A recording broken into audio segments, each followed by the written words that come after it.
in that regard? I think it looks a very balanced side. You know, they have plenty of batters in their lineup, and when you talk about bowling options, especially spin options, they got plenty. And it's good to see Rizwan coming back to the side, and Fakhar Zaman logged out to open the innings for Pakistan. That will be encouraging for Fakhar to come out and be himself. Absolutely. It's a wonderful opportunity for him to come out and get some runs.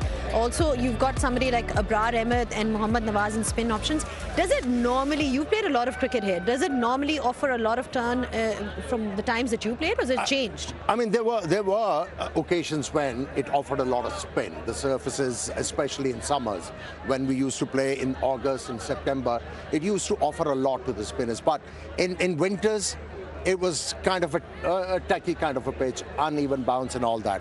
But other than that, when you talk about reputation of Faisalabad, it has been favouring batters.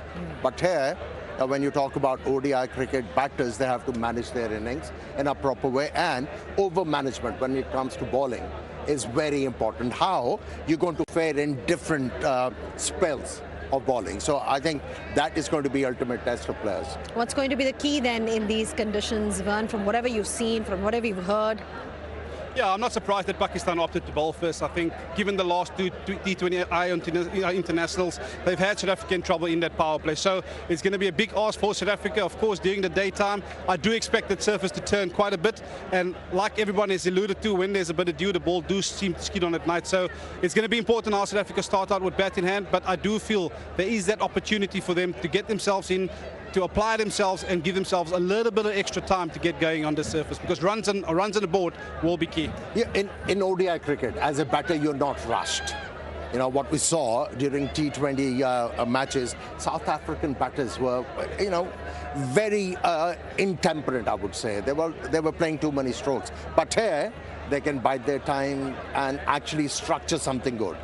Which might work in their favour as well, because, you know, there's so much talk around strike rates in our part of the world, but just in terms of the fact that you've got 50 overs. So as rightly pointed out by Amir, they're just talking about how it might help our batters. Now, just this crowd, you know, it's just been amazing to see that they've already turned up. It's the game hasn't even begun yet, but I can tell you that the crowd has been building up nicely. It's going to be absolutely electrifying. That's one thing that we can vouch for.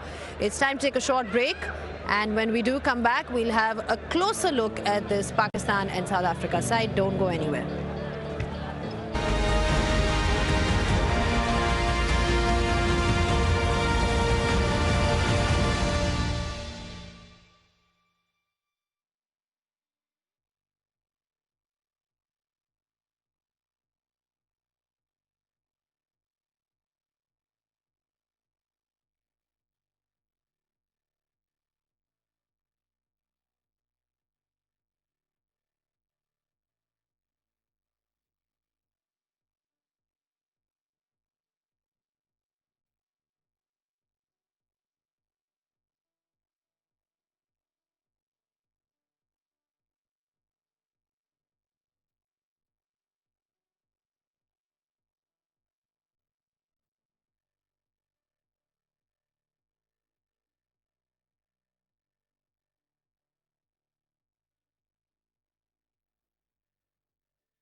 Well, historic occasion at Faisalabad here. We've got a crowd building up outside. There's people already inside. And I can tell you that it's going to be very, very noisy. You know, you talk about deafening noise in cricket. That's what we'll experience here in Faisalabad. And why not? You know, they're getting to see their heroes after 17 years. You know, there's been domestic cricket here, but they haven't really seen an international cricket match. So the energy is absolutely unmatched. People from Faisalabad, you know, all smiles. Look at that excitement that we see, that anticipation that we're talking about. Right, so Pakistan has won the toss and they have decided to bowl first. So up first, we'll be seeing the fast bowlers who will have a task or two here. We spoke about the conditions, how it's going to help the spinners as well. Earlier today, I caught up with Naseem Shah to find out how well he's prepared for this particular match. Naseem, इतने सालों बाद फैसलाबाद में international cricket वापस आ रही है. It's also meant to be sold out. तो पहले तो थोड़ा सा इसके बारे में बताएं कि how excited you are to be playing here. बिल्कुल बहुत एक्साइटेड है सारे क्योंकि फैसलाबाद में बहुत अरसे बाद एक तो इंटरनेशनल क्रिकेट आई है और यहाँ का क्राउड जो है बहुत एनर्जेटिक है और यू नो हम डोमेस्टिक के लिए तो उसमें भी बहुत सारा क्राउड आया था और ये तो भी इंटरनेशनल मैच है तो उम्मीद करते हैं कि बहुत क्राउड आए और होपफुली अच्छा खेले ताकि जुगत कम पड़े हमें. अच्छा, ये बताएं कि T20 फॉर्मेट में बॉलिंग करना और वनडे फॉर्मेट में बॉलिंग करना, ये स्विच इसको कैसे देखते हैं कि बॉलिंग में कैसी एडजस्टमेंट्स करनी पड़ती हैं जब आप इस फॉर्मेट में आते हो? देखिए T20 क्रिकेट ऑब्वियसली डिफरेंट है. वनडे क्रिकेट बहुत बेसिक, जैसे यू नो आप टेस्ट क्रिकेट खेलते हो आपको बहुत ज़्यादा डिसिप्लिन रहना पड़ता है क्योंकि लॉन्ग क्रिकेट है 50 ओवर्स. डिफरेंस बिल्कुल है लेकिन आपको एडजस्ट करते जब आप लंबी क्रिकेट खेलते हो तो यू नो आपके लिए आसान होता है क्योंकि लॉन्ग टाइम पे आपको एक अगर बैटिंग है तब भी आपको डिसिप्लिन रहना और अगर बॉलिंग भी है तो लंबी देर तक आपको डिसिप्लिन और बेसिक चीज़ें जो है ना वो करनी है. तो आई थिंक सारे लड़के रेडी हैं, तैयार है और ऑब्वियसली एज अ प्रोफेशनल जो भी फॉर्मेट आता है उसके लिए तैयार होते हैं. अच्छा, ये बताएं कि फैसलाबाद आपने डोमेस्टिक क्रिकेट खेली हुई है, यहाँ की कंडीशंस नॉर्मली कैसी होती हैं? नॉर्मली जब हम लोग खेले थे तो पिचेस यहाँ पे आई बिलीव थोड़े स्लो होते हैं और मेरे ख्याल से कि उसी तरह के पिचेस एक्सपेक्ट करते हैं कि यू नो रिवर्स पे ज़्यादा चांसेस होते हैं फास्ट बॉलर के लिए और आई थिंक जो स्पिनर्स हैं उनको भी थोड़ा हेल्प मिलेगा. तो आई थिंक ऐसी भी नहीं है कि यू नो बैलेंस विकेट हमको देखने को मिले थे लेकिन लेट्स सी कि अब यहाँ पे किस तरह के पिचेस हैं. चलें, thank you so much for your thoughts and good luck for this one. Thank you. Well, there you heard it from Naseem Shah. All these people have come out to watch their favorite stars and they're obviously dressed up to the occasion. Babar Azam fans, they're everywhere. Everywhere, any part of Pakistan you go to, you will find them. And this is obviously not half of what you can expect here in terms of the crowd turnout because there are lots and lots of people that have queued up outside. So, like I said, lots to look forward to and lots to look forward to in terms of leadership as well from you know Pakistan perspective. Amir, Shaheen Shah Afridi, we've seen him briefly as a T20 captain, but that was very brief and then he got changed and now he comes back into that role. We've seen him also part of Lahore Qalandars. How do you see this sort of contest or challenge for him? See, the most important aspect in captaincy is how you utilize the talent available for you. You know, as a captain, you have to obviously give them confidence, encourage them, but at the same time, you have to keep the players in their comfort zone to start with as a captain and gradually learn how to take them out of that comfort zone to be able to get most from their talent. So I think the usage of talent is going to be the key for Shaheen Shah Afridi, and then his own bowling. How he's going to manage different spells and how he's going to use other bowlers alongside him. ODI cricket, a different ball game to T20's one. Just in terms of South Africa, you know, with their leadership, how do you think he can really sort of utilize his resources? Yeah, I think it's a wonderful opportunity for young Brieske. Of course, given the nature of the surface where he grew up in Port Elizabeth, similar low, slow conditions, turning conditions. So I think he'll be well aware of the kind of leadership obviously expected of him, but also those changes, I think, in terms of how he marshals his spin bowlers, his fast bowlers. I think we heard Nasim Saab mention there that reverse swing might play a role here a bit later on, and I think it's an element in the bowling department that I'm fascinated about. Is obviously an element that has gone missing, in the recent past, but I do feel with the dryness of that surface there will be a bit of reverse swing, so it's going to be important to see how both captains marshal, especially the seam bowlers. We expect the surface to spin, but I think it's going to be the seam bowlers who's going to have a massive say towards the back end of an innings. Okay then, I mean, we're talking about totals here because we are reaching that part of the show. What total do you think, South Africa, when we talk about South Africa, what would they be comfortable with? I think given the nature of the surface, you perhaps have to set your sights a little bit lower. I think if you can get 260, 270, you'll be well within this contest this afternoon. Would Pakistan back themselves to get 260, 270? I think with due round, it should be gettable. But I think if South Africa gets to 260, that'll be a huge effort, let me tell you that. That will be a huge effort, and I can tell you that the support is definitely going to be there for Pakistan. Wonderful atmosphere already. People have lined up to see all the action. See you guys after the short break for all the live action.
17 years later, Faisalabad wakes up to international cricket once again. The noise, the colour, the passion, all back where it belongs. A new series begins, and with it, the two new captains take charge. Shaheen's first ODI as Pakistan captain and Britsky's first as Proteas leader. तो सबसे excitement इस चीज़ की है कि कल जब मैं पाकिस्तान का मैच नहीं जाऊँगा तो फिर पाकिस्तान की टीम क्या शोर मचेगा, बाबर बाबर। मुझे बहुत खुशी है, मेरे शहर फैसलाबाद में साउथ अफ्रीका की टीम आ रही है। पाकिस्तान को तो हर कोई सपोर्ट करेगा, मैं तो साउथ अफ्रीका को करूँगा। The stage is ready, the trophy awaits, and the wait finally ends.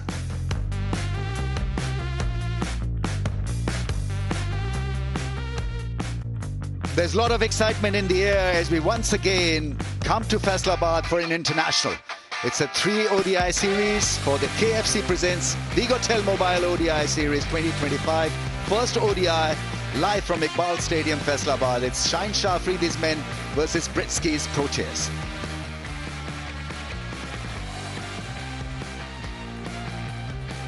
So after a decent T20I performance, Pakistan looking to wrap up the ODI series as well. A couple of new faces, but generally the team's DNA is still the same.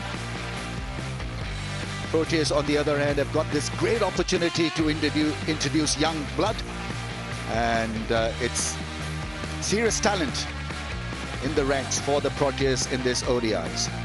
The pitch, it looks bone dry, it looks grassless. A lot of plates, but the plates are holding up, and it appears as if some reverse, some spin will take impact on the surface. A lot of people and all roads lead to Iqbal Stadium, Faisalabad. The toss was won by Shaheen Afridi, decided to bowl first. And so it's up to the Proteas how they produce the goods with the bat. I've got JP Dumini here with me to describe the talent in South Africa's lineup. Yeah, thanks, Ramiz. We've got 3 debutants for South Africa in Pretorius and Ferreira and Kishile. Wow, we've got Quinton de Kock back after 2 years at the ODI level. And South Africa opting for the 2 frontline spinners as well in George Linder and Quinton, or rather Bjorn Fortuin, along with Ngidi and Williams to make up that bowling quartet. What have Pakistan got? A new leader in Shaheen Shah Afridi. Fakhr makes a comeback. Saim, Babar, Rizwan, Salman Ali Agha. The middle order and the top order looks pretty decent. Then there's a lot of spin options for Shaheen Afridi in the shape of Nawaz and Abrar. Salman himself. Saim Ayub has become a frontliner with the ball these days, so he'll be used quite well here by Pakistan. Right, the teams are standing by for the national anthems. It's a very good tradition, healthy tradition. And so it's going to be South Africa's national anthem first.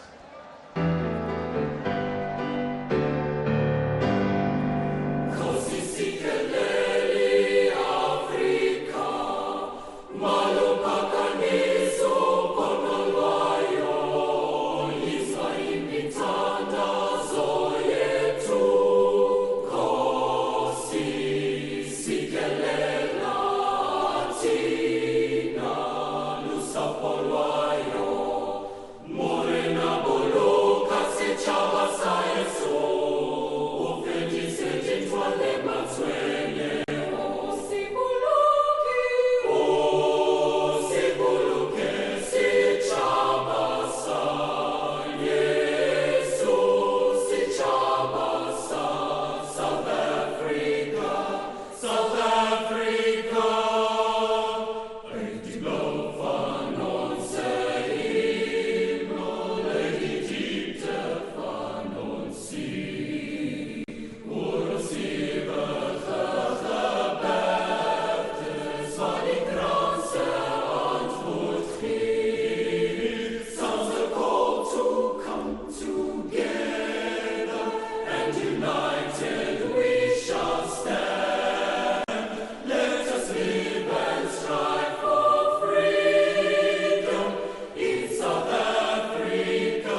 a huge roar, and well, the national anthems are usually emotional pieces, and so crowds have the vibe to go through the day. It's going to be exciting to watch South Africa, how they bat on a pitch which is alien to South African conditions. Very dry, grassless. The ball may just stay low at times, but anyway, international cricket, ODI cricket is about challenging yourself and adapting to the conditions. Rashid Riaz is out there with Mr. Ghafoor. Asif Yaqub, in fact, standing in his 23rd ODI match.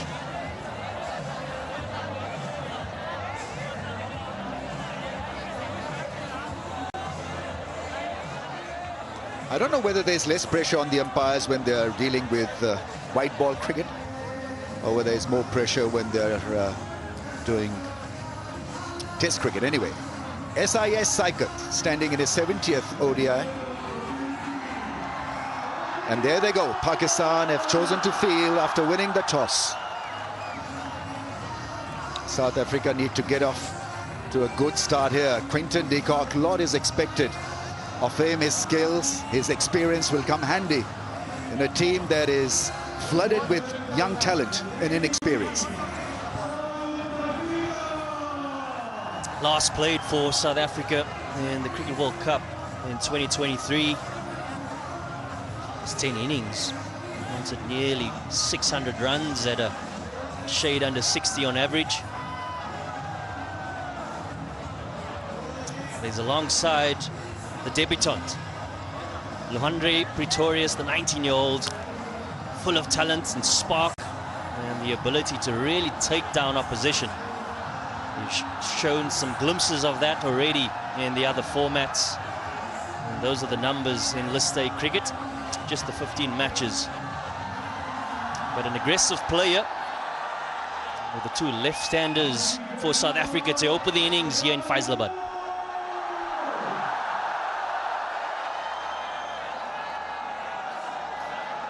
New captain Shaheen Shah Afridi has the new ball and looking to strike hard. First up, he's got this great ability to challenge the technique of a batsman in the very first over of his spell. It's not the first part, but the last part, the last death overs, the last 10 overs where Pakistani bowling seems to struggle. But he's out there to provide Pakistan with a head start. Two slips in place for the left-hander. Three men on the offside at point, cover and mid-off. Two on the onside in the ring.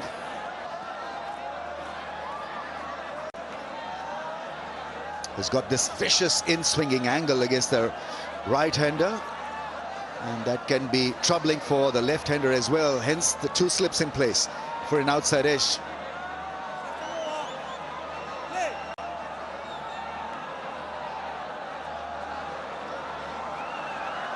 There we go, first ball. Oh, on the bounce. The ball just stopping a little bit, and that's going to be the key here. How you adjust, how you adapt on a pitch where the balls may just stop a bit on you. Yeah, been a lot of talk already up until this point. Only one delivery bowled, and the surface coming into question in terms of its slowness. Rambo, you were out there for the pitch report, and the first thing you spoke about is the amount of turn that you expect.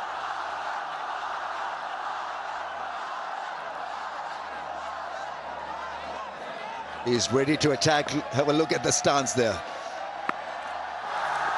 Leaves it well alone. Actually, some of the practice surfaces give you an idea of how the actual surface is going to play, because it's the same square. And so when we saw Pakistan and South African spinners bowl on those surfaces, the ball was turning a lot.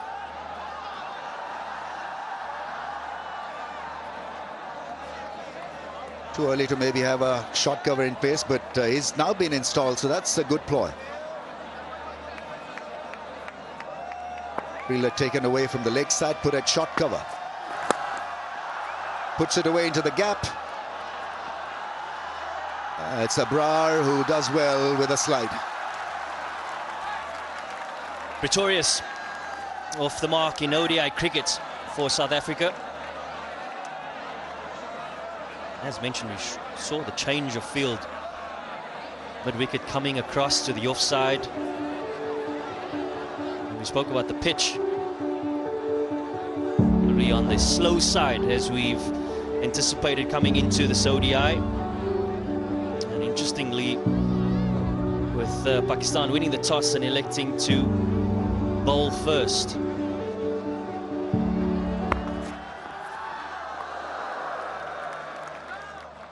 There's certain surfaces, JP, as you'd know, where slogging can help you a great deal to deal with the uncertainty of a track. I don't know whether we're too early thinking on those lines, but I think swinging the bat through the line, if it gets just a little bit tough for you, as a batsman, could seal the deal. Yeah, the beauty, it's a longer format, so you have some time to settle in, get assessment of the conditions. The one thing this is going to do on a surface such as this one, which is a touch slower, it's going to test the technique of the South African batters. And more importantly, what is your position on point of release? Are you nice and still? Are you having the ability to play under your eyes? And the attempt is really to try and hit the ball into the ground as quickly as possible.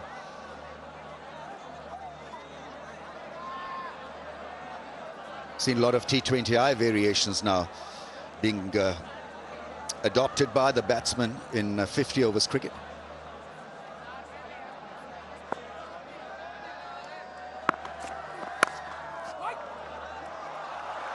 Yeah, there's initial hesitation, but a misfill allows a single.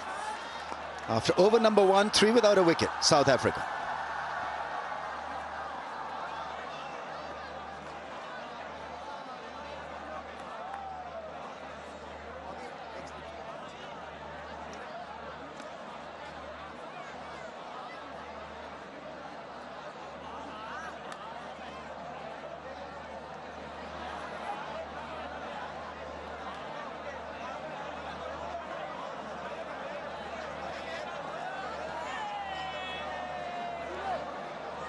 Two teams for you. South Africa have got a young side. Pakistan have got an experienced hand. Naseem Shah is going to bowl the second over. A lot of interest in his form, how he bowls.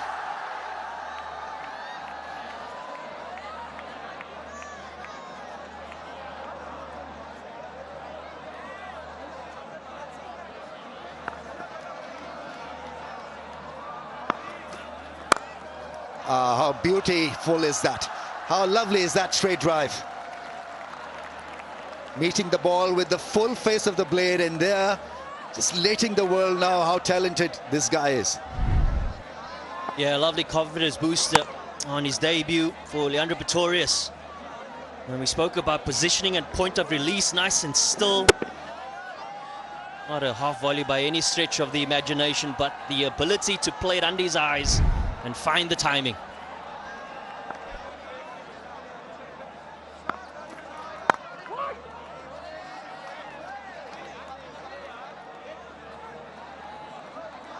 From a bowling perspective, what would be an ideal pitch map for Naseem Shah with the new ball? He's a natural swinger of the ball. Of late, he's been getting less success. Last 10 matches and just 15 wickets for Naseem Shah. But his pitch map could have space for cutters, the off cutters, the leg cutters. A nice line. It's tempting the left-hander for that swinging cut shot.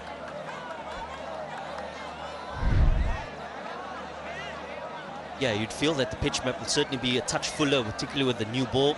Remember, we're back into ODI cricket, 2 new balls, one each side, and allows for the ball to swing a little bit longer than it would in T20 cricket. And both these 2 opening bowlers for Pakistan will certainly try and target the pads and the stumps of these 2 left-handed openers. Yeah, beautifully timed once again. The ball flies across the surface to the mid-on fielder. Didn't allow any chance for a quick run.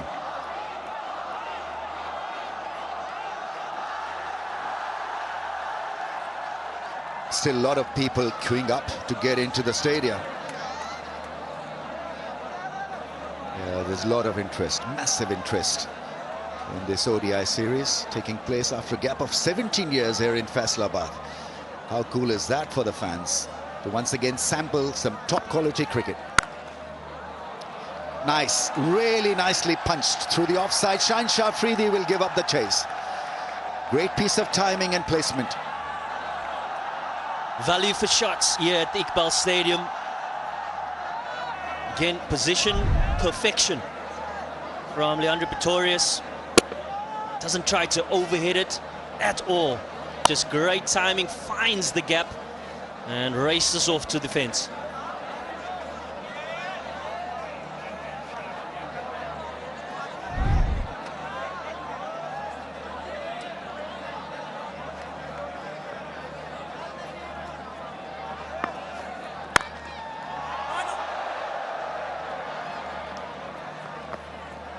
Single of the last ball of the over, he'll keep the strike.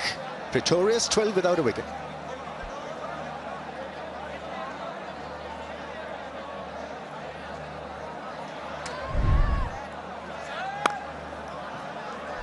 Yeah, 2 boundaries thus far in the South African innings, both from the hand of and the bat of Leandro Pretorius. Really been impressed by his positioning thus far. Quinton de Kock yet to face a delivery.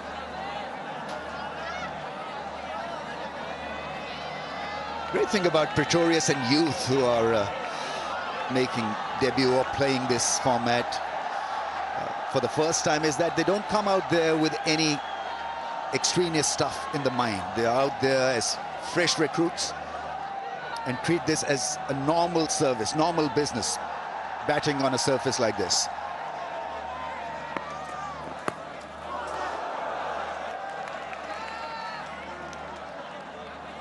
Is flown through the offside. Pretorius comes across as someone who's really well positioned to play those drives, and I think that's the way to go on this surface. See off Shahenshaw Afridi as safely as possible. There's got to be a game within a game, and I think it's important that his first 3 or 4 overs are not met with any kind of risk.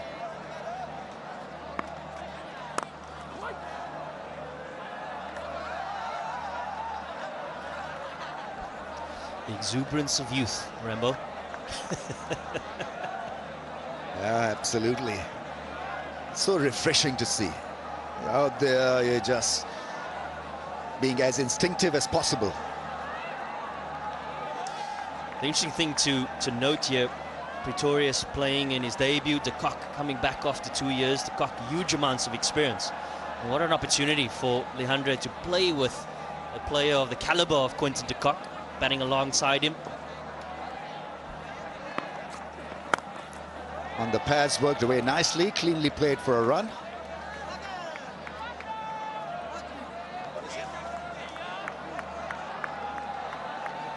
KFC, official food partner.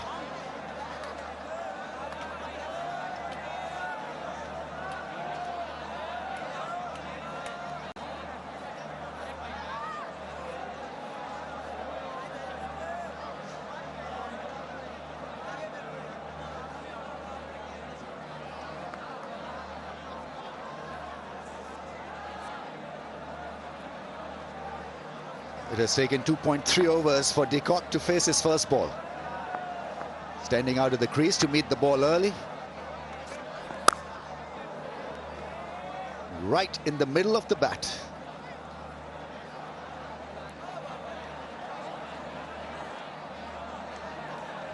Yeah, it's a format that has found huge amounts of success as Quinton de Kock, renowned for scoring big hundreds in this format. Just played the 4 games thus far since return from retirement to international cricket, and this is probably a format we'll feel a little bit more comfortable time at the crease. An opportunity to accumulate a big innings.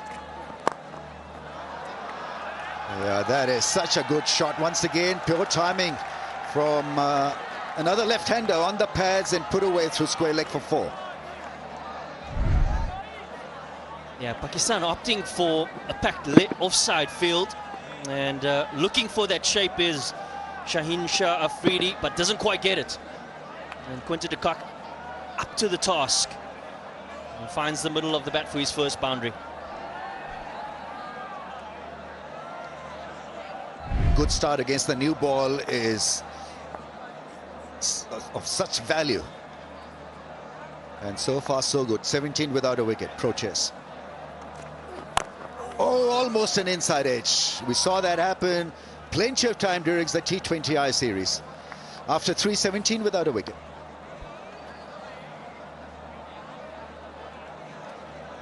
It's an area of his game where he's pretty solid, is the ability to defend well. But it's the angle that does him here, does Quinton de Kock. He generally looks to dab that down to third man. Here's some of the highlights of the previous series a couple of days ago. Back to the first T20I in Pindi. And that's the inside edge.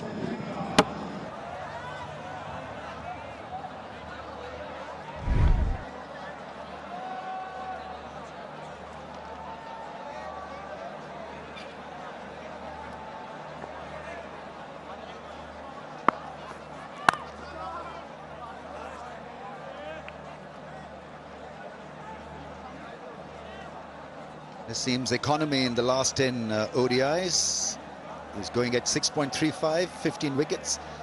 So in 10 overs, he gives away, what, 63 runs and picks up a wicket, wicket and a half.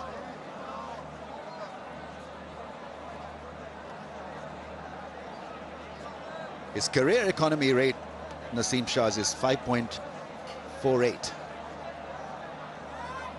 His career record is superb.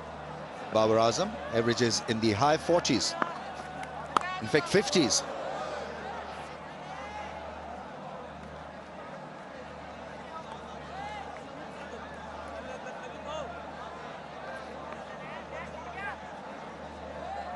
Pakistan obviously feel that batting will become a bit easier second time around, bit of dew around the ground, so the ball will come onto the bat nicely, and the pitch really will not deter them from taking on any total.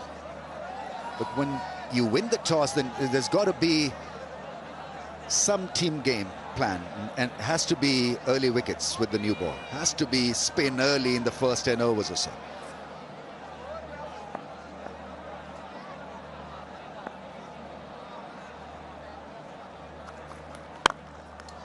Nice, well stopped.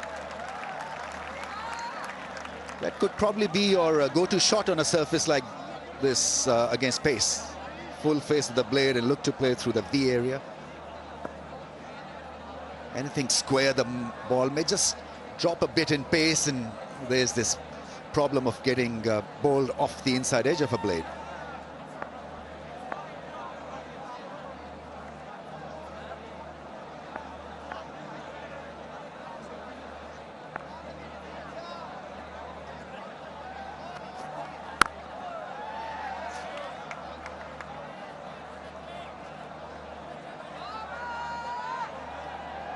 On a surface such as this one, where the attempt is certainly to hit the stumps, trying to utilize the swing, yes.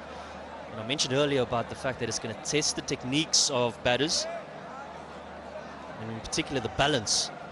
Because you're looking to hit down the ground, are you going to be conscious of the head movement through to the offside? With that said, a change of angle by Naseem Shah, coming around the wicket now to Quinton de Kock.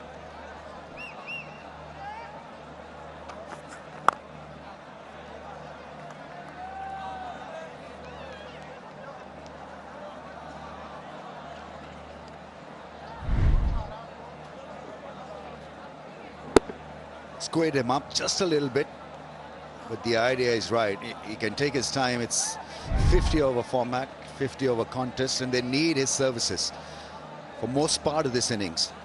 He's got experience, has got this great ability to amp it up.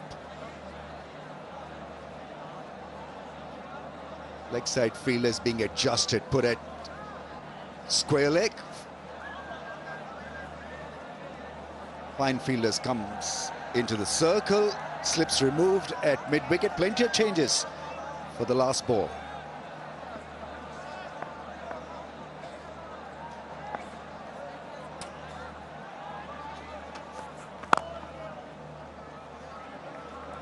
After 4-18 without a wicket.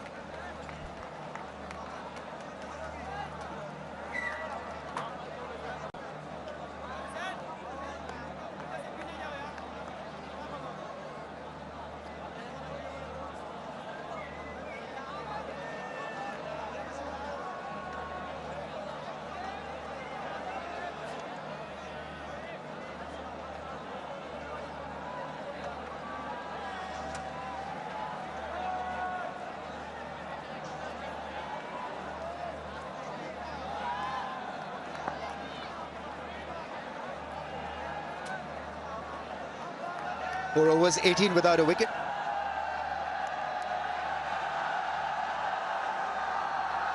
One good thing about ODI cricket, JP, is that bowlers can get into the game by bowling a longish spell compared to T20Is, where they're in for a fleeting moment and then they're removed from the scene. On the bounce, it's a crowd catch.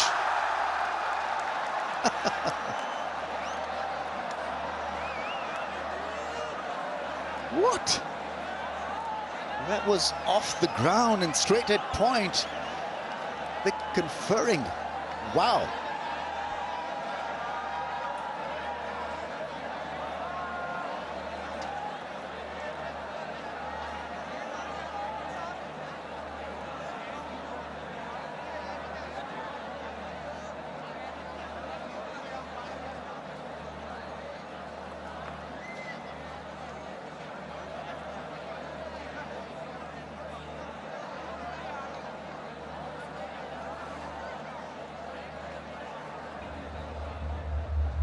Or you can go to side on, whichever.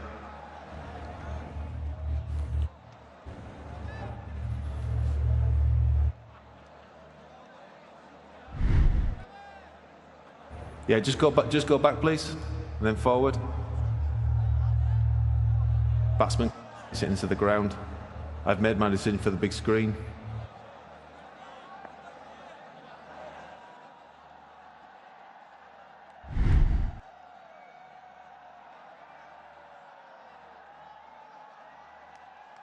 Just a needless pause, but anyway, they wanted to be 100% sure.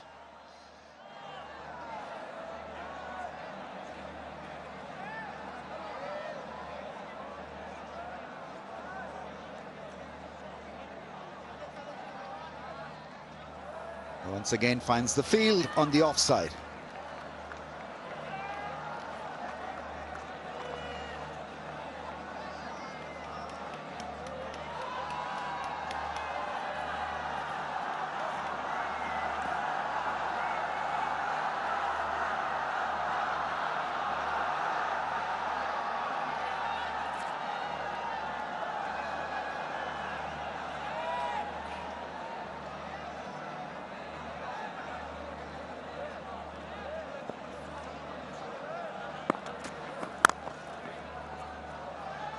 Plenty of open area to work the ball into the gap and pick up a single.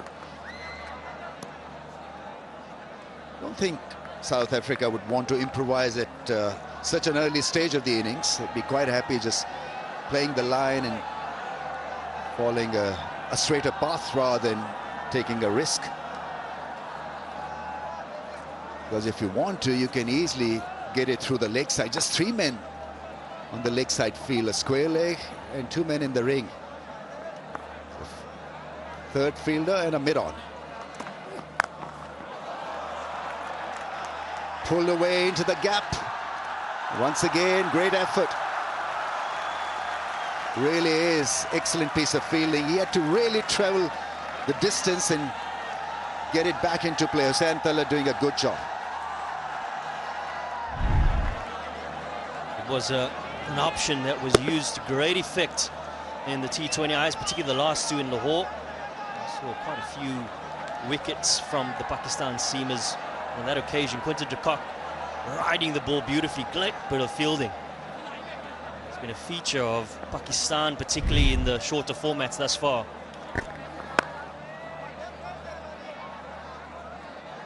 The moment you go straighter, there's a chance of you leaking runs on the leg side. So it has to be precision-driven bowling stint here to use the offside field.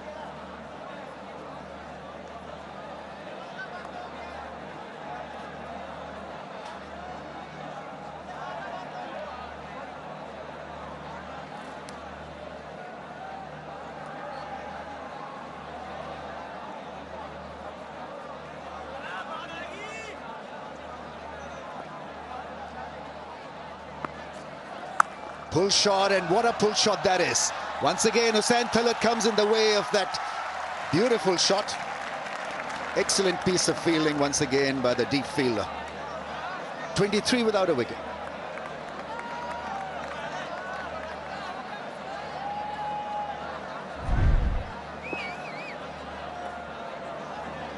Nice positioning from the Leandro Pretorius. Extension of the arms to keep it down. Just rolls the wrist at the last second. You really get value for shots, don't you, here at Faisalabad? So field positioning is going to have to be spot on.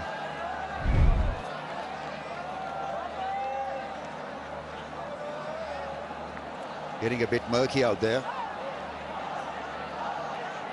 South Africa Tour of Pakistan drew the Test match series. 2-1 affair for Pakistan in the T20Is. Now, how cool is that? That really is something very special from a special talent. First boundary after 14 balls, but more importantly, just take a look at the execution here from Leandro Pretorius. Balance at the crease, head nice and still, and just a nice flow of the blade through the line of the ball. It's the angle from around the wicket once again that creates the space on the onside. And great execution by the young man.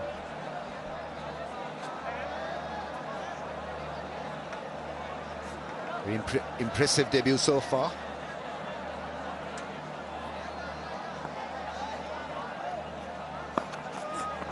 Goes wider of the stumps. Probably was a slow Yorker.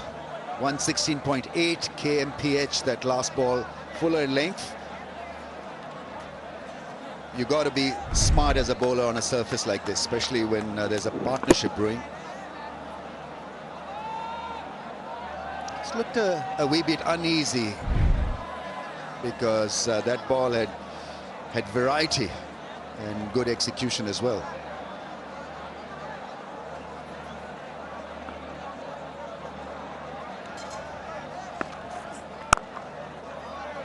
Nice bit of timing. Now that is regal, absolutely regal. Once again, strong wrists and whipping the ball into that vacant area on the leg side field. This is seriously good now from Pretorius. Once again, that angle from around the wicket, creating the angle to play on the leg side, probably ending up on about off stump. But it's the balance that is so key here by Pretorius. Doesn't try to overhit it, but leans into it beautifully. Timing, sublime. Timing them beautifully.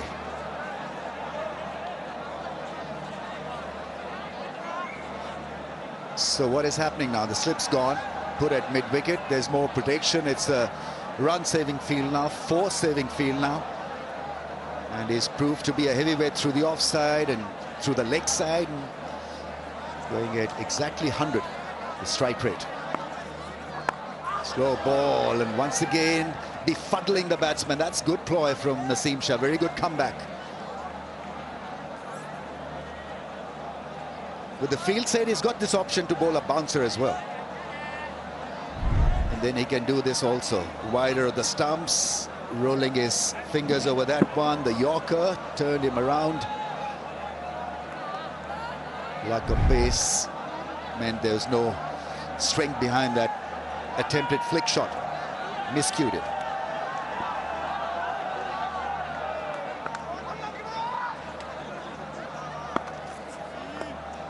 There's a slow bouncer. It's again well disguised. Sly piece of bowling from Naseem Shah, making a comeback here with few variations.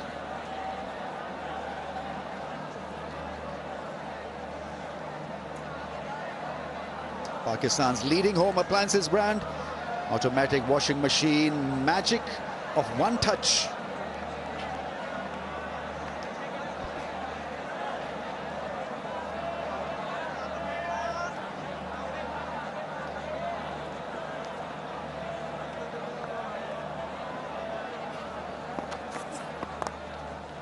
Whips it past the infield for a run. Fielded at deep square leg, and so after 6:32 without a wicket.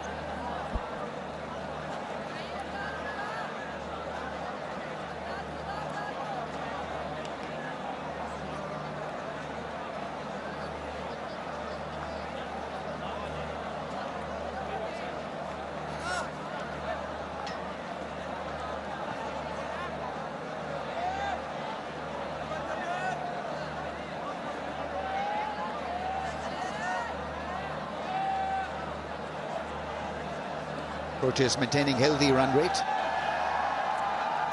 We look for flow and rhythm, and well, this partnership seems to have flow and rhythm. 32 of 36. Still going to be Shaheen Afridi to continue bowling.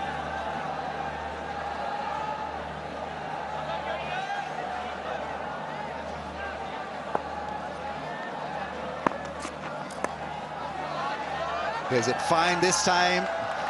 It'll be a boundary on the leg side.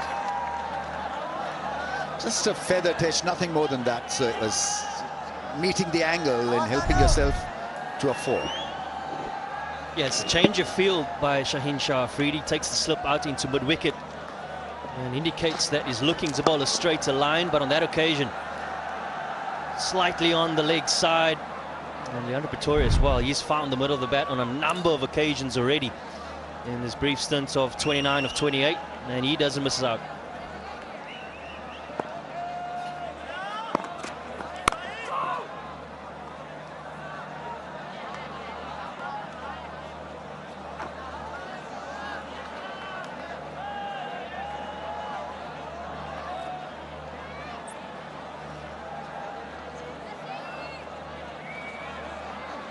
Seems like a pretty good surface from a batting perspective, and it'd be interesting to see the ploy from the Pakistani seamers. As we saw in Lahore, there was quite a few deliveries with pace off. Is that a ploy that they're going to be utilizing here today a lot more?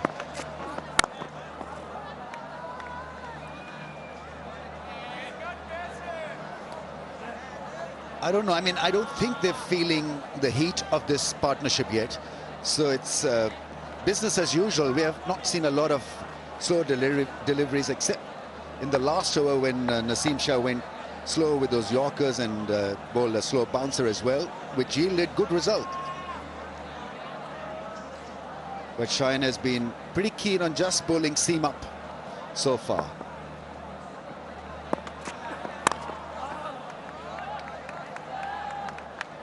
I think you've got to bank on accuracy, because you're not getting a lot of help off the surface. So variations, whatever you want to do, it's got to be within the stumps.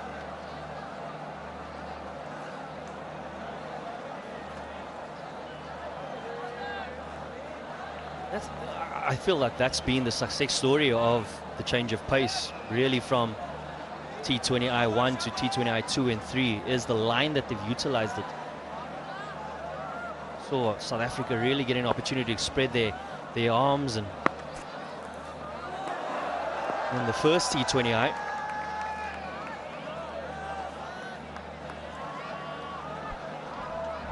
an invite, went after it, but that one shaped away, so he missed that square drive. A rare miss from the left-hander. Usually has been right on the money, driving the ball sweetly.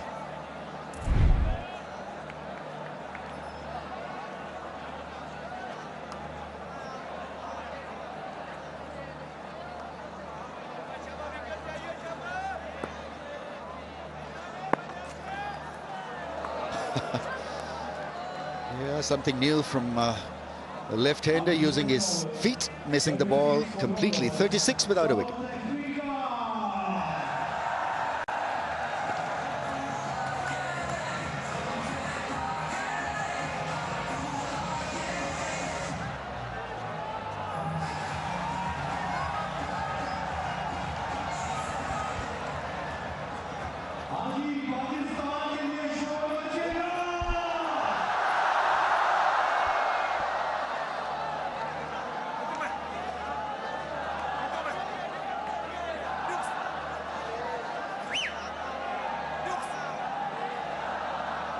Yeah, South Africa still ahead.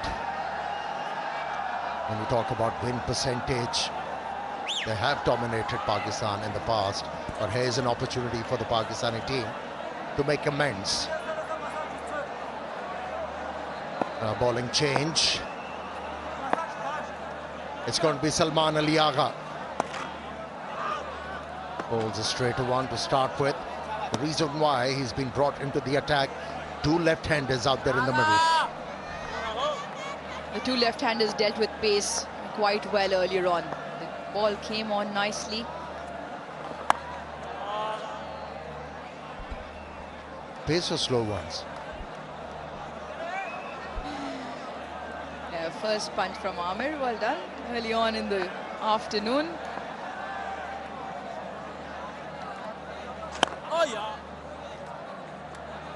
There was always going to be spin earlier on in the piece, given all that conjecture around the surface, the obvious nature of the surface being drier, those cracks, although they were still immobile to begin with on first inspection, but Pakistan electing to put the opposition in, and Salman Ali Agha into the 8th over.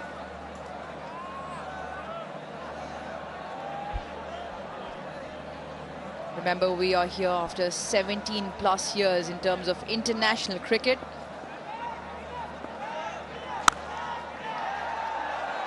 Through the fielder. That is very ordinary piece of fielding by Saim Ayub.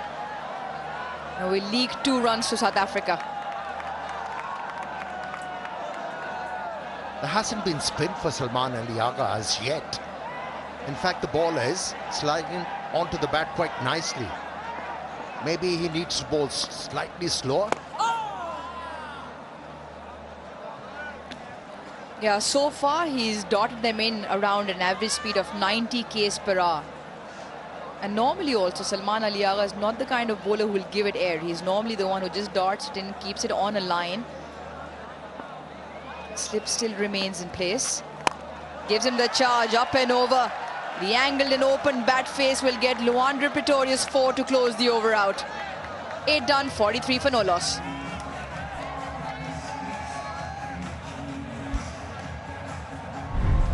Yeah, you were talking about conjecture that this pitch is going to offer a lot to the spinner. But here the batsman did not bat an eye to it. Jumped out of the crease, made sure he creates that room to hit the ball over extra. He's growing in confidence. Pretorius, South Africa unscathed. A 43 for no loss in the first 8 overs. The crowd is here already in very, very good numbers. And just yanking the noise up as well in the stands. The sellout, still a few seats empty, long queues await outside. It's been a long time coming. It's really good to see the stands full all around. Right then, it'll be spin in tandem now. Abrar Ahmed. More importantly, it'll be interesting to see the pace he bowls at. Is he brave enough to give the ball a little bit of air? Remember, does bowl the carom ball, the googly, the leg spin. He's got the entire variety up his sleeve. He's not a huge turner of the ball, and we haven't seen the pitch responding to the spinners as yet. Maybe the lack of bounce helped Abrar. He's also a sort of a bowler who doesn't like to give a lot of air to the ball. Yeah, South Africa have done their part really nicely, recognizing the hard new ball, the power play, the early pitch conditions, the best time to bat with the ball coming on. So they've made use of that part.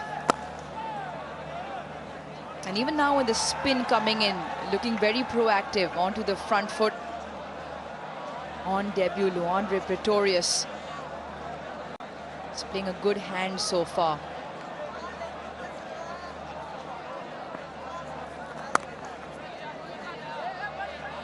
Tips it into the leg side for one.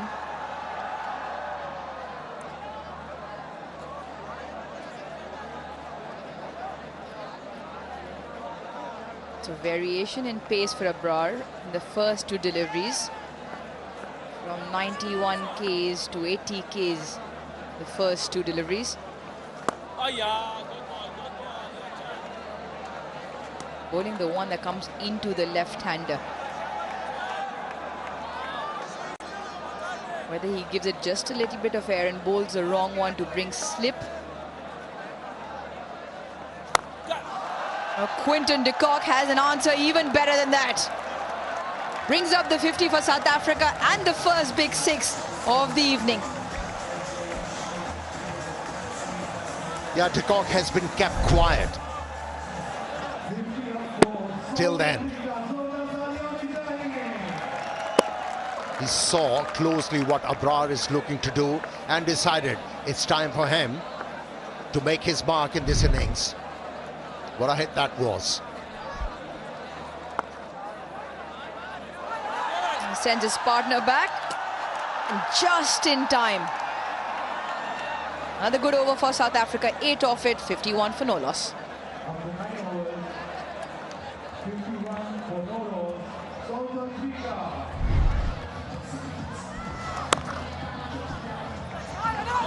Yeah, almost sold his partner down the river.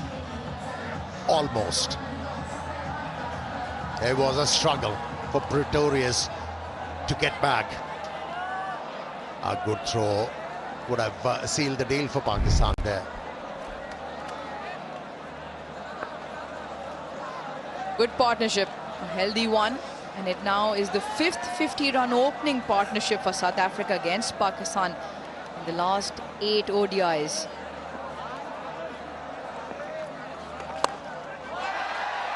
Just through. He moved early, but not quite out of the middle. And this outfield very quick. Hossain Talat this time not able to cut that off.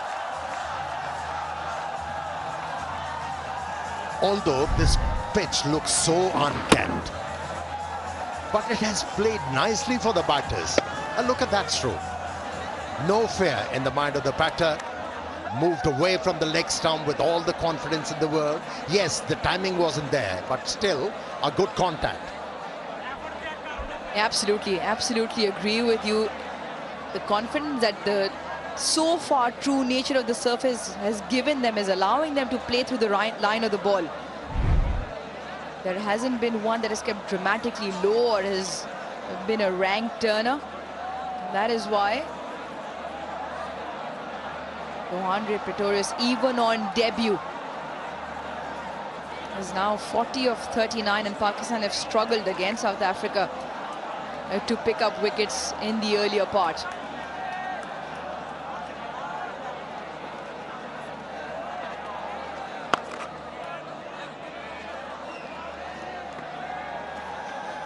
Ominous signs for Pakistan. Pretorius is looking very confident now. He's not a reluctant batter to use his feet. Have a look. He's been moving around. And the fact that he's moving early is also a testament to the fact that so far there hasn't been big turn. So even if he does feel he hasn't gone to the pitch of the ball or misses the line, he still knows it's not going to turn dramatically. Once again the ball flies, and it will fly into the Faisalabad crowd for the second time now for South Africa, this time courtesy Luandre Pretorius. Yeah, whether the ball is turning or not, this is a high-risk shot. But how well he managed that one. Not only the elevation he got, but there was power behind that stroke. Went into the stand. Also with that, what he's done well is he hit it straighter mid-wicket as opposed to square.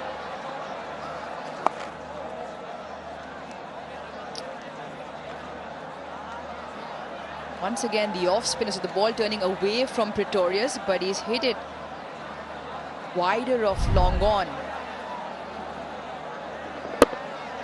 Pitch of the ball was available. Another really good over for South Africa. End of the power play, 11 come off the 10th, 62 for no loss.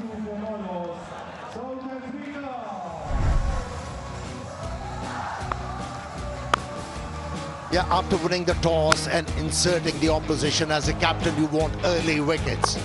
And that was denied by these two openers.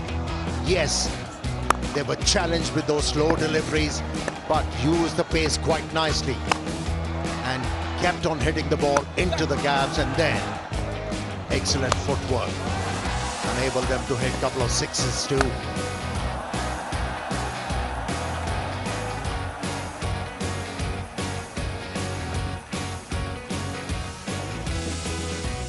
Eight fours and 2 sixes, and they've scored all around the ground, South Africa.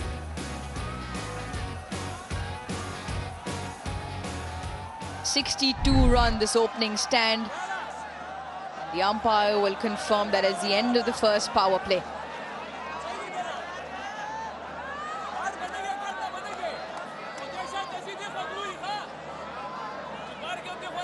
Second power play now begins, 11-40.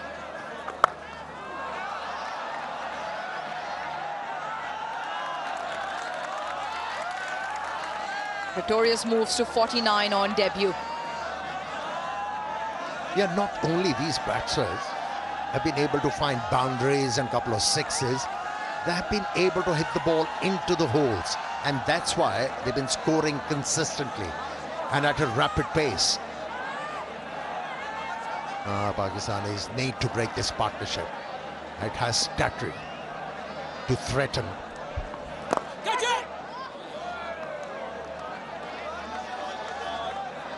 Timing's been impeccable from Pretorius. He's been able to hit the gaps on more occasions than not. A dream start for young Luandre Pretorius on ODI debut for the Proteas. He brings up his maiden half century.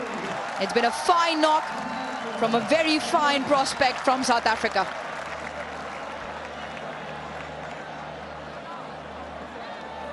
Yeah, he wasn't that impressive in T20 series played against Pakistan. But now, showing his true color, what he's capable of.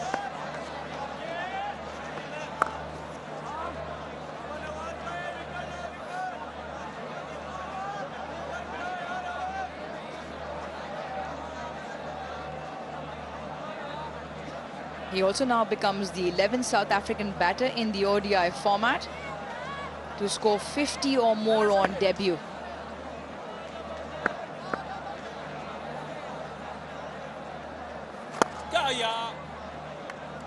Not often, Amir, you see Quinton de Kock as second fiddle, but he's just held back, only faced the 18 delivery, so hasn't had the bulk of the strike either. But he also is looking for some form. His numbers of late aren't the best.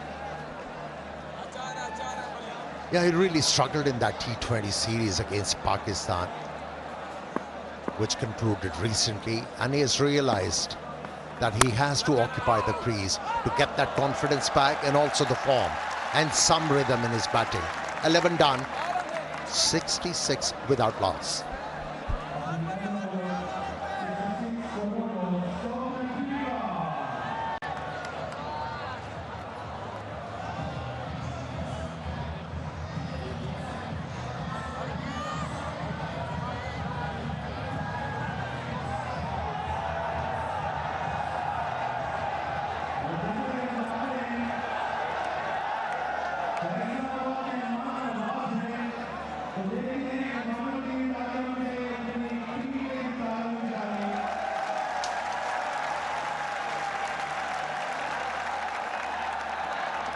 11 overs.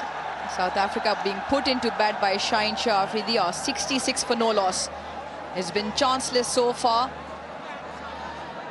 Timing has been excellent. Young Luandre Pretorius has also picked up his maiden half century in one-day international cricket.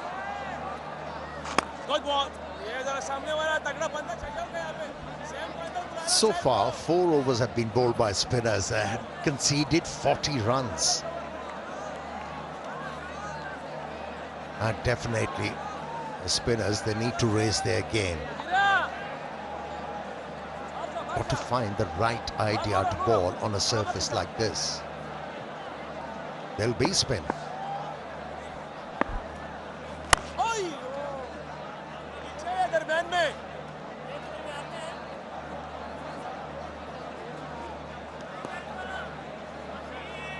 It's time for Vigotel, the official mobile handset partner in this series.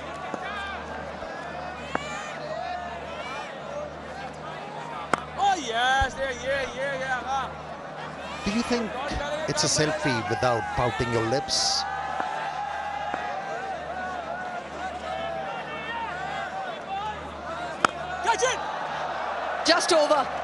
Just over the tallest man on the field.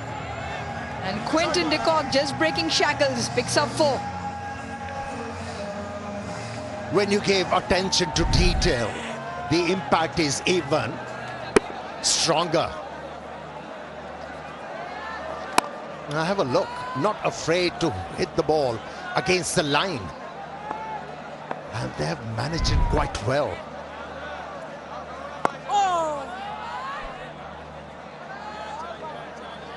And the sweep shot coming off a very full delivery, just allowing Quinton de Kock, one of his favorite areas, square of the wicket, to get under the ball to hit it over mid-wicket. Wayward. This game is of very fine margins. On that occasion, not the line Salman Ali Agha is looking for. Wide 4. Just to make things worse, he will have to bowl one more, and 11 have already come off this. Yeah, he's preferred to bowl round the stumps to the left-hander. It won't be a bad idea to try changing the angle. Bowl few over the stumps. Maybe there is something for him from this pitch. But another good over for South Africa. 78 without loss.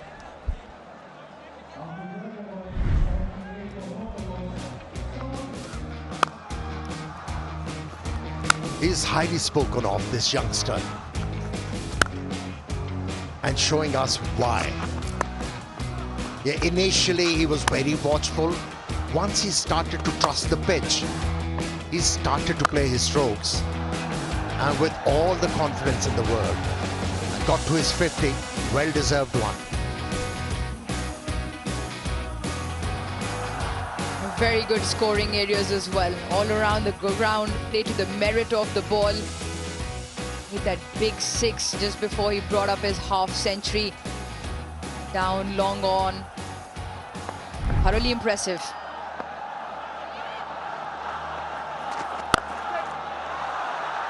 Ball flies. And once again a similar result. That is now 2 sixes to Quinton de Kock. Pakistan have no answers to this onslaught so far.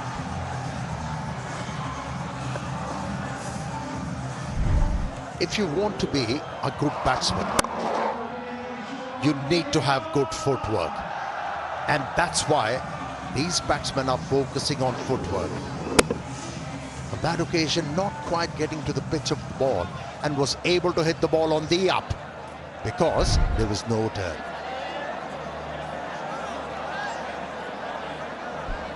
Yeah, mini meeting. Salman Ali Agha, Mohammad Rizwan, Shaheen Shah Afridi and the bowler all were in a huddle before this delivery. Haven't seen really any change of pace. Abrar yet to give the ball a little bit of air. He's consistently bowling quick on a surface which hasn't yielded any turn so far. Pakistan who might have to change their strategy. Touch slower and a touch wider, maybe trying to draw these left-handers out of the crease. Shaheen is in close for that half hit.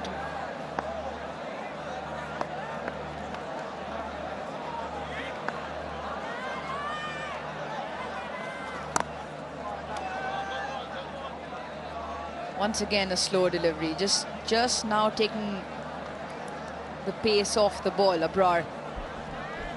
With the last delivery, there was a hint to turn. Hint. And the reason why there was a hint of turn, because he bowled it slower.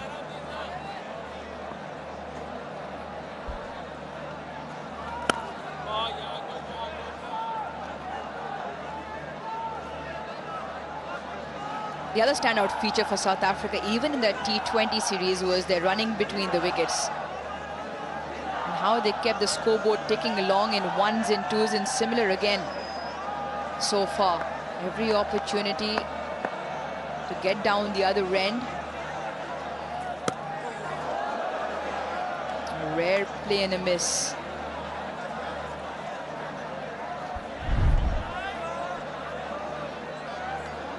Top spinner from the wrist spinner, Abrar. De Kock didn't have a clue. Played leg spin. A deft touch. They'll earn him a couple of runs. Another good over for South Africa. Still unscathed. 88 without loss.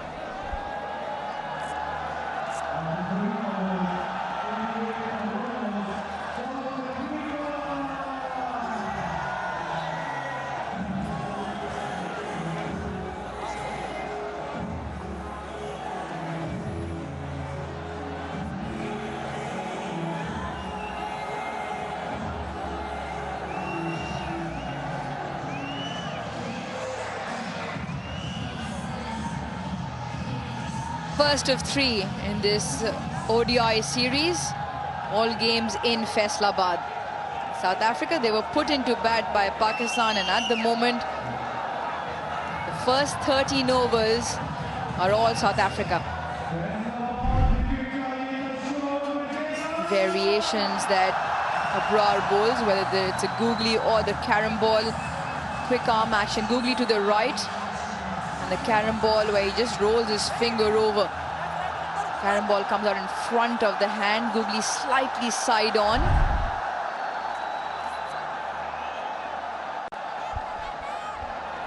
With that kind of ability and so much in his repertoire, he should pick more wickets. That hasn't been happening in ODIs and also T20Is for Pakistan when you talk about Abrar. But he's been picking up wickets, M3U.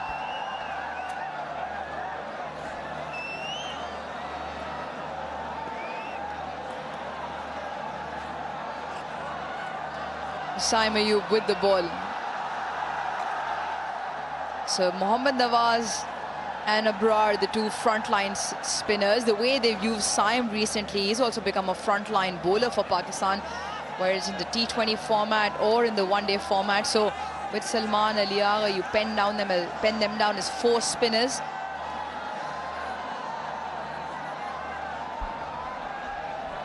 You know, the chat must have been how to clean up this partnership.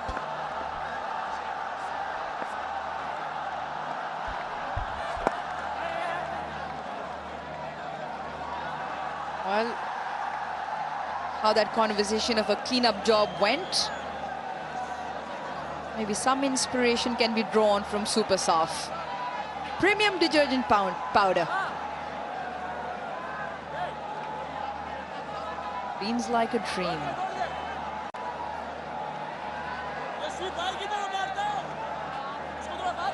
Right, a few hands moving here and there just to make sure the fielders are in the right position. So there is long off. And Salman Ali Agha very close in catching.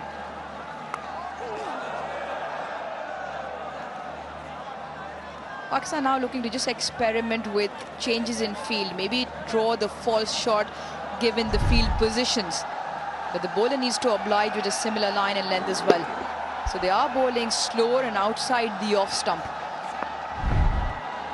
You know, the last delivery was indicative of the fact that there is some turn for the spinners. Only if you bowl it slower. It's all about exploiting the conditions in a proper manner. initially the bowlers used as spinners, they were very flat, and that's why they were not able to extract anything from the surface. And isn't it surprising, when Shaheen Shah was bowling those cutters and slow ones, he was getting the pitch to respond, not these spinners.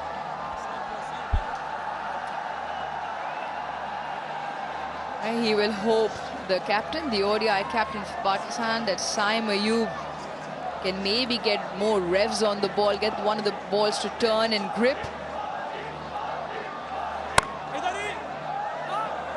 Very lucky he gets away with that. 14 done, 92 for no loss.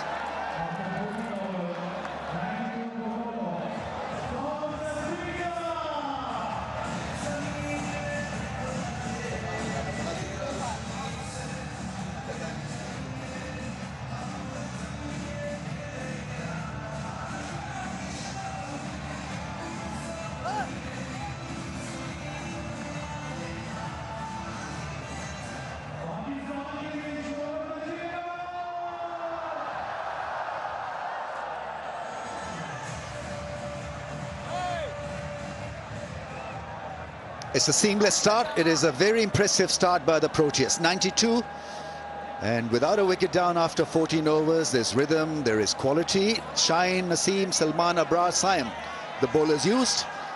The wickets column is still not being utilized. Checked off.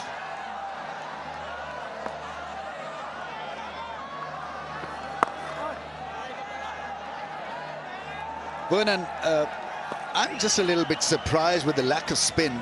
Is it because the way they bowl, because they bowl at a faster pace? Maybe you need an original spinner here to exploit the conditions, not your all-rounders? Yeah, afternoon, Rummies. Good afternoon to all our viewers. I'm surprised myself because it did look a very dry surface, so you expect the spinners to have played a greater role up until now.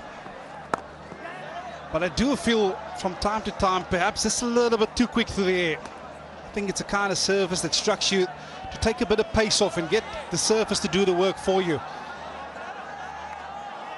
But also take no credit away from the way these two opening batters have imposed themselves on the Pakistan spinners, not allowing them to settle. Because very often as a bowler, you're trying to get into some sort of rhythm. Every time they've given it a bit of air, these two batters were looking to score, and that makes it so much more difficult to bowl that pace that you're after.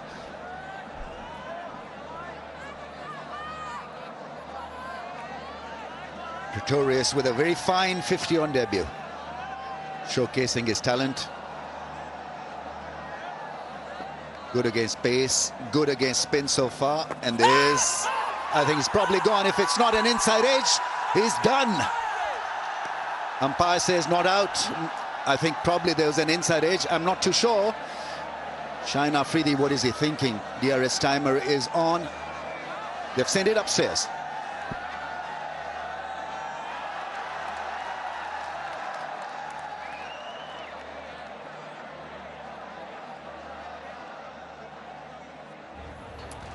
TV umpire to director. We have a player review for LBW. The original decision is not out. I've checked the bowler's feet and it's a fair delivery. We'll go to front on when ready, please.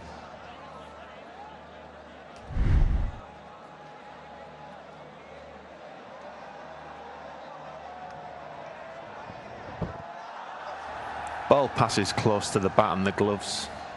Can we go to ultra edge, please, when ready?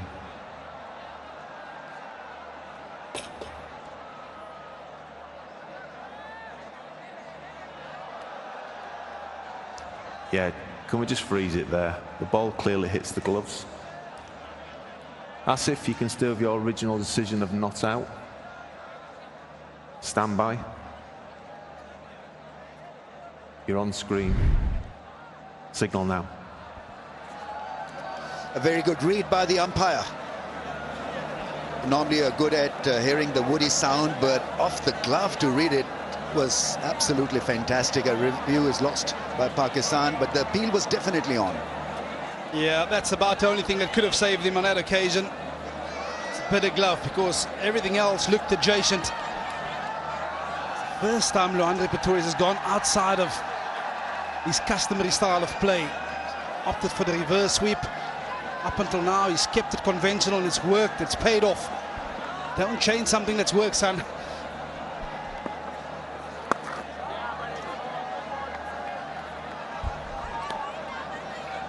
Yeah, there's just so much to like about this partnership, Ramis. You've got the experience of Quinton de Kock on the one end, and you've got the youth and exuberance of a young Leandre Pretorius. Yes, an exciting player. But what excites me most is the conversation that must be happening between the two. For the first time, international debut on ODI cricket, getting the opportunity of betting alongside the Quinton de Kock, understanding when is a good time to score. You certainly feel with the current surface, this is the best time to bat. At the end of 15, South Africa 94 for none.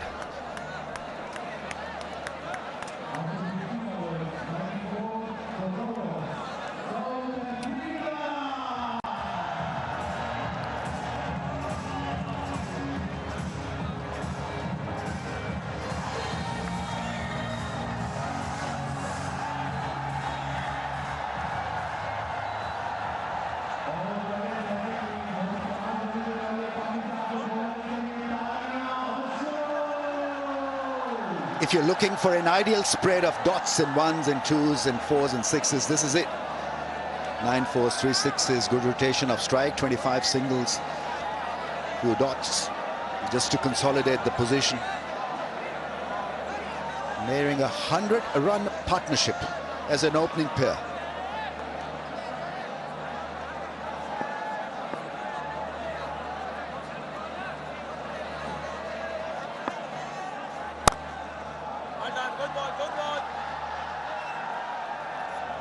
Yeah, talk about cricket being brought back to Faisalabad after 17 years. I absolutely enjoy these smaller outer venues because you certainly get some passionate crowds. So it's good. I mean, we owe them the opportunity to come and watch live international cricket. Very often they'll be sitting behind the television sets applauding Pakistan cricket on. So yeah, they have an opportunity to come out and witness it live. 3 ODI matches being played at this venue. South Africa off to an absolute flyer.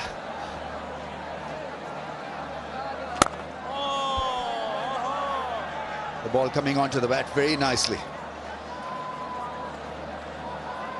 Few hints, glimpses of the ball gripping and spinning, but not a lot.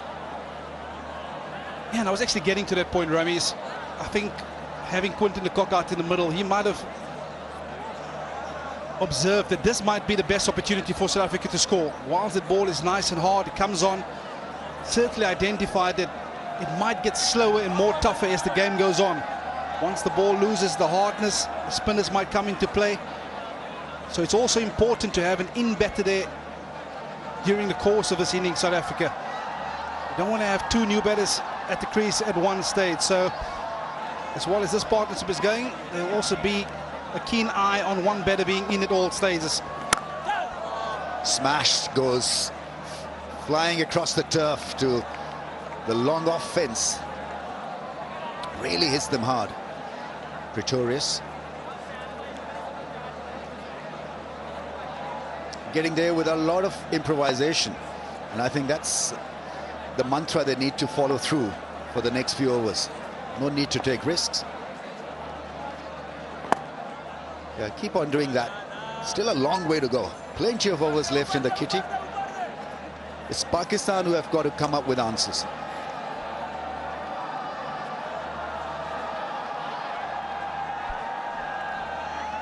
I think also, given the nature of the modern day one-day cricket, of course, between overs 10 and 40, you need to have 5 fielders inside the ring. So there's also a window of opportunity to up the scoring ante. Catch it, and well, it's taken brilliantly. Really is a cracker at point. Mohammad Nawaz has been having it great with the ball, with the bat, and as a fielder as well. Took a blinder in the T20 Is at Gaddafi Stadium, Lahore, and Pretorius will be bitterly disappointed because he's batting so well. A little bit of flight, the ball gripped and spun. Yeah, an excellent piece of bowling. Just slowed it up outside the off stump. But that's also an excellent catch by Mohammad Nawaz at point. Well, Pakistan, they pick up their first. Pretorius, he goes for 57. South Africa 98 for 1. And also, with the fall of that wicket, the players will take a drinks break.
Lohandre Pretorius, very impressive, 57 on debut.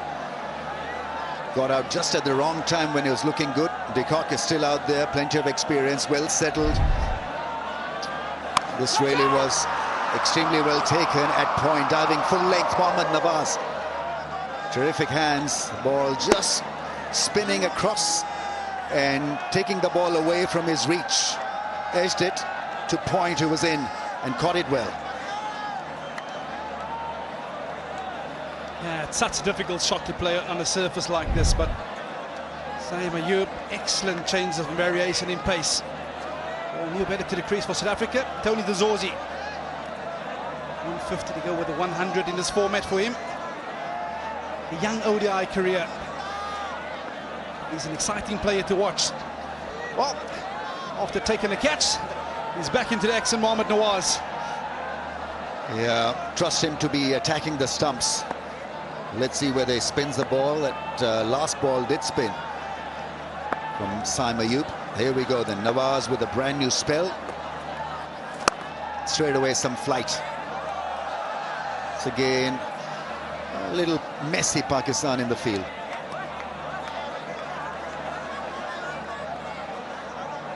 The one thing I always look at, Ramiz, is body language in the field.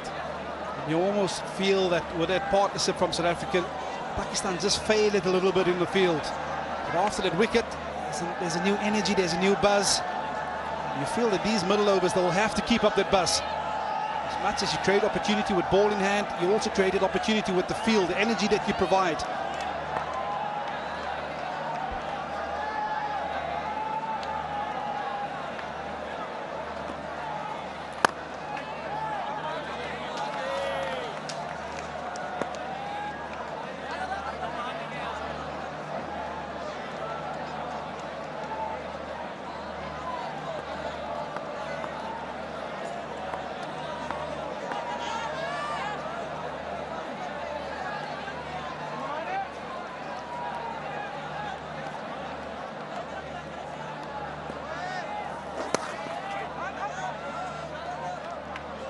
That one gripped and shaped back into the stumps from Mohammad Nawaz.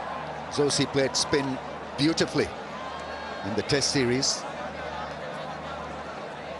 But stuck to the task, showed good defense, good temperament.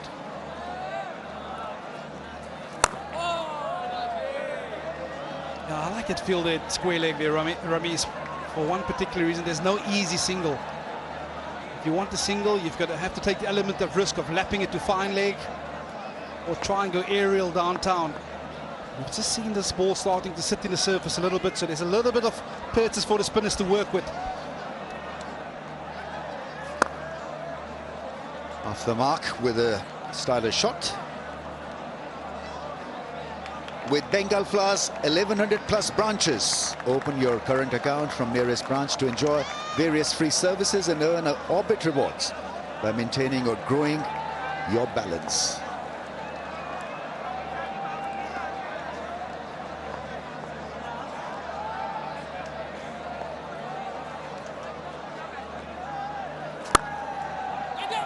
Runs with the shot, makes his ground. Both batsmen make their ground. 101 for 1.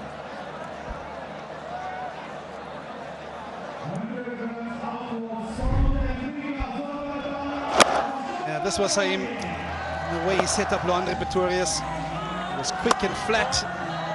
And the batsman got in some sort of rhythm. And then, of course, he just dragged the pace back. You can see those two purple elements.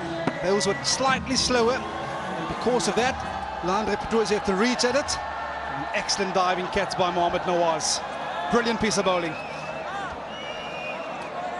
Yeah, I just about summed up the delivery perfectly. Loopy and wide. He's got to take the lead now as a front runner in this innings. De Kock, plenty of experience. He's well settled. 38.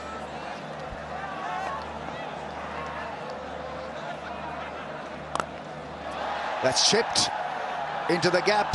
Has enough force to make it to the fence. Yeah, way too much experience to be missing out on freebies like these. It was a low full toss. It's cries of catch it, but there's absolutely no one in that region. Placement to perfection. Easy boundary for the Kock. Yes, his ability to find the gaps. That's why it's such a success in white ball cricket. First boundary after 5 overs for De Kock. Then works away towards the leg side for a run, easy run. Yeah, you certainly feel this is a massive innings for Quinton de Kock. Of course, announced his comeback into international cricket. The one thing that you have to do is to put the runs on the board. He's had a bit of a dry spell of late in that runs department, so this is a wonderful opportunity for him. Magnificent start, 43 of 40 deliveries. But you certainly feel if he is to announce himself back in the colours of South Africa, he will have to get a 3-figure score, because there's plenty of competition in and around him. Likes of the Zorzi, Rickleton, Markram, they all in-form players for South Africa. But it's wonderful to see him back.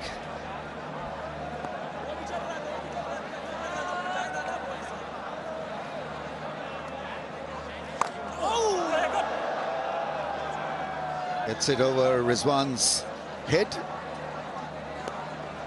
Still work in progress. Dizosi, last 11 innings in ODIs, 277 runs, average of 25.18. Strike rate of less than 100. 50 plus scores, none.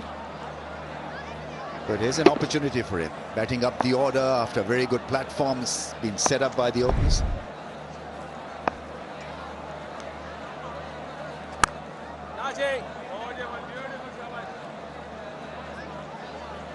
Yeah, I remember Tony de Zorzi getting it 100 against India in South Africa. Really announced himself with that 100. Of course, he's got a lot of potential, but also playing various different conditions, asking you as a batsman to make an adjustment. There's a low full toss. So as much as he got off to a flyer, it's also about understanding different conditions and how about to go in those different conditions. Young is an exciting player. He comes from my town these days, Ramiz. Oh, that's a beauty. Spun across sharply. 107 for 1.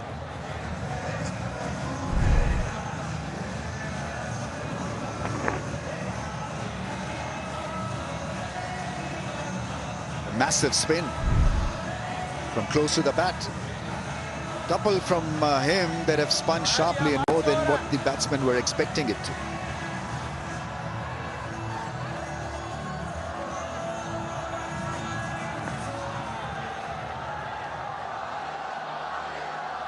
We're going to root for D'Souza now, Vernon, because he comes from your land of plenty, which is Cape Town. Now, Cape Town is heavenly, absolutely beautiful city.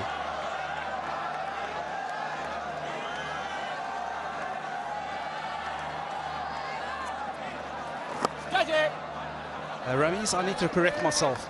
He's made the move from the Titans down to Cape Town.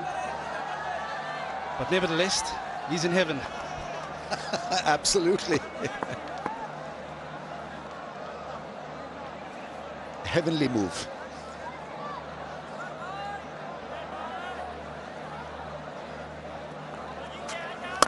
Down the track, lifts it effortlessly, gets it across for a 6. What a strike that is. Seriously good strike. Didn't try to overhit it. That was the key to success. Yeah, this is the one part of Tony D'Souza's game that I absolutely adore. Once he's picked the left arm spinner, he's made his intentions clear. Gets himself into a wonderful position to launch this, not trying to overhit it. And as soon as it left the bat, we all knew it was going to travel the distance.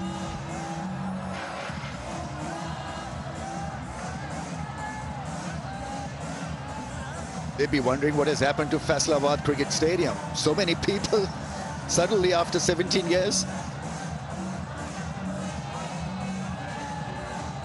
South Africa's flag flying high. They are beautifully set up for a very impressive first innings. They're looking for the ball, is he?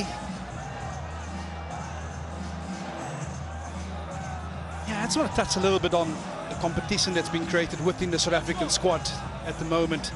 Of course, this team has gone to Australia, beat Australia 2-1 in their home conditions, gone to England, beat England 2-1 in their home conditions. So there's a lot of confidence spilling over. And of course, if you're a new batter coming in and you know there's someone in form ahead of you, more often than not, it's about the determination of getting more runs and putting pressure on those guys ahead of you. They've created an excellent platform here, South Africa. Oh, I tell you what, that is some hit.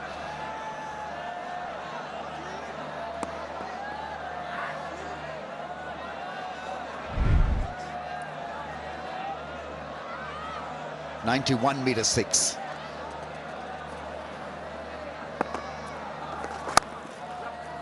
That's another good way of playing spin. Play the ball as late as possible. Really was a massive hit. This 91m went out of the stadium. That comes from your era. Hit a boundary and get off strike, right?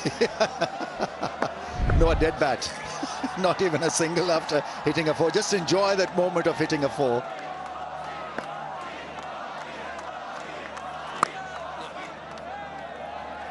How the game has expanded. It's just brilliant to watch some of these young kids on the block, because they're fearless and they want more out of one delivery.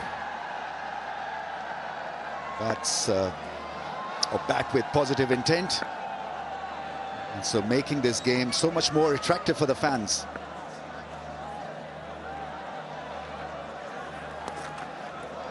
On the pads, a flick. Is it going to be stopped? Abrar, well, he tries, drags the ball with him into the fence. And this is the pressure that was exerted early on in the over on Mohamed Nawaz. Of course, you can see it's the arm ball a little bit quicker, but just down the leg. Easy pickings for a guy like Quinton de Kock. All he knew he had to get on was a little bit of blade. Yeah, it was an excellent effort in the end, but in the process, popping the ball back into his arm and taking it over the boundary, waiting for boundary.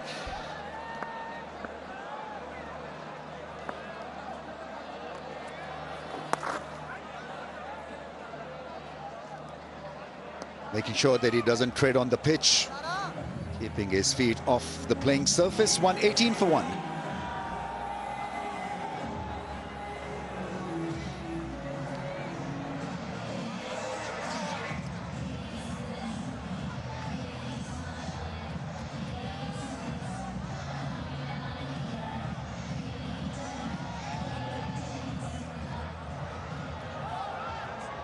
Sixth, 8.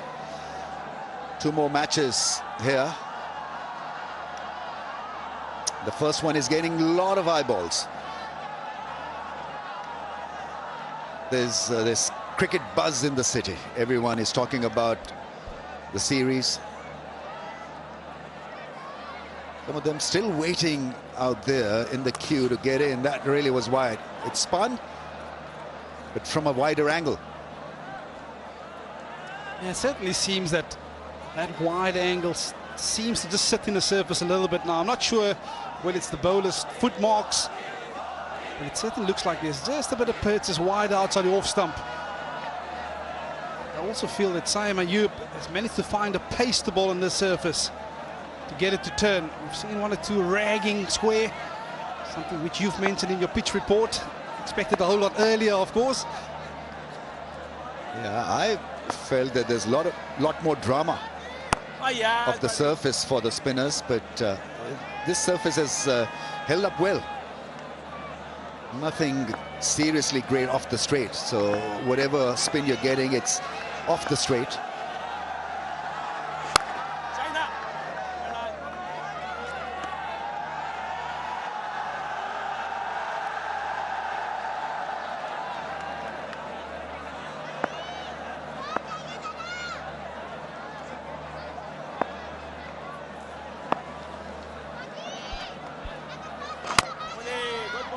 And it's amazing from the outset. You ask yourself, what's a good target on this particular surface without having faced the first ball? And many would have said, if you get to 260, it's a good score. All of a sudden, that has changed dramatically with this start South Africa's afforded themselves. Must be thinking 300 plus. An excellent sweep shot by Quinton de Kock. It takes him to 50, coming off just 50 deliveries. Playing an ODI after a gap of 2 years, and gets a great response from the dugout, from the fans here. This is a lovely sweep shot. Good, nice roll of the wrist, playing it down away from that fielder. No one at the back fence.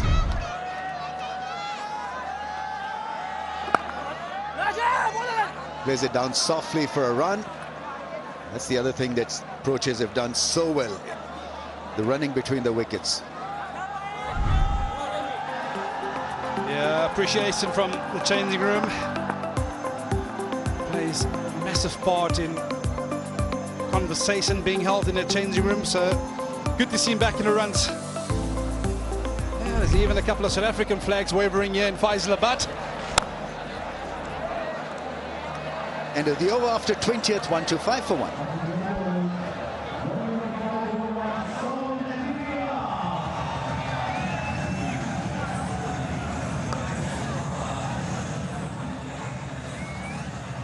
Yeah, they needed a good start in the surface. Pretorius, he got off to an absolute flyer. 57 of 60, and well supported by Quinton de Kock. Britzke, Kasile, Ferreira, the batsman that they will hope to get the bulk of the runs from. South Africa.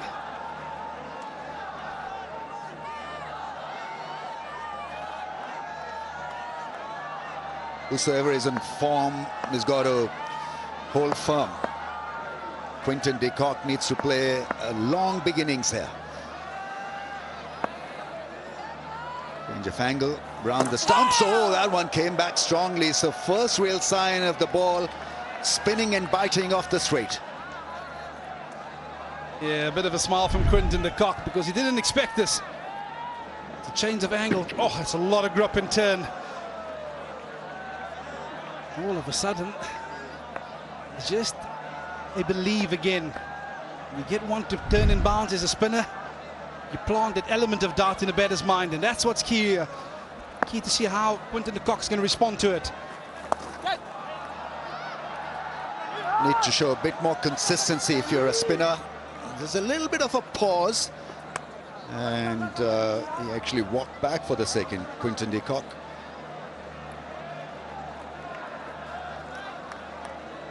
He's well settled to now play the variations, Quinton de Kock, and that's the advantage of a set article out there, set batsman out there. 54 of 53 is seen off a decent period with the new ball, and then now the ball is gripping and spinning. It took about 20 overs for the ball to settle down and to spin. Oh, that's full toss. That's gone all the way for 6. Bombastic, belligerent from the left-hander. Probably didn't catch it straight away off the hand. It's a boundary, I think, not a 6. Anyway, a loose half-tracker put away. Yeah, he'll be disappointed with himself here, Mohammad Nawaz. After the first one, he got to turn. That's an arm ball. Lost complete control of it. The man of Quinton de Kock's caliber, he's not going to miss out.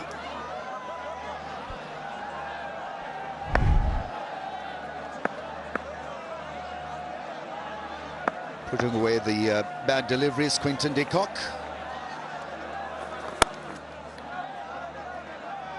I think it's so important. You talk about consistency. Yes, the 50-over format, 10 overs as a bowler you have in your arsenal, so you still have to be bowling good spells. What I find is with the T20 format, bowlers almost feel they have to change up. That's where batters really capitalize, especially in the 50-over format.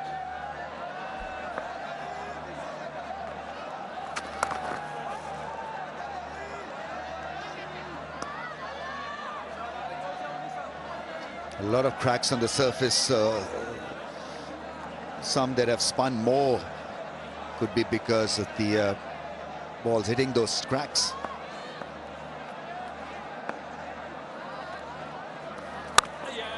That's it nicely. Waits for the ball, waits for any spin on it, and then creates that angle.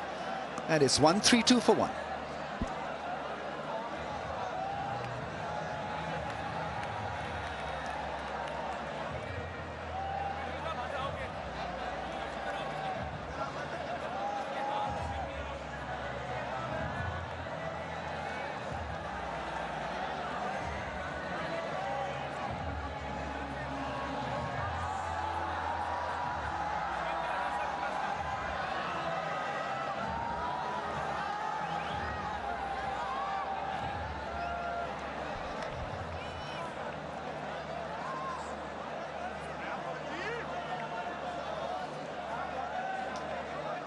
Good start by South Africa, 131 for 1, just the 21 overs.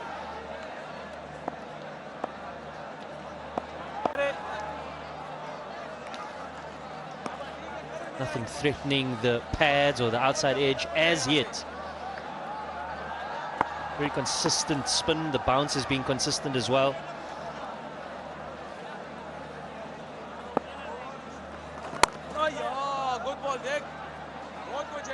Just now, last couple of overs, you just see the spin being slightly more consistent, like you say.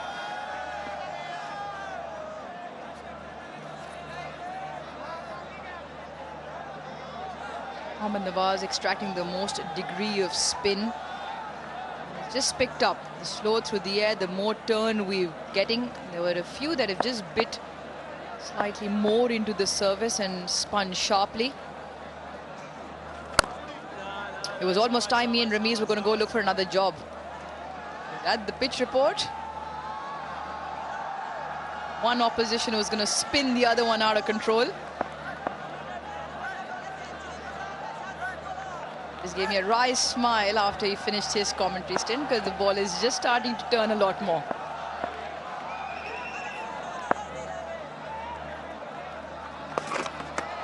Up in the air will fall in the vacant area. Once again, excellent running. 22 done, 138 for 1.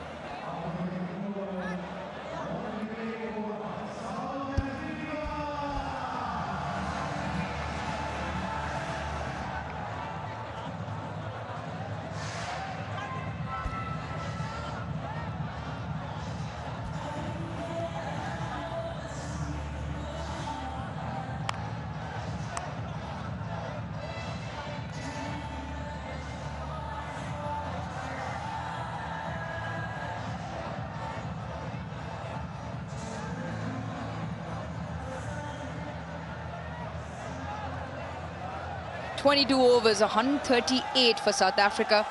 The one wicket that of Luandre Pretorius gave South Africa impetus up the order. Played his strokes, timed the ball well, and now once again another partnership for South Africa. 40 of 37 between Tony D'Souza and Quinton de Kock. Beautiful scenes here in Faisalabad. Change in momentum of the game as well. Naseem Shah back into the attack with the ball. Seamers up front, bowled 7 overs between them. The ball came on quite nicely in that first power play.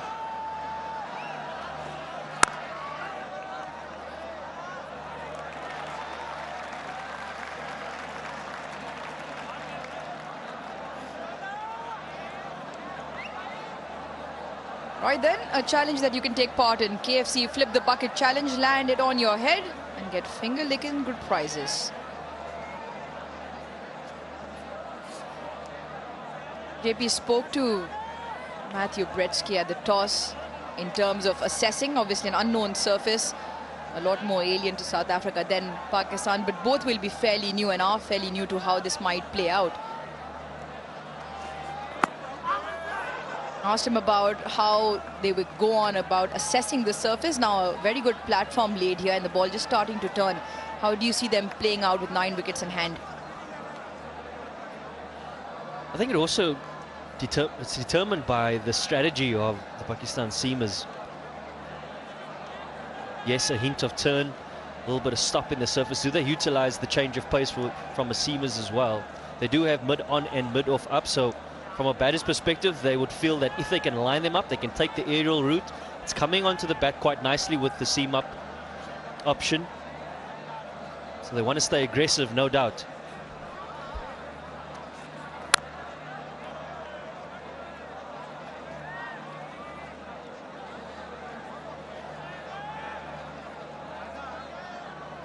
So far, South Africa have scored very quickly and have kept it smart. Similar to the Inverex Exio, Pakistan's smartest hatchback EV. Charge fast and drive smart.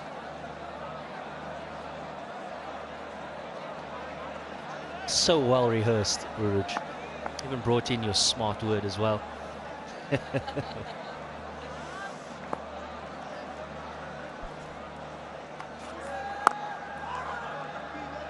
Yep. Know the scripts down to the T. Now you talk about the change of pace as the first slow delivery. The off-cutter, Naseem Shah's bowled 118 kilometers per hour. And so far, the understanding of the surface from South Africa, they can rely on it and hit through the line of the ball because it hasn't had that invariable bounce so far.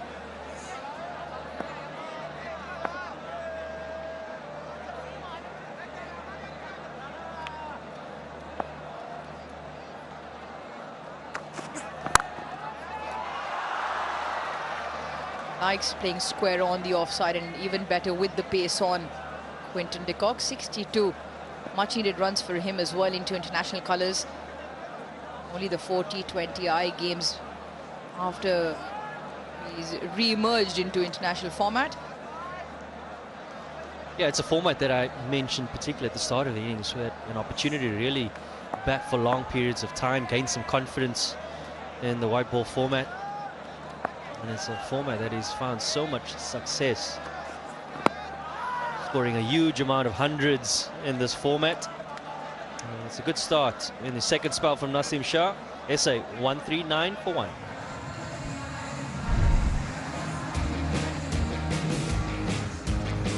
The ability to play all around the ground, Quinton de Kock doesn't mind to use his feet with the aggressive option, particularly against the spin. Has been really good in his footwork. Timing has been really good. Touch game on point. More importantly, doesn't mind the sweep shots as well. And are we going to see another big one here by Quinton de Kock? The platform has been set. He seems to be moving really well, timing the ball nicely. 2 maximums thus far in his innings of 62 and just the 65 deliveries.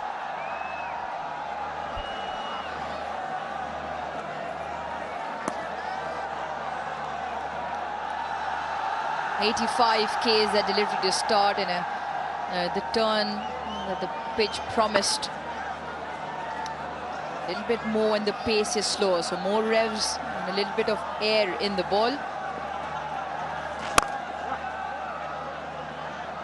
Now you mentioned Quinton de Kock's numbers at the ICC ODI World Cup in 2023. 59 the average, 594 runs, and it was the third highest run scorer in that tournament. That was his last one-day international. Off memory, maybe 400s in that, just behind Virat Kohli and Rohit Sharma on that list. Big shout. Has he trapped him in front? Maybe just impact outside. Umpire unmoved. Don't think Pakistan are interested in this either.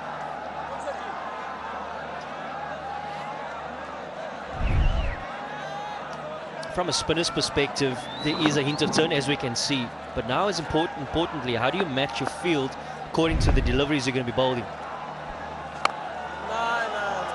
As we see consistently, there's been a ploy from outside the off stump. So what that suggests is the only mode of dismissal is really caught. And with a hint of turn, is there an opportunity to bring one more man across to the leg side, try and target the stumps, bring in bowl, bring in LBW as well as caught, possibly a leading edge? You have to create some opportunities here. South Africa foundation really well set.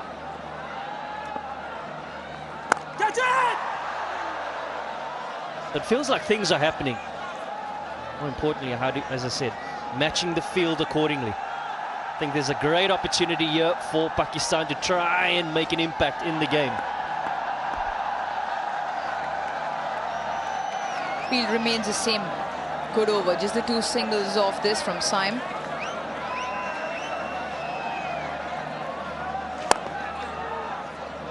And will remain the same. 24 done, 141 for 1.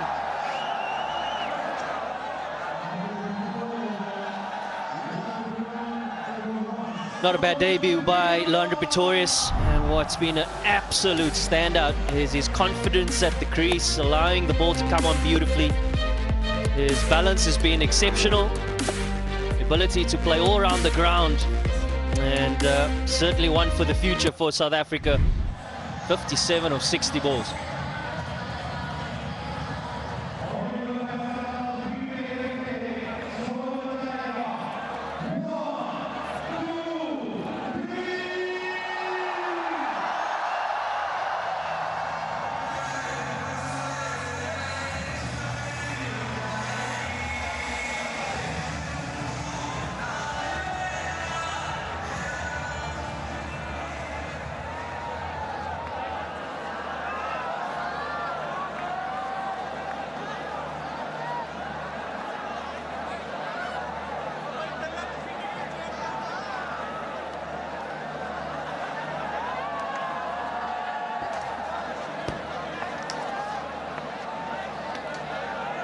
Plenty of firepower to come in next for South Africa. But at the moment, Pakistan looking a bit toothless. A bit toothless in this bowling lineup that they have. And why that is Pakistan, we spoke about this earlier, struggled to pick up wickets in the first 10 overs against South Africa. But coming to the middle overs, now I'm talking about across the board in one-day international cricket, between overs 11 and 40, Pakistan bowlers this year in 11 ODI games have only picked up 1 wicket every 10 overs, which means between 11 and 40, Pakistan's average wicket-taking ability is 3 wickets only, which is 11th out of the 12 teams on that list, just ahead of Ireland. So numbers that Pakistan will need to look to work at. Comes back to the conversation in terms of who are the most likely to get you those wickets in that middle order.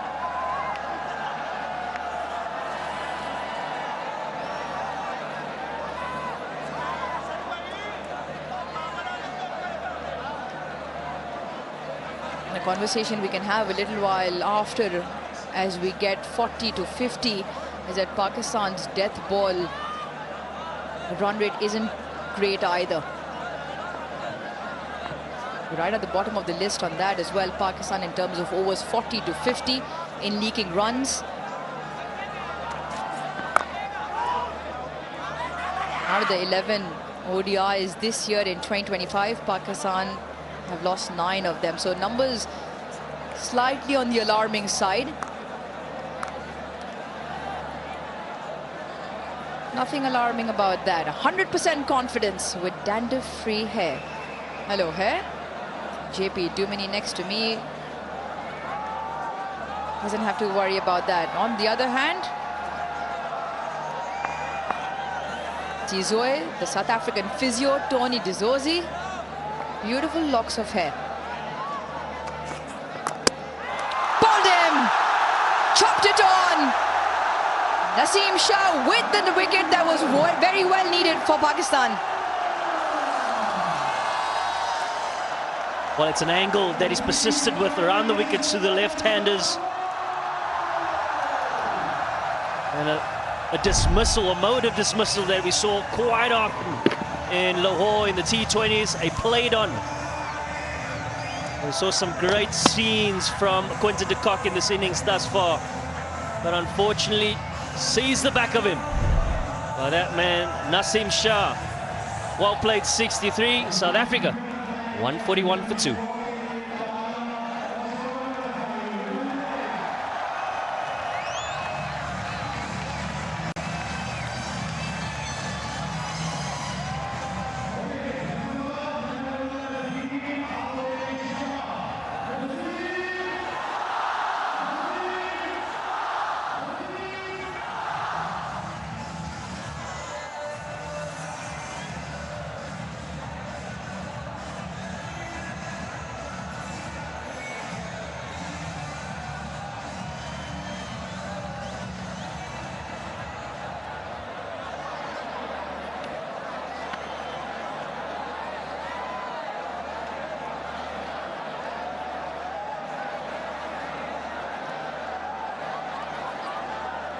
South African one-day international skipper Matthew Bretsky makes his way out. Enjoys this format according to himself. Still fresh into the ODI career, but he does have a certain love affair with this country in terms of venues.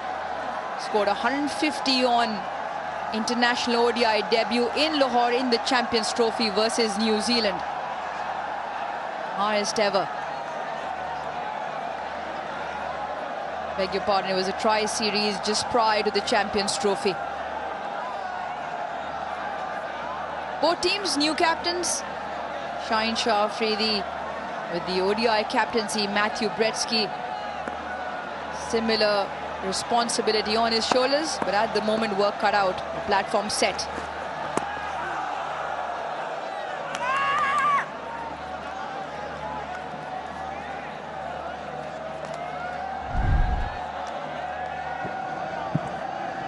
Trying to use the pace, and it's a shot that he's become well known for, the ability to just nudge it down to third man, but the angle of the bat unfortunately doesn't help with the angle of Naseem Shah coming back into him.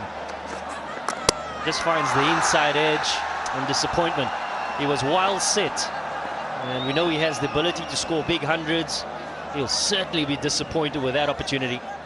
Coming back into international cricket. Oh, shouts all around. An appeal from Naseem Shah.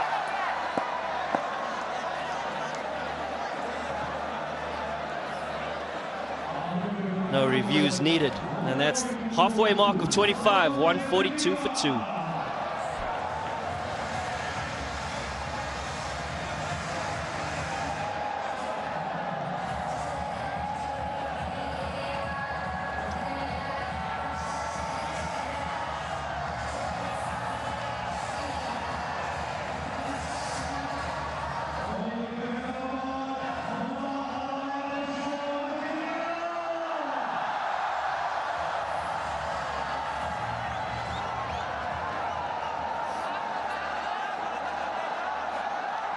.142 for 2 in 25 overs.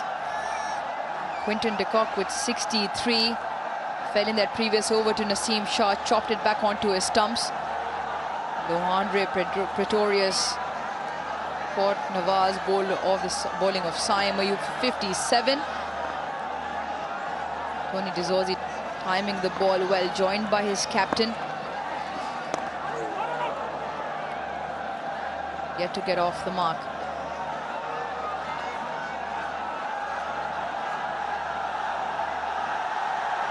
The crowd is fantastic, really clocking up the decibels here, because Babar Azam is fielding at long on just in front of them.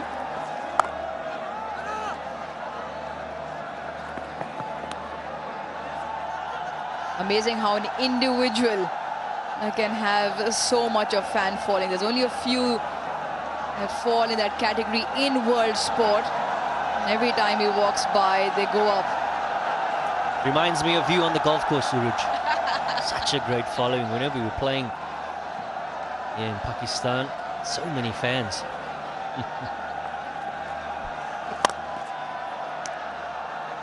Powered away. Powered away by Tony D'Souza.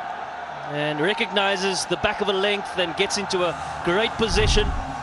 Doesn't look to go the aerial route, but just firmly put on the ground and powers it to the boundary. Not the best of deliveries either from Saim Ayub. Drops it short. Tony D'Souza very quick onto the back foot.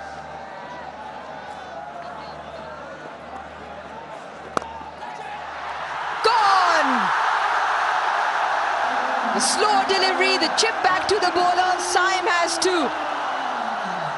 South Africa 3 down. Well, we spoke briefly about the opportunity to bowl straight to line. It brings 3 dismissals into play. And that leading edge, particularly with the ball turning away, sees the back of Tony D'Souza. And Saim Ayub, well, he's elated. And the 3rd wicket goes begging for South Africa. It's 147.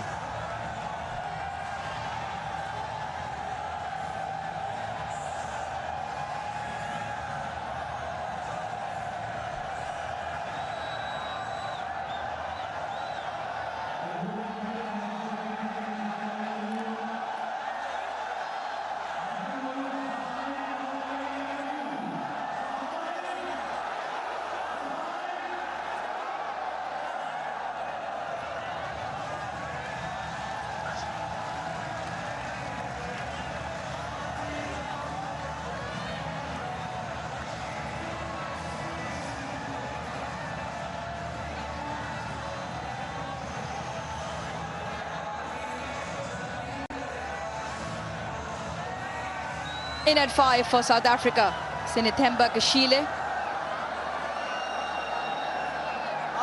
making his international ODI debut. Plenty of experience at the List A career. JP Dumini. Is there another pronunciation of his name? Kashile. Yeah, I had the opportunity to play with him for South Africa in T20 cricket. He's a great talent. Keeper batter. What a great opportunity for him, particularly in the subcontinent. Crowds are on their feet here supporting Pakistan.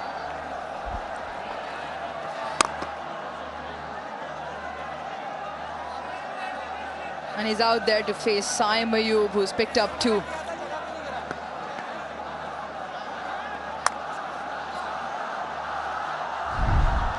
A touch slower. Tony D'Souza just chips it back.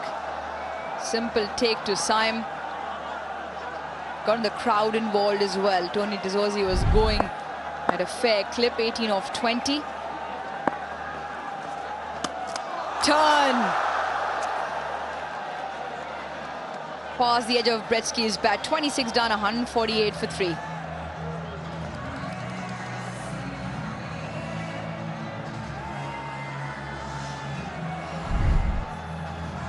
Yeah, it's a part of the game that's really going to be a test for these 2 batters for South Africa. One on debut, another one debutant as captain. And a prime position to be able to put in a captain's knock. Back-to-back wickets. 3 down now, but a healthy score thus far.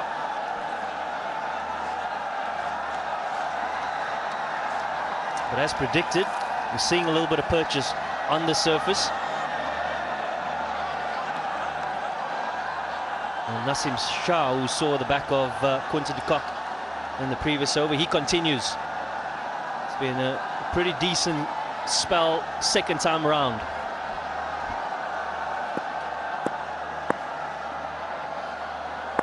And we'll continue with the slip in place.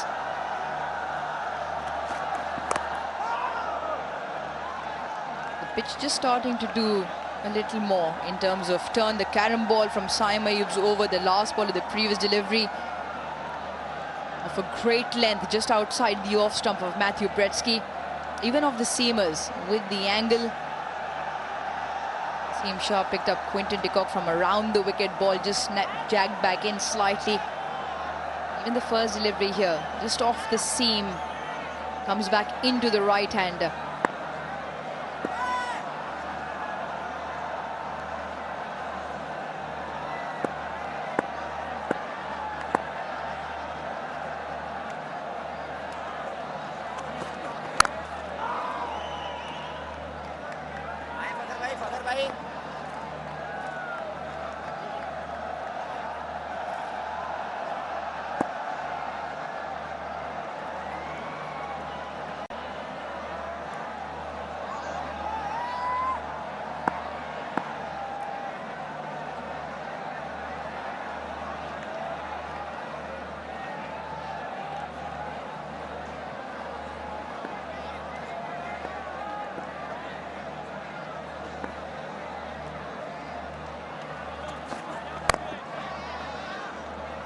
Good call, great run.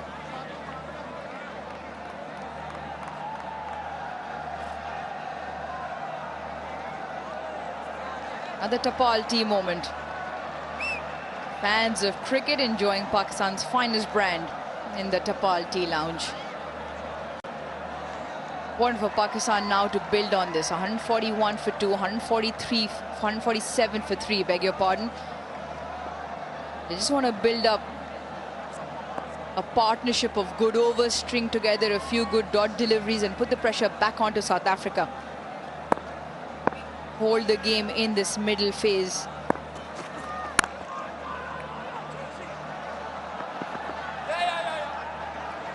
But JP, shots like those sound at the bat every now and then. The surface still a very good surface. Brings up the 150 for South Africa. Yeah, particularly with the seam-up deliveries, it's the ability to play well off the back foot. Ah, the elusive sound. Depends which side of the coin you are. From South Africa, they'll be happy. An opportunity to release the arms. Clearly over the line. Nasim Shah.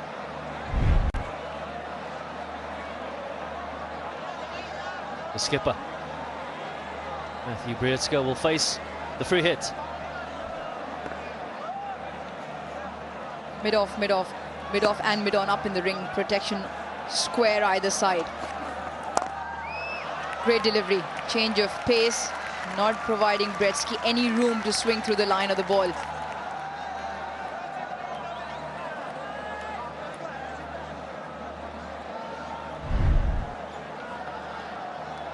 Yeah, it's always a difficult one when you haven't really faced many deliveries on a surface such as this one, where it sits in the wicket a touch. Generally, when you see the ball short, you're anticipating that the ball is going to come quite quickly at you. You're having to stop your shot and adjust. Well disguised by Nasim Shah. Change of field. Slip comes out into mid-wicket.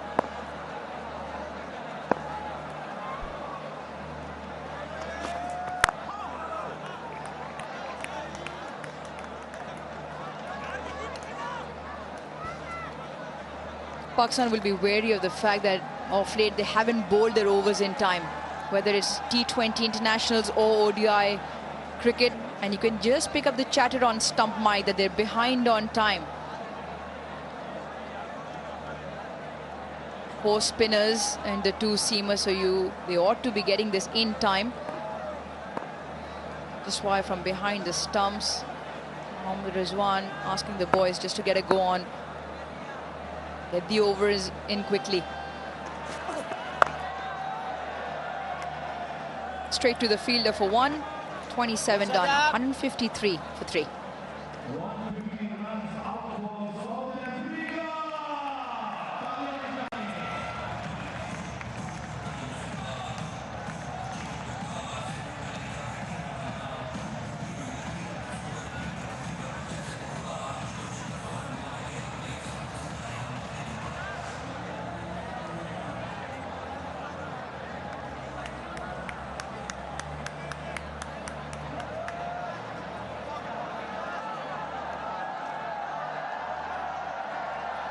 .53, 48 and 58 deliveries respectively for South Africa to bring up a sequence of runs.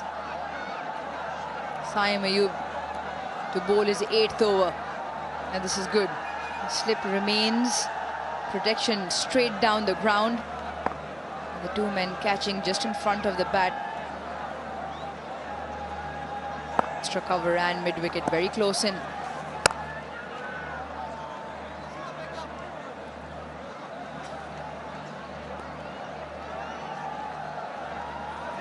The one ball that did turn off Saim Ayub, last ball a couple of overs ago.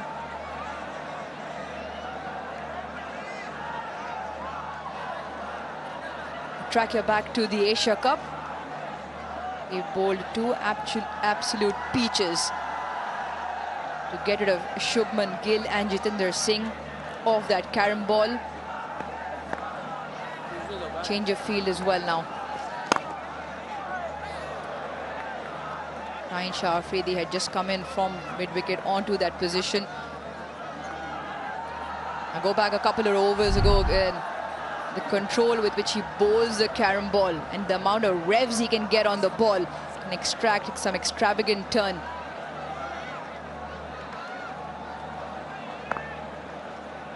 Rolls his finger over, release from in front of the hand. This field he'll keep bowling those, maybe just draw Matthew Bretsky outside.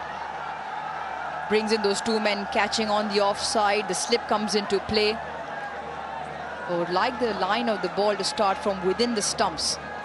So if the one that does remain straight, you bring LBW into play as well.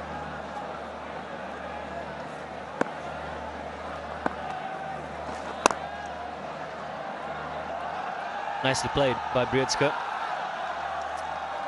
Feature of Bretsky's spin play is generally how he utilizes his feet, particularly playing off the back foot.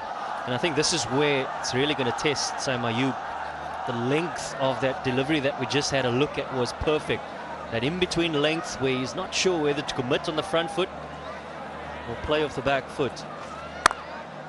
That's the length that he doesn't want. It's just a free shot really for any batter, because it's responding off the surface quite slow. So you have the opportunity really to get into the positions quite easily. The encouraging part for Pakistan is that there is purchase. Pace so important, line so important, even more so the length of that straight delivery.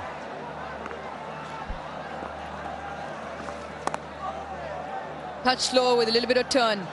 28 overs done, South Africa 157 for 3.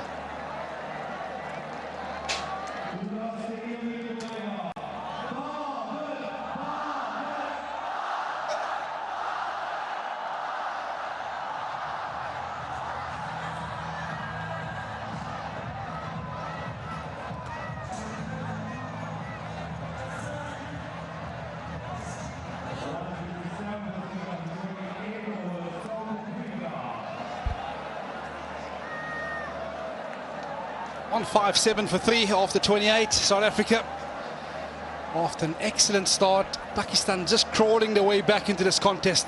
Last 5 overs, 2 for 18. Well, it is the battle of the 2 young captains. I suppose it's a learning curve for both Saeed Afridi as well as Matthew Bretsky. What have you made of his captaincy so far, Amir Sel? Yeah, he handled the situation quite well, Shaheen Shah Afridi. Rung appropriate changes. Rotated the bowlers in a nicer way. And this is very important phase of the game. Whoever make their mark in this passage, they'll have the say in this game. South Africa, no doubt, in a very good position with 158 for 3 on the board. And if they go on to score about 70 runs in this phase from 29th till the 40th over, now Pakistan will have to think a lot. It's coming around the wicket, great at angle to get the ball back into the stump side, Shaheen Afridi. Perhaps a phase of the game that they've identified they need to pick up more wickets. There's no use allowing batters to get in, no matter who bowls at the back end of the game. Once a batter is in, they can launch you out the ground. But this is the part of the game where you can really inflict chains and have an impact as a bowler. It's good to see him bring himself back. Yeah, that is the main reason. He knows the importance of a wicket here. That will give them the control. Yeah, is this that angle, As a right-hand batter, you're so used to it. The left arm operating from over the wicket, he creates an angle where he can cut. This occasion, the one nipping back, so there's no room to cut and free the hands. Yeah, so far, Sheila had his problems. He hasn't middled the ball consistently.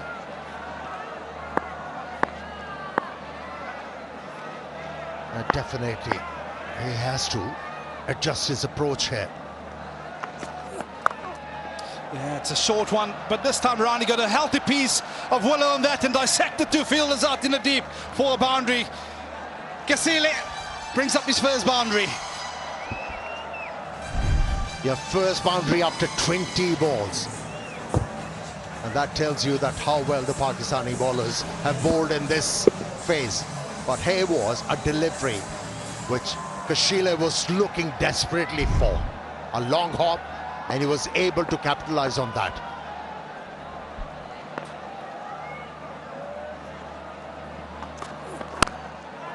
Yeah, that's a much better length from Shaheen Afridi. I don't think you want to be bowling too short, because if you're being scored square off the surface, you're erring on the wrong side of the surface here this evening. Yeah, when you talk about Shaheen Afridi's strength as a bowler, it's by pitching the ball up. Whenever he tries to bowl back of the length, he struggles. So he might as well stick with his stronger point of the game.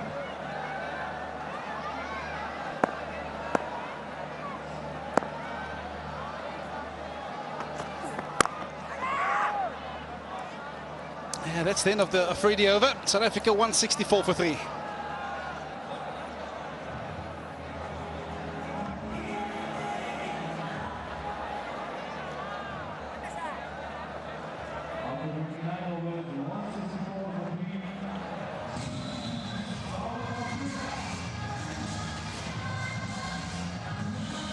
Yeah, a couple of towers in that first 20 overs. And that was due to Quinton de Kock and Lohandre Pretorius giving themselves a wonderful start at the top of the order. And at the 4, you just see those towers are getting smaller and smaller, as we expect with this ball getting softer in this middle period. Yeah, this move has a potential because Nawaz of late has been picking up important wickets for Pakistan. Yes, he struggled with his 3 overs because the left-handers were there. But now, both the batters bat with right hand. So he should bowl with a big heart, Mohammad Nawaz. And we saw the wicket responding to him as well. Yeah, I just get a feeling from Nawaz's point of view, perhaps trying a little bit too much. We have seen a bit of purchase.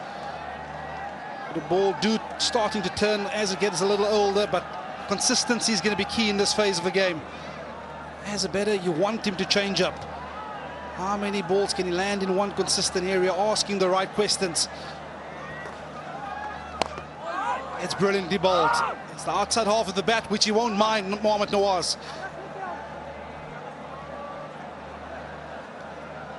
Yeah, boundaries are hard to be found at the moment, the way Pakistani bowlers have bowled. Yes, a boundary was hit after 20 deliveries in the previous over of Shaheen Afridi. But this situation can work in Nawaz's favour if he gives more air to the ball. Try and buy a wicket here.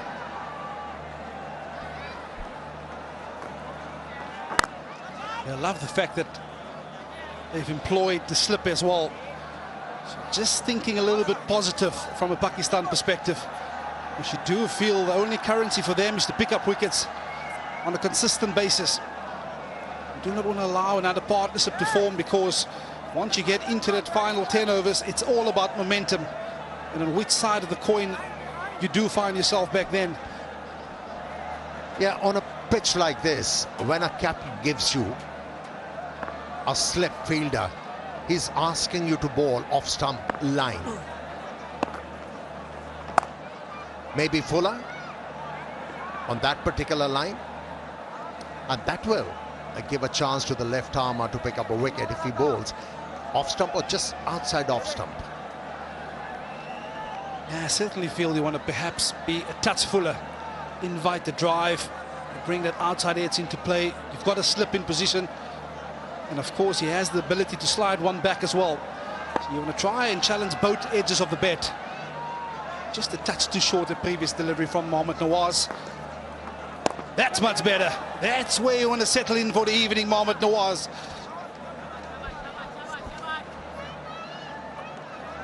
And there was hint to turn for him as well.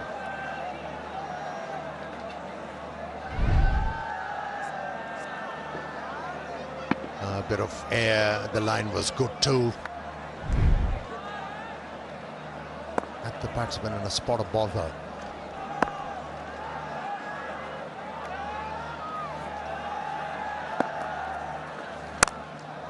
Yeah, touch too short, but missed out from Matthew Brielska.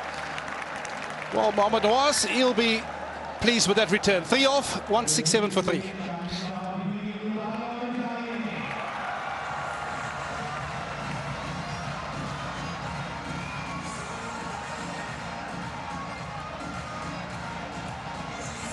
South Africa, that's how they've been going in the innings so far. 97 dots, 57 ones, 9 twos. Surprisingly, no threes whatsoever. 15 boundaries with the 4 maximums. Certainly strikes you as that kind of ground, that kind of venue where you won't be seeing too many threes, because it's a touch on the smaller side. It's a small venue, quick outfield, so no surprise that we haven't seen any threes on that accumulation of runs by South Africa.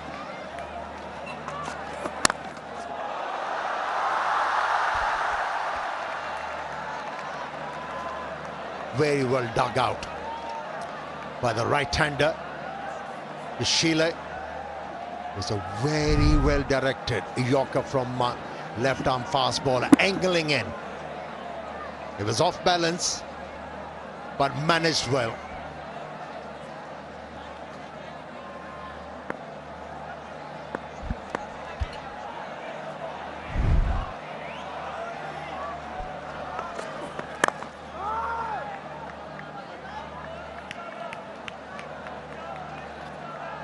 Showing some confidence now, Sheila. And there's one aspect of Sainsa Afridi's game that I really enjoyed working with him as well. He has the ability to bowl that Yorker. I had a chat in the last T20 game, and I kept on asking him, you've got that potent Yorker, why not utilize it more often? Yes, bat is expected, but it's another thing facing it. Around the wicket again, it's been airborne. He's picked the gap, Kasile, and he's going to pick up a second boundary to his account this evening. Yeah, talk about maneuvering the length. Talk about using the angle.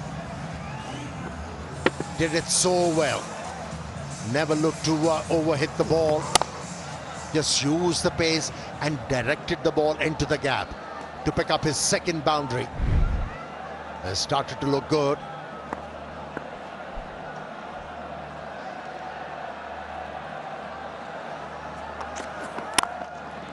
It's over pitched again, and guess what?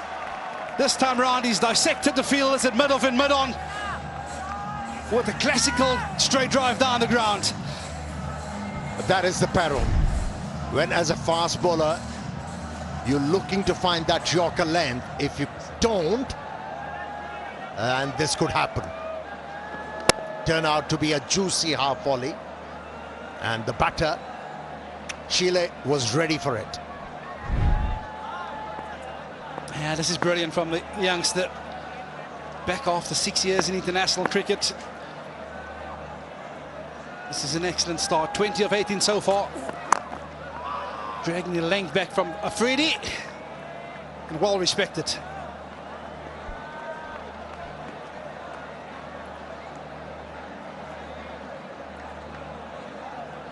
Yeah, once again, we saw a bit of rhythm in the batting of these two. They've started to find boundaries. Making Shaheen Shah Afridi think, not only as a bowler, but also as a captain as well. This partnership, 28 of 32 deliveries. And that's down the leg side, and he'll have to re-bowl it again.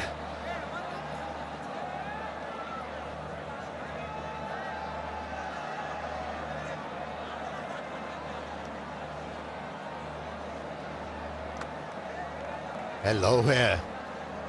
100% confidence with dandruff-free hair.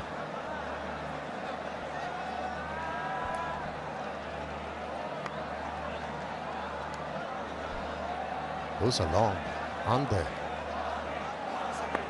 Putting Ramesh to shame.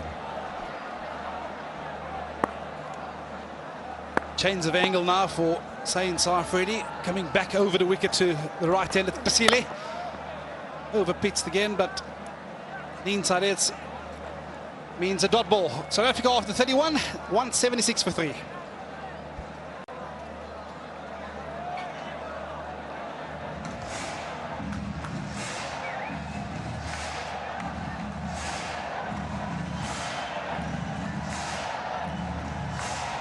Yeah, it's good to see this crowd's in.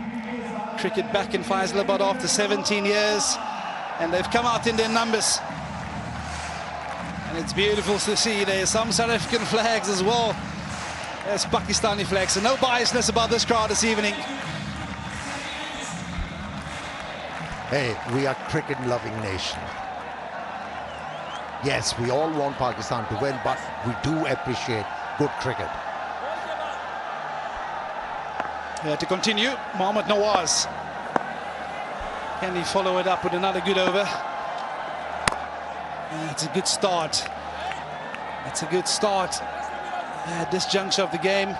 As both teams, you look at what's going to be a good score from here onwards. With the platform South Africa has afforded themselves, they must be thinking 280 plus.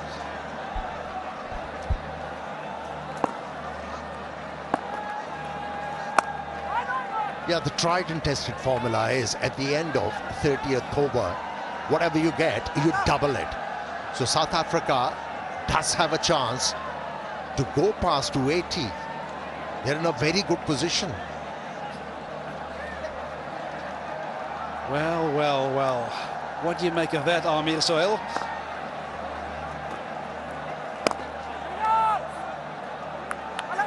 Well, Pakistan Cricket Board is adding 2 more franchises, and the Faisalabad city has a chance to get the franchise, and if they do, then PSL is going to come to Faisalabad anyways.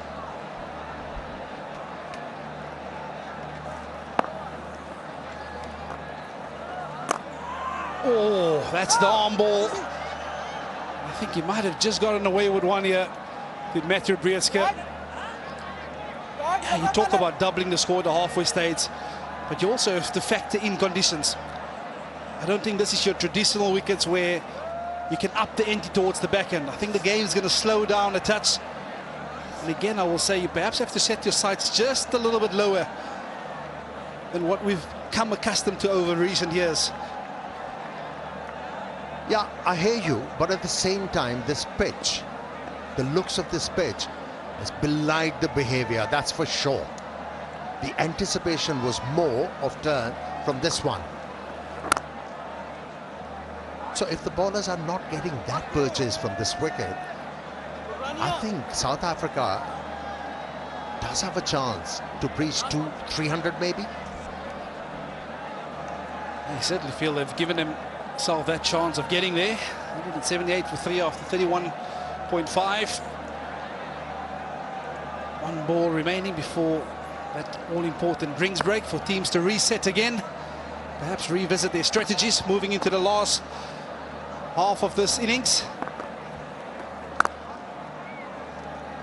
Wickets picking up a single. Well, Mohamed Nawaz has gone 3 and 3 in the last 2 overs. South Africa 179 for 3. And with that, the players will enjoy a cold refreshment.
Well, South Africa lost 3 wickets so far in this innings.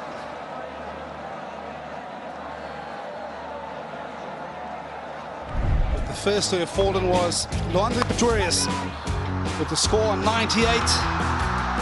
Played a little cut shot. A wonderful catch by Mohamed Nawaz. And then they've lost 2 quick wickets in quick succession. And how many times you have seen de Kock getting out in a similar fashion? And it was not Pakistani frontline spinner who did the damage. It was M3U once again reacting to the captain's call. Yeah, he certainly has been the pick of the bowler, M3U. You certainly feel that perhaps adjusted to the pace of the surface much better than all the others. Nasim Shah, brilliant in terms of seam up front. Wonderful control, 1 for 25. But you get a feeling that this is going to be the area heading into the last quarter of this game where they will be tested in that bowling department.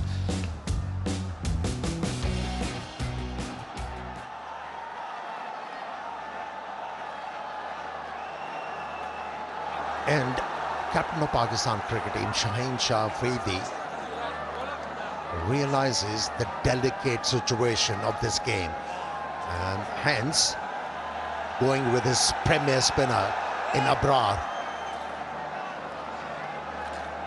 Is looking for a wicket here. Yeah, Pakistan in the last 12 overs, they've been going at 4.5 to the over. So that's wonderful in terms of control. And that's exactly what you want from here onwards. You can curb South Africa to that sort of run rate. That will up the pressure because they'll have to up the ante to score. Well, Ahmed, he's into the attack. He starts with a dot.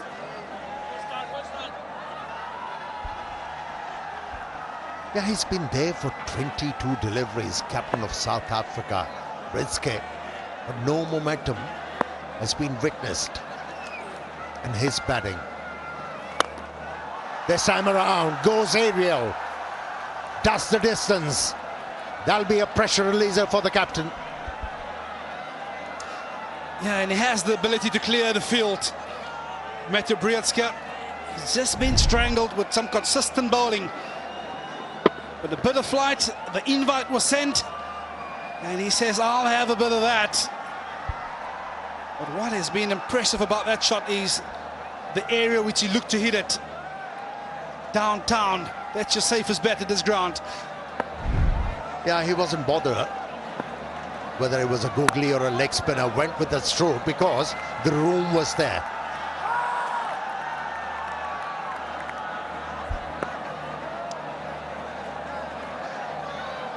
And that's often so important, especially when you're being bogged down, that you know your zone where you look for that boundary.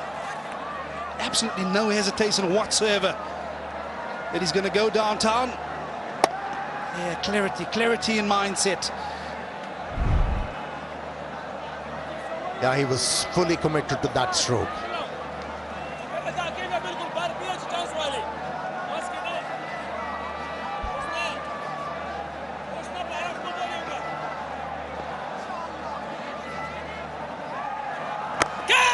Oh, it's airborne.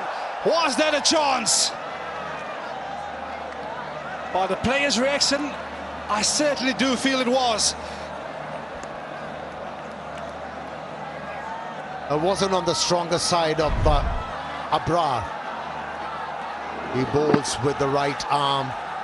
It was towards the left side, but at this standard, should have been taken.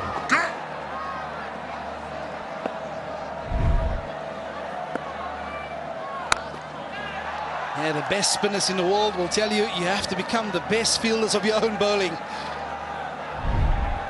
This must, as it went quite sharply, you certainly feel there was enough time for him to get across to that.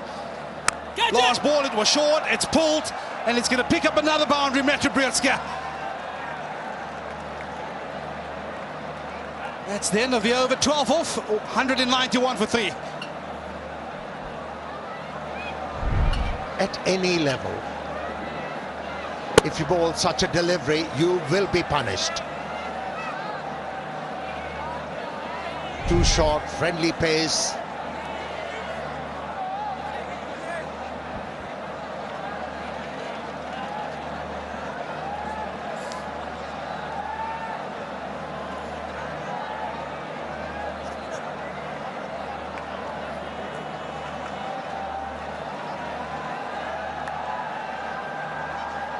Is that the momentum? South Africa is off to the one tower, 12. I do get the feeling from time to time Pakistan just goes searching, go away from what's been working for them. Oh, that's airborne, and the easiest of catches at backward point. Fakhar Zaman into the action. That was expected of Mohammad Nawaz. He was getting the ball to grip. A lot of turn on that occasion. Since he backed away too much from the leg stump, wasn't in control. But Fakhar was. An easy take for him, and he's amongst the wickets.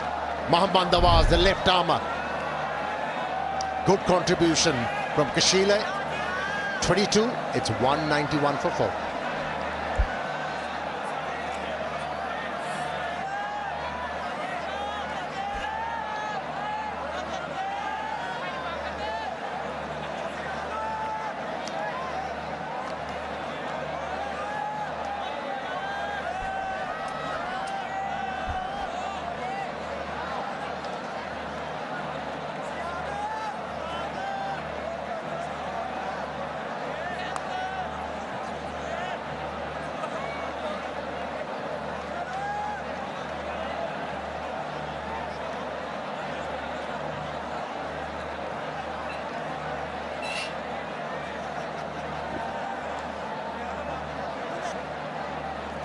Yeah, brings to the crease the South African T20 captain, Donovan Ferreira. Just look at that strike rate.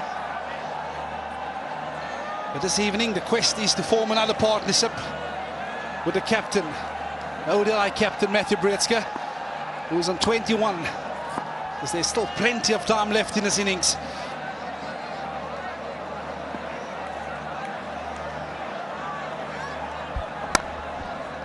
Captain of the T20 format, got about 17 overs to make his mark. And we've seen this from time to time this evening. The ball just sits in the surface, but that has turned tremendously. Like you say, the body momentum of Kasile going too far leg side. In the end, only meant to find backward points.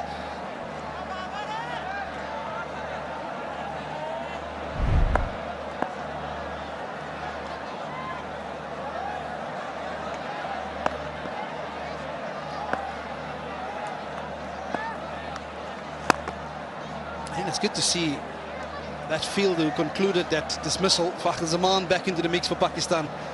I'm a massive fan, perhaps one of my players that should be playing in your T20 side.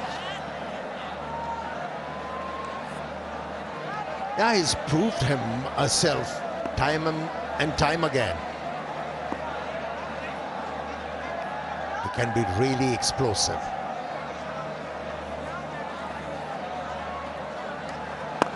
But he's been off the boil. Chance. Enough time for Ferreira to get back. Fortunately for him, Brietzke gave him the early no. You can see he set off immediately, but it was an immediate no, which allowed him some time to get back. And the last thing South Africa want right now is a run out, because they've worked so hard to get themselves into this position. You can just get the sense that there's a bit of nerves from Donovan Ferreira. Just give yourself a bit of time. There's plenty of time left. Oh, that is brilliant. Excellent piece of bowling by Mohamed Nawaz. Excellent line, excellent length. And the batter had no clue. Yeah, I think also something to take recognition of is Donovan Ferreira. This is his first list A match since October 23. So no wonder the jitters. Final ball of the Mohamed Nawaz over. And it's a dot, 193 for 4.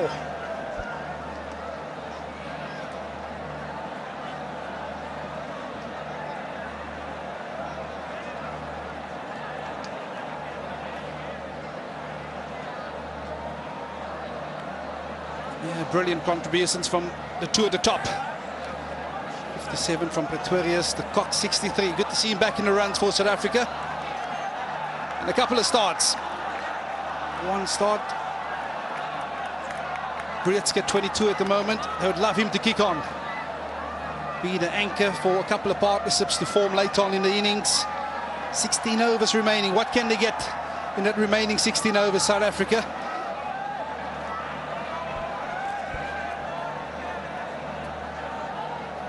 It all depends how the Pakistani are going to bowl in this passage of the play. Another wicket here will definitely have them ahead in this game.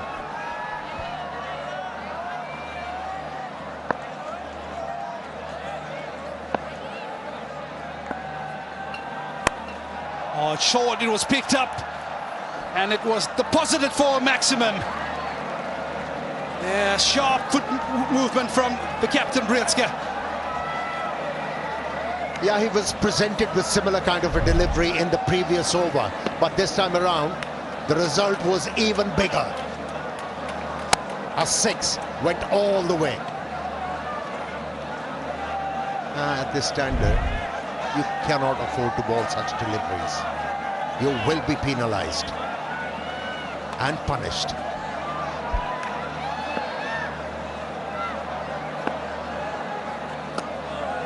Just to my point about having that extra fielder up in the ring. This is wonderful cricket awareness from Metro Brzezinski. Yes, it was short, and again, no hesitation. But he has the power, the ability to clear the fence.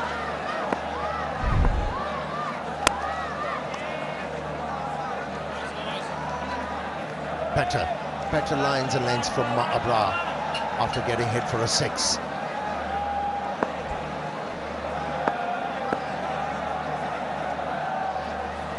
Yeah, it's really an art to be batting in this middle period as well, especially when conditions are a touch on the slow side, but really enjoy the confidence in Metro Brzezinski, the intensity,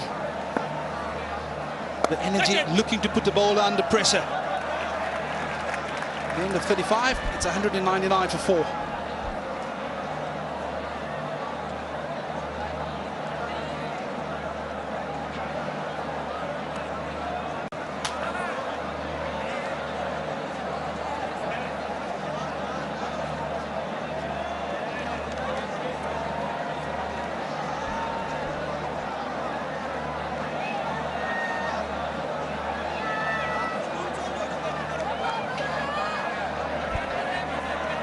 You expected more from Abrar.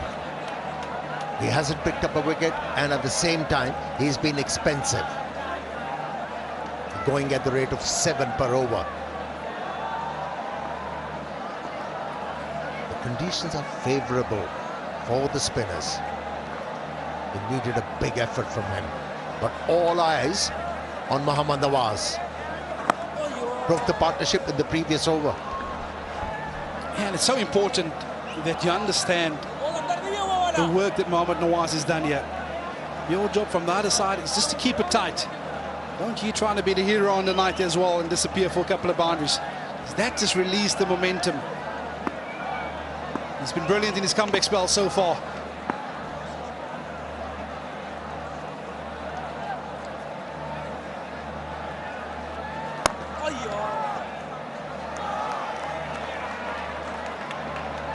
And even that in the field, that's what bowlers appreciate. The clean striker of the cricket ball is Donovan Ferreira, but this is a completely different ball game out here. It's a touch game that comes to mind, the ability to work the ball into gaps for 1s and 2s, to set yourself up to be able to launch it a bit later on. Does he have the patience? That's the big question mark for South Africa.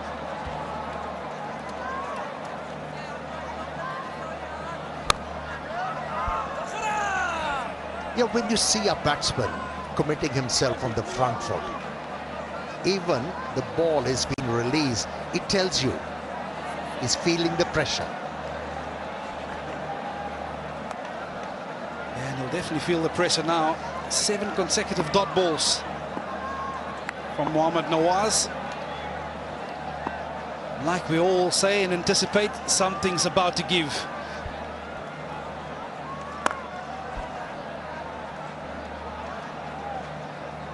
.200 on the board.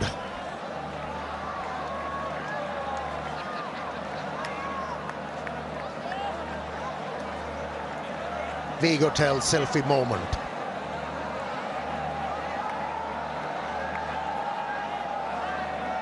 Don't they love it? Taking those selfies. Sharing it with friends. And that too with Vigotel Mobile. Amir Bey, what's your selfie game like? I don't have the face for that.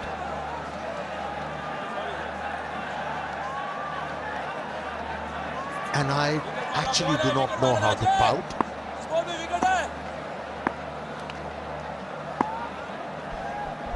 Thought he was going to revert something to about your era. But well played and well left. It's a single down the ground. At the end of 36, South Africa 202 for 4.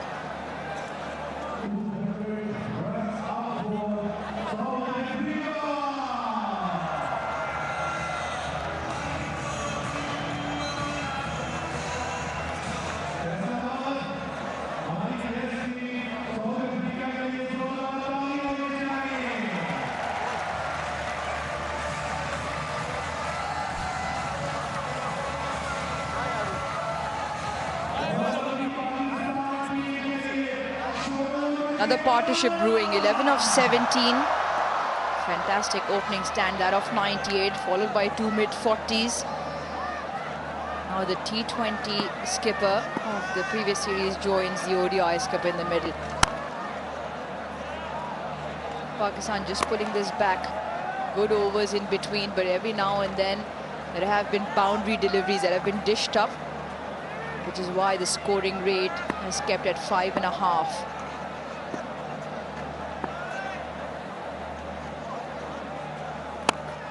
That's up in the air, catch it is the call. Fielder should take this, and he does. Babar Azam under the ball, safe as houses. Abrar picks up his first for tonight. Yeah, smiles all around for Pakistan. They understand the impact of the situation of the game. 14 overs left. And the powerhouse of Ferreira. We saw a few dot balls, felt the pressure, and looks for the big one. And straight to Babar Azam, who does the rest. Elation, yes please. He's caught one. Ferreira, he goes for 3. South Africa, 202 for 5.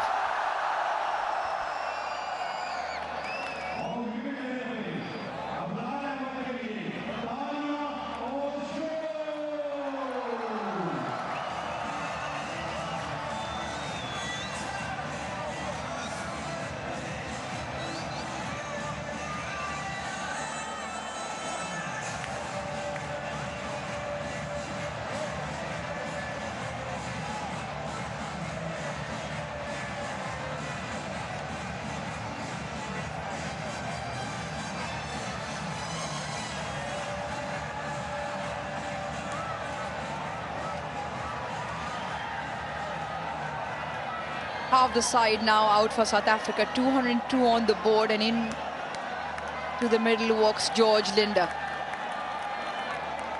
Plenty of experience on the world circuit in franchise cricket. His 4th game in the ODI format. Can certainly hit the long ball. About 13.4 overs left in the first innings. He will hope to put together a partnership with his skipper along the other side, who's going well at 29. And it was courtesy a string of dot deliveries. 12 out of the last 16 deliveries when Bretsky and Ferreira were batting.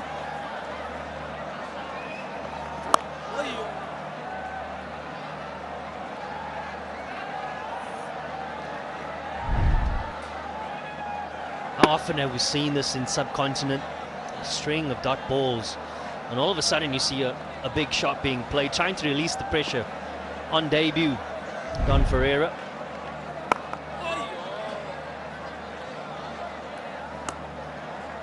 Spoke about the fact that there is a little bit of hold in the surface. Gets it above the eyes, entices him to play the big shot. Unfortunately, the execution belongs to the bowler.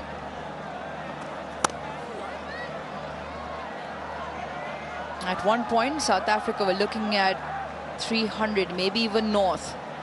Now, given the projected score, 276 at 5.5 runs and over.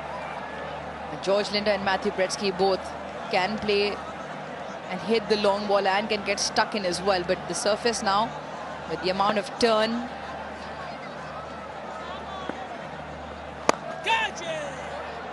with just a slight amount of hold, like you mentioned, JP, every now and then we've seen when they've tried to hit it with a vertical bat face, ball just holds. 204 for 5.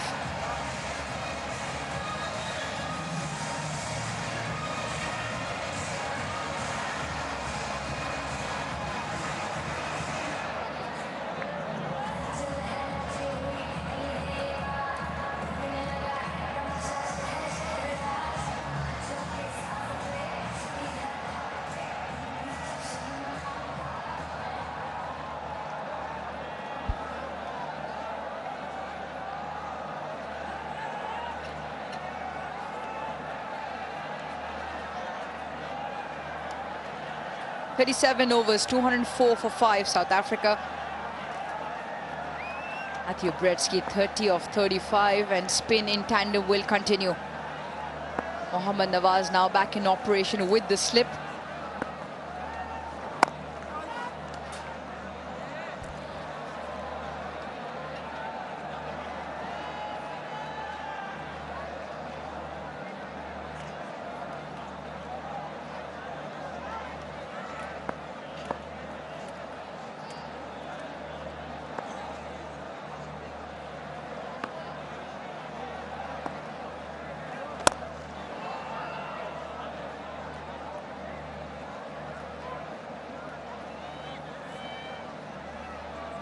Picks up one to long on.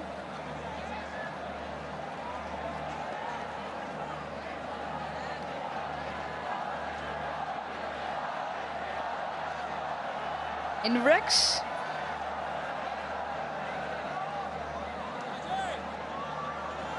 We'll come to you shortly. Slight amount of field change for the left-hander.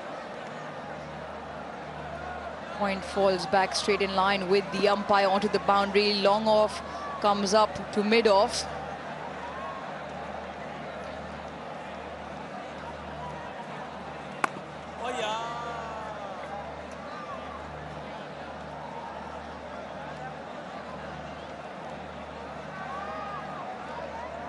George Linder can hit the ball straight as well.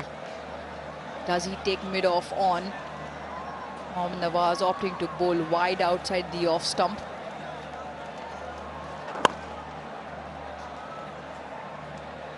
Once again, good from Pakistan after the wicket. It's been just one 3-dot deliveries.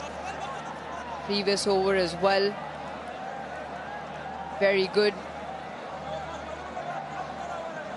Last 30 balls, just 18 runs, 2 important wickets. No boundary since the last 20 deliveries now.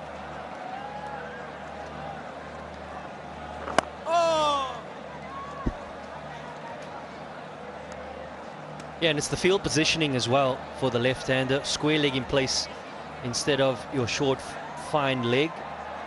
That encourages the fact that you have to try and play straight as opposed to just turning it around the corner. And often that can lead to a thick edge.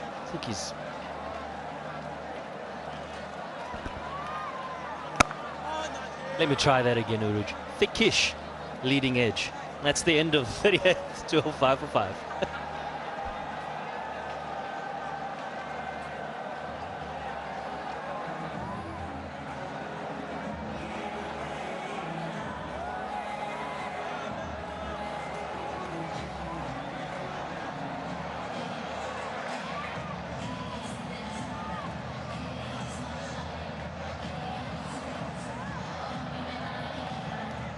Take the glasses out.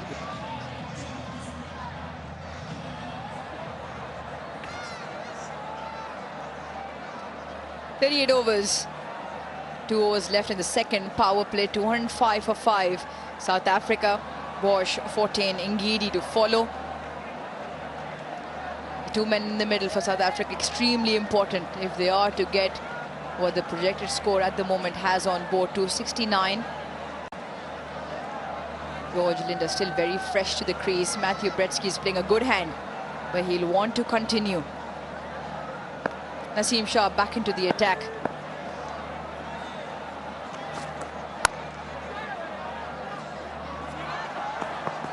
Good run, comfortable in the end.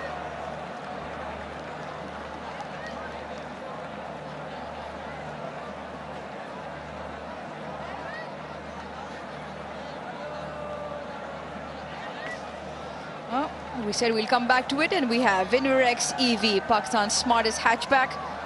It is the Inverex Zeo. Charge fast and drive smart.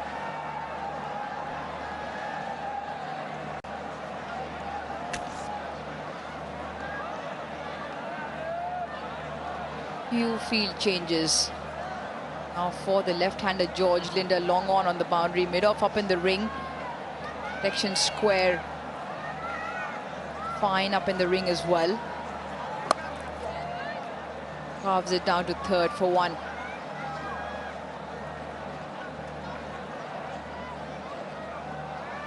Well, Uruj, we certainly have the opportunity to play with our heroes sometimes and spend time with our heroes. I had the opportunity to enjoy some time with my heroes, and we saw the picture of Leandro Pretorius meeting Quinton de Kock a few years ago, and now the opportunity on the world stage to play alongside him and learn from the best.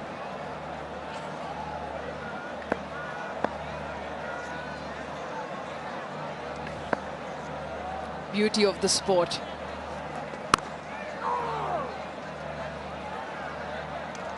"19-year-old Leandro Pretorius now playing alongside Quinton de Kock. 98-run stand as well. Imagine an opportunity, his hero who had retired from the format.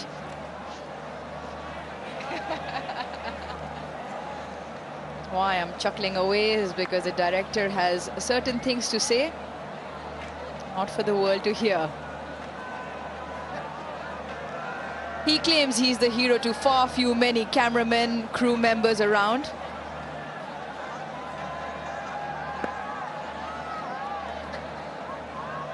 Fans of the PSL all around as well.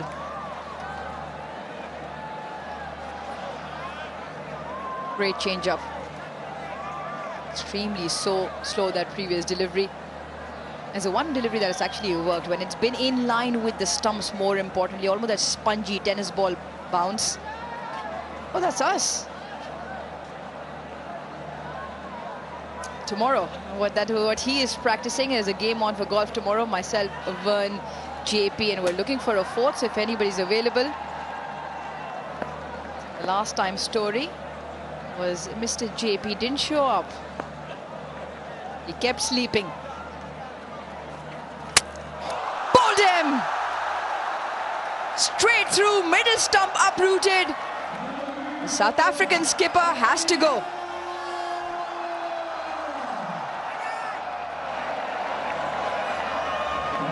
Oh, no, no, no. Oh, my goodness. Asif Yaqub sticks his right hand out to signal a no ball. Naseem Shah, not the first time, has overstepped. And what a costly overstep this might be.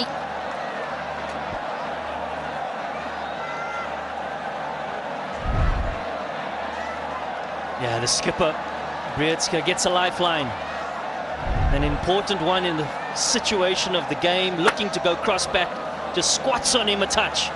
Hits the top of middle stump.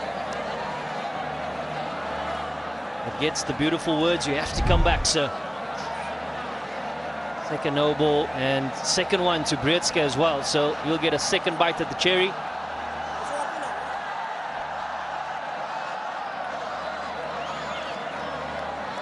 Went through two extremes of emotion in a flash of a second, Naseem Shah. Dreaded news that of the no ball. The first no ball, the free hit delivery was a slow bouncer into the surface. Similar the second time round, Bretsky does get bat onto that. Now what an opportunity for Matthew Bretsky. It's time for him to get really stuck in with the surface, just starting to play a few more tricks, getting a little bit difficult to score. Want to stay out there till the very end.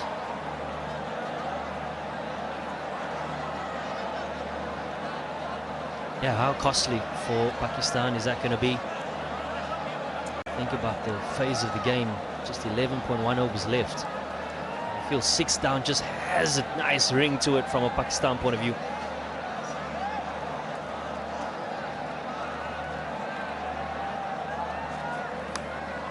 And that's the edge. That sees the back of George Linder. Has a quick glance to the umpire. An elation for Pakistan. Well, he does get a W in the column, but that is of George Linder. Pace on delivery, the angle around the off stump. And a faint tickle to Mohammad Rizwan, who obliges. George Linder looks back in disgust. Naseem Shah can have the last dance. 7 overs, he's picked up 2 so far. Linda goes for 2, South Africa 209 for 6.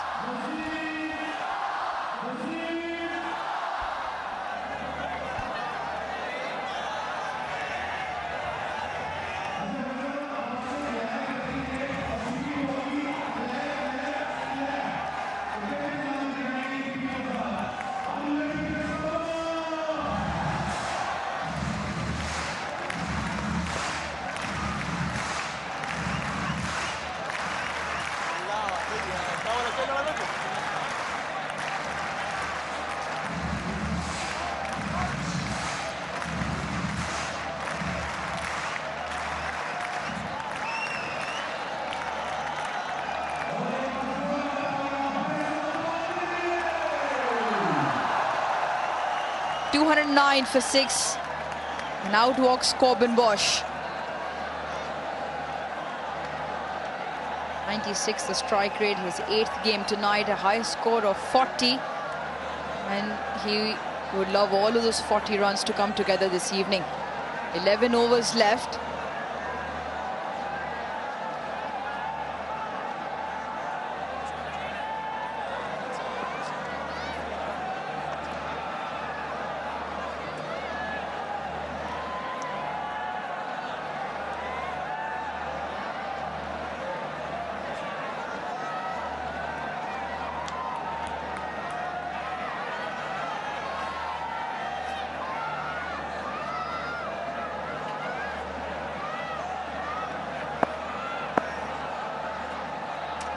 Nawaz to bowl his 9th.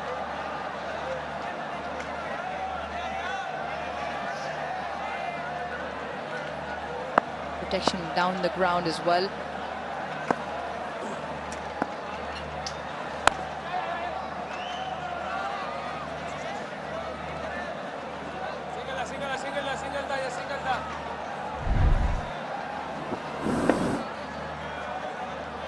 Yeah, persisting with around the wicket angle is Nasim Shah, encouraging George Linder to look square, but unfortunately execution limited, and just finds a feather that sees it through to Rizwan.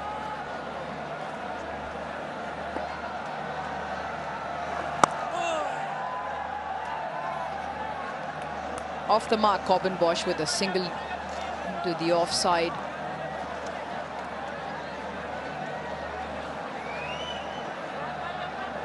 It is a figure-free moment in the crowd, and you can get yours as well. You can download the app and get the insurance you need on your fingertips.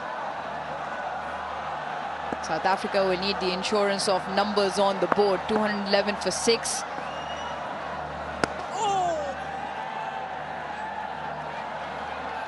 Last 45 deliveries, 32 runs with the 3 wickets. They've fallen in clusters. 141 for 2, 147 for 3, 202 for 5, 209 for 6. Most of the times one has followed 2.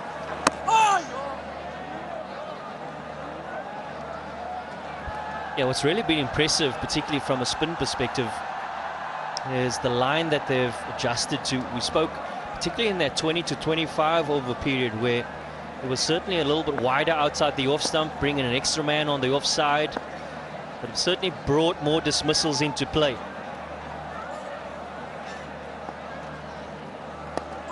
Yeah, that's the line, asking the right questions. And the length, most important. Just allowing the batter, not sure whether to get on that front or back foot.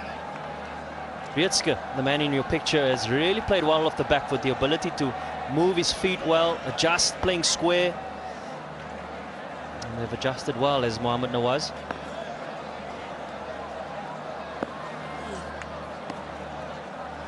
Oh yes, beautiful, Ash. 40 overs done. South Africa 211 for 6.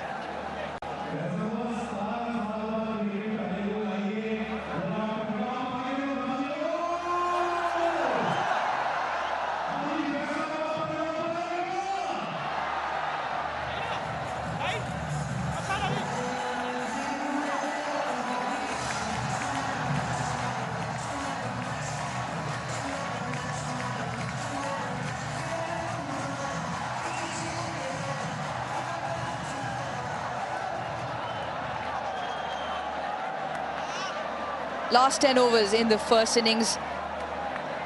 South Africa at the moment projected score with 5.28. The run rate is 263. Last three wickets have meant that the scoring has just halted slightly. 12 for 2 in the last 5 overs. Naseem Shah, who could have had 3, at the moment is on to bowl his 8th over with 2 wickets tonight so far.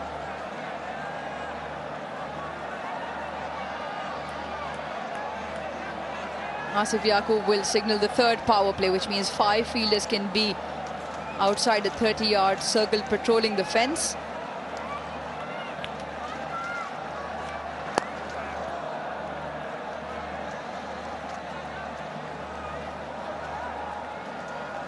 JP, there are a couple of good spinners in the South African lineup as well.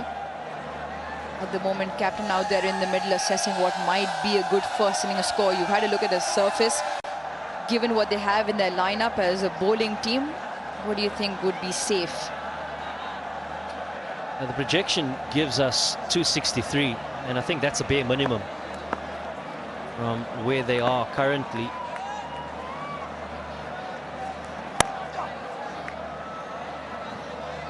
Yes, there's a little bit of grip in the surface, a little bit of wear and tear. I think the big question really for later in the second innings is really how does the dew come into play? Does that affect the grip on the ball, particularly for the spinners? It is projected. You would feel that's why Pakistan chose to field while winning the toss.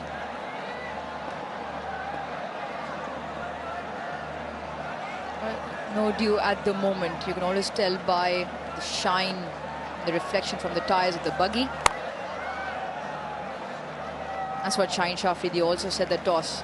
Practice sessions and the local information is that there has been dew in the past couple of days. Whether that remains to be the case or not, at the moment looks fairly dry outside.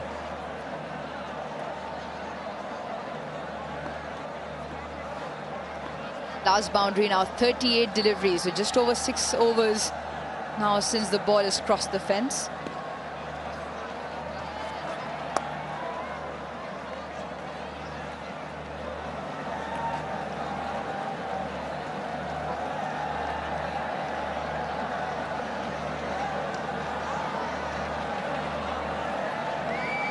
I think the other important question, and certainly the approach to the Pakistan batting innings, is how they go about the power play. They start with the new ball. We saw in the batting innings of South Africa that is what seems to be the best time to bat. Ball comes on nicely, a little bit of shine on it, and if the dew comes into play as well, probably comes onto the bat a little bit easier.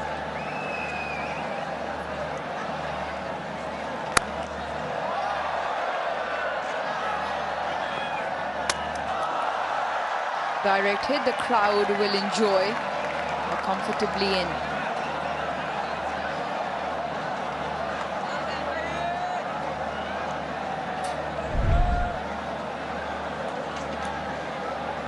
I must say it's a feature of certainly the white ball series up until this far. Both sides, from a fielding perspective, it's been pretty good. Running between the wickets, from a batting perspective, particularly Pakistan throwing their bodies on the line for the ball and really just backing up their bowlers.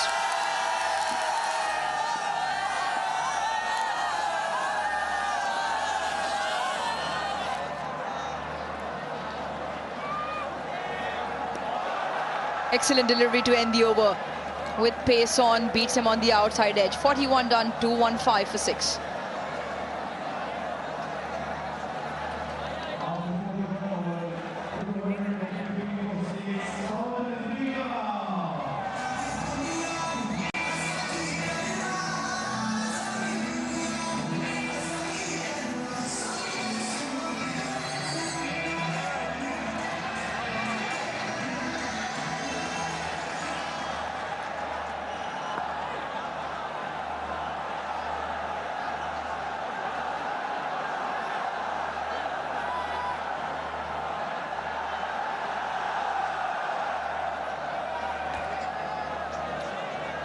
The return to international cricket in Faisalabad has seen a full house, and they've been quite loud tonight. And so far, their home side is just trying to peg this back. The last 9 overs, they will hope they can wrap up the South African innings for not too many.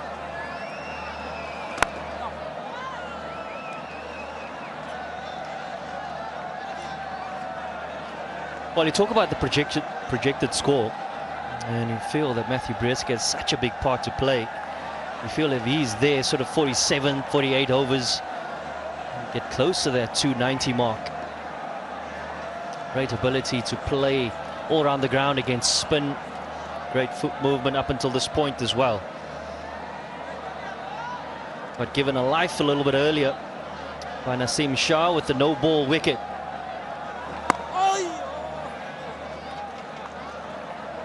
The other thing, we've seen that throughout the course of the 41 overs so far, it's not an easy service to get in. As the game has progressed, the ball's held up a little bit more, due yet to come in, so there is a little bit of turn. So Breetzke does hold key here, and he'll want some support from Corbin Bosch down the other end.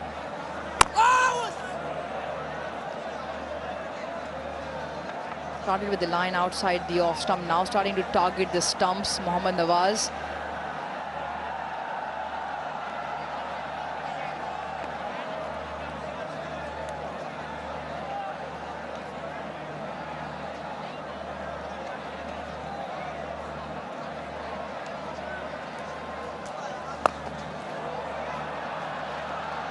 Nicely placed, nicely timed, and very effective from Bosch to pick up 4.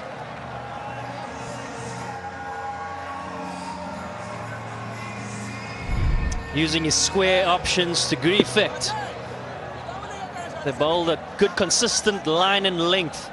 Has Mohammad Nawaz, previous couple of deliveries, looking to play it off the back foot. On that occasion, premeditated with great effect. And gets a welcome boundary for South Africa.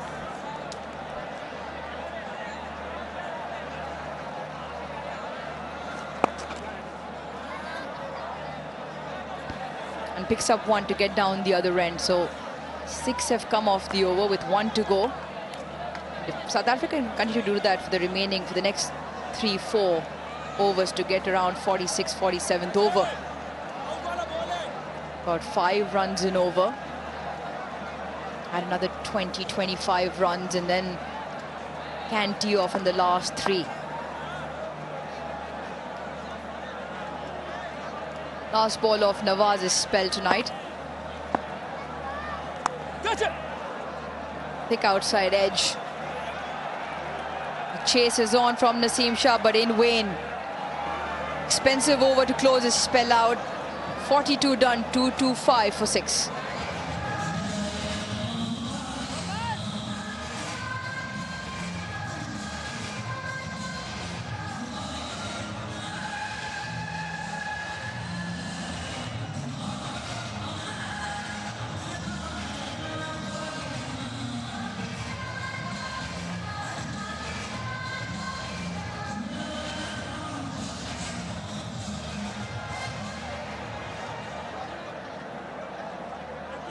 Two wickets apiece to Naseem Shah and Saim Ayub. Mohammad Nawaz, his spell is completed for tonight. 45 for 1, 44 for 1 for Abrar, still has 3. With 8 overs left in the piece, Shaheen with 4, Naseem with 2. Imagine 6 of those 8 will be bowled by them. Options available in terms of Abrar, Saim, one of those likely to finish the quota out. Plenty of conversation around Pakistan and death bowling in terms of wicket-taking ability and also the runs conceded. Now, Pakistan in ODIs this year, 10 of them sit right at the bottom of the table, which is a concerning number. The economy 10.47 in the last 10 overs this year in one-day international cricket.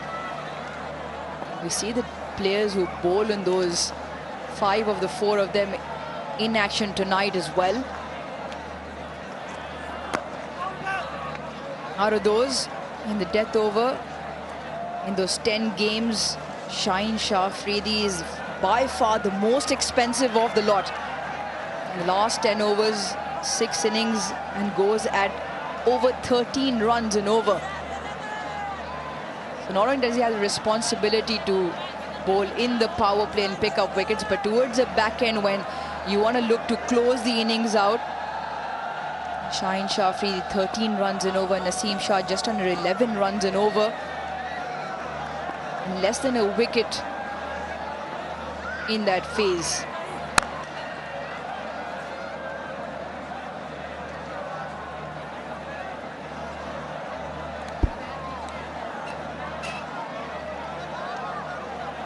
So it is a figure moment for Pakistan in that category. Nothing for figure-free in terms of worrying. It is a figure-free moment for all of you. You can download and subscribe the app, and you need the insurance, and you've got it for them on your fingertips.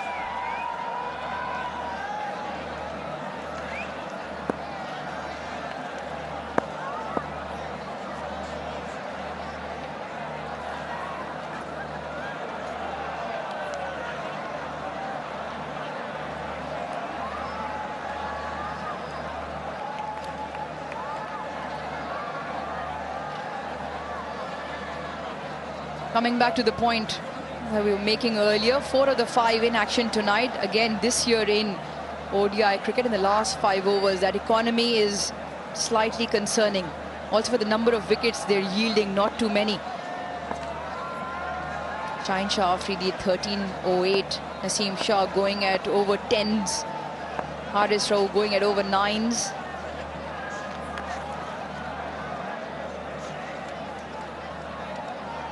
So far, once again, with Pakistan will hope that they can keep tightening the screws here and close the innings out, whether they can bowl South Africa out or not, and if not, for not too many. JP just spoke about the ability of Matthew Bretsky. He, on the other hand, will be hoping the exact opposite.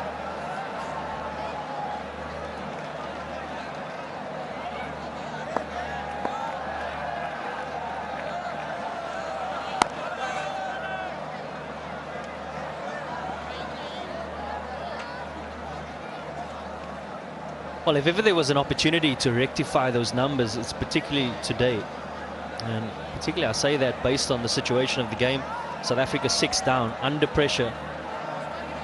Still 7.1 overs remaining. So it's not like they can just go helter-skelter. They have to be smart about how they go about it. Great improvements in that middle phase as well, 10 to 40. We spoke about the numbers and wickets that they've been short on. But so far, so good. End of the 43rd, 228 for 6.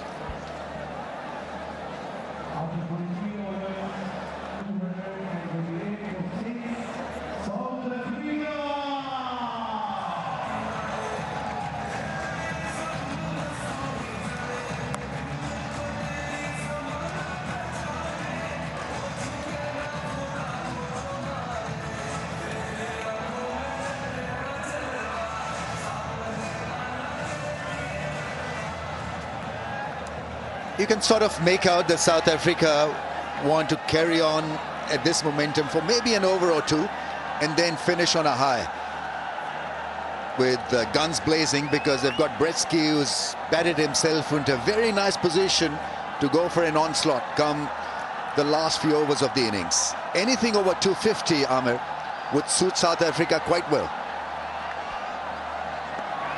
Yeah, then Pakistan will have to bat well.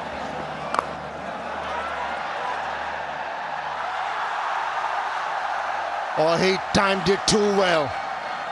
Timed it too well to reach that fielder, who did a grand job to hold on to that one. But it will be checked by the umpire. Yeah, just as we're saying that he's got it all covered, he's played uppishly and he's fallen. Very good catch, I think, by the man at long off. Mohammad Nawaz once again showing his talent in the field. I don't know whether the umpires are going upstairs for this catch, but the batsman is on his way back to the dugout.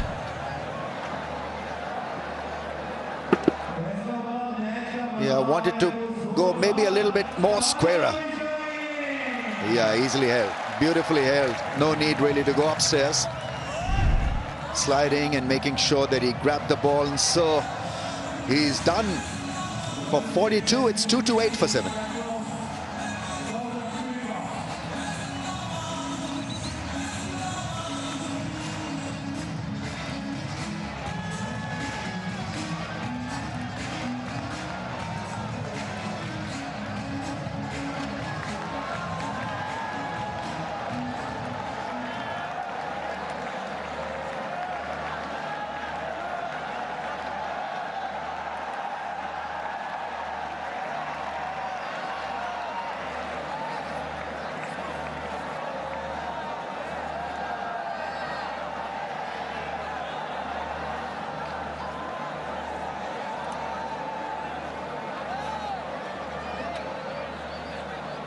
New man in, beyond 14. 74 runs, 14 matches. Oh, that's close. Rangan wrapped in front of the stumps. And I'm sure that he'll have to take the long walk back. Is asked for a review.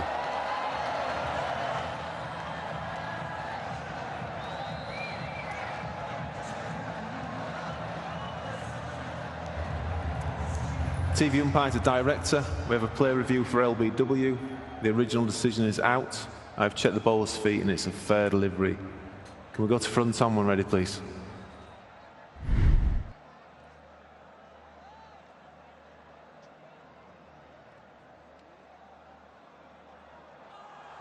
Ball's close to the bat there. Can we go to ultra edge when ready, please?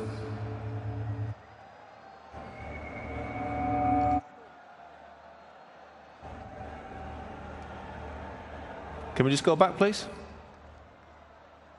Just go back a few frames, please. And now forward.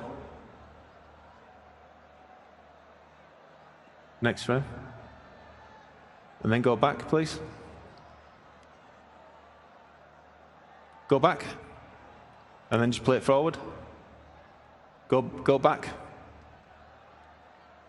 And then forward. Yeah, there's a clear gap between bat and ball. Go to ball tracking when ready, please.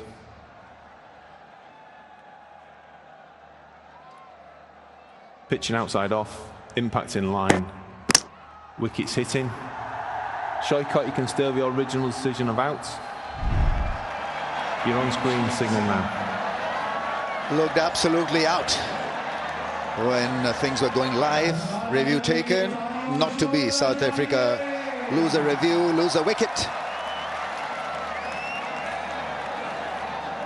Not of just one delivery, 228 for 8.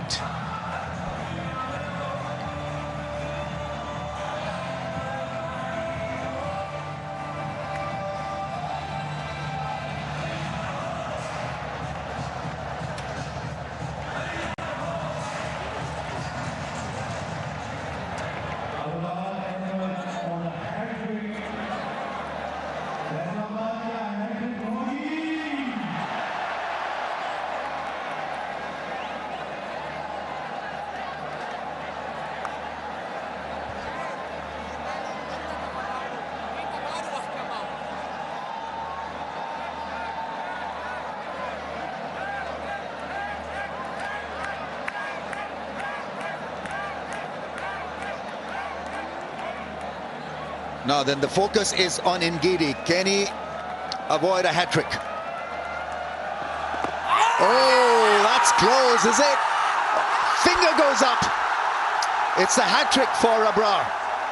7th Pakistan bowler to achieve the feat. South Africa will have a review.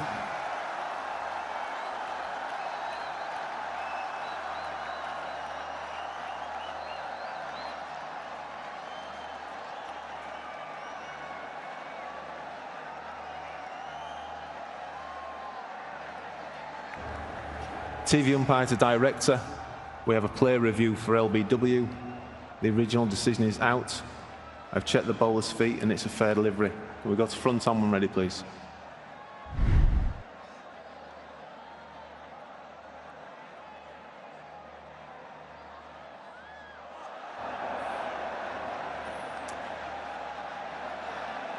Let's just go to Ultresh, please.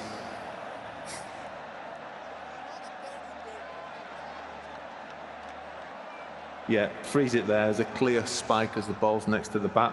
Shoykot, get you to reverse your decision to not out. Stand by, your on-screen signal now. Thank God for the ultra edge. Well, the hat-trick celebrations cut short. Massive inside edge.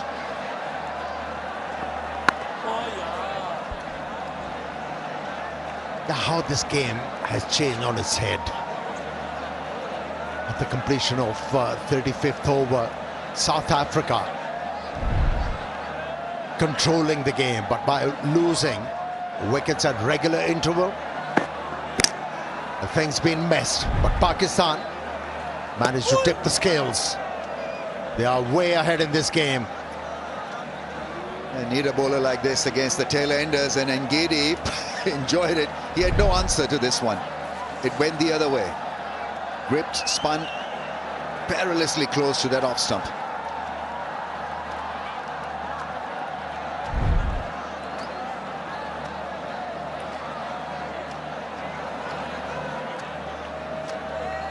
More flight, a little bit more speed. Double wicket maiden for Abrar. 2-2-8 for 8.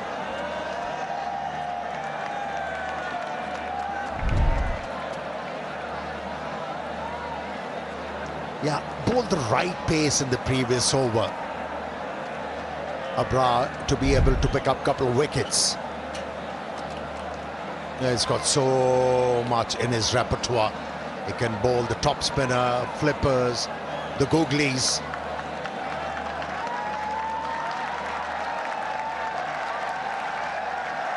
A promising start made by South Africa, but lost their way in the middle.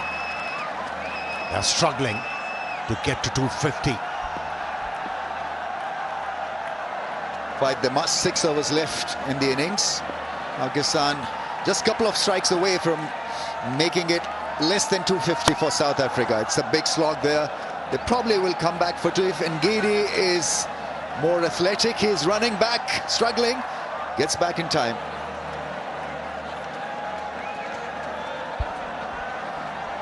It's a first game for Shaheen Shah Afridi as a captain. He handled things quite nicely.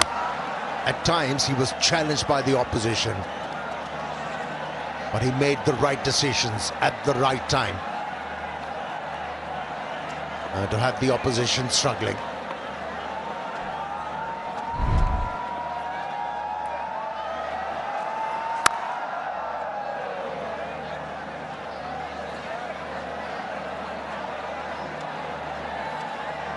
He holds the key now to South Africa's success. The last few overs are going to be critical. Yeah, he played well. Contributed more than 30 runs in the last T20 I played. Huge attendance. That was expected. International cricket returning to Faisalabad. And they are the enthusiasts.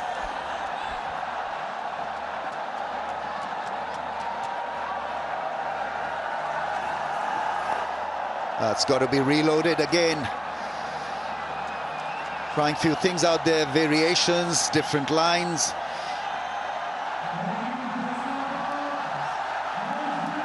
In the meantime, it's good time in the Isles for the Faisalabad fans. They've turned up in huge numbers and it's a house full. They had to wait for a very long time just outside the stadium. There were long queues to get in.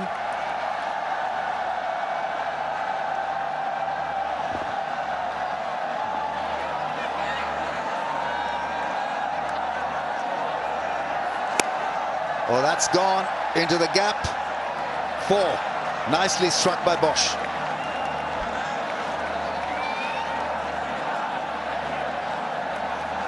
Oh, with that shot, you're reminded of that saying, luck favors the brave.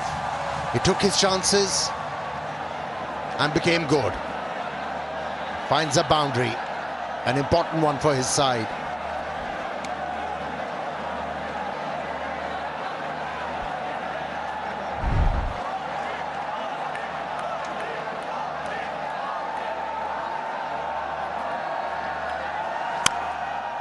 Half-tracker put away into the gap for another boundary. That was absolutely muscled.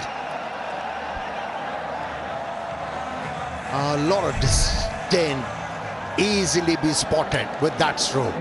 Yes, it was a half-tracker, slow one. Afforded a lot of time for the batter to decide where the ball has to go. Picked up the right area. Gave everything behind that stroke. Bosch moves to 19.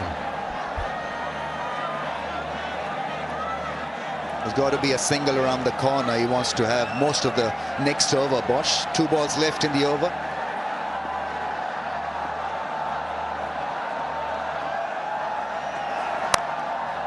Works it away nicely. Wristy shot for a run. So 1 ball to be faced by Ngidi.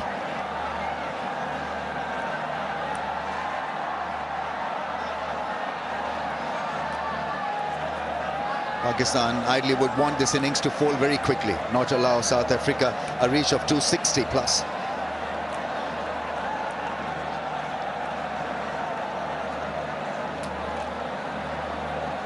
A lot of adjustment in the field. Fine and third, both being sent back. 3 in the ring on the offside, 2 on the leg side. That's got to be re-ball. Shah Afridi. Well, it's not given a wide. So it's 240 for 8.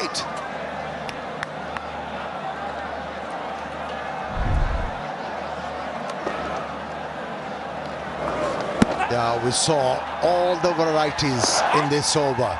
A googly, flipper, top spinner, and to complement it, leg spinner. Becomes very hard for the lower order batsman to deal with. He really struggled in his first 2 spells abroad, but ever since he has started to flight the ball, looks a different bowler, more potent.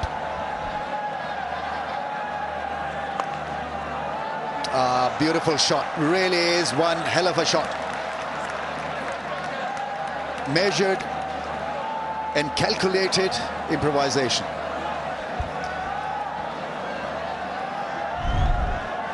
Yeah, the trajectory and the pace with that delivery really helped batsman's cause. And also the line, easily managed. They're finding important boundaries for his side now.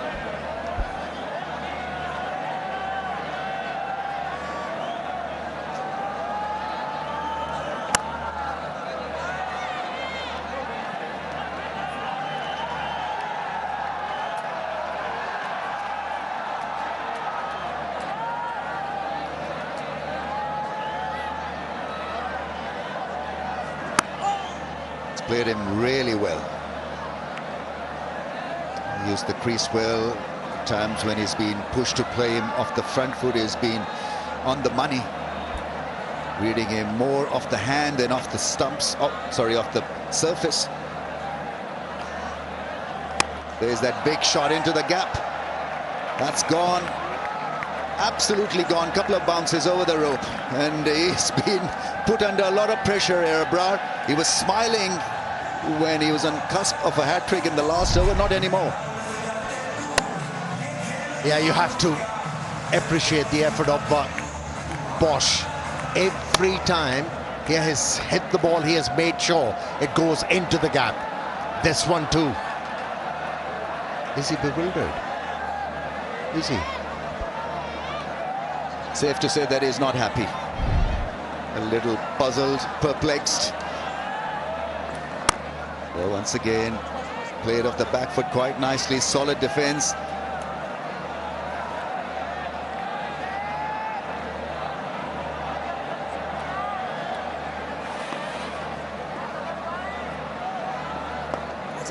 That's gone up in the air and inches away from advancing Shaheen Afridi at cover. Worked well in the end for South Africa. Single for Bosch. He has the strike. 249 for 8.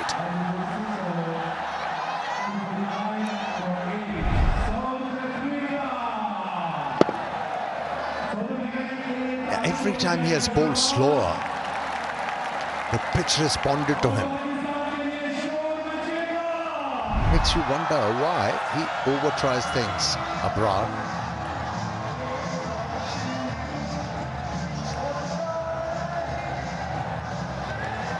Spread of highs and lows. South Africa very close to the first target, which is a 250 score, 249 for 8.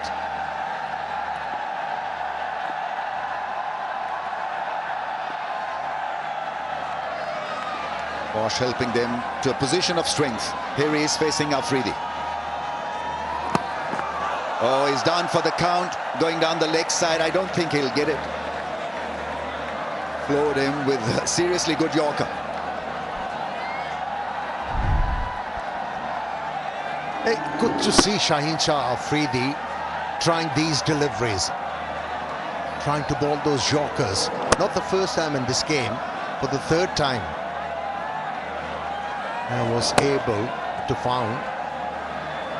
find that length. The batsman in trouble.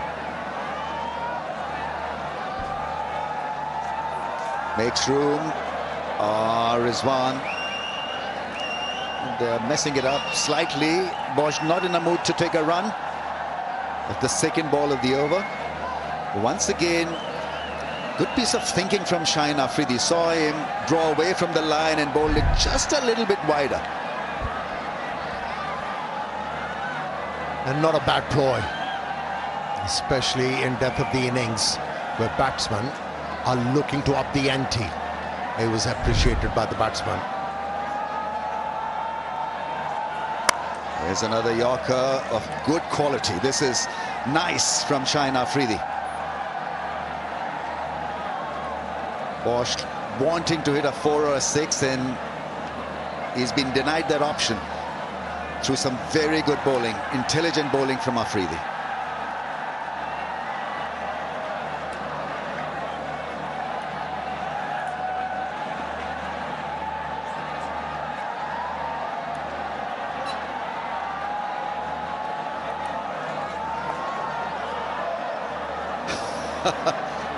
Abrar there, down for the count. Yeah, Bosch has tried too many things in this over without any luck. This time around he was able to middle the ball, wasn't able to hit the ball into the gap. May improve his six-pack, that blow.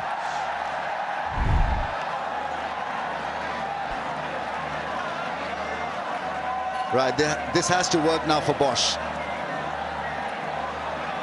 4 dots.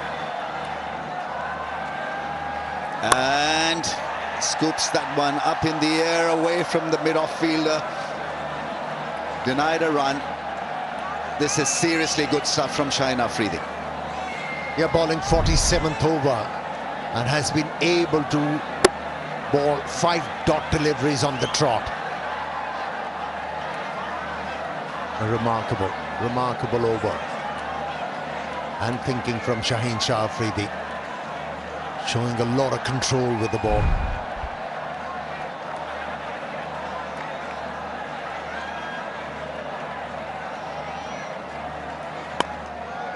Picks up a single. 250 comes up for South Africa. But it was Afridi's over. Really bowled splendidly well. 250 for 8.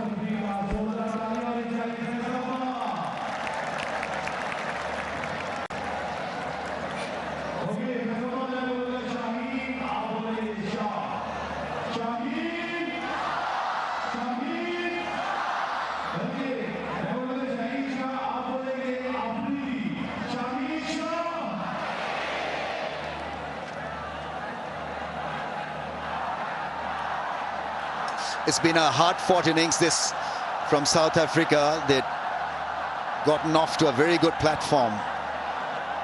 Almost a 100-run opening partnership. And then Pakistan came back strongly in the middle phase of the innings, and it's been a seesaw battle in the last 5.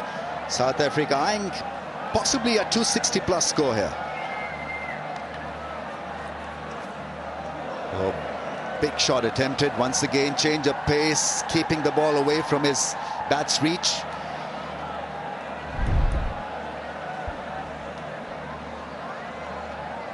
Yeah, how many times we have seen bowlers prevailing with that kind of thinking, bowling away from the off stump when the batters are looking to up the ante. Took the pace off too, Naseem Shah.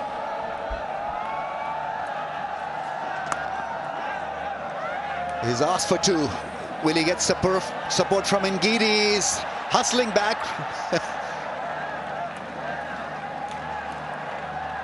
But this is good batting. Bosch trying to keep things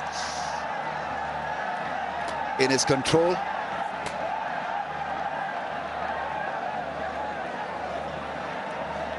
Well, in modern day ODI cricket, 300 runs in 50 overs, rife.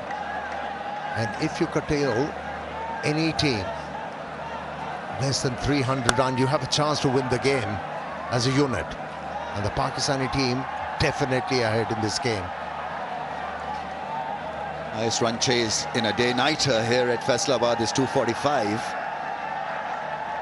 Pakistan versus Zimbabwe. So this should make an interesting run chase.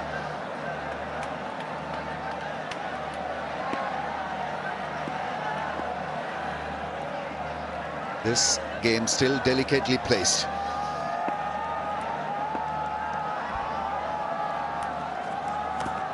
Oh, how did that miss that leg stump? Wonderful piece of Yorker bowling. Yes, significant change in pace on that occasion from Naseem Shah. Found the Yorker length as well, and the batsman had no answer.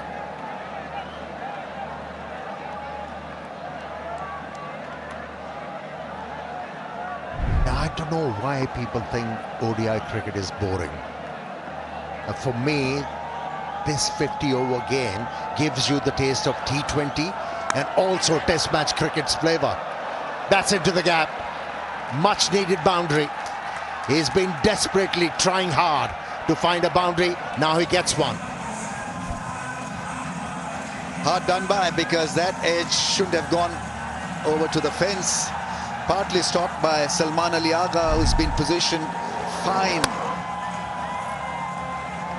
Tried his hand at it. It was always going to be a difficult stop, but a welcome boundary nevertheless.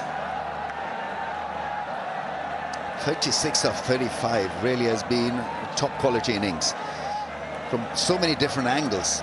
Game awareness, big shots, just holding himself back when it was needed. Short ball, gets an inside edge, gets him a single. He has the strike again. 257 for 8.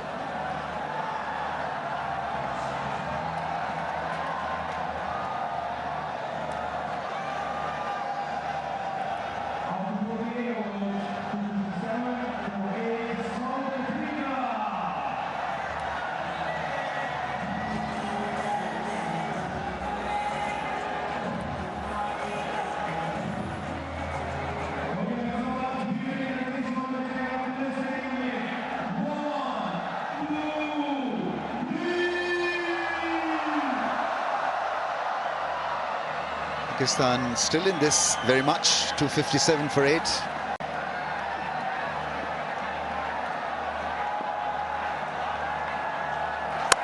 Afridi is cracked straight past. That's well fielded. Salman Ali Agha does a good acrobatic job. Saves a 4. Now this partnership is of 31 runs, and all of them scored by Bosch. He's gathering important runs, but at the same time, what he has done so well, he's guarded his partner Ngidi, who looked completely out of sorts against Abrar. Good effort by Salman Ali Agha. He's all right there.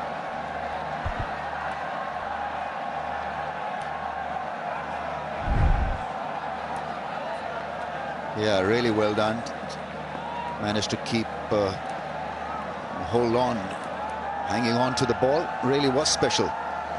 That's a wide one, given wide by the umpire also. The idea is right to keep the ball away from right-handers' reach so that he doesn't get strength behind the shot.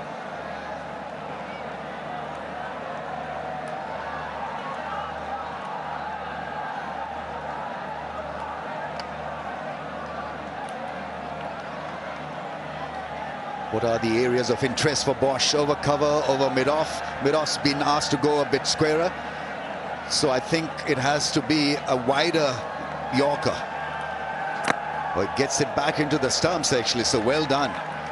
No room. The backlift was curtailed because of that wonderful Yorker. Yeah, only one option for a batter with this kind of a delivery. Defend it. If as a bowler you have the ability to bowl these deliveries consistently, you can be annoying to any batter. That's been indicating a bit of reverse. Had a massive angle on that one. Shaheen Afridi, he'll try his luck again. Goes wider, is slapped. Ngidi is not going to make it for the second. Well, the throw is at the keeper's end. Ngidi was definitely struggling to get going.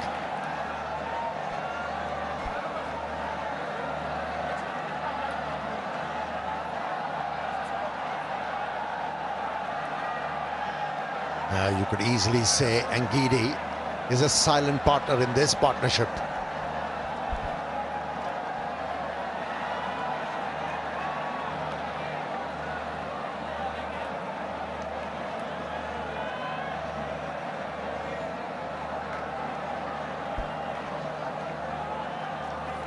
Oh, ball him. Richly deserved this, Shaheen Afridi. We saw the entire range of how to bowl in death overs, the Yorkers, the slow balls, the balls keeping away from the reach of the batsman. Bosch has been striked out. Yeah, he's bowled so well, Shaheen Shah Afridi, in all of his spells. And he needed to be rewarded. And that wicket was the just reward. Once again, finding that Yorker length and cleaned up. But a good contribution from Bosch of 41 from 40 deliveries, 262 for 9.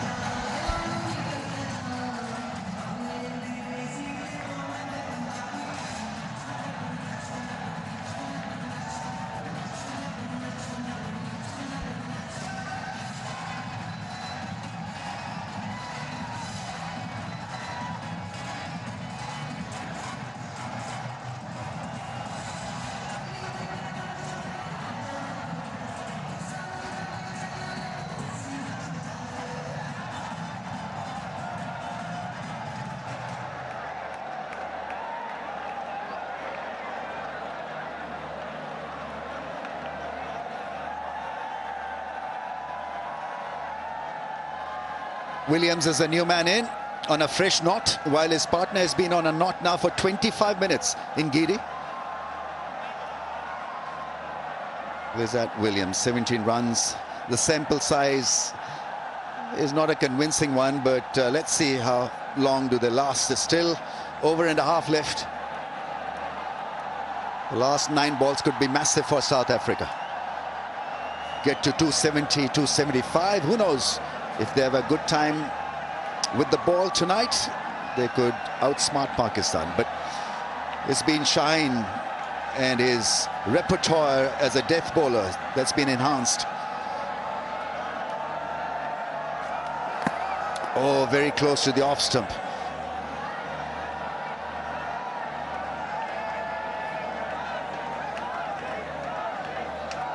It was precariously close to the off stump. The last delivery, but that was bullseye for Shaheen Shah Afridi. He's been trying his hardest to knock Bosch over and finally was able to do so.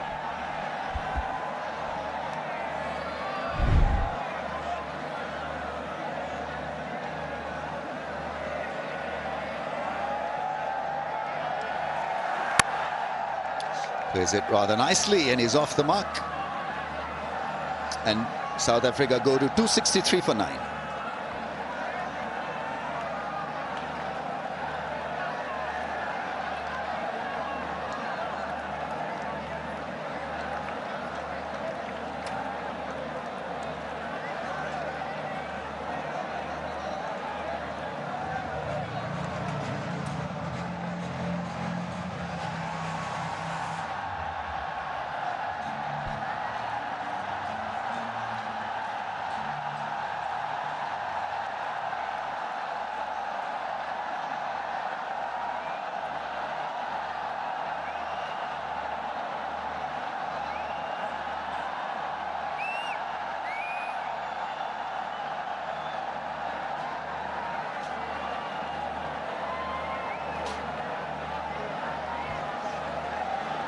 Last 6 balls of the innings. Naseem Shah making sure that the field is where he wants it to be. Long off comes into the ring.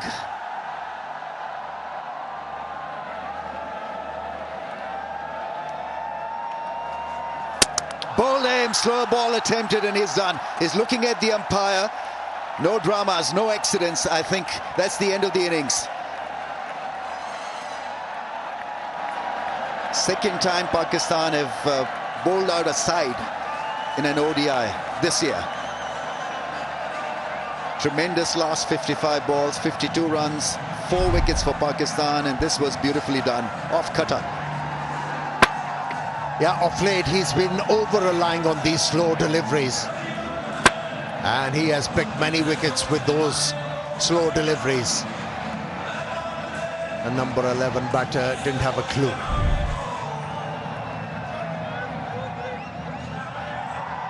A couple of wickets for Naseem Shah in his second spell, third spell.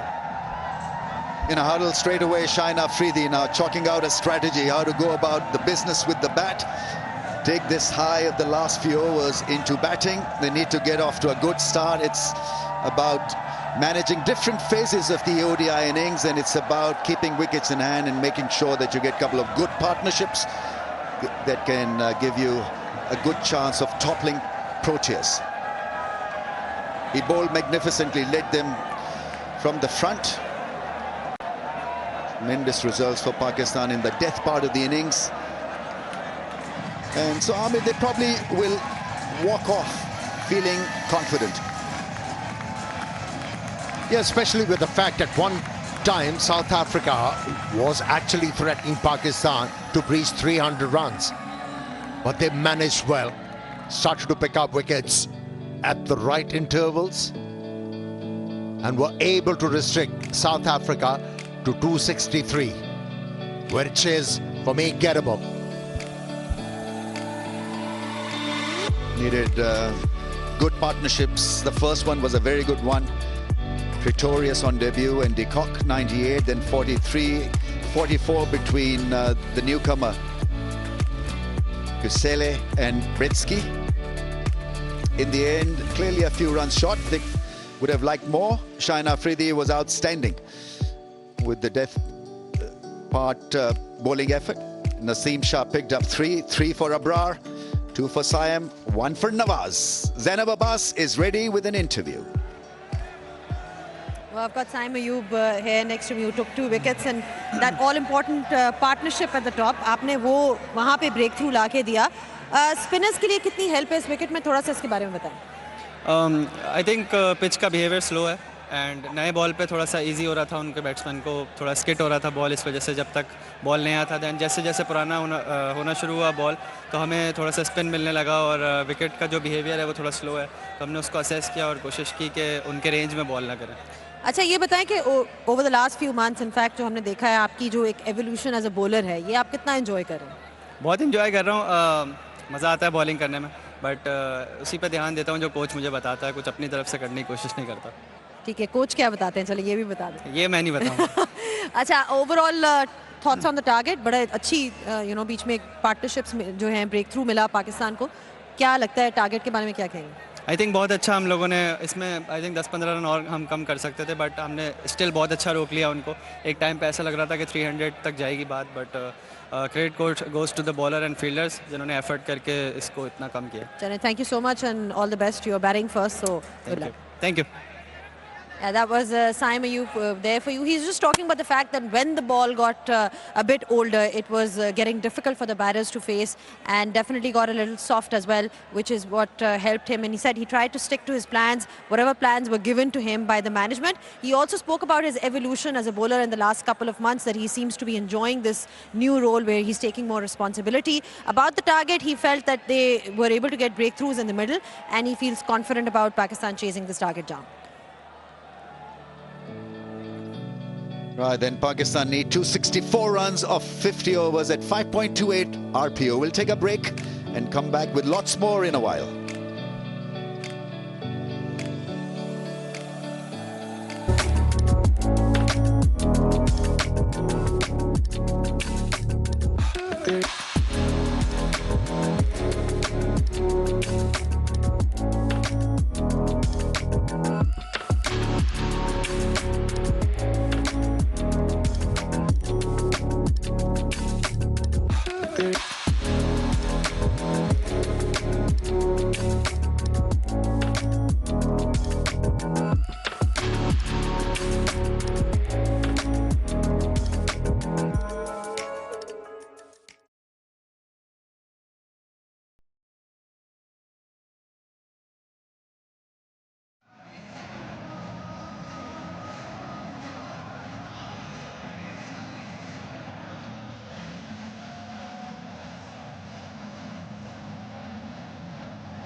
Iqbal Stadium, Faisalabad is sort of a venue where Pakistan won quite a few matches, important ones, and it used to be a happy hunting ground for Pakistan. You know, it adds flavor to our cricket canvas, Faisalabad. You know, the people are so hungry for cricket. They come in large numbers even for test cricket, and I still remember full houses there when we were playing West Indies, for example. And later on, I think I captained Pakistan in Faisalabad against Sri Lanka also. So Faisalabad was neglected for a long time, but I'm so glad that PCB had a look at the Faisalabad Cricket Stadium, and they have decided that we have to revive the history. जब से पाकिस्तान में cricket I है, fans ने हमेशा ही बड़े numbers में आके support किया, और फैसलाबाद में 17 साल बाद इंटरनेशनल क्रिकेट बहाल हो रही है, और साउथ अफ्रीका बड़ी टीम है. The greatest memory that I have of Faisalabad is beating West Indies, where Abdul Qadir picked up so many wickets, and I probably took the best catch of my life at short leg to dismiss Viv Richards for a knot. I think giving importance to Iqbal Stadium, Faisalabad is a great initiative taken by Pakistan Cricket Board. A very colourful city, very colourful crowd, a crowd that wants to watch cricket. जब भी फैसलाबाद में हम one day अभी champion cup भी जो खेले थे, काफ़ी लोग आए थे, बड़े नंबर्स में प्लेयर्स को सपोर्ट किया था. स्पेशली यहाँ के जो लोग हैं इतना क्रिकेट से प्यार करते हैं, क्योंकि डोमेस्टिक मैचेस में भी क्राउड फुल हो जाता है, तो वो लोग आए एंजॉय करें, और हम लोग भी यही कोशिश करेंगे कि जीत के उनको खुशी दें. Wonderful to be back on the pitch side. Wonderful crowd here in Faisalabad. It's almost deafening noise when you talk about the kind of support that we've seen here. So wonderful to see them turn up in huge numbers. And we are here for the mid-innings break, where South Africa has made 263 in their 50 overs, 49.1 overs. This is how things went. Great partnership at the top, 57 and 63 for Pretorius and de Kock. And then Pakistan was able to get some wickets in the middle. Pritska and Kishore making 42 and 22. And in the end, there was some contributions from Bosch, which is why they were able to make 263. From a Pakistan perspective, Naseem Shah picking up 3 wickets at the top as a pacer.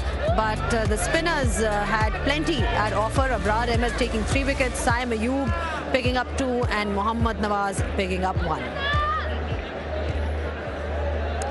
Back on pitch side, just discussing how that first innings went. South Africa were batting first after Pakistan won the toss, and they decided to field first. And it remains to be seen whether this is enough or not. To talk us through whether it's enough or not, I've got with me Ramiz Raja and JP Domini. Ramiz, great partnership at the top by South Africa. They started off really well, but Pakistan managed to pull things back. Yeah, I mean, they held their nerve because South Africa read the plot and they batted very sensibly against the new ball, and then things started to happen for Pakistani spinners. I think it was Saim and Nawaz, put pressure on them, and they lost wickets, lost their way in the end. Bosch kind of made it happen for them to get to 260, but still about 10-15 runs short, definitely short. Pretorius, then starting off well, getting those runs at the top, and they were 98 for 0. So just how do you sum up this innings by South Africa? It's a really impressive start, particularly in his ODI career. And what was really impressive was just his stillness at the crease at point of delivery. He has a bit of a trigger, so he gets into a strong position, but his ability to play all around the ground was top-notch. The way he stroked through the line of the ball, and he's got a bit of a shimmy with his hands, but he's got great flexibility to play all around the ground, the ability to have an aggressive option as well, going the aerial route from time to time. We think back to this year has been a phenomenal year for him, debut in Test cricket, in T20 cricket, and now in ODI cricket, and he certainly made his mark on the international stage, and I think the best is yet to come from a young man of Leandro Pretorius. Absolutely, he's only 19 and loaded with talent. Absolutely, he's got a bright future ahead.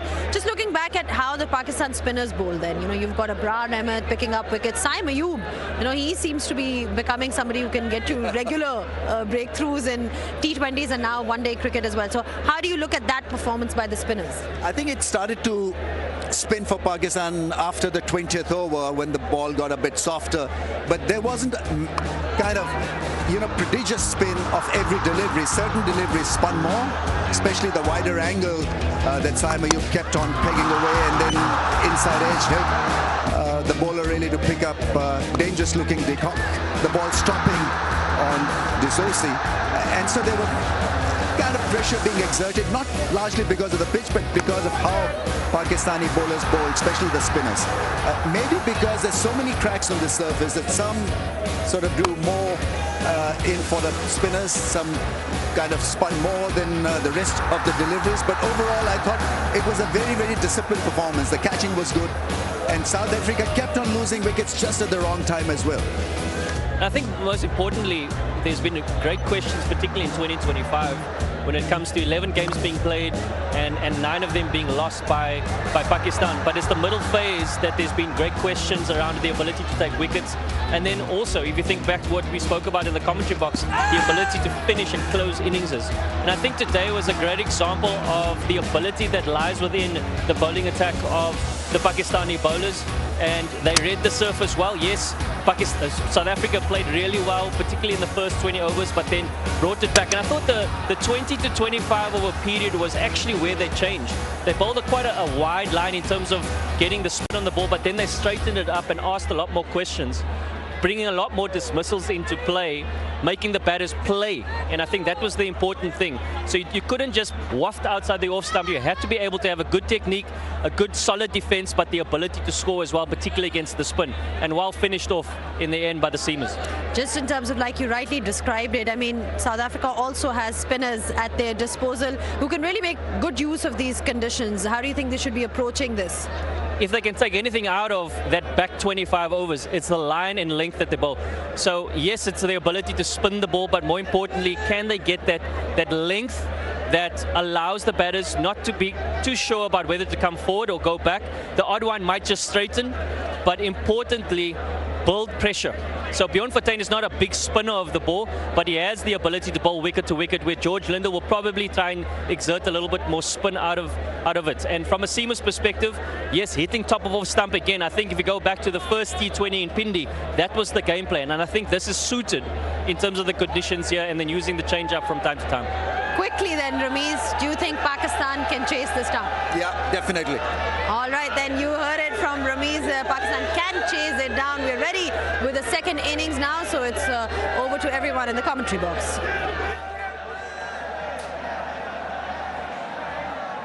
And welcome to everybody for this chase. Pakistan required 264 in their set of 50 overs. And you just feel towards the back end, as Pakistan closed the first innings out, momentum in their favour. We saw the hard new ball in the power play. Seemed like the best time to bat, but they will be up against a challenge with what South Africa can pose. At the moment, Fakhar Zaman and Saim Ayub, the Pakistan pair, into the middle. Plenty of experience for that man on screen. We can all trace our minds back to the 2-1-10 not out. And he's a match winner single-handedly on his day. So is the guy down the other end. Fine prospect for Pakistan, and has in picked up form, coming from a good T20I series. Can strike the longer ball as well. Still very new into his ODI international career. Healthy average as well. Alongside me is Vernon Philander. Vernon, how do you see this game set up? Yeah, good evening, Aruz, and good evening to all our viewers. A fantastic fight back by Pakistan, picking up the last 8 wickets for 122 runs, which simply means they've got momentum on their side. But I expected the surface to play a massive role in this fixture, and it has done so after that opening partnership between Leandre Pretorius and Quinton de Kock. Like you've mentioned, this new ball is going to be key. It's going to be key for both sides. Pakistan, they will have to look to score against this new ball, because we have seen once the ball lose the hardness, the spinners do come into play. Open the bowling, Lunkasani and Gidi for South Africa.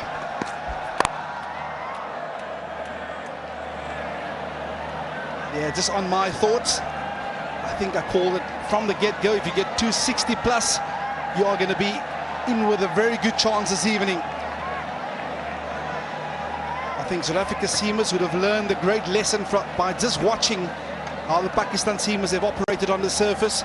And again, it's those straighter lines which proved to be effective. Well, that man in picture, you do not want to offer any width. Fakhr Zaman.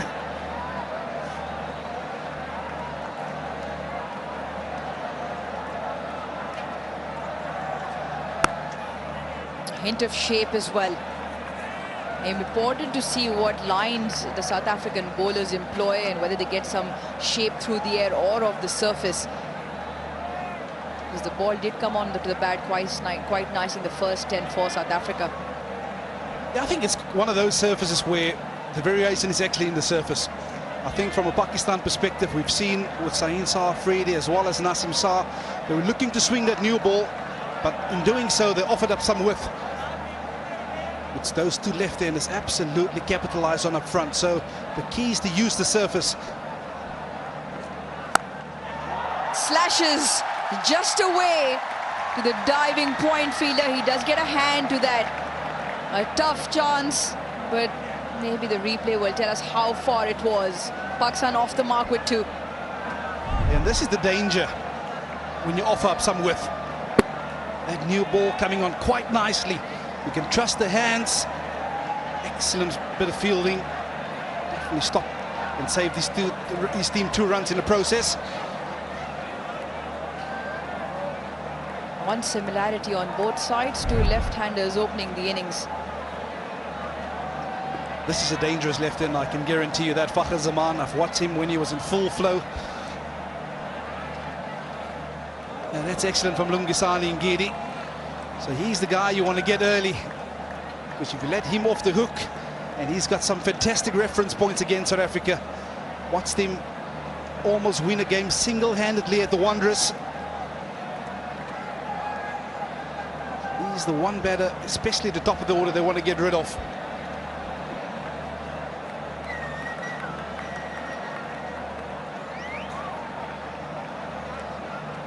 Mid-130 is the pace. The first 4 deliveries. 2 slips still in place. Just straightens. It's a very good line. Yeah, I think the key up front is to try and get those stumps into play. So use the angles. If there is a bit of swing, yes, you can persist with the line of coming over the wicket. But I wouldn't be surprised if Lungisani Ngidi change up the angle of coming around the wicket quickly or quite early in his spell. Now, just to go back to that innings he played at the Wanderers, we almost single-handedly won the game for Pakistan. 193 he scored on that occasion. So he's a dangerous player.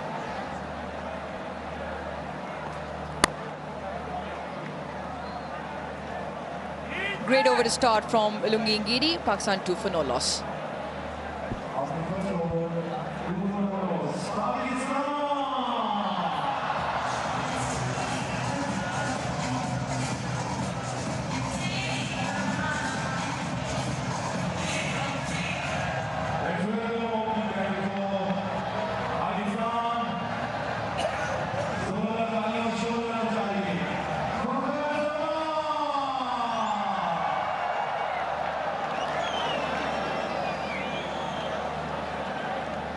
Fakhr Zaman, Saim Ayub getting a bit of form in the last 2 T20 games for Pakistan. Saim, Baba Azam, good to see him back.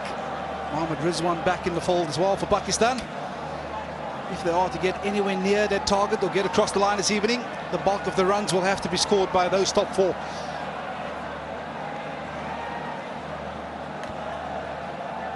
To share the new ball, Lizard Williams bowling with the slip in place. So far, just that one wide delivery, that previous over from Lungi Ngidi. So far, they've kept it tight in line with the stumps. I mentioned when Philander that the variation is within the surface, so you keep it simple. Yeah, I think he's the one bowler that might actually enjoy these kind of conditions as well. With the ball squatting, it's quite skiddy. The one thing he does particularly well is he does bring those stumps into play.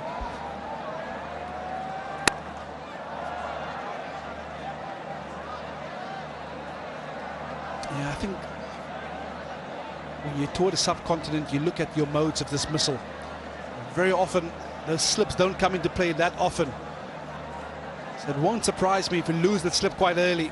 Maybe a catching mid-wicket, a catching cover. But you have to think wickets in this power play.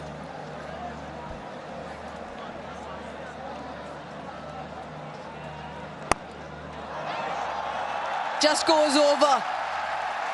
He played it in the vertical bat phase and gets it over the inner ring for 4. Saim Ayub continuing on his merry way from the T20 format. Yeah, and it's exactly into that space that I've just called out. It was airborne, but because there's no one in that catching mid-wicket region, he's picked the gap and he's picked up a boundary. We saw that in the first innings as well. There was a few deliveries where hitting through the line, the ball just held up.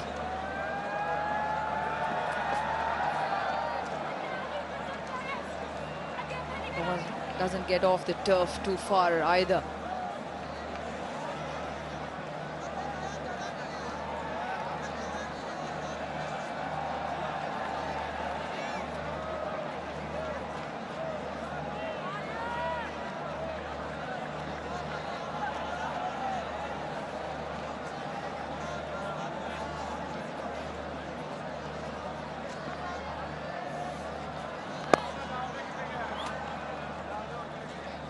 So 2 dots either side of the boundary. And I think early on in the spell of Lazard Williams, we saw the previous ball, a couple of bounces through to the wicketkeeper, so we see that inconsistent bounce already. We expected the surface, because it was this dry in nature, that it will deteriorate over time. So even more important for Pakistan to get a good start. Told you a little earlier about losing that slip. And we have a catching mid-wicket in play now.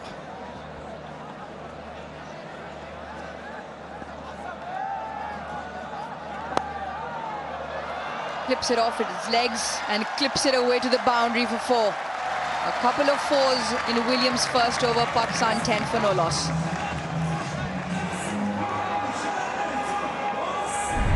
Yeah, just a touch too straight from Lazard Williams.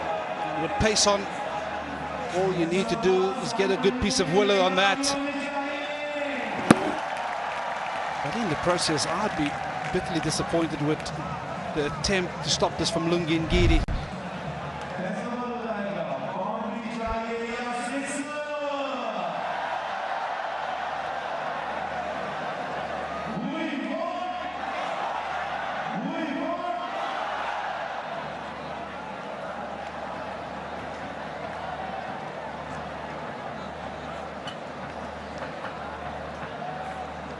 Couple of boundaries in the previous over. Ball now back with Lungi Ngidi. 1 slip this time.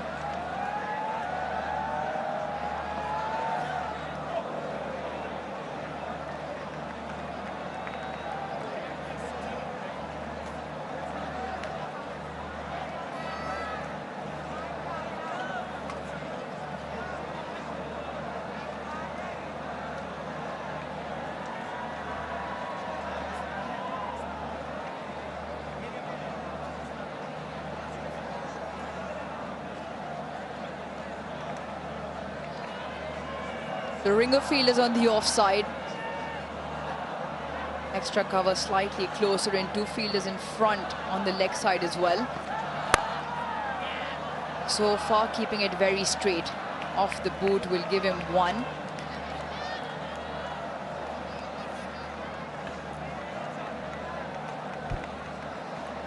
Yeah, South Africa will be mindful of the start. Talk about momentum.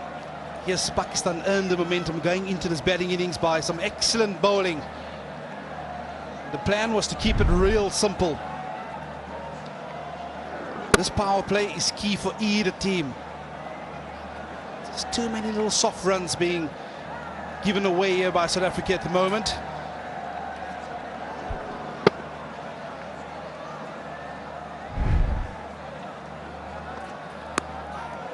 Has just come off the seam as well.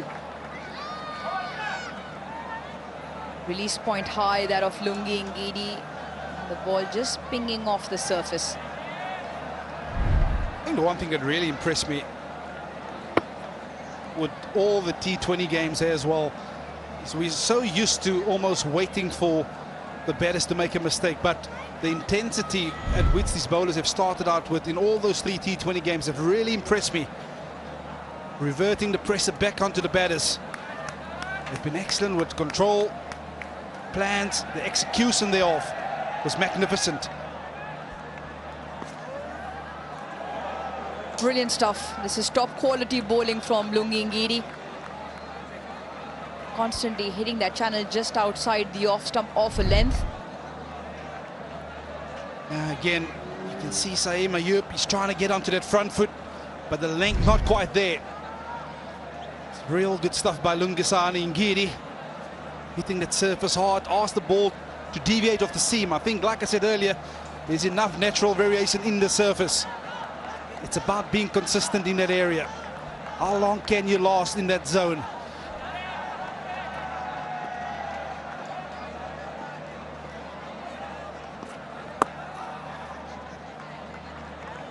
Also a good test for Saeed Mayub. Still relatively new on the international circuit.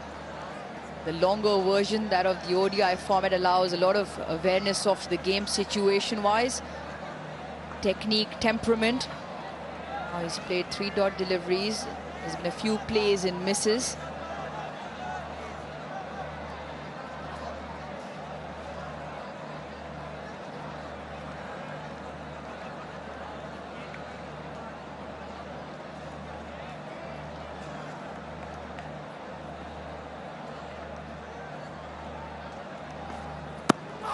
That's straight, maybe just the inside edge.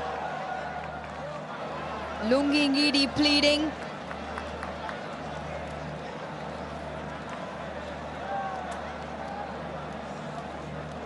Don't think he's getting any support whatsoever. Yeah, I think there was 2 noises arose.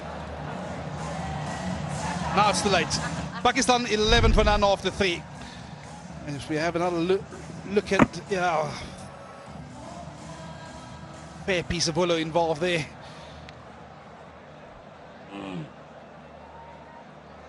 Lungi Ngidi said, well, so it is worth asking. Throw the ball into the other court. Let the men in the middle who have the decision-making authority to tell us yes or no. 3 done, 11 for no loss, Pakistan. Beautiful evening here in Faisalabad, the first of 3 ODIs.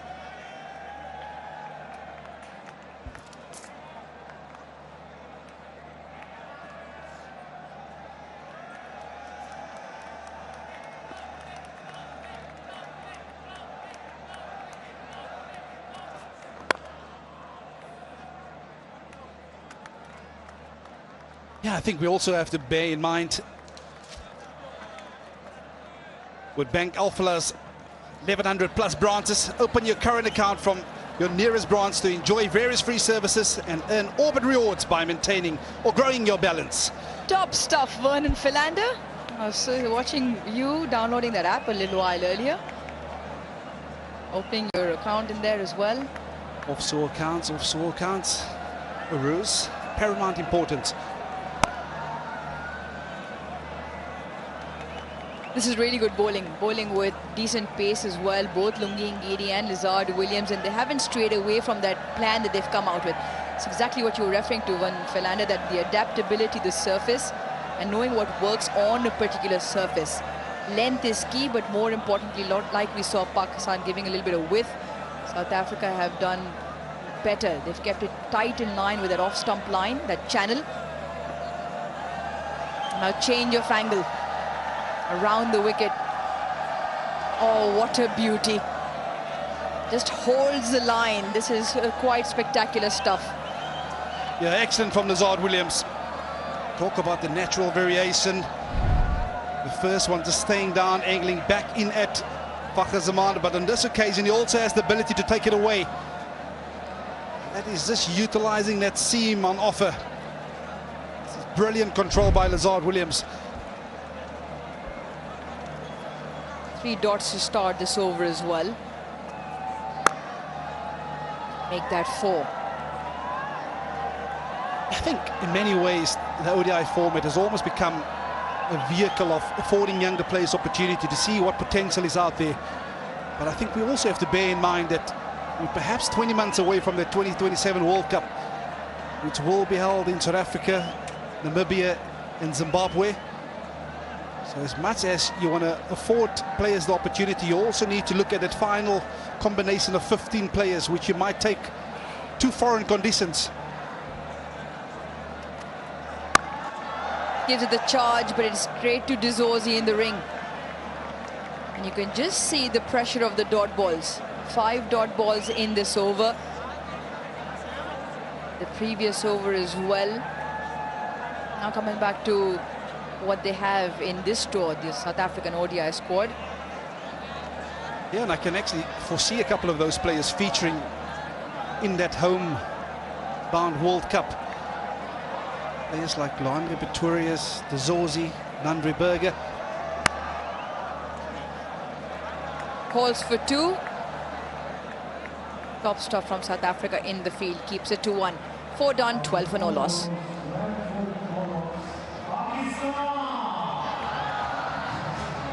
Yeah, but right now, we'll have to face conditions that's at hand at the moment. Same stage, South Africa was 18 for none. But like we've seen in so many ODI games, it's not about how quickly you can start. It's about affording yourself the opportunity of getting in, understanding conditions, and then apply the pressure back onto the opposition bowlers. I'll tell you what, spectacular again, Faisal Abad. Good to see a sold-out crowd. 18 for no loss, South Africa at the similar stage. Pakistan 12 for no loss and still no sign of dew, which is a great sign for South Africa.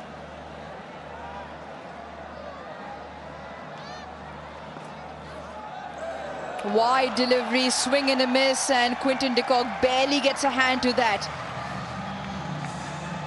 4 important runs come Pakistan's way. Yeah, he can make it 5. He's been so impressive with the control, Lungisani and Ngidi, but it just looked like he's trying to go across the left-hander. That's gone out the hand and afforded the wicketkeeper absolutely no chance of stopping that.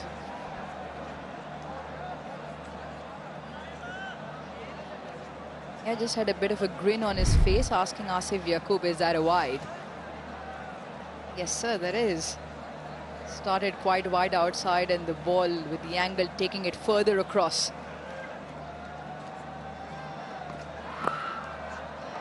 Touch 2 straight this time round, and through the hands of the fine fielder.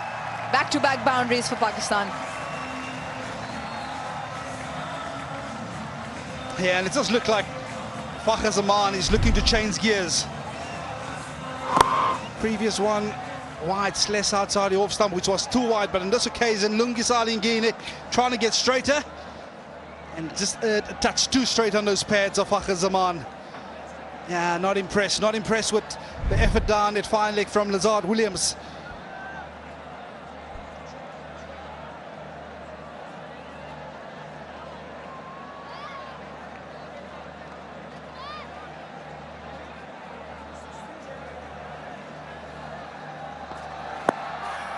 Is this straight enough? Umpire doesn't think so. Maybe a touch too straight. Well, you have the review if you want to take it. Yeah, you certainly feel that standing right behind the batter might have just pitched on, but you certainly feel that there was an element of too much movement through the air. Perhaps just missing leg stump.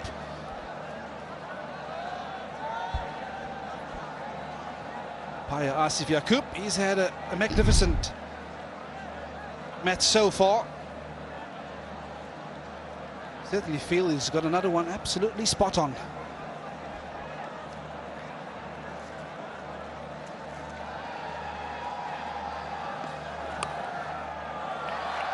Not the line.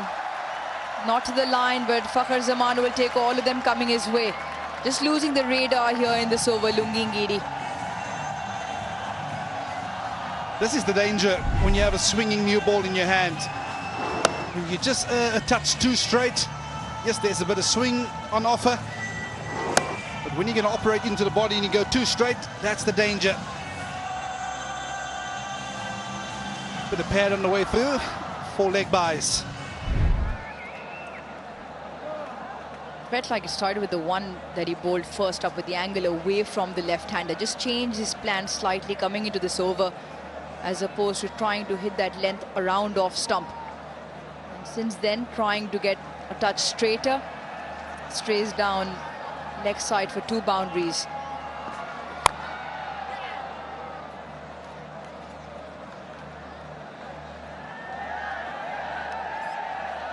Well, no matter how intense it gets in the middle, on the boundary ropes is always fun. KFC flip the bucket challenge. Flip it, land it on your head. Get some delicious prizes coming your way. Maybe look after your teeth as well, gentlemen. Yeah, it's coming from a dentist.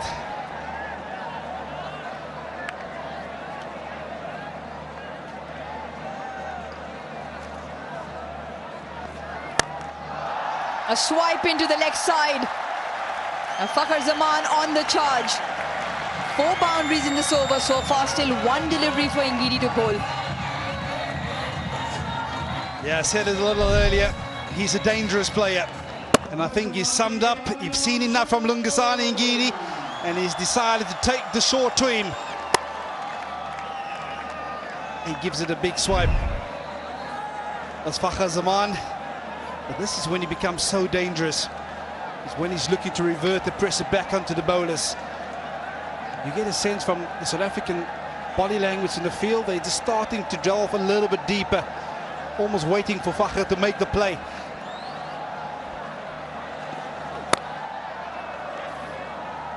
Expensive over for South Africa. 17 off it, 5 done. Pakistan 29 for no loss.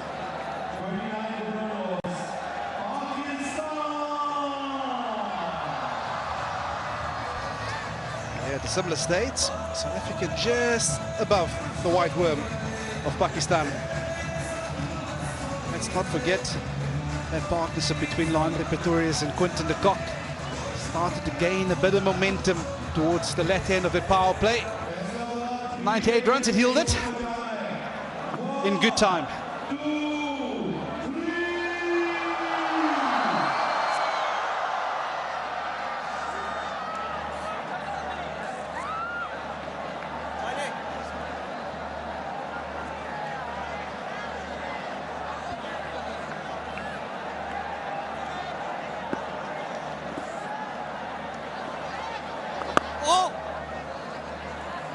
Change of tempo in the game.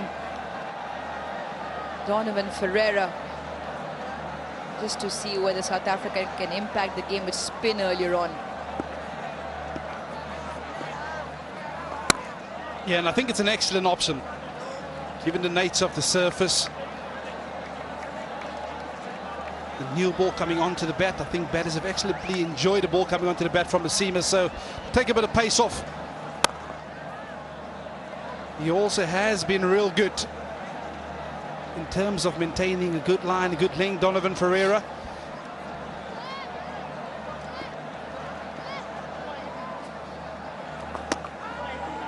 That's what it's been throughout the day.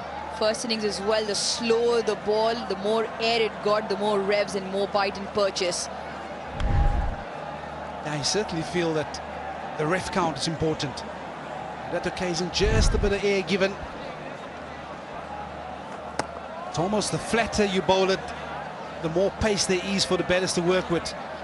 But this is excellent back-to-back ball from Donovan Ferreira, challenging that outside edge of Saim Ayub. Bit of turn, bit of purchase. Want to see a slip into play here, Rose.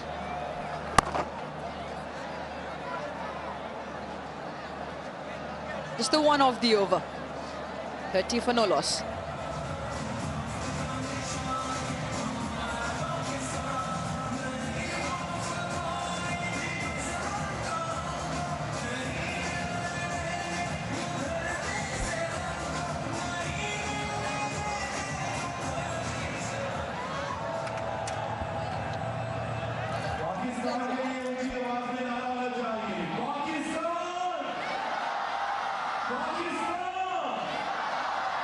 234 is what beg your pardon, Pakistan required in 44 overs. Very even Steven at this stage. It was the opening partnership that South Africa were up and running with 98 runs. Lungi Ngidi will continue 17 runs of that previous over that he bowled.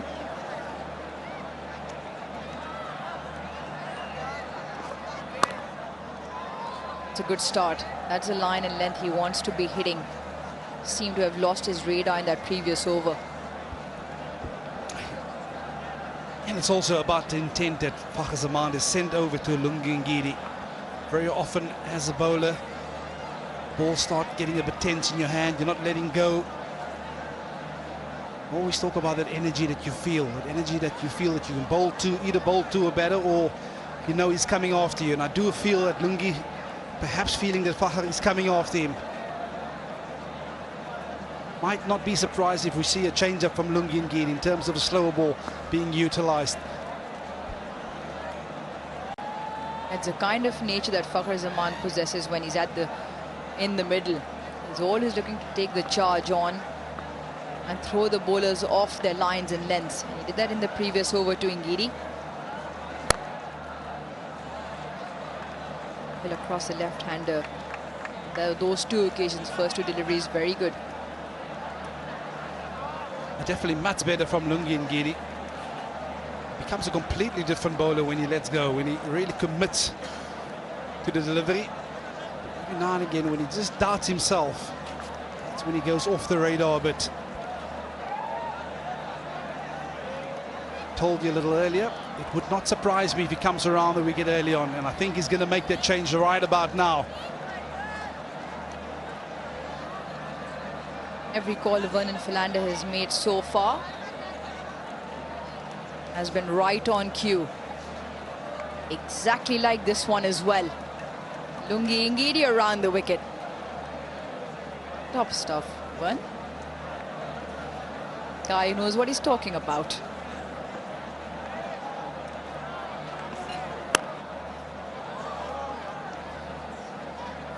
Definitely not my first rodeo, Aruz.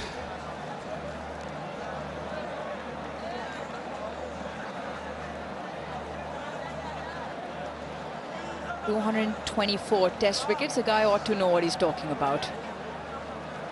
Vernon Philander. You had your time out with the Pakistan bowling contingent at one point as well, a couple of years ago. How do you see the growth of those bowlers from when you were a part of that squad up until now? Areas of concern and way they've improved?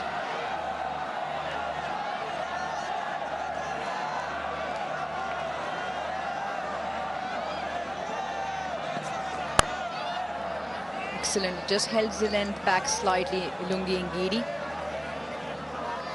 Yeah, I think to answer your point, a wonderful group of bowlers that I've had the opportunity to work with.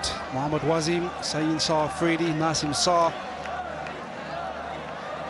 Hassan Ali, and the natural ability, natural attributes which they possessed at the time.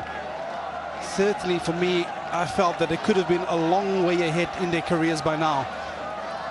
Yes, there's different coaches which see things differently, implement different bowling plans and styles, but from what they had naturally, I was impressed. I was mightily impressed. And I'm one of those guys that I love working with what a bowler brings naturally to the party. We can formulate plans, strategies around what they bring naturally, and I do feel from time to time we try to change bowlers into what we feel they should be. But from a pace perspective, wow, natural pace, natural athletes. I'd love to still take that tape ball back to South Africa, because I do feel that's where a lot of these guys generate their pace from.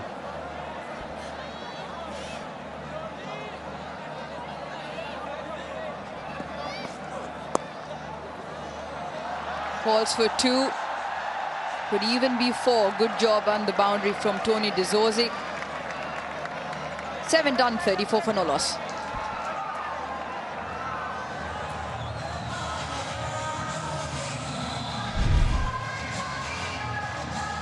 Yeah, I think they're just going to have another look whether this has gone to the boundary or not. It was a good effort by Lazard. Oh no, Todi Lazordi out in the deep. I've seen enough. It's not a boundary.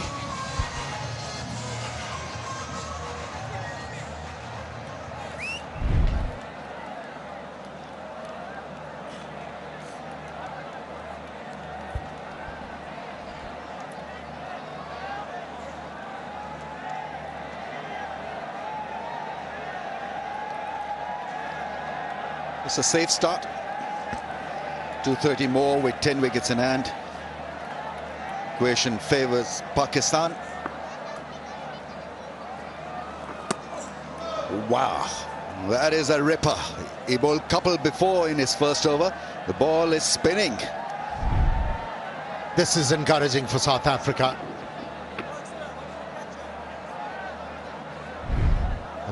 The amount of turn is extracting at the moment. The captain has opted for a slip fielder. Not a bad ploy. Well, you got to say aimlessly down the pitch. Fakhar Zaman trying to get to the pitch of the ball, and had that spun across, would have been curtains for him. Got to be careful here. What are the options there then, Ahmed, for a left-hander against an off-spinner? The sweep shot? Or maybe over extra cover. Yawning gap there. Plenty of open field. Playing with the turn is always a safer bet. Picks a single. He'll watch this now from the non-strikers end, which is not a bad ploy as well.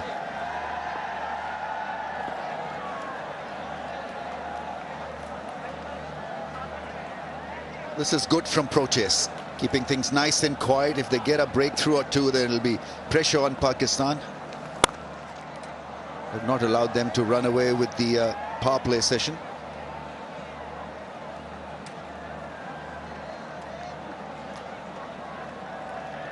Yeah, the asking rate has been 5.41, and they've been able to keep them under 5.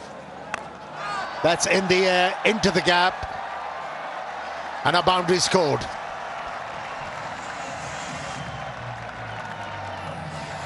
.40 without loss.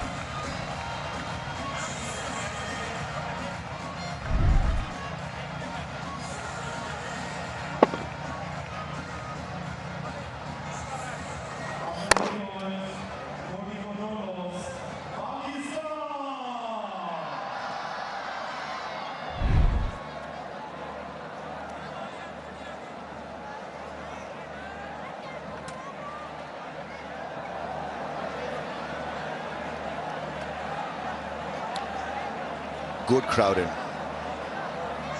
A lot of interest in this ODI series. Robin Bosch batted brilliantly, played the situation, dragged the innings right till the 49th over.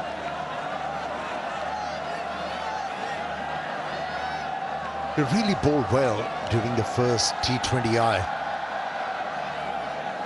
The ball was searing pace, had the ball jumping from awkward lengths.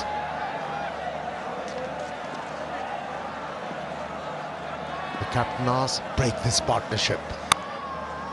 Oh, what a smash that is. Saim Ayub has played a scintillating cut shot. The very best from him. Yeah, it was effortless and very elegant. Afforded him a lot of time to get into a good position and then swing the bat. Not a great start to the over.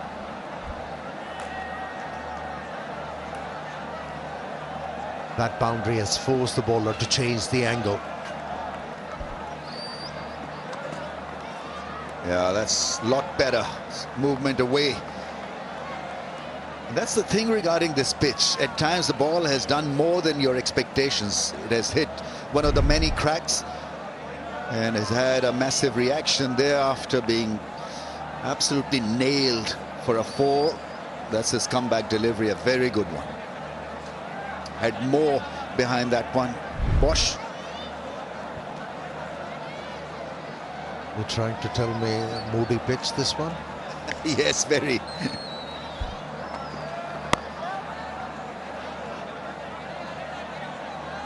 It's going to make a suggestion that you're probably never in on a surface like this. You've got to be very careful right throughout your knock. Watch the ball closely, don't take things for granted. South Africa would be hoping that they are merely a break or two away from making it tough for Pakistan.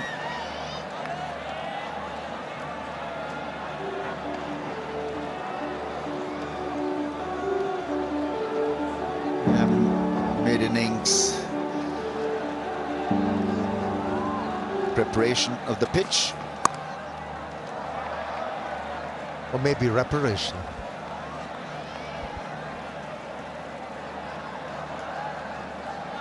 Forget about the pitch, about the match, it's about the selfies. Vigotel mobile selfie moment.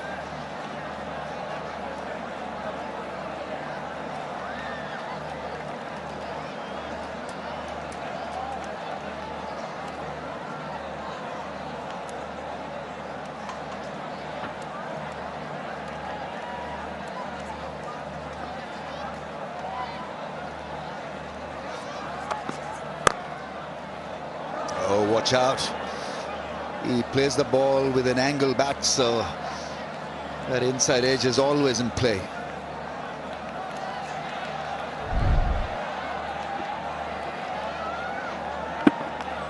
Yeah, more pace on that occasion behind that delivery.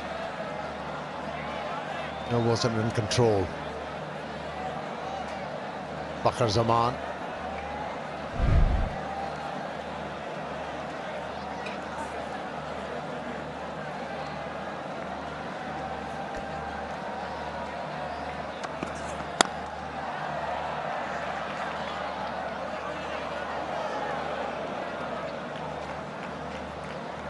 It's a typical Fakhar knock so far. End of another over, 45 without a wicket.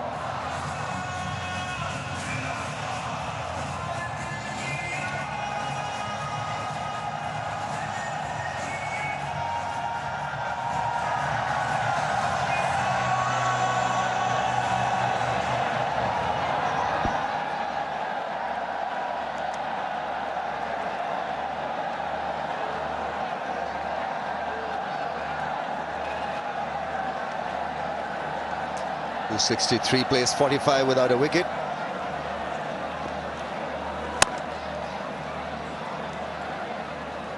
I say a typical Fakhar knock because ebbs and flows you see in his batting. He'll power off hitting fours and sixes, and then there'll be plenty of blocks.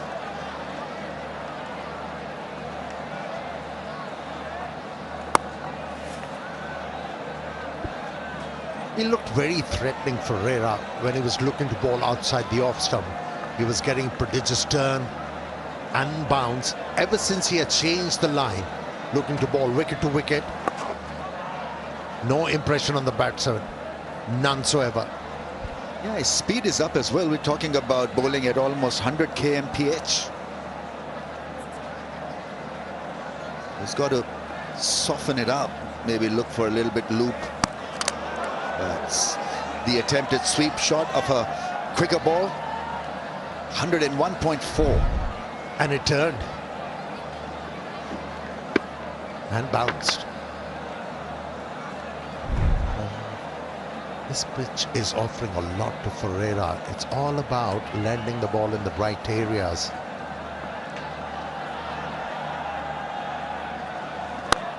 Yeah, that's gone all the way for 6. To the pitch and crashed it over the rope for a magnificent 6. Once again, darted the ball in. And that really helped Fakhar Zaman's cause. Didn't hang back, never stuttered on the cue, went with the stroke. And the ball kept going. A biggie. Works it away into the gap for a single. And after 10, Pak moving quite nicely, 53 without a wicket down.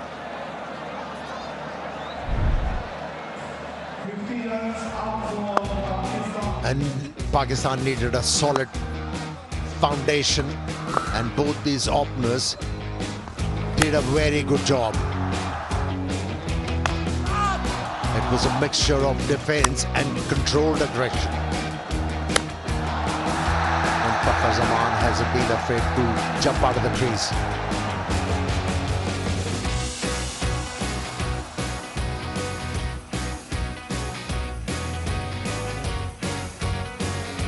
Quite a few dots. Fakhar Zaman in power play in ODIs. Dot percentage is 63.4. He's 25 of 35 balls. But good thing about his batting in ODIs is that he plays a big role in a big innings. Every now and then you see him play a blinder.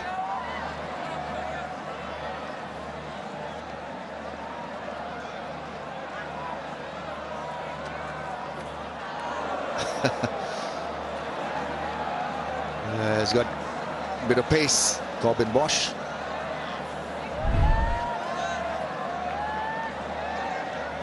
Jumping out of the crease and almost pulled it off. There's this surprise element to go with that big swipe. First ball of a brand new over from Bosch. Tried to put him under pressure.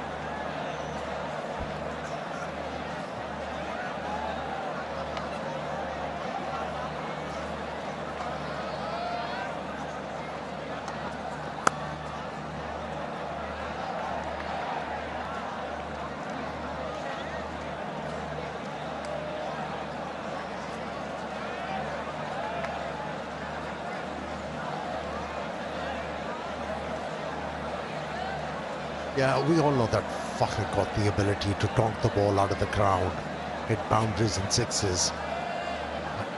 If he can bring that skill, scoring singles, can be doubly dangerous as a batter.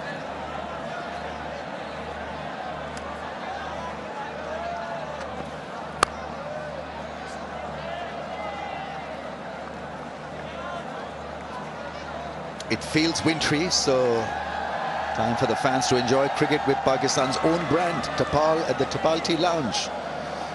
It's the #1 tea brand of Pakistan. Consumed by zillions.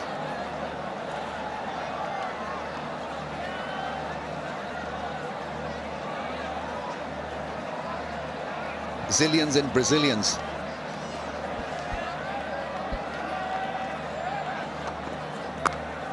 Yeah, that's a typical Saim Ayub response to that length. Lazard Williams there does a good job. Sliding, skidding, making sure that this time it was a good fielding effort. Allowed one to slip through his hands. Just a few overs back.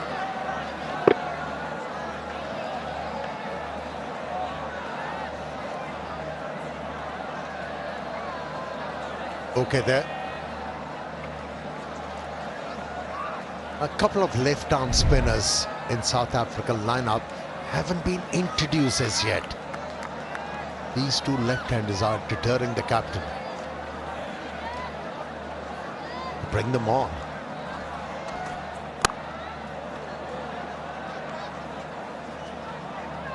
Seen a lot of pace on from Bosch.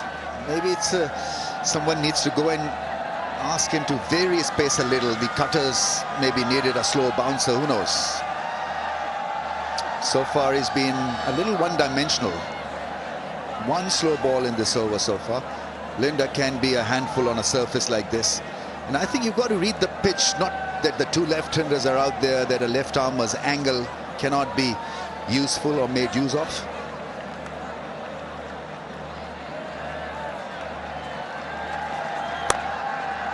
On target. Bosch, none for 9 of his 2, 57 without a wicket.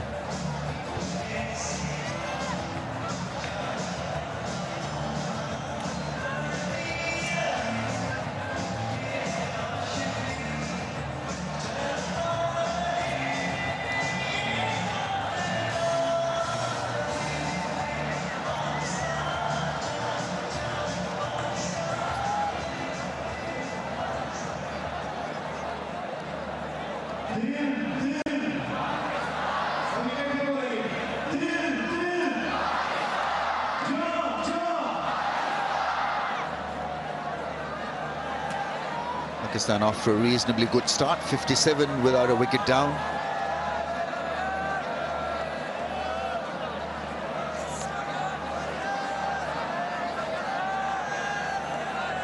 I feel it's going to be a close encounter.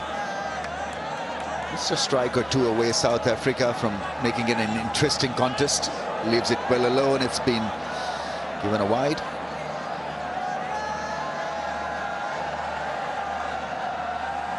Wasn't a bad thinking from Williams. The ball a bouncer there. We haven't seen this ball being used properly in this series so far.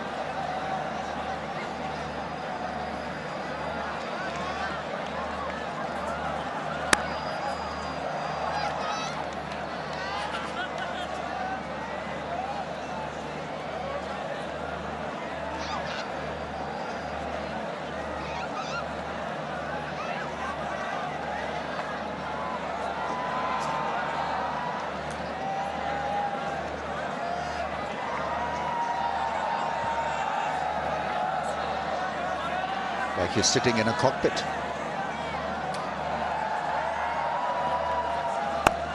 This time he's played one, it gets it over that fielder's head. He's tried to throw it back into play. We'll have a boundary check. South Africa inches away from making it happen.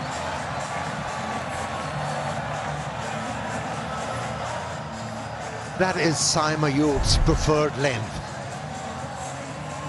He's so adept in executing that stroke. His heart must have been in his mouth when he saw that ball going straight to the fielder. Very lucky he got the right elevation where the fielder wasn't in control. It's a 6. Sheila was the fielder.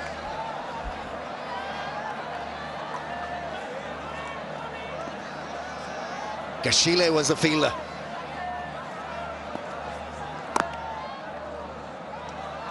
Kashile, that's how it is supposed to be pronounced. With a well done.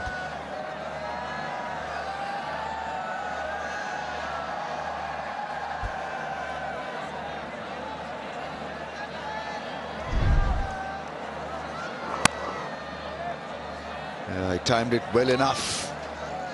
And that fielder was on the cushion as he caught that one. A very good catch.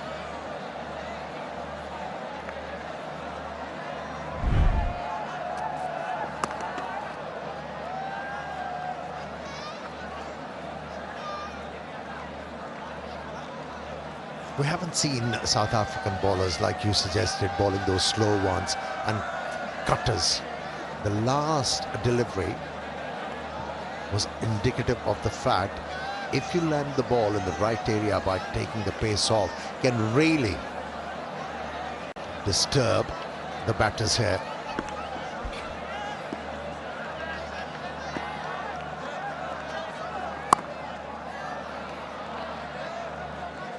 I think South Africa are keen to work on a squeezing strategy where they do not allow a lot of runs and they feel that the wickets will come through that squeeze.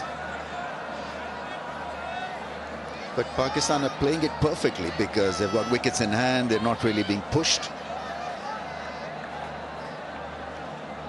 And there's not been enough relentless pressure from both ends. So if one bowler has bowled well, the other has given away runs.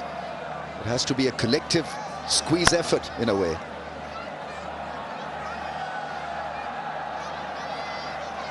.67 without loss, Pakistan.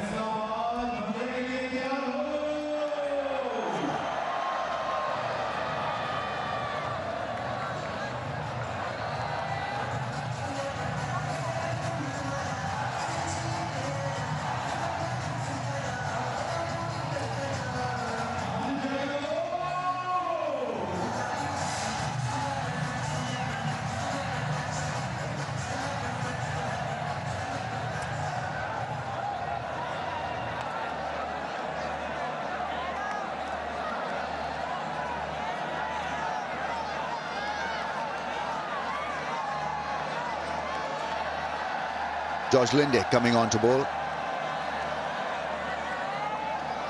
Probably the right choice. Corbin Bosch was looking just a wee bit one-dimensional. I think it's the test match kind of bowling that is needed by the left arm. A little bit of loop. Look for that extravagant spin.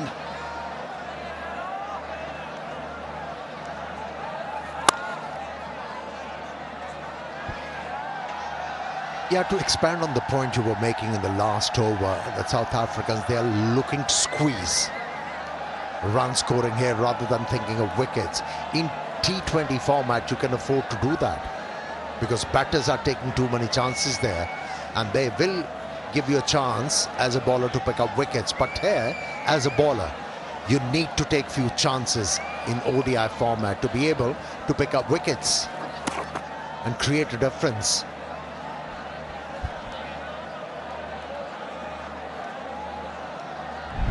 Questioning umpire's decision. That one spun quite nicely for the left armour from off to leg side.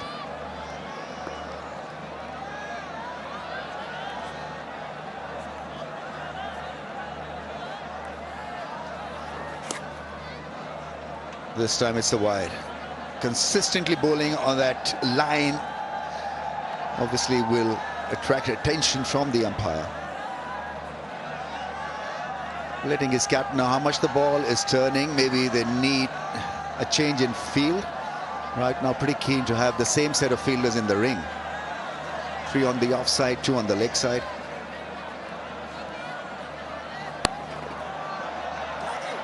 Oh, chance. Oh, bad throw. Otherwise it could have been all over for Simon Ayub, who had to run to the keeper's end.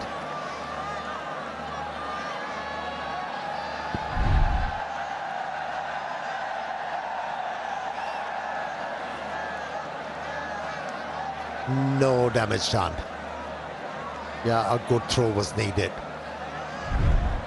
Almost a perfect effort from Dizosi.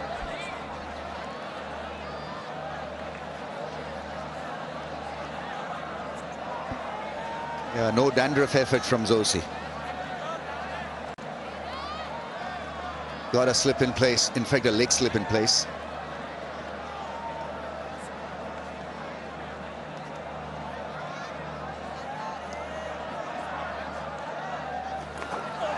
Oh, almost got a good result there. The leg slip was in for that top edge. This time it's a 4 full-length dive. But Pretorius, with technically not a bad delivery at all. Got the desired response from the left-hander. Had enough on it to get a 4.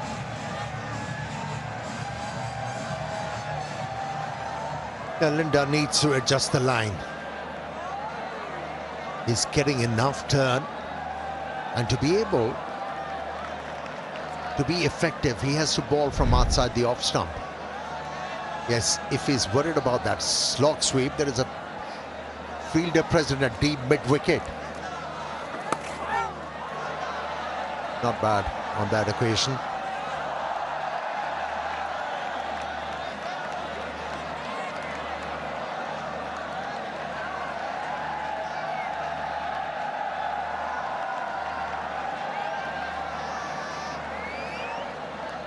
Playing his first game, Pretorius.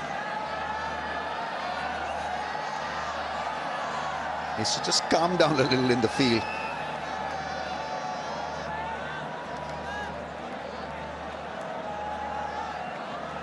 South Africa had a 98-run opening start. And Pakistan featuring quite well in that regard. They're 76 without a wicket. Yeah, there's this left arm angle from Linde. Played safely by the left-hander. 76 without a wicket.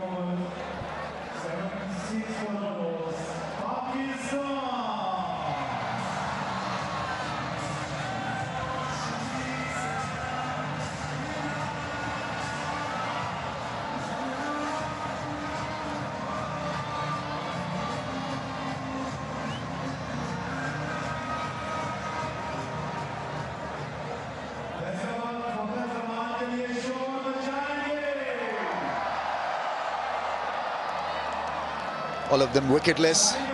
Some have been smarter than the others. The ball is definitely gripped and spun, so let's hope for South Africa come the middle phase of the innings that the ball may just do something extravagantly for them and give them results. Right now it's Pakistan all the way through Fakhr and Saim.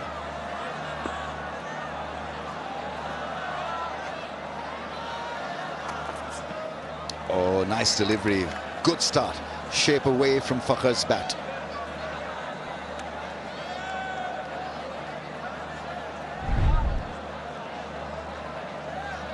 Yeah, a bit of movement of the surface. It was a very good presentation of the seam. Last few overs have seen Pakistani batters getting the run rate jump up. He's closing in on 6 per over.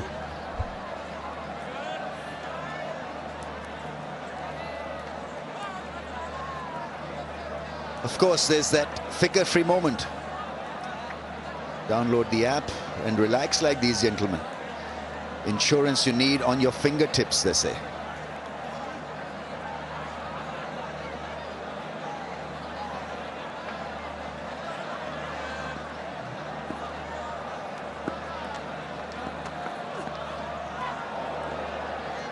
In ODIs, Pakistan looking for a bit of stability at the opening slot. This is the 8th opening pair that they've tested in the last 21 games. Been a bit of a hit and miss.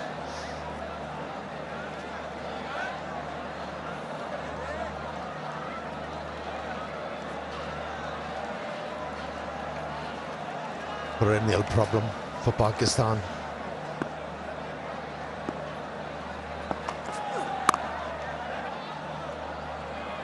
Such an important position, the opening slot, because it gives you stability, hope,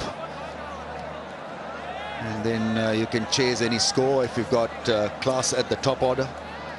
You feel comfortable with a running in opening pair, and all good teams do have that luxury or ability to find good opening pair.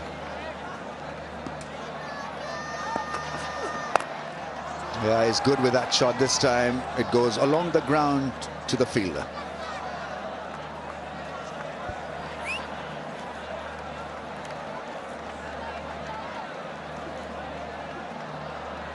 So far a decent over from Lizard Williams. Hasn't allowed a boundary to be scored in this over. They all gathered here to watch this man, Babar Azam, slotted at number 3 to come out and bat.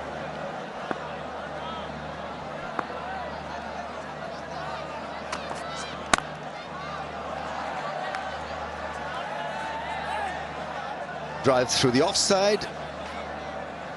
That helps him maintain the strike. 79 without a wicket after 14.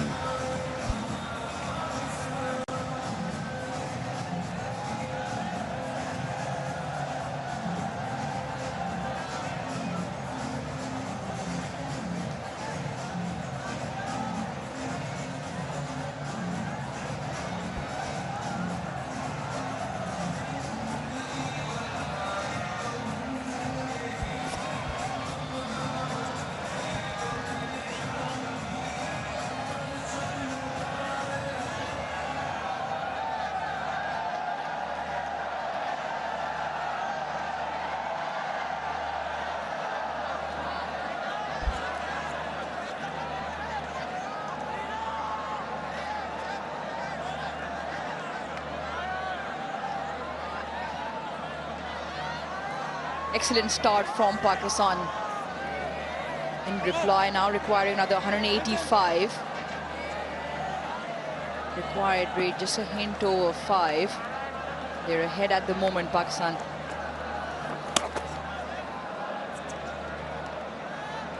Gordina has found turn.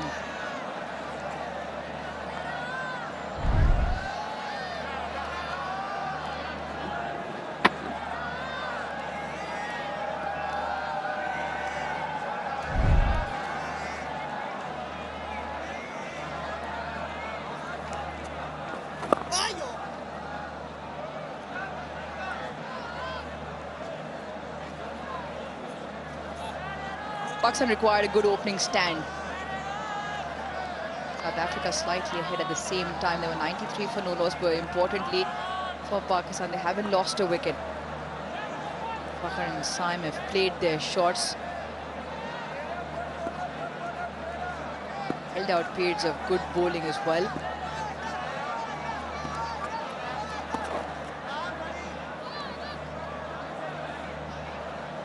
JP Dumini alongside. JP, what can South Africa do to break this partnership open?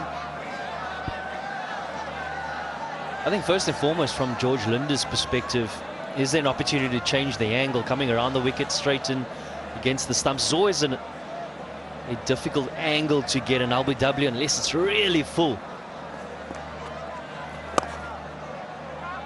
Particularly with the height that it's delivered.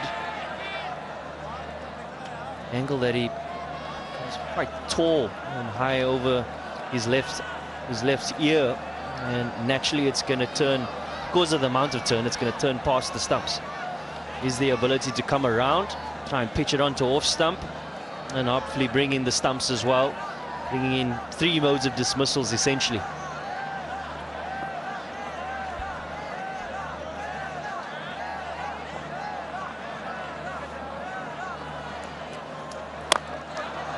That's been really hit hard, belted down the ground.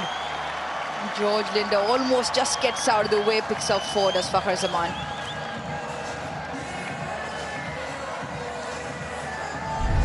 One thing about Fakhar Zaman, when he commits to come down the wicket, he doesn't hold back. And that's the key to trying to execute, his full commitment. Even when he's not to the pitch, he still gives it a good kitchen sink.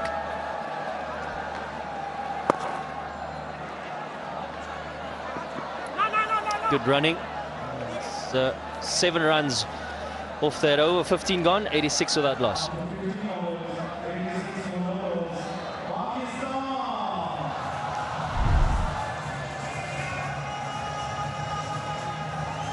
Talking about his bowling action, of how he comes right on top. So a high bowling arm, the vertical, the release point.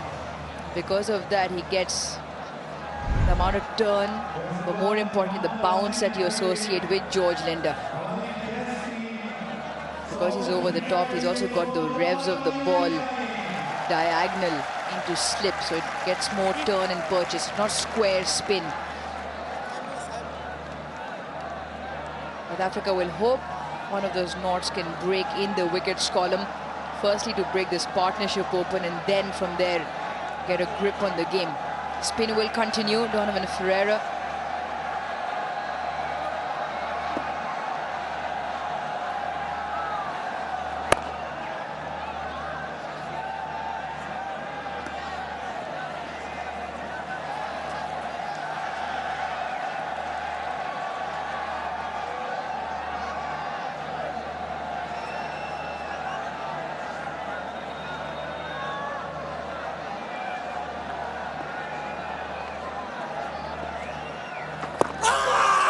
Through the air, finger goes up as well. Maybe a slight discussion will happen whether it was sliding down, but on naked eye seems like he's been trapped in front. We will have a look. It's time to throw this upstairs to the TV umpire.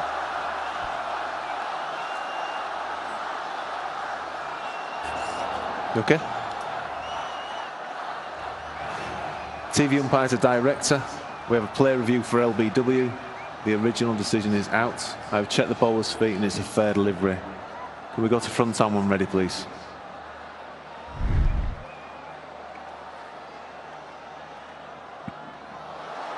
Can we go to ultra-edge, please?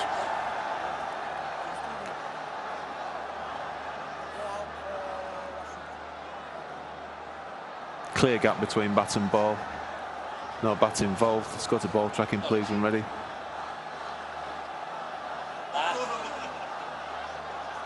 Pitching outside off, impact in line. On wickets hitting. Showcott, you can steal your original decision of out. Stand by.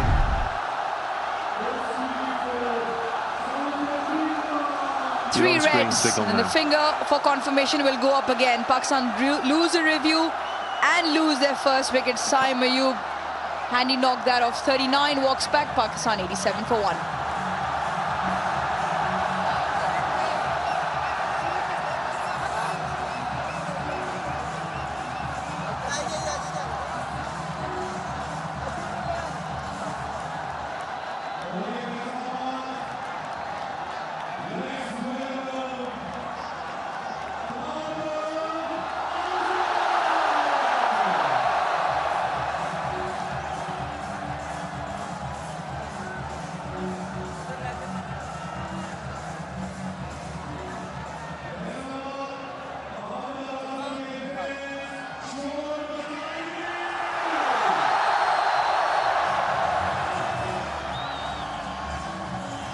Turn the volume up on your television screens.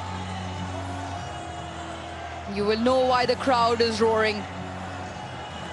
They've come out in numbers, they've come out as a house full to watch Babar Azam, and he is out in the middle now, in at 3. He comes in because a quicker, straighter one traps Saim Ayub right in front. He thought maybe there was a chance, and 3 reds do the trick. They are out there in full house capacity, and they've given Babar Azam the welcome that he always gets here in Pakistan. But more importantly, a job at hand. Pakistan require 177.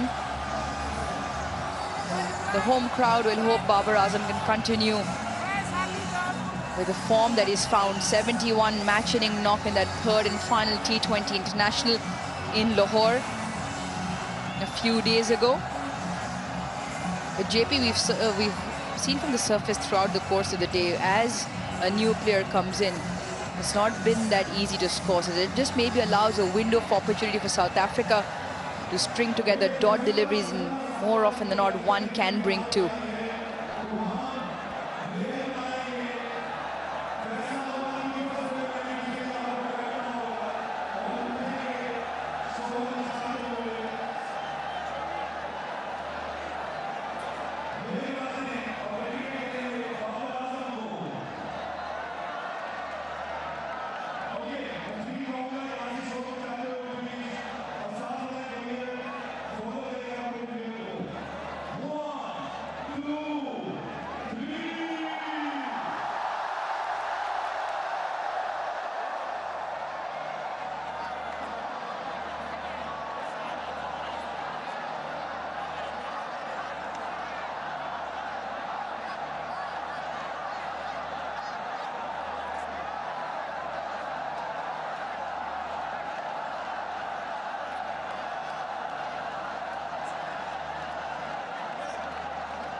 Welcome back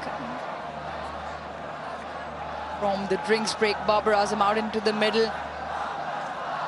Donovan Ferreira picks up with the first wicket, that of Pakistan opener Saim Ayub. Much needed breakthrough in the partnership as well.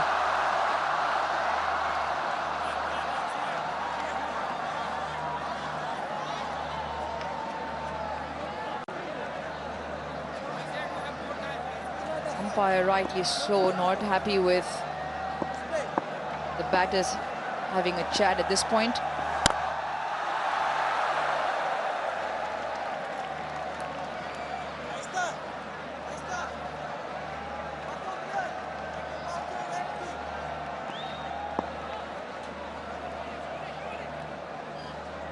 Change in field.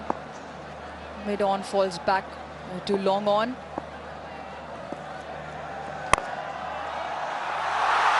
Glorious, impeccable timing from Babar Azam to get off the mark with a 4.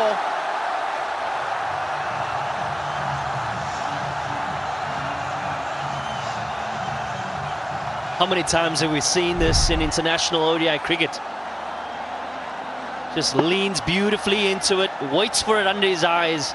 Timing sublime. No need to overhit that from Babar Azam. Change of angle for Don Ferreira. Cut down the opportunity for him to free his arms through the offside. It also creates that opportunity to straighten onto the stumps. Oh. Healthy outside edge for Babar Azam. Comes back for the deuce. 16 gone, 93 for 1.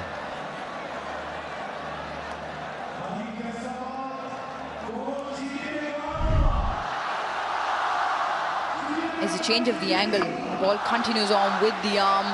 Genuine healthy outside edge. One right out of the middle of the bat, one off the edge.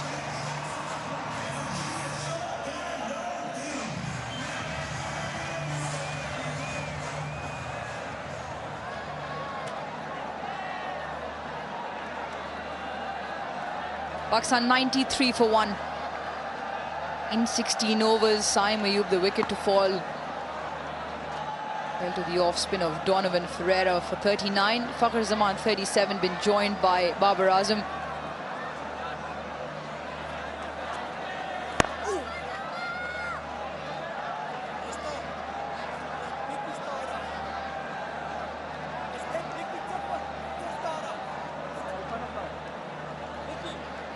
Quinton de Kock just politely telling George Linder just a little bit too slow in the air, a little bit quicker needed.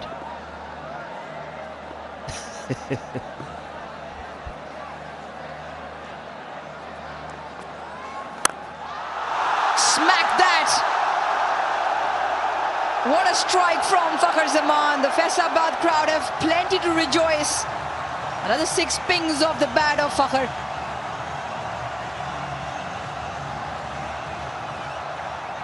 It doesn't matter the fact that they've lost the wicket when the opportunity is presented.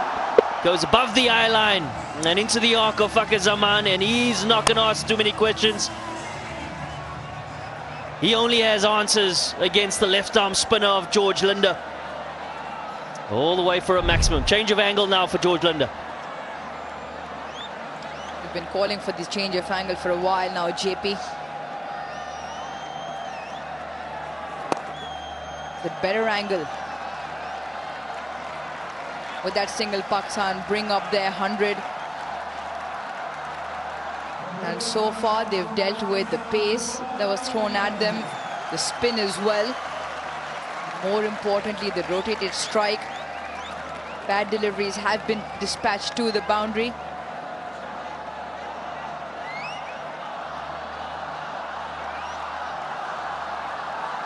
One slip in place. This is good from South Africa. 2 men catching close in front of the bat either side as well.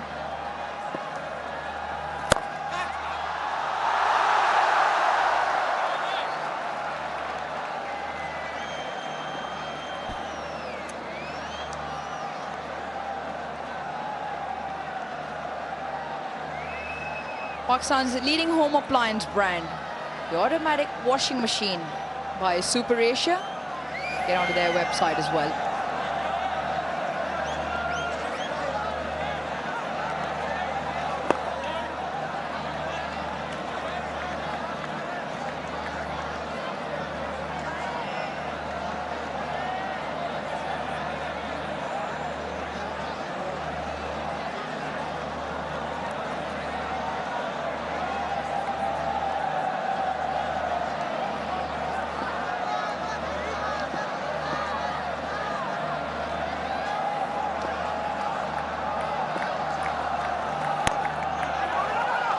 A good delivery. Now we're asking Fakhar to run through. Don't think there was a single there.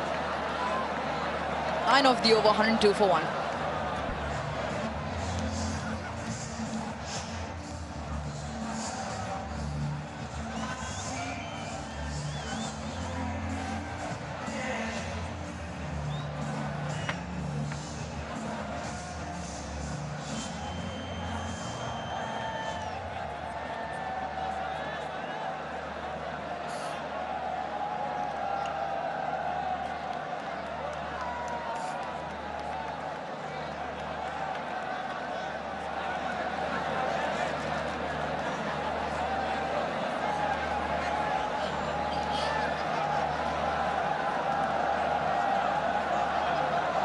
Neck and neck, 102 for 1 Pakistan, 101 for 1 South Africa at this very similar point.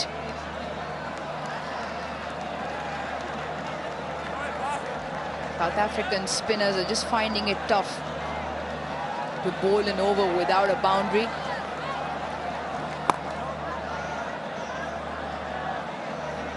Just feel every time a boundary is hit, the pressure just releases a little bit more. The asking rate under 5 now. 9 wickets in hand. Pakistan in front. The charge, catches the call, catch has been taken. Beyond 14, takes a boundary catch. And a massive wicket in the context, 45 for Fakhar, but he has to go. Well, a change in momentum here for the Proteas. Back-to-back wickets of the openers. Fakhar Zamani was certainly set. An option that he's found great success with thus far in the innings. But on that occasion, doesn't get the elation for the bowler in Ferreira. He gets his second. Fakhar Zamani goes from 45. Pakistan 102 for 2.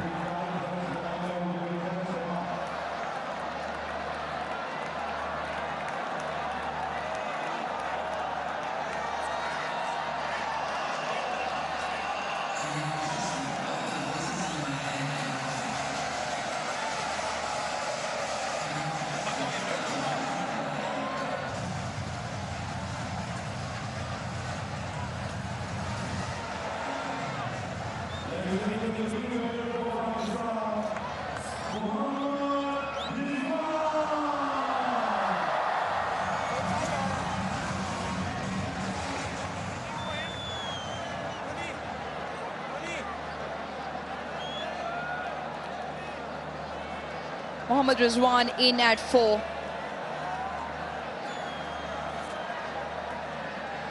Experience galore in terms of numbers.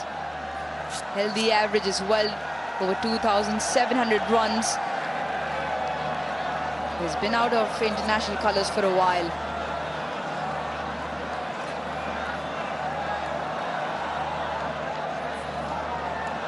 Last played the ODI format versus West Indies.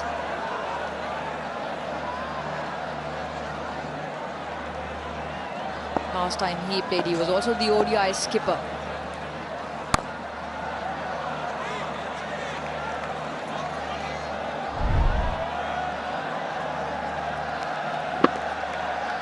You feel it was set up quite beautifully by Don Ferreira, a couple of dots. I always felt that Fakhar Zamani was never going to hold back in terms of trying to find a boundary option.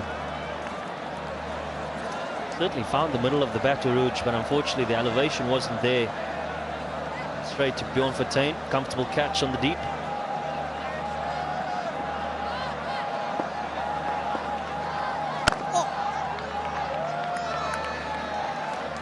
Excellent over. The wicket as well for Ferreira. 103 for 2.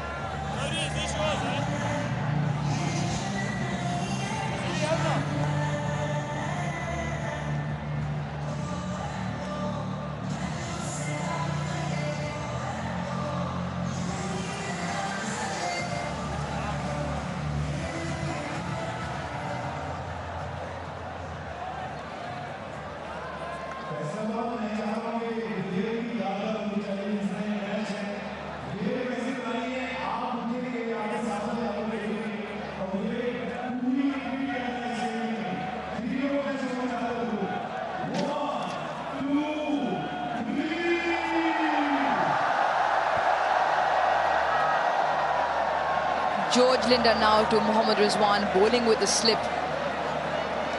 Mohammad Rizwan very proactive on the crease.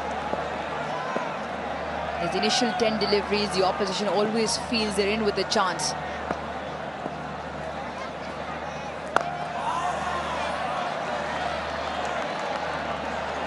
South Africa on the hunt for wickets. Important wicket that of Fakhar Zaman, and if they can pick up one more. Most experienced duo for Pakistan in the middle.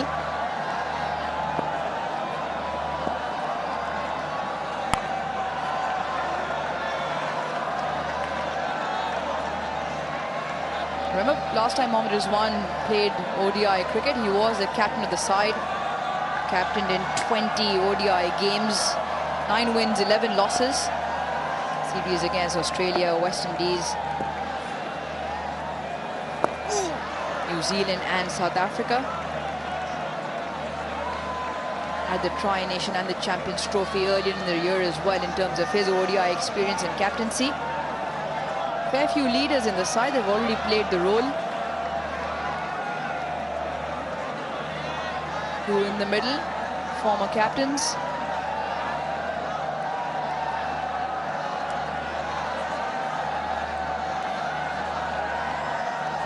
So experience in terms of understanding the game of plenty.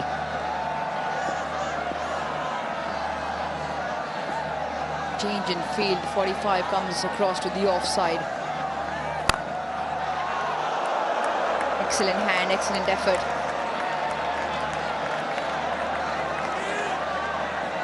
Beyond 14, in very close. Acrobatic effort there.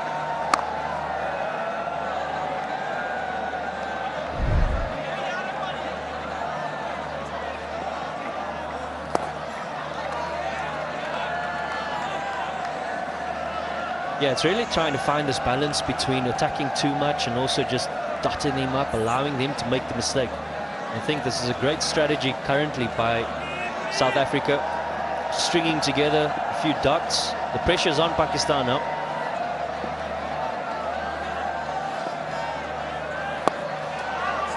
Yeah, good over from George Linder, just the one. 104 for 2.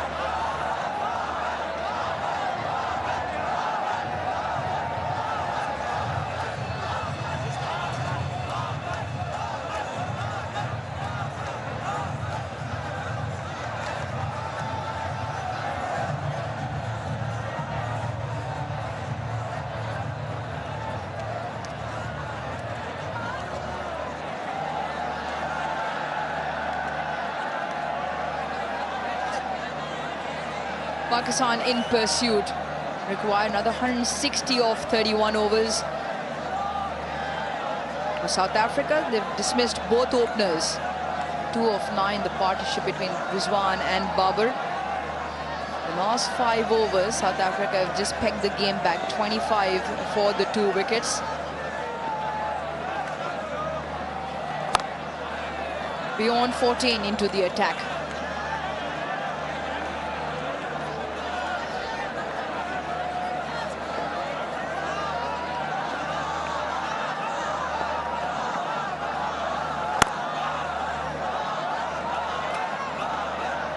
Targeting the stumps, bowling off that length. Just have Rizwan in 2 minds.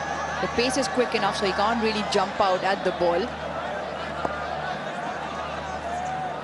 He gets one to nip and turn from there.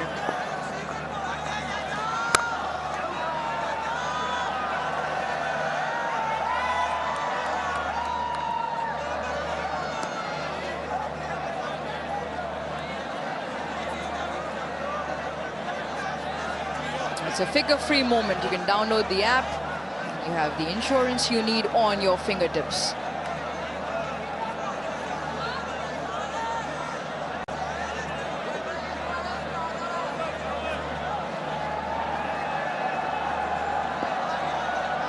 Boundaries have dried up as well. 19 deliveries since the ball crossed the fence. What about the experience the two of them bring for Pakistan? Mohammad Rizwan and Babar, and have batted in these positions together for a very long time.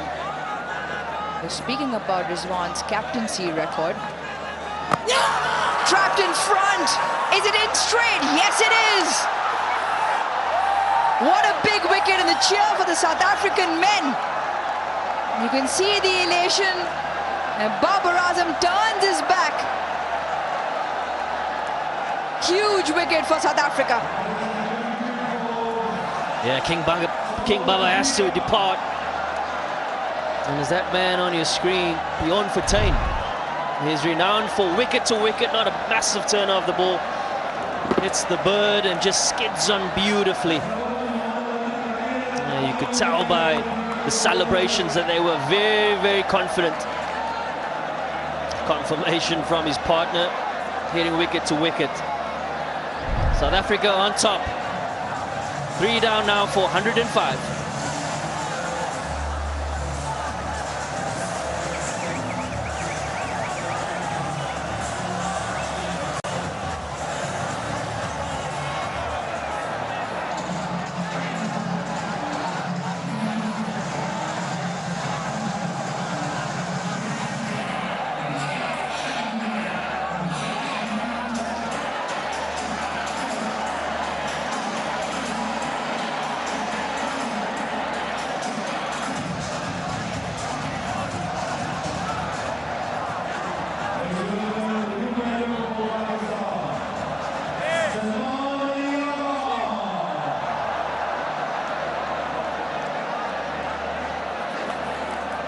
There's still a game on, people. And that game is that Pakistan require another 159. But you see the crowd exiting the stage because Babar Azam has been picked up by the opposition. Out walks the T20 international skipper for Pakistan, Salman Ali Agha. Good numbers in this format.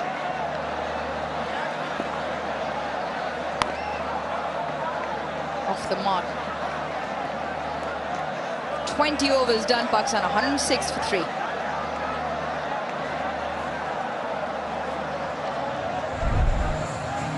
Bjorn Fortuin into the attack because of 2 right-handers at the crease. Don Ferreira doing his job with the left-handers, and in comes the veteran of Bjorn Fortuin. And why not? It's been a struggle to break the partnership up front, but since then, in the last 30 deliveries, they've managed to get 3 wickets for just 20 runs.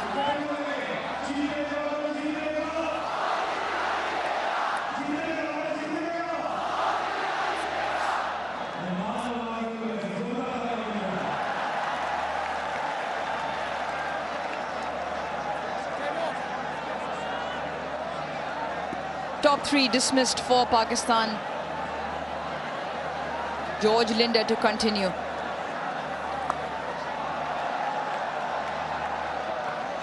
What the 2 men in the middle do possess in terms of attribute of their batting skills are being able to maneuver the ball.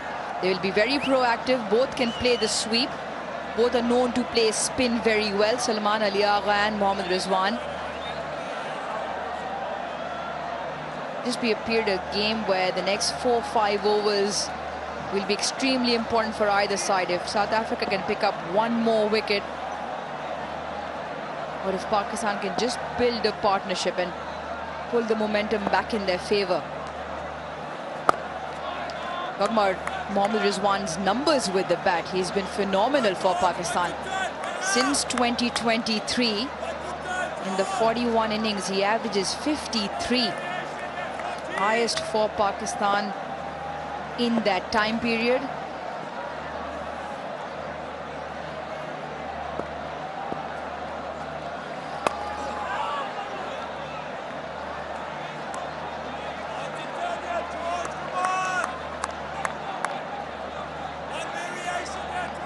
He's played this role plenty of time where he's had to just stick it in, play out the difficult period, build partnerships with that middle order.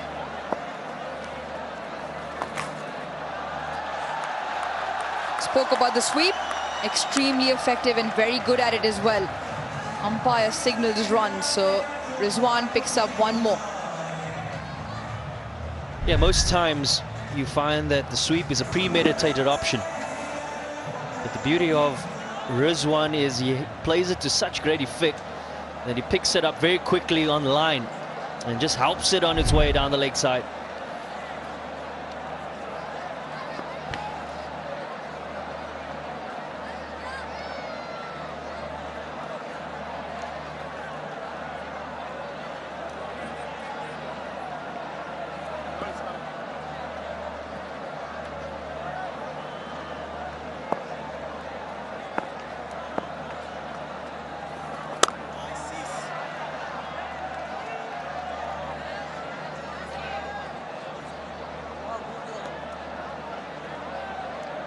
In conversation, Pakistan's Mohammad Rizwan, 53 that average. Highest runs for Pakistan in that time frame. Salman Ali Agha in there as well. The good captaincy record as well while Rizwan was captain. Had good numbers with the bat even during that period.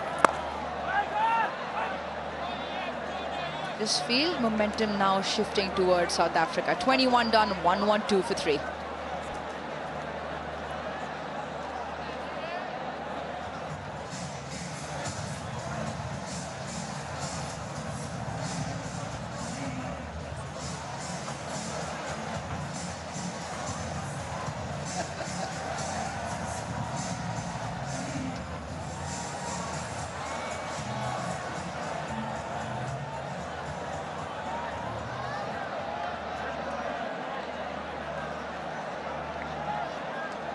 Protest making it very interesting now.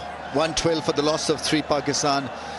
Feeling the pinch and a little bit of stress here. 152 to get in 29 overs with Babar gone.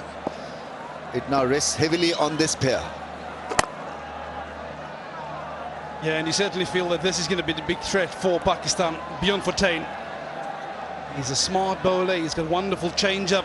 But the one thing that he does all the time is he brings those modes of LBW ball into play. Wonderful variation in pace. But it's to be able to control that zone, Ramis, that makes him so effective. We've seen a lot of him in the T20 format, beyond Fortain. But I still feel he's got a wonderful control that makes him effective across all formats.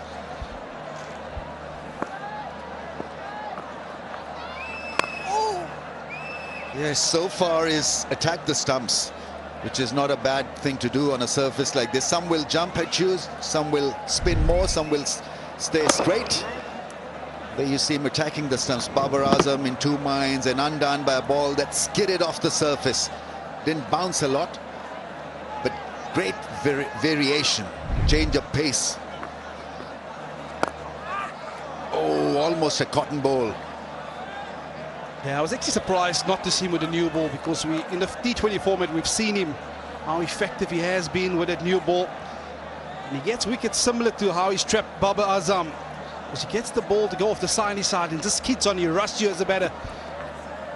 Yeah, there's that quicker one, this time missing the stumps.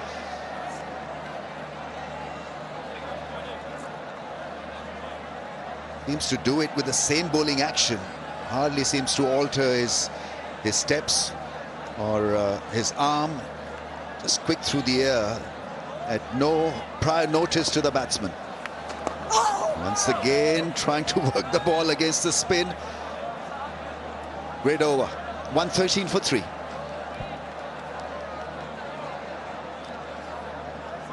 Yeah, fantastic skill by beyond Fortain, and a similar trend that unfolds here in the run chased, like we've seen in South Africa's innings, as they try to set up a score. Got off to a wonderful start, and then towards the latter end, just falling by the wayside. Pakistan need a further 151 of 28 overs.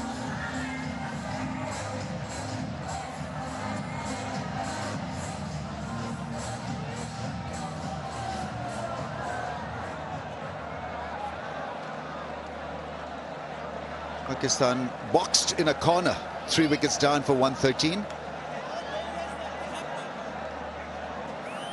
Trial by spin. South Africa are bowling a lovely line here. Looking to attack. There's a slip in place as well. Rizwan is a keen sweeper of the ball. Let's see whether he opts for that option at this stage of the game. 9 he is of 15. Yeah, I think he's a wonderful sweeper of the ball, but George Linder won't mind it. He's tall, he's going to extract an extra bit of bounce. So if he's willing to take it on, be my guest.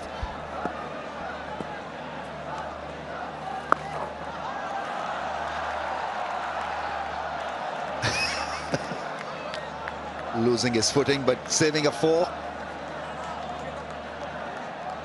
Yeah, and I just wonder, we spoke about a bit of dew expected here this evening. That's just a touch too full from George Linder. He absolutely adores that shot, he loves it. You can see he's just losing his footing as he's trying to race across the turf. Young Loandre Pretorius.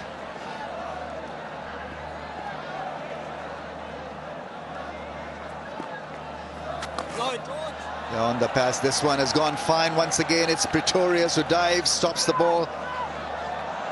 Salman Ali Agha wanting an impossible second run. Yeah, he's quick across the turf, is young Loandre Pretorius. Just angling down the leg side. Smartly played. Just using the pace on offer, but excellent slide and up. Something that we've seen from the great Jonty Rhodes back in the day. The ability to release the ball quickly and prevented Pakistan from gathering a second.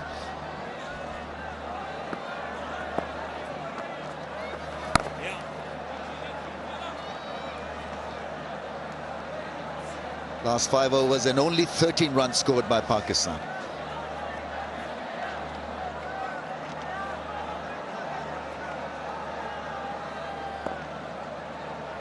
Still no dew. Tyres look pretty dry. Oh, spin played well in the end. Didn't go with hard hands, Rizwan. Yeah, I think the one thing that George Linder shouldn't forget is to slow his pace up every now and again as well. It has been a bit of purchase for the spinners. You almost want to invite Mohammad Rizwan to take the risk.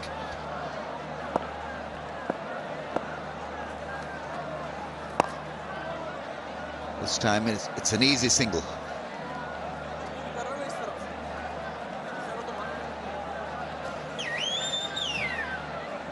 The rebuilding phase in the middle of the innings can be very, very taxing. And you've got to read the situation. You've got to stop yourself from improvising. It's about taking deep breaths and how you take the pressure, how you read the situation, test your temperament, resolve. Shot making, that's beautifully played away for 4. What a shot that is. Wonderful piece of timing, picking the line early and hitting it square for 4. 120 for 3. Yeah, it's the extension of the arms, but just the line outside off stump means he can hit it in front of square. No risk attached to that shot, with no fielder being back on the fence. Excellent execution of the hard sweep. Yeah, and they've been thoroughly entertained. After 17 years, cricket returns to Faisalabad. I think we are in for an absolute blockbuster as we're heading towards the back end of this game.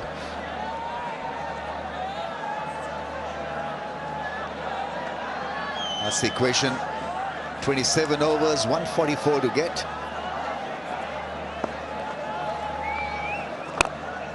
And we know that this pair bats well together. Got a massive 260-run partnership against South Africa. In Karachi earlier this year only. Oh, that's the straighter one. Once again, guile and so beautifully bowled. It's just that control. You get one to turn, he beats you outside your outside heads, and then he gets the one to go straight on with the arm. So he's challenging both sides of the bat, which is key.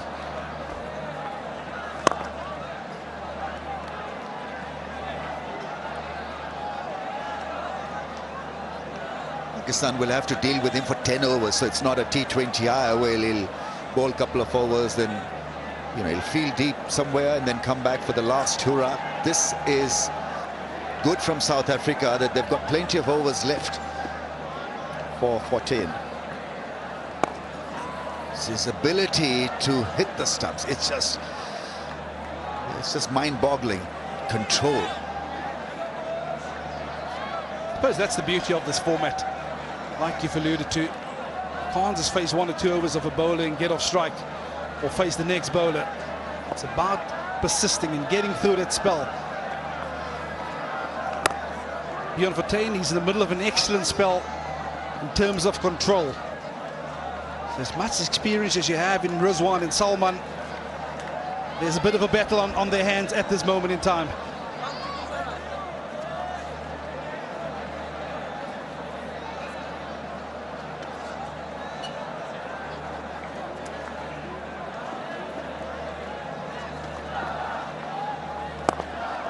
Nicely bowled. Another impressive over from the left armer. 1, 2, 3 for 3.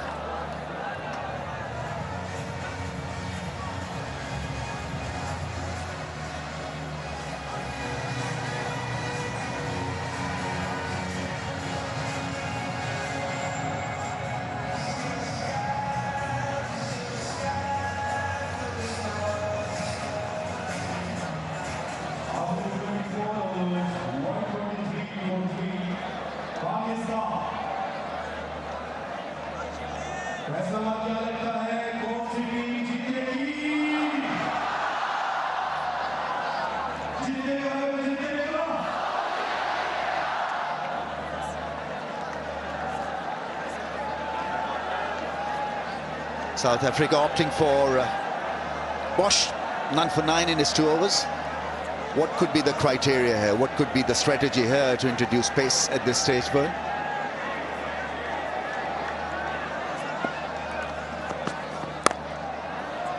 Yeah, I think the mindset would be to have a bit of pressure ball from both ends. South African captain, he'd be looking at Corbin Bosch, who's been the most consistent bowler throughout the tour so far, to extract a little bit of pressure from that end. Whilst Fortuin was bowling an excellent spell, runs were leaking from the other end, so the mindset behind all of this would be a couple of tight overs that will create an opportunity. And he's gone to his premier bowler on this tour so far in Corbin Bosch.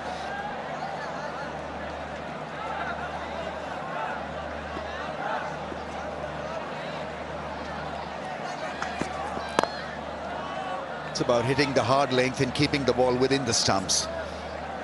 Doesn't seem to have a lot of variation. He's kind of one-dimensional in that regard, but when on song, he'll deliver you with that option of hitting the hard length and keeping it straight. I think the one element that he does possess in this format especially is he gets the ball to nip back at the stumps. For a long period of time, batters are being challenged in that department. They're so used to the ball going away from the bat where they can offer and free their hands. When the ball comes back, that's when your techniques get challenged a bit. That's a very good start by him. Proteas needing a bit of calmness from his end.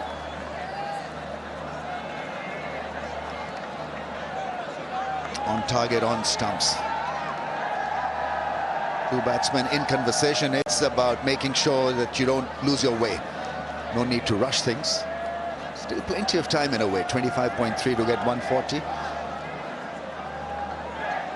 This is a critical partnership for Pakistan. Rizwan and Salman Ali Agha. There's a strong appeal. Is it off the pads? Proteas. What are they thinking? What are they feeling? Keeper doesn't seem to be that much interested in this. Yeah, Quinton de Kock signaling straight away that it come off the pad. But like you say, it's the awareness. The communication is so key. Understanding why Britsky has gone to his premier fast bowler. This one just angling down the leg side. Yeah, perhaps just catching a clip of the pad on the way through. Quinton de Kock straight away not interested. Yeah, just clipping a little clip on the way through to the keeper. Excellent from Quinton de Kock not to go for it. Cut shot into the gap, runs away from the fielder. Such a nice connection and a welcome relief for Salman Ali Agha. A little bit of width provided and made use of. Yeah, for the first time in over, Corbin Boss going away from the ploy of going into the stumps, creating a bit of width. Like we know in this part of the world, batsmen will welcome at any given day when there's a bit of pace on the ball. And it generates so much hand speed through that ball, which make that ball accelerate to the fence.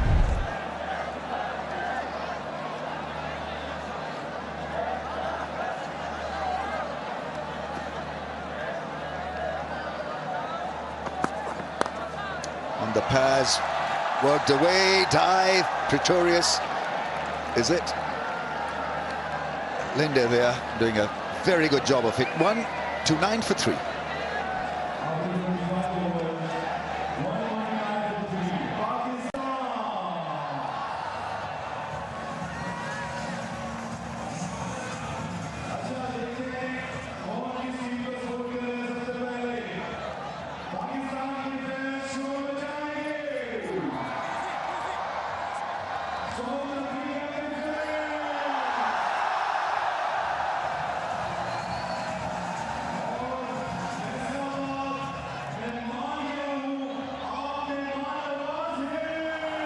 .263, will it be enough? Pakistan 1-9 for 3. 135 of 150 balls. Proteus desperately looking for another scalp here.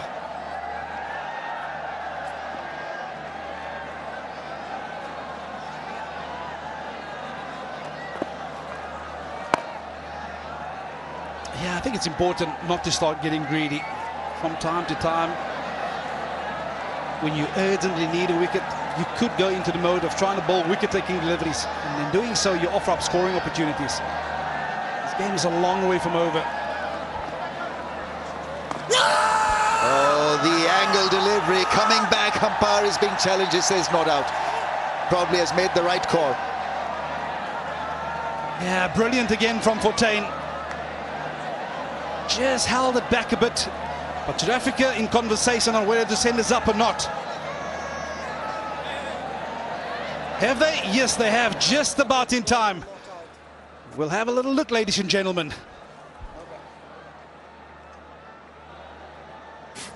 TV umpire to director. We have a play review for LBW. The original decision is not out. I've checked the bowler's feet and it's a fair delivery. Can we go to front on, please, when ready?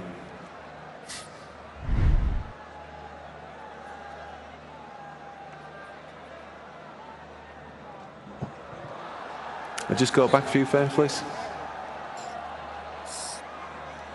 And then forward. Yeah, clear gap between bat and ball. Go to ball tracking when ready, please.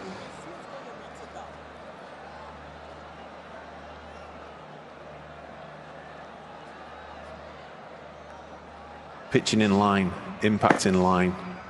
And wickets missing. Shoycott, you can still your original decision of not out. Stand by.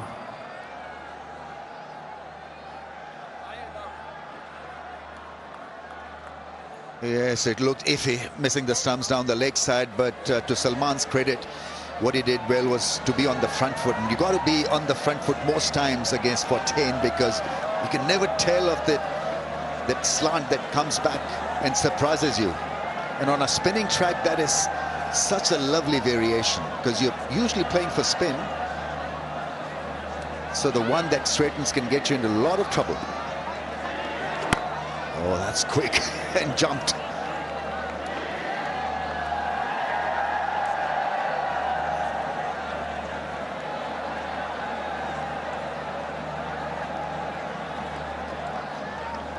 Ranjan Madugale there working away, making a report.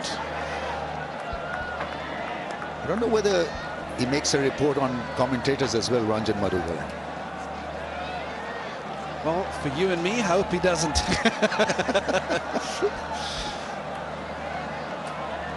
My under-19 partner, Ranjan Madugale. Uppish and away from the infielder. Salman Ali Agha seemed to struggle against Fortuyn. Not entirely there. He usually is so strong against spin.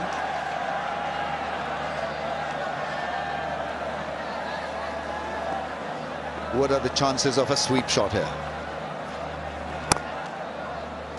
There's in down the field for a run. So interesting passage of play continues. 131 for 3.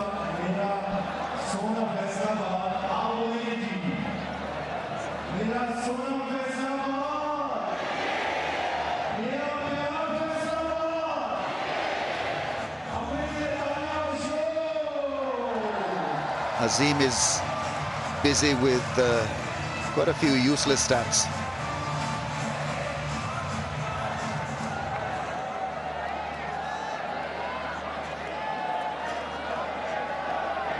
He's doing a fabulous job. Mr. Azim, well done. Even though you test us at times, but it's okay. We've gotten used to it now. Right, Bosch coming on to ball again. Nicely played into the gap. That's gone all the way for 4. Great piece of timing and placement. Rizwan wants them there. Yeah, fantastic timing, but what impressed me most about this shot is the balance. Slanting down the leg side, but just look at that balance. He was in control of that shot all the way through, not looking to overhit it, using the pace on display. Fantastic to pierce that gap right in front of square.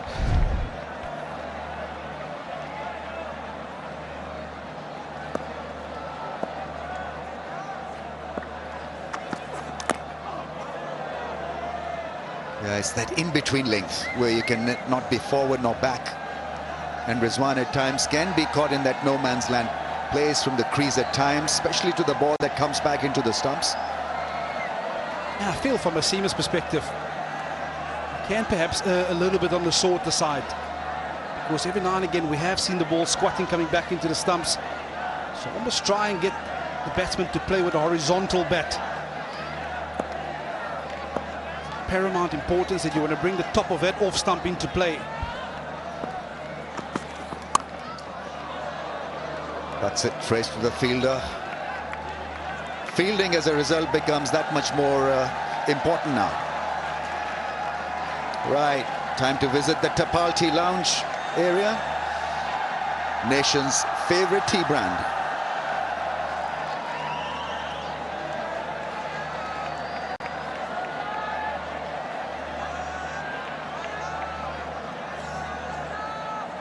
It's about keeping that ball as dry as possible. A little bit of dew around, not a lot.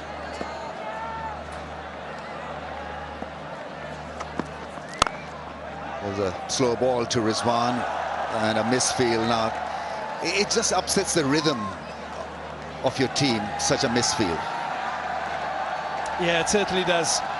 This game is all about momentum, and whilst you have it on your side, you want to make sure you take care of little disciplines like that. I'll touch on a little point. Of course, South Africa has a lot of youngsters in this group that have sent over for the ODI series. The one key element that you want to take away from a tour like this is the learning aspect. Got a lot of senior players who have played for Pakistan. Ask questions. How do you play in these kind of conditions? One of those players whom I've learned from, a guy called Mohammad Asif. And everybody asks, where does the wobble seam come from? It comes from conversation with a bowler like Mohammad Asif. You still have to go out there, make it work, find out your way of doing it, but it's those little things that set you apart from become a great player in your own right. Pakistani bowlers at this stage would have been looking for a bit of reverse. That's a wide one down the leg side. An area where some of the South African bowlers could learn a little bit. How to keep one side of the ball shiny, the other side as rough as possible, and what lines, what lengths to bowl then when it's reversing. That's exactly to my point. It's about having that conversation, understanding when the ball's going to reverse. Very often we've seen when the greats like Waka Yunus, when they got the ball to reverse, they just lowered their bowling arm. But that's also a bit of a skill, an art too, reverse swing that you can learn. It's the end of the boss over. So Pakistan 137 for 3.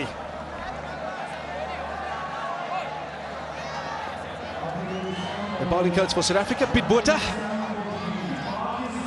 He's a very structured guy.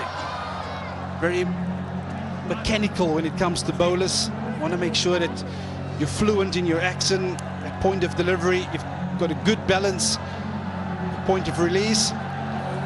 He's did his rounds on South African domestic circuit.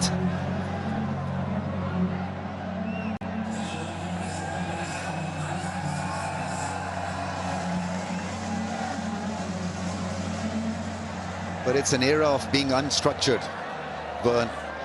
Especially here in our part of the world, where natural ability and instincts are credited with a selection. That has its own value, the unorthodoxy, being different. Ideally, you should be looking for that match, that marriage of unorthodoxy with a bit of structured course. And that's the one thing I love about this part of the world. As much as I can give you control and all the rest of that, natural skill level, natural ability, that's something you can't teach. You can't teach a guy to bowl quick. That comes naturally. I don't know how you guys keep churning them out, but a wonderful, wonderful record of fast bowlers just keep coming out.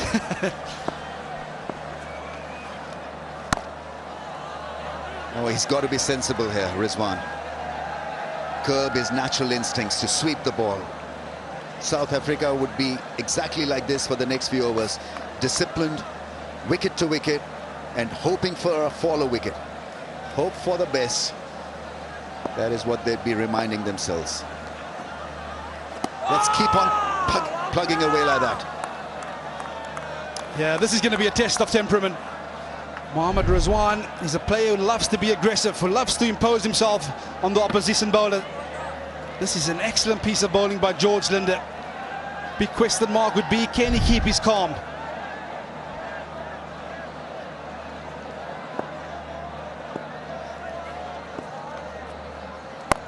There's the big shot. Where's it gone? Into the gap. Took a lot of risk, Rizwan. That was enough for him. Yeah, it certainly seems like your nerves can't hold up in the commentary box here, Ramiz. But that's the nature of the player. He's always going to look to take the positive route. Mohammad Rizwan is not going to be dominated by a bowler. That's very often where they get themselves into trouble, by taking that element of risk at a crucial juncture of the game. Hits it into the ground. There's a cry of anguish. He wanted more out of that shot, out of that length.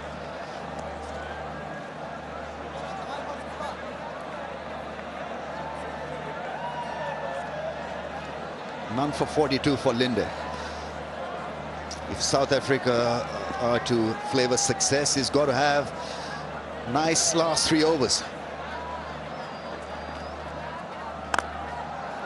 There's the drive into the gap. That is a brilliant stroke.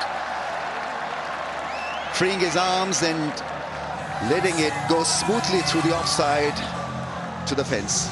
Disappointing end to the over, I think. Yeah, just over pitch on this occasion, but he got himself into a wonderful position. Over the top of it, hitting it into the ground. In the process, dissecting that fielders on the offside. 144 for 3 after 28.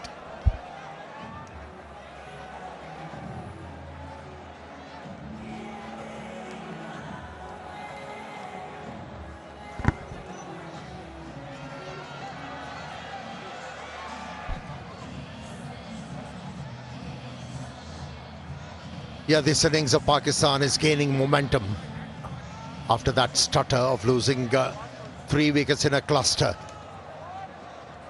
But these two are making the recovery, already featured in a partnership of 39. They need to eke out more.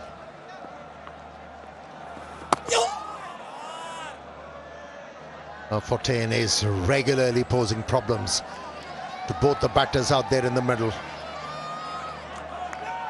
exploiting the state of the pitch quite nicely.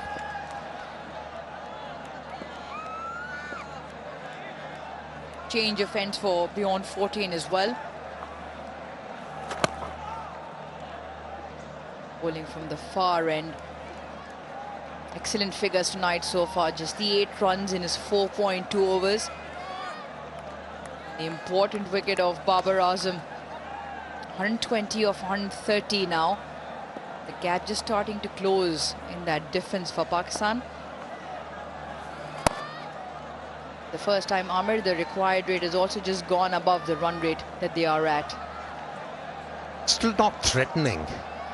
It's all about staying out there in the middle, keep on hitting the holes, keep on ticking the scoreboard. Yeah, he's really bowled well tonight. That's high in the air. Into the gap. Well-earned boundary. Corbin Bosch signals he's not sure. He might have just stepped outside the fence while the ball was in his hand before he could throw it back into the playing field. So we will have a look.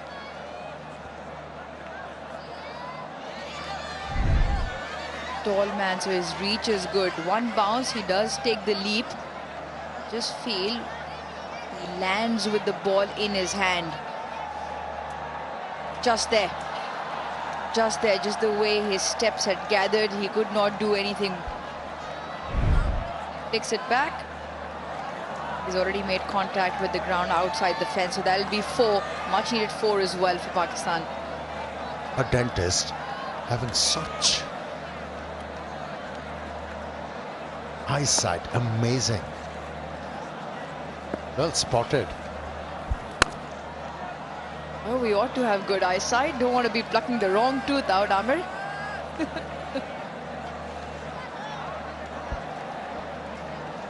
Another good over. Just that boundary. 4 dots either side of that. Oh. He sweeps well. The sweeper also does a good job on the fence.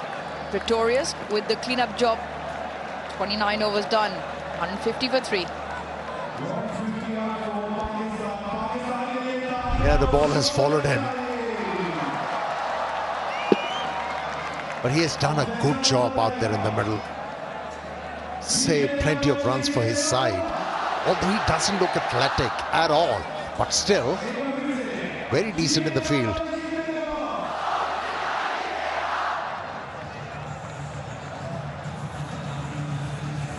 Just how far the slide takes him.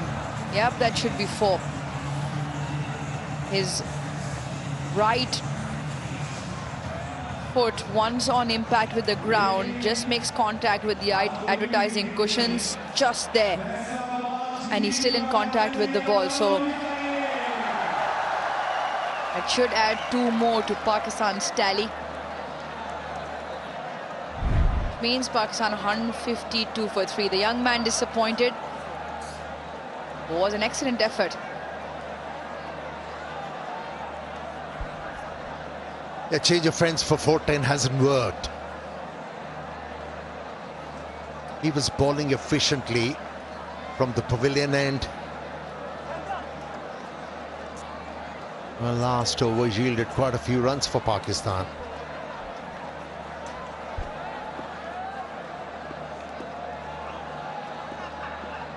Lizard Williams now back into the attack.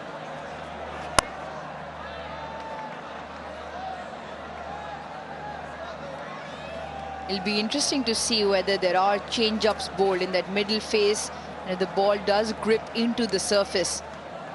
Rizwan and Salman both as good as they are versus the spin, but they won't mind the ball coming onto the bat with pace on either. 48, the partnership between the two in the middle. With the two of them, the longer they stay out, the longer Pakistan will feel they are well in control.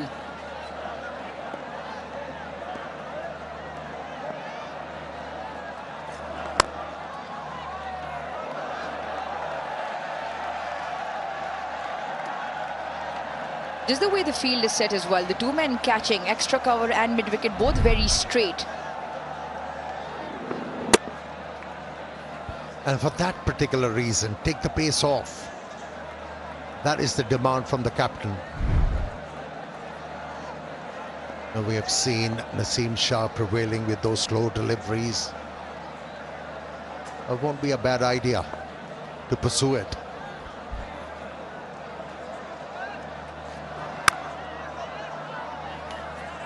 So far, all three deliveries with pace on. Also good ploy against Mohammad Rizwan, who does sometimes leave a gap between his bat and pad. More with hand-eye coordination, a slow one into the surface, the off-cutter in particular. And you're absolutely right. He's sort of a batsman who doesn't try to get to the pitch of the ball. He likes to hit the ball on the up without any footwork. It might work. Worth a try. Stays busy, Rizwan.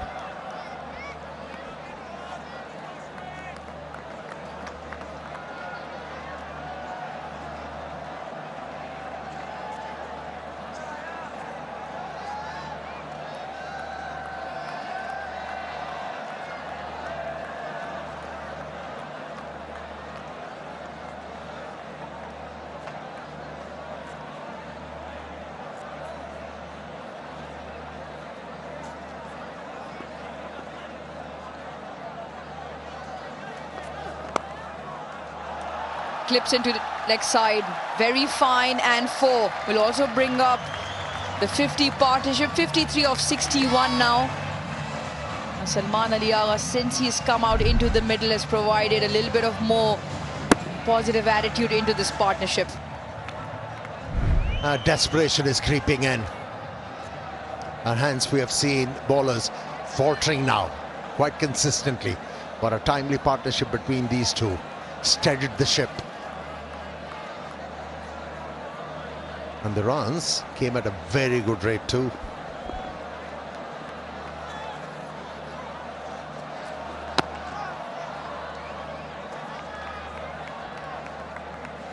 It's a good over for Pakistan, 7 off it, 30 done, 159 for 3.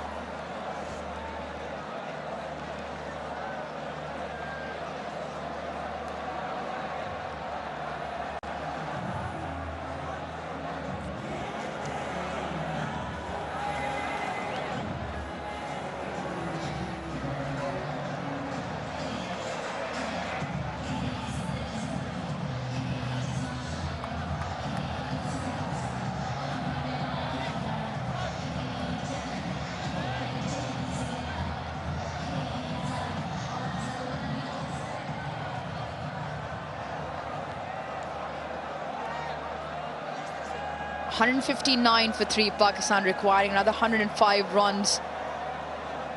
This first ODI contest here in Faisalabad. 1 of 3, all 3 of them at this venue. Oh, how close is that? My goodness, almost dragged it back onto the stumps.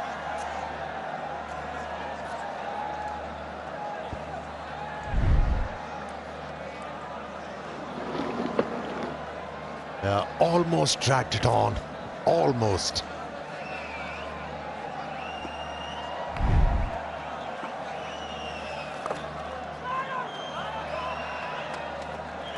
A little bit of a contest brewing in the middle. Beyond 14 to Salman Ali Agha. 13 balls, only 3 runs. So he's found it extremely difficult, and that's exactly why he went for the reverse. Found himself in a huge mess with that also. Is that hit the pad first? Now the fielder in the inner ring caught napping with the appeal, and Salman Ali Agha will run through for true. Beyond 14, just checking if there was bat on that. If not, that was extremely close.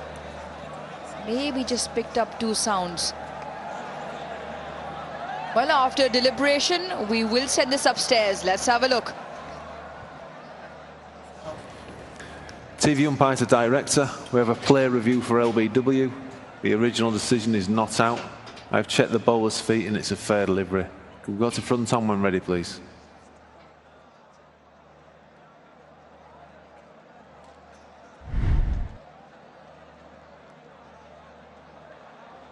Ball's close to the bat and the gloves there. Can we go to ultra edge when ready, please?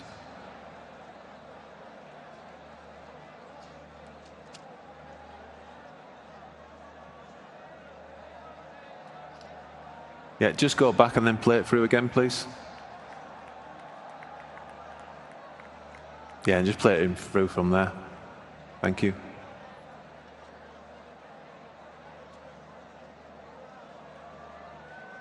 Yeah, there's no bat or glove involved. Go to ball tracking when ready, please.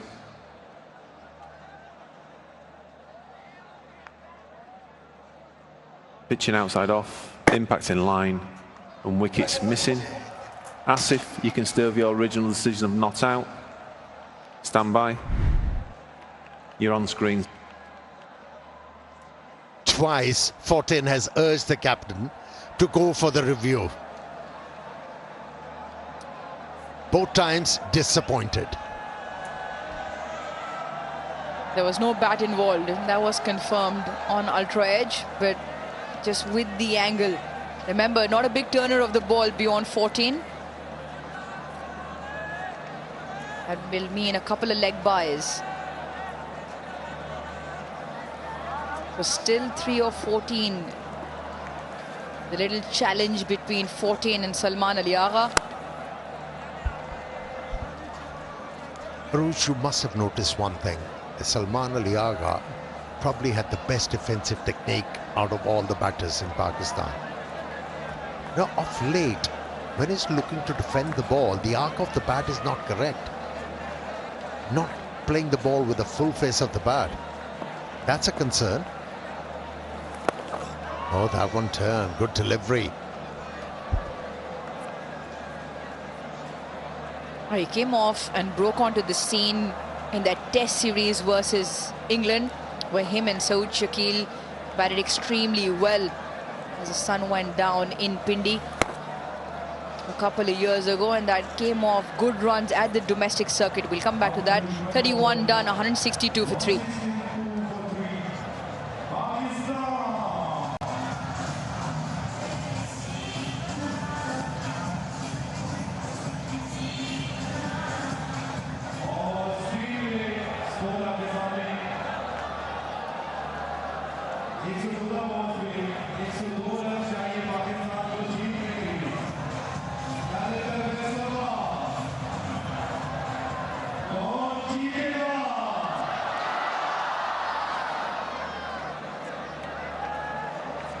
Great opening stand out of 87 for Pakistan.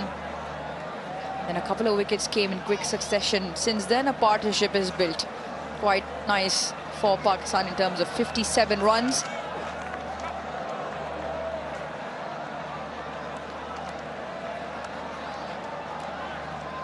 Izzard Williams starts his first over with a change of pace. His previous over was all pace on.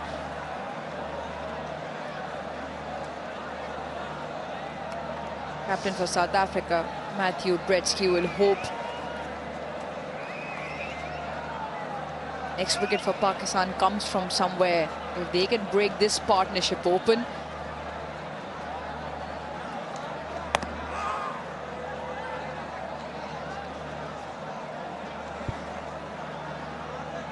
he's not a confident batter at the moment defending the ball, Salman Ali Agha. And the suggestion is for Salman Ali Agha, he should have a look at the recording of this innings. I might identify a thing or two for him.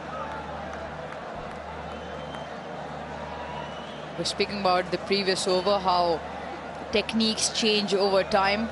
You reckon he was very good with his defense when he first broke onto the scene?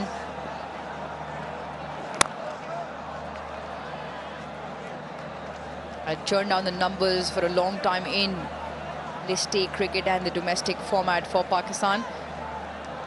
Could that be down to the advent of T20 cricket and how the modern players now want to evolve, especially given the approach Pakistan T20 side has had of late?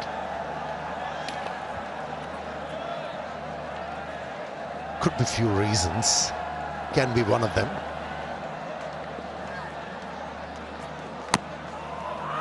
Another inside edge onto the pad. He does live dangerously, Mohammad Rizwan, anyways.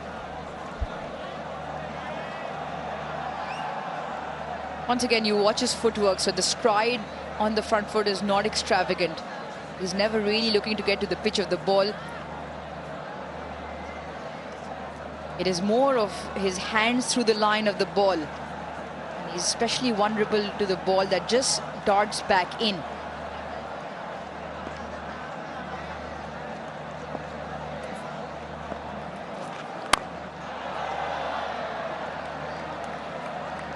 A few balls ago, big inside edge onto Mohammad Rizwan's pad. Just see where his foot just gets planted. You see, it's not a bent front knee.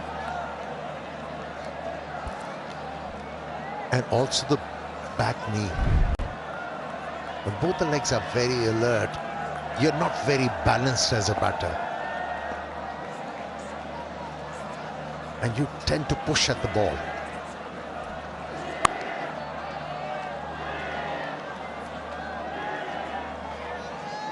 Another over goes by. 32 overs done. Pakistan 164 for 3. And time for a much required drinks break.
Pakistan required 100 from 108 deliveries. They look in good shape at the moment. 59 the partnership between Mohammad Rizwan and Salman Ali Agha, that of 74 deliveries. The asking rate 5.5. Pakistan have kept up with that. Yeah, both these batters are marching along relentlessly for Pakistan. Much needed partnership. And both handle the pace and spin quite well. Now there was a scare for Pakistan. And a couple of wickets fell back to back. And from there on, this partnership has augured well for Pakistan.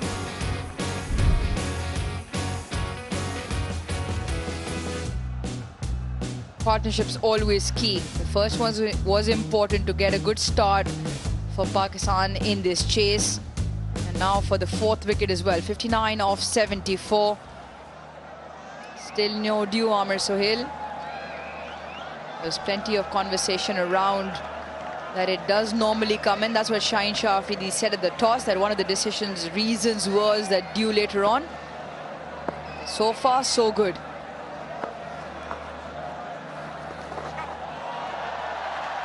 That's picked up nicely. Went down early. Length pickup was good. He picks up 4 on the first delivery. Yeah, he set himself for the sweep a bit too early for his own liking. The length was dragged back and he waited on the delivery and changed the stroke. Just a paddle sweep. Another boundary scored by Mohammad Rizwan.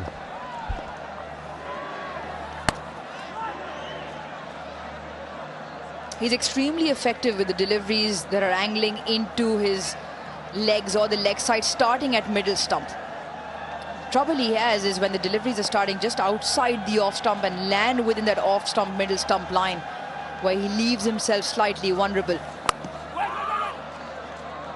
The channel outside the off stump deliveries ending up in line with his pads is extremely effective. Like you said, sets himself early, can play the ball very fine all the way up into the long on area, so his range is quite elaborate onto the leg side.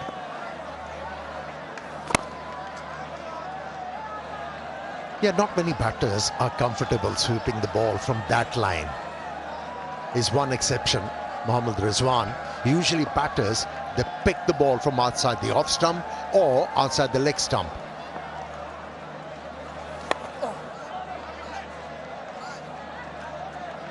And he spends a lot of time at the net sweeping the ball and takes that practice to the games.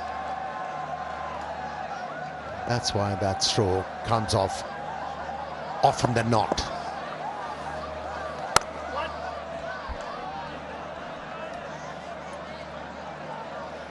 $169 for 3 Pakistan.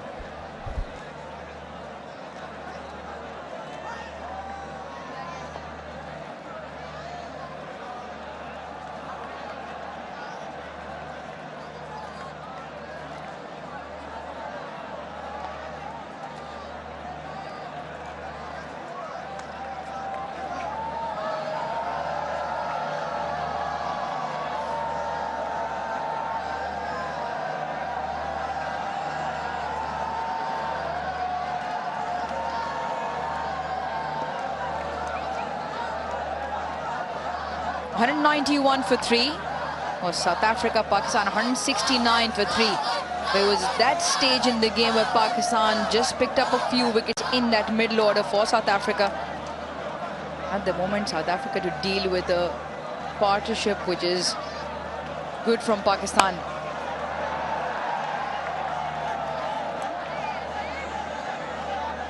The ball V runs as well in Pakistan's favor, 94 of 101. Pakistan still have Hassan Nawaz, Hussain Talat and Mohammad Nawaz, all who can bat.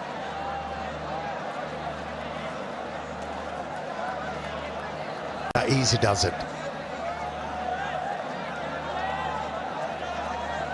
A play full court of overs. Pakistan will get over the line.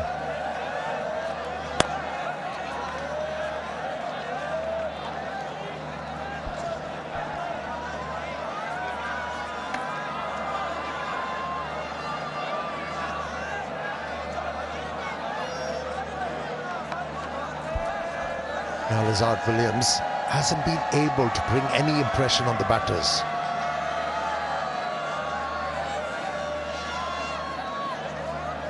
He's been dealt with adroitly by the Pakistani batters. Another inside edge on to the foot.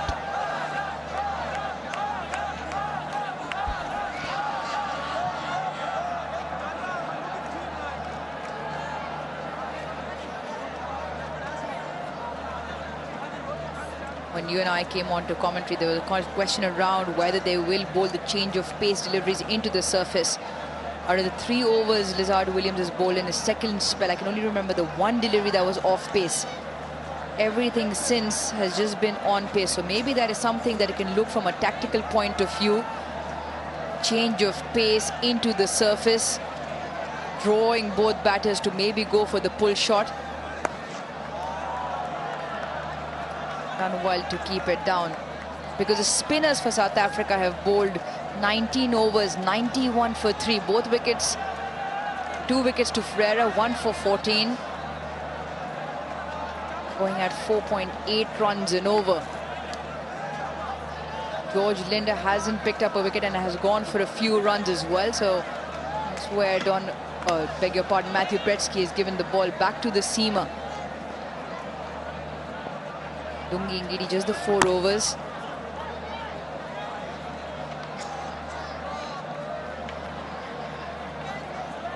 Yeah, he's got his head in his hands, because that is not the first time that has happened.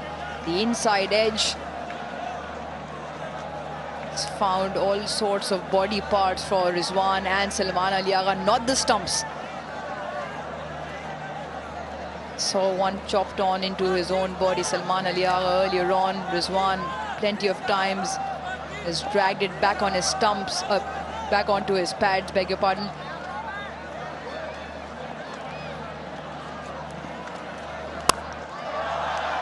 Banged! Absolutely crunched to the offside. Some way to end that over. 175 for 3.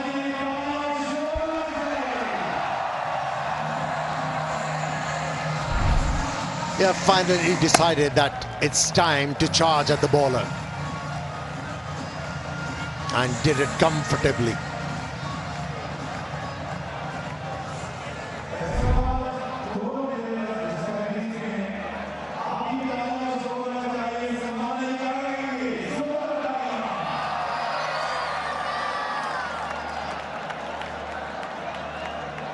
The last over was almost a Mohammad Rizwan special in terms of, you see a few plays and misses, you see a few chopped on deliveries, you see him getting frustrated with himself, and then you see him jump down the track and absolutely crunch one through the offside.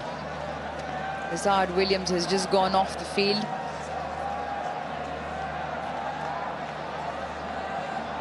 Once again, change of fence for Fortin.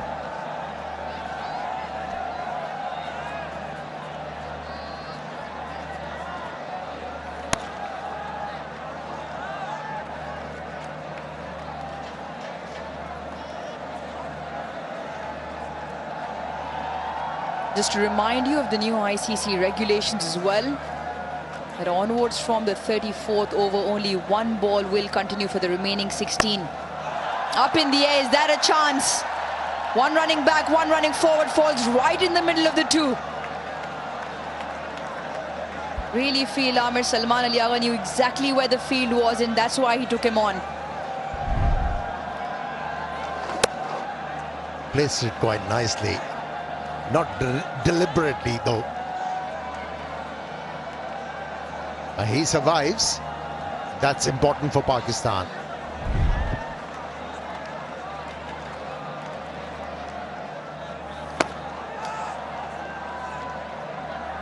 Asking politely, just failures too far down the track, outside the off stump as well.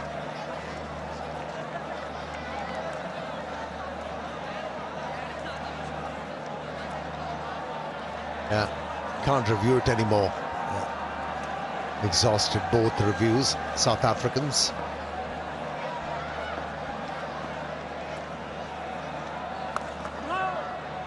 Well, a little while earlier, we got Azim Siddiqui, our stats guru, next to us, and Ramiz Raja referred that he keeps providing useless stats, which I agree with. A lot of the times they don't make absolutely no sense, but this one for the Pakistan fans will make sense.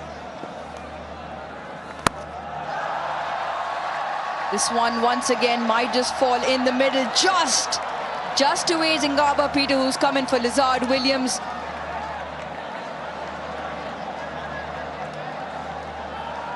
And quickly get that stat in, Amir, for the Pakistan's fans, all the way from Azim Siddiqui. Every time Mohammad Rizwan is in a chase and has remained not out, it's on 13 occasions that has happened. Pakistan have gone on to win 12 of those games. Never easy running back.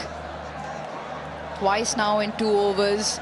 The sweep shot has just taken the top edge. Once from Salman Ali Agha, once from Mohammad Rizwan.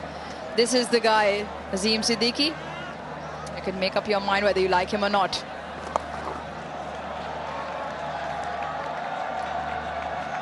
End of the over. 181 for 3.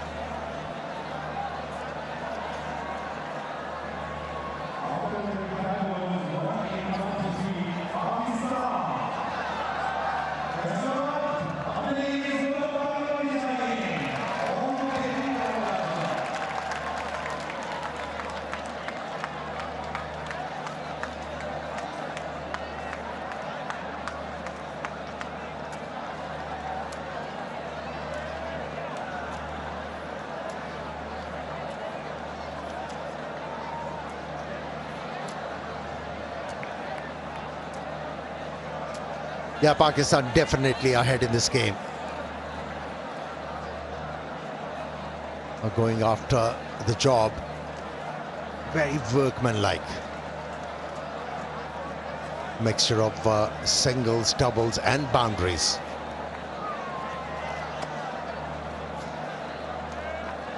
Lungi Ngidi now to bowl. Been out of the action for a very long time. Bowled the first 4.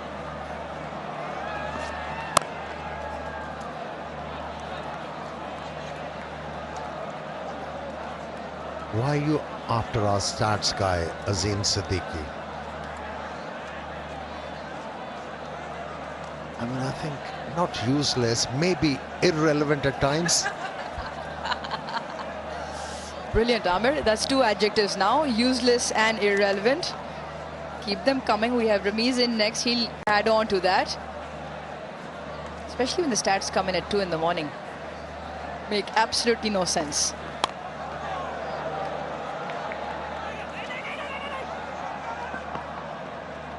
And when you don't say his stats, he's almost relentless, like they're making absolutely no sense, but he's still on your case.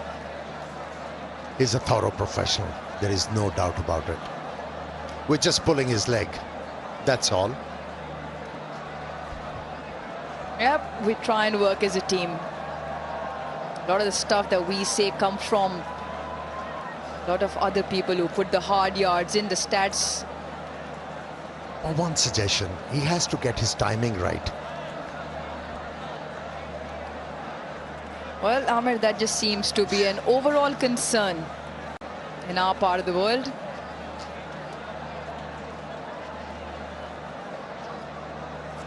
Just to the left of your screen as well, Ramiz Raja, Zainab Abbas. Just been handed over another start. Relevant? Not relevant? Kind of.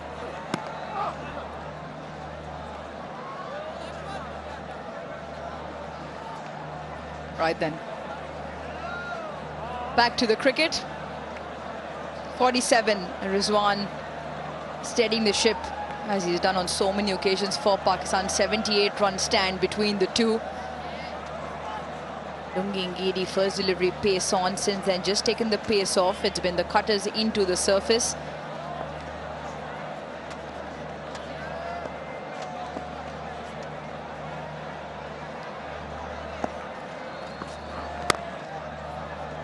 Again, slightly fuller but pace off. Yeah, Rizwan is a kind of a player who can play the situation very well. He's got the ability to hold the helm when things are turbulent or the sea is choppy.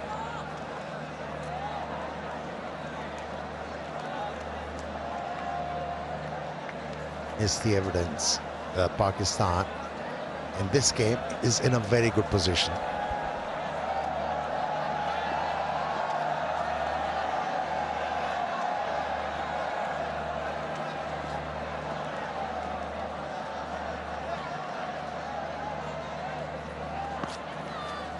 Just cuts him in half. That's the length he was looking for. Amir, we've been talking about Faisalabad and how international cricket has returned after 17 years. You've surely played on this ground.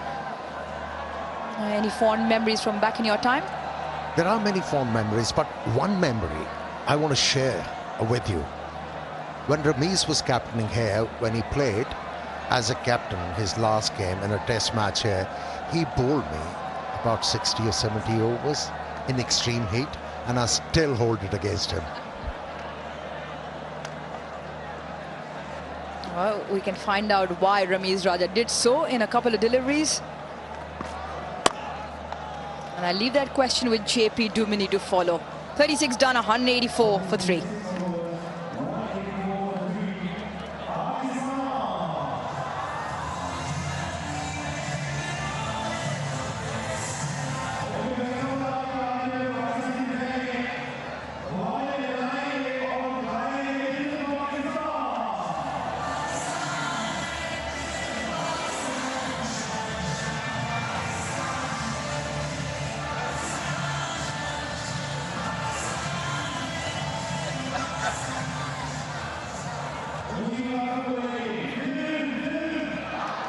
It's been Mohammad Rizwan show once again. He at times goes under the radar as a middle order architect. Averages in the 50s. Right, Azim? In the middle order? Less? Okay. Less than 50, but mighty consistent.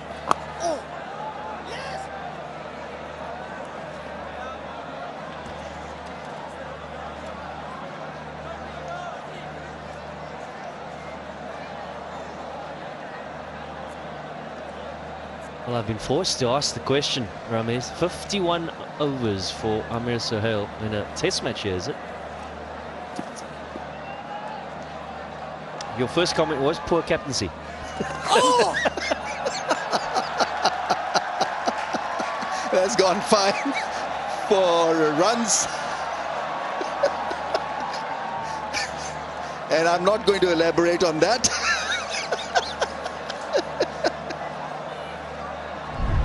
As they say, you learn from your mistakes.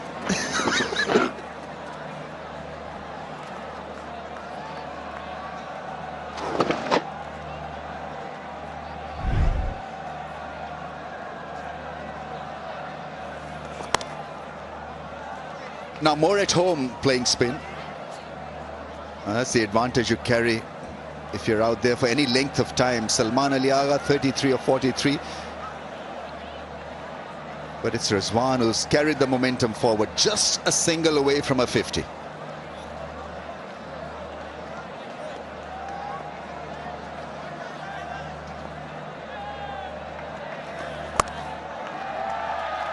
Plays it away from the infield for a couple of runs, runs back. And I'm sure that he would absolutely love this knock. Raises his hands to the gallery, to the audience. Looked a lot more resolute, looked a lot more consistent with his strategy and game plan. More firm in his mannerisms, and I think at times you just become a little bit more stubborn. And there's a lot of stubbornness and there's a lot of smartness to go in this innings from Mohammad Rizwan. Yeah, 17th 50 in ODI cricket for Pakistan, and came at a critical time. Pakistan 105 for 3, losing back-to-back wickets. That's the beauty. That really is a cracker of a ball. No one close to the bat to put pressure on Rizwan. He averages 48 in Pakistan in ODIs, Mohammad Rizwan. And there's a clear-cut match winner if you bat in the middle order and average at such a healthy strike and maintain that healthy average. You've got to be termed as a match winner.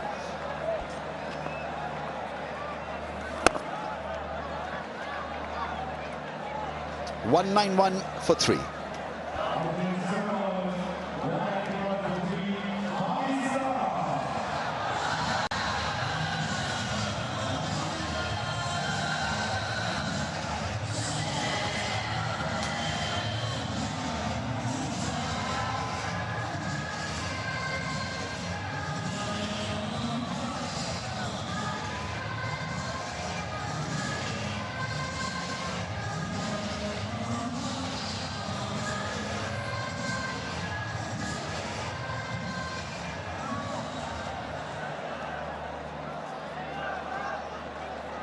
A lot of people left when Babar Azam got out. But it's now about crossing the line. Pakistan 73 from 78 with wickets in hand. They've got to be the favourites to get this done.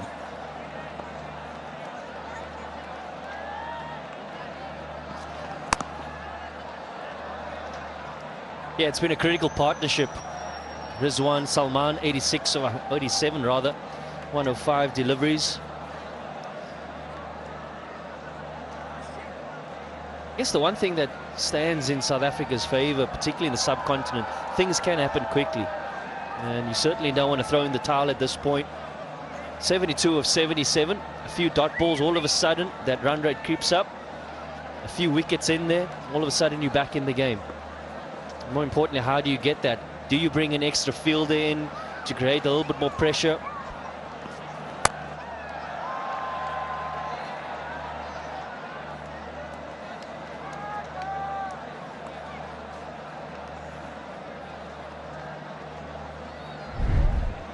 It's been brilliant. He had to get a partnership rolling, then he had to look after his own skills, his own innings. Stopped himself from being instinctive and natural. It was for the team. It was for himself also. Wanted to prove a point. Got this innings back on track with a lovely 50. Bounces it off the surface and well collected by the deep fielder. He runs beautifully. Full length dive from Rizwan earns him a couple.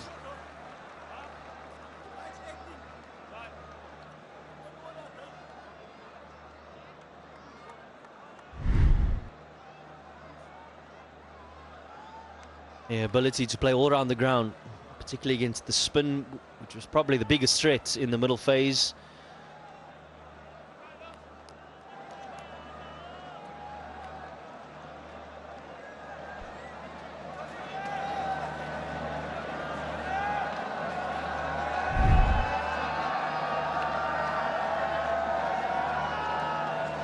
So in a way becomes the first Pakistani to score a 50 after a gap of 17 years here in Faisalabad.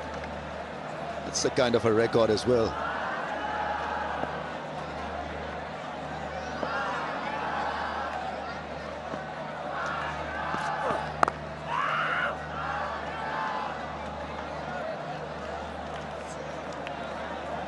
You're right, JP.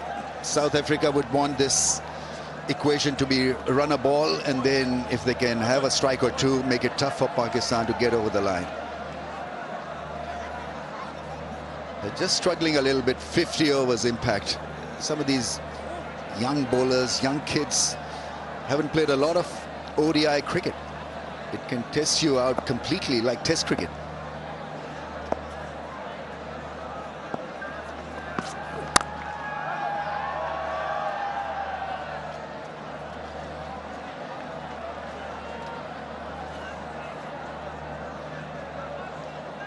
Yeah, a little bit of cramp for Bjorn Fortuin by the looks of it.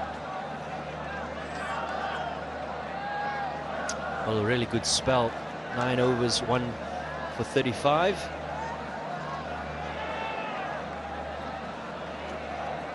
At the important wicket of Babar Azam.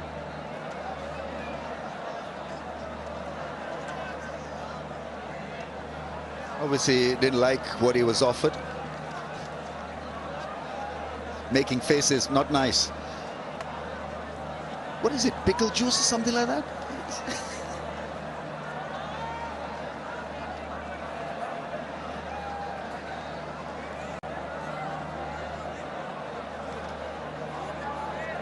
Oh, a great spell. Both of them actually. Shaheen Shah Afridi, the last part of his bowling spell was so good to watch. It had everything. Yorker, bit of reverse, and a lot of intellect behind those last 3 or 4 overs.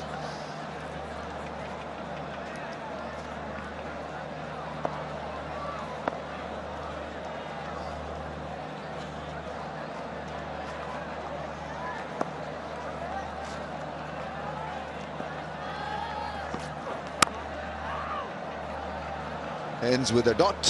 195 for 3.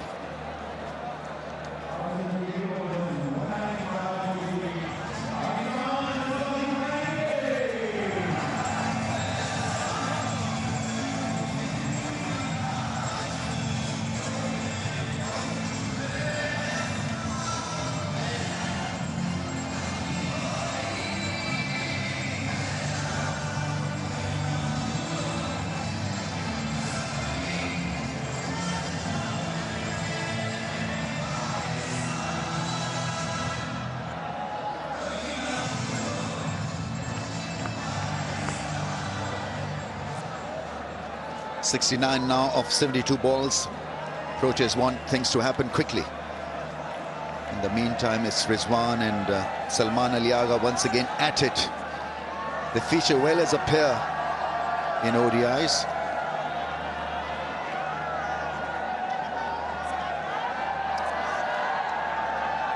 Facing Pakistan in a very strong position in this chasing event.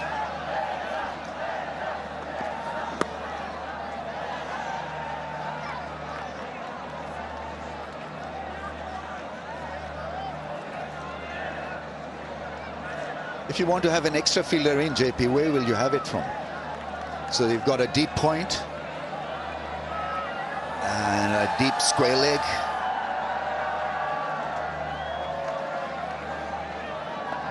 They have 5 men in the ring.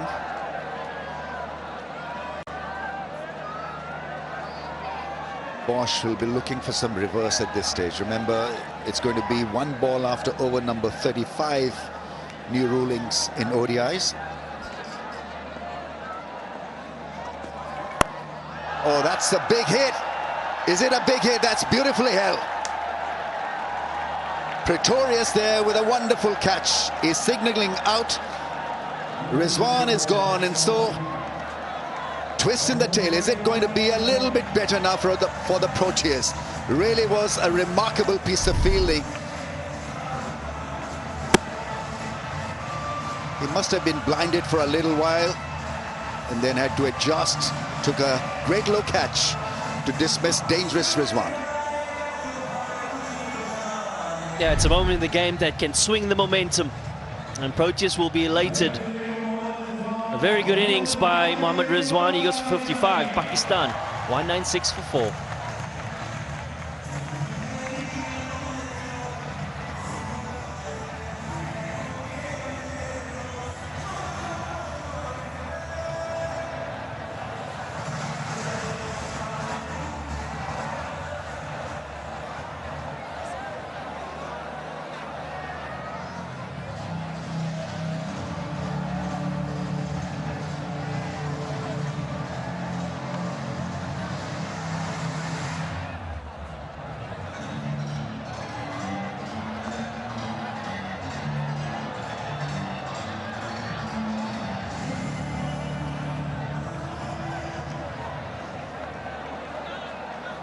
Hussain Talat is a new batsman in.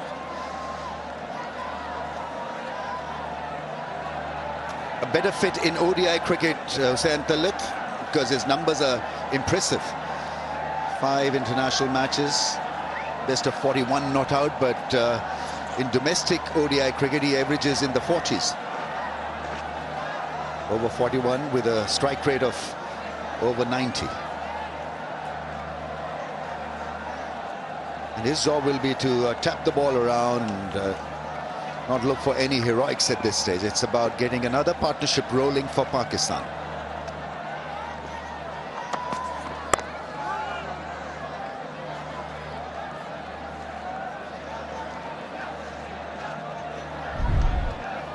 Yeah, both mid on and mid off up in the circle, and he felt he wanted to go the aerial route a little bit straighter, but gets a thick inside edge and lifts it beautifully to the deep square leg, and a real comfortable catch by Pretorius. Frustration. He was the set batter in that partnership, going well under pressure.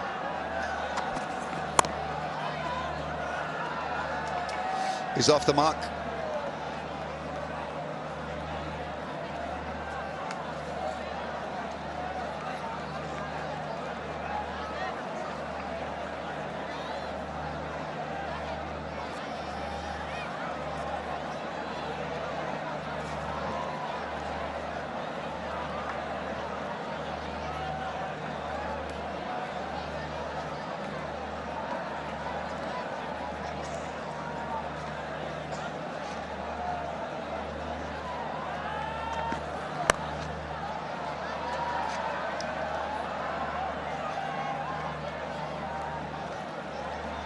He'll have to now control the flow of innings right till the end. Salman Aliagha.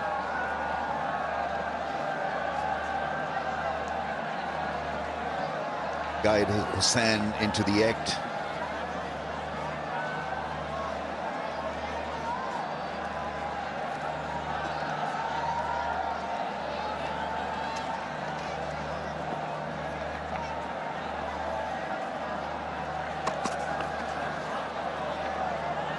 Been given as a wide.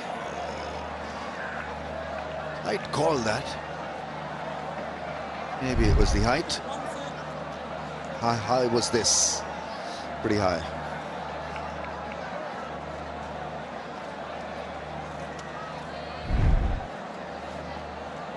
Is this the window of opportunity now for South Africa? We spoke about just bringing that run rate closer to that 6 mark and getting it up with the left-hander in play as well now. Do we see Don Ferreira come back to the mix? Quick single. Comfortably home. Brings up the 200 in the 39th over.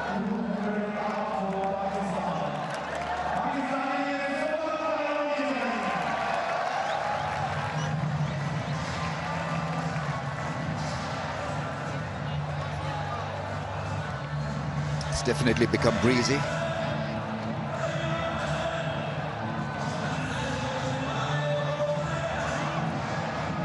First 50, 59 balls, then 40, then 75, then 60.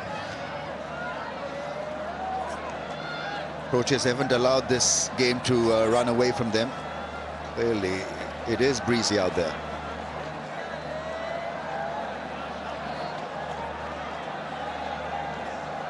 Could be the reason why we haven't seen a lot of dew.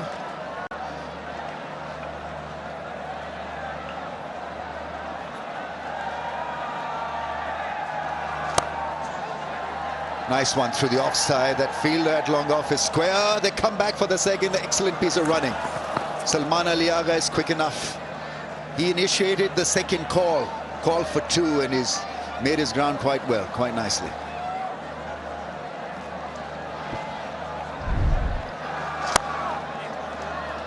And a tight game is always some part of the game that really has to work well.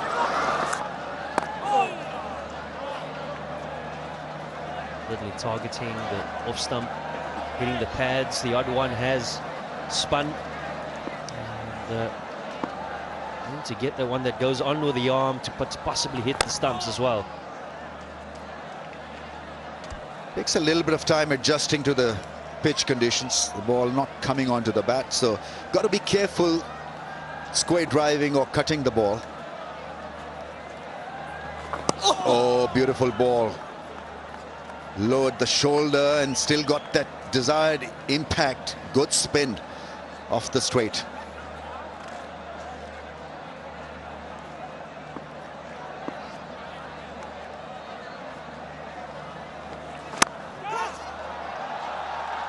Beautifully done through the offside. That's a cracking cover drive.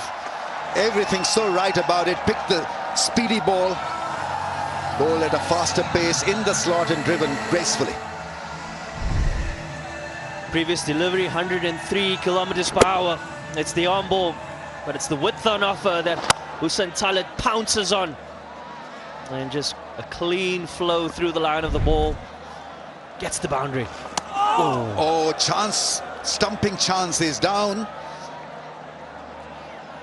Quinton de Kock feeling that it was very close of being bowled to a 6 for 4.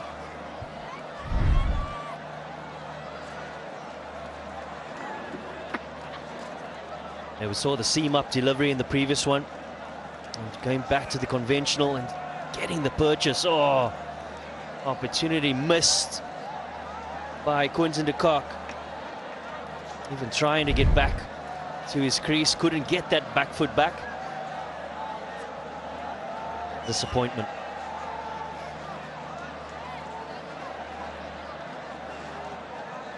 The last power play. Power play 3 overs, 41 to 50. Maximum of 5 fielders are allowed outside 30-yard circle.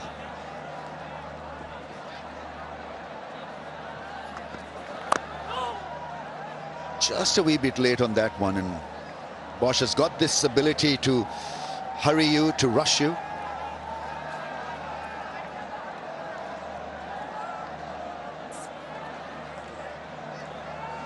Ideally should have finished the job. Mohammad Rizwan is batting so well.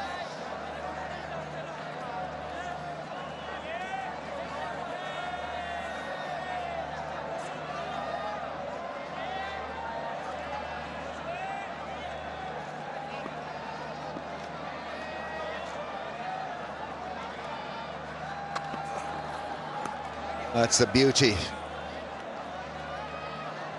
Ball kicking off the surface and shaping it away from Hussain Talat.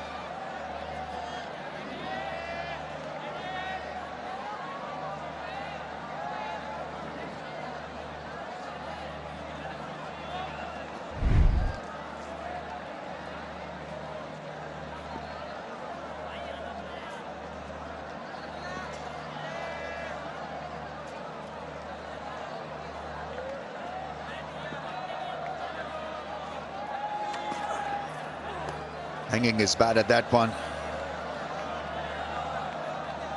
It's exactly 6 and over now.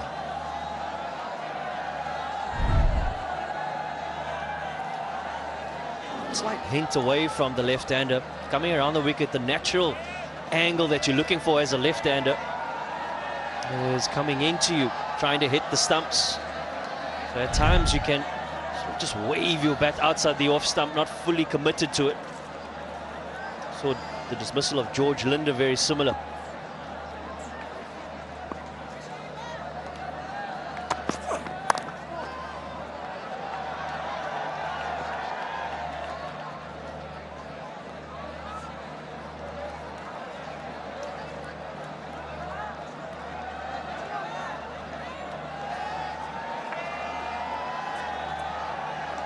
If you got pace like Bosch, you can extract something extraordinary out of the surface, especially at this stage of the game.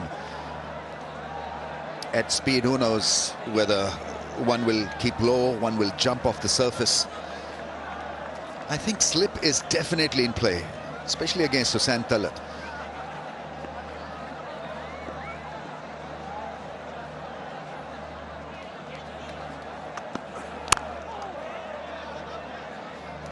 That's good running.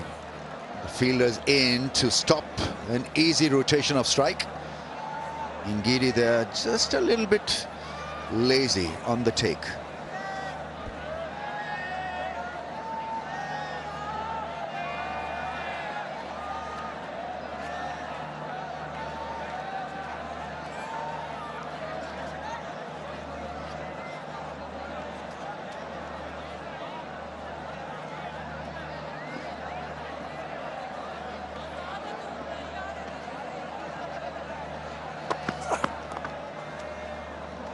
Guides it well, plays it down for a run. After 41, 210 for 4.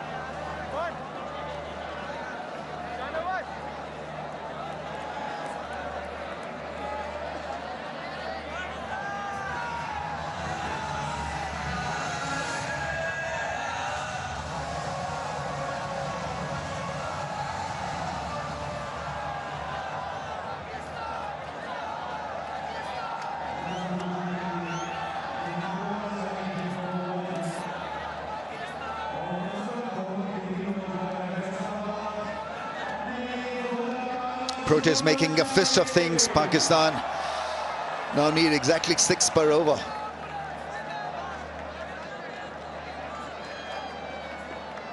Maintaining their presence, South Africa. Making use of the conditions. Hussain Talat urging his partner to be aware of the gap on the offside. Yeah, perfect. There's that gap. Yeah, it was the change of field. He had the slip in place in the previous over, did Don Ferreira. So exquisite cover drive for 4 in the previous one, and just the change of field, getting into the extra cover position, creates that space along the point region. Soft hand, so critical when you're facing spin, the ability to rotate strike. Yeah, that's the obvious angle, and worked extremely well by Salman Aliagha around the stumps. He's quick through the air. He's not going to get a gigantic spin from that angle back into the stumps. He was absolutely ready for this angle.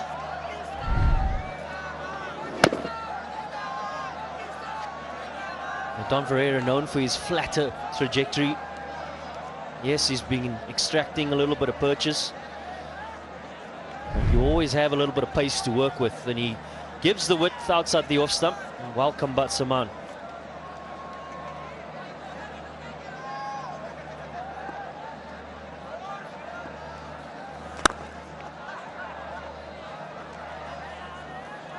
Sensible batting by Salman Aliagha, into the 40s now.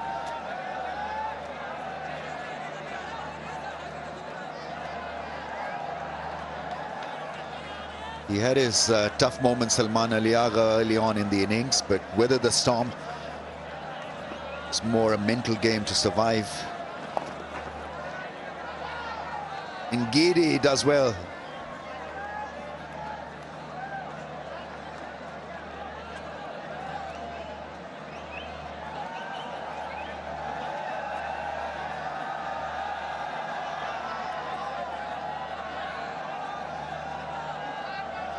A little bit more flight could be interesting for Ferreira. Once again goes straight, goes flat. Engage him into playing a lofted shot over mid-wicket or long on, because this strategy hasn't exactly worked. They're quite happy milking him for ones and twos.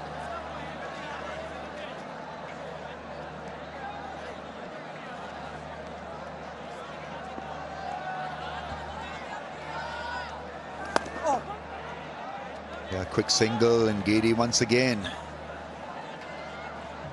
After 42, 217 for 4.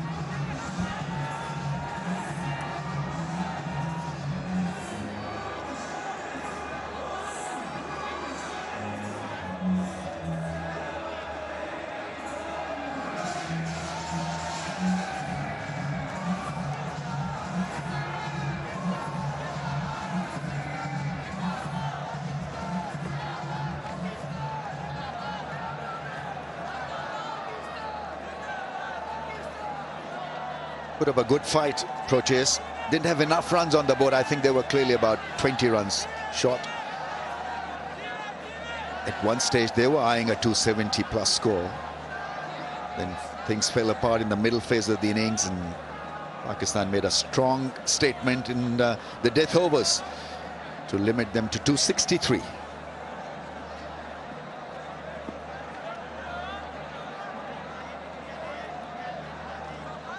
Ngidi coming on to bowl.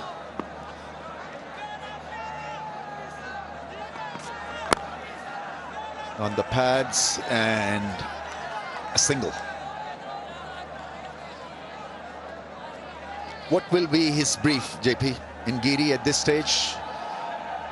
Change of pace, bowl a straighter line to take this average back to run a ball? Yeah, there's not much more that probably could offer. If anything, maybe an adjustment in the field, maybe a catching position in the cover or mid-wicket region that brings that slow ball into play. It's quite deceptive, gets nice dip on it, and in a surface such as this one, where at times it can sit in the surface, it might bring those guys into play.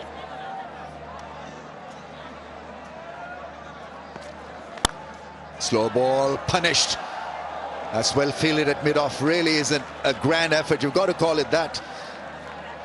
That ball was running away from Bosch. In the end, a big dive, a bit of chin to go with the hands. Oops.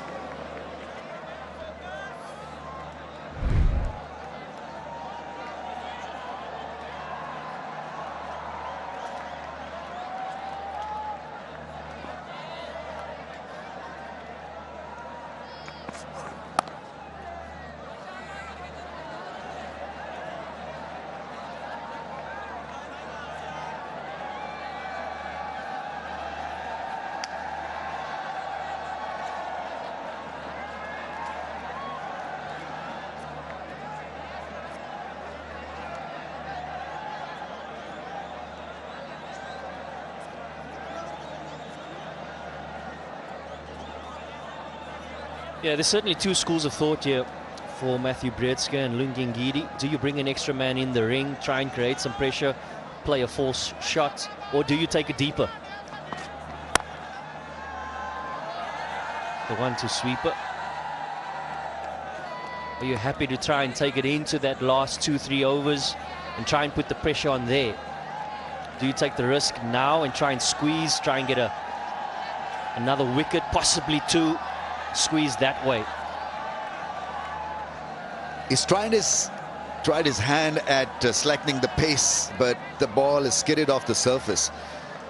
A couple of deliveries in this over, ball around 110, 111 speed. It's just exactly not gripped for him to cause any concern to the batsman.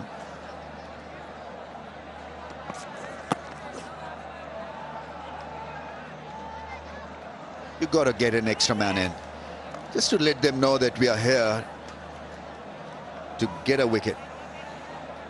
Let them think about a new strategy. Right now, I think it's business as usual as far as this pair is concerned. Just work the ball into the gaps, pick those singles, not worry about the big shots. And if we play the 50 overs, we'll win this.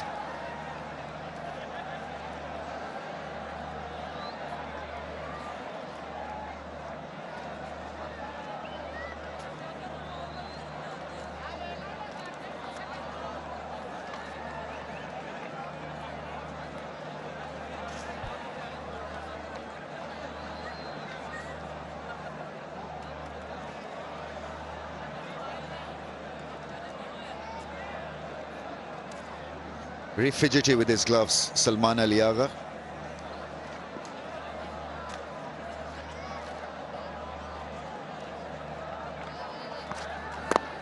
That came back, still is able to pick up a single. But with soft hands, and so it's 2-2-3 for 4 after 43.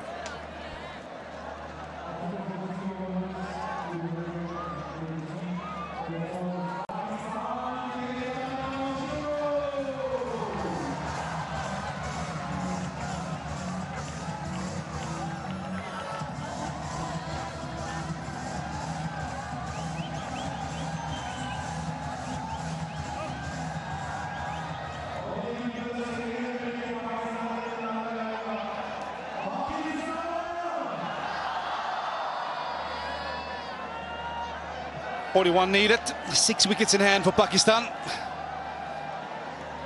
They should cruise at home from here. Alongside me, Amir Sahil.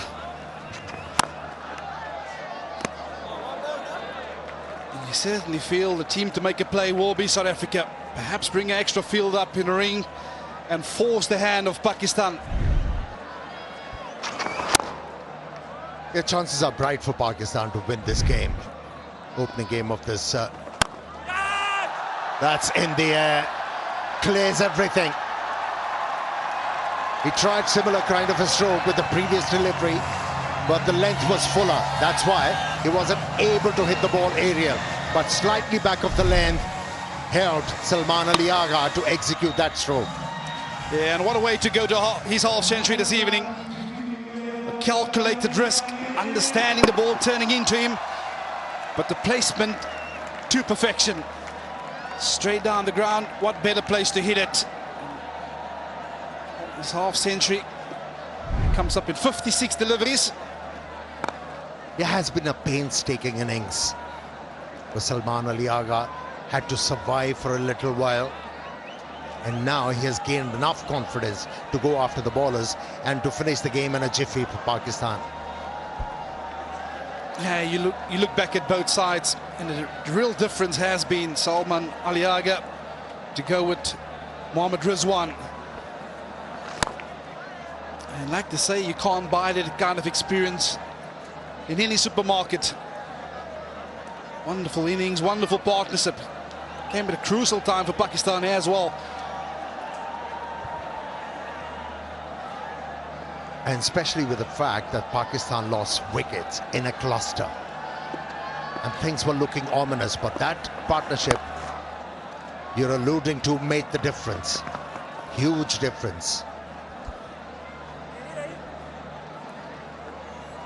Yeah, so much learning to take from that partnership. At no stage would they look bothered or flustered.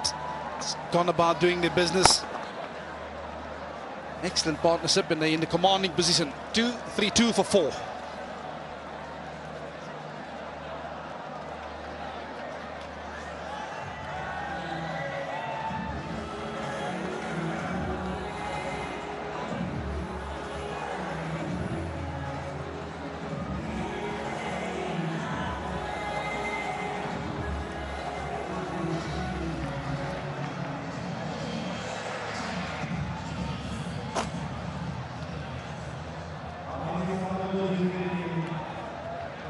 Yeah, fantastic contributions. Fakhr Zaman, Saeem Ayub got him off to a wonderful start.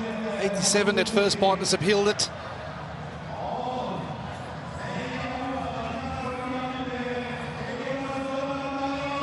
And South Africa will be looking back at it last 10 overs, where Abrar Ahmed played a massive hand for Pakistan. And that's the beauty of having a mystery spinner towards the back, especially when tail enders are in.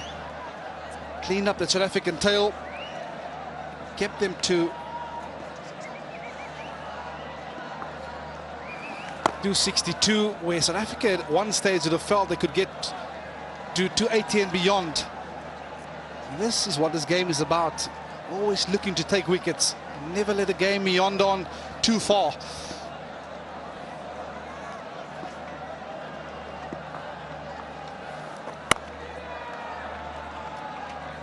And when you talk about South African effort with the ball, the spinners, they have done a very good job. They did manage to exploit the conditions, but they needed some help from the faster bowlers. It didn't come. That's why they are lagging behind in this game. The usage of the new ball was inappropriate. Pakistani openers batted with all the confidence in the world, brought a lot of pressure on South African spinners. You know, they had to make the play. They tried desperately hard. Were not able to make a huge difference. Yeah, I think you look at their tactics utilised from a seam bowler perspective, and I just don't think they were on song this evening.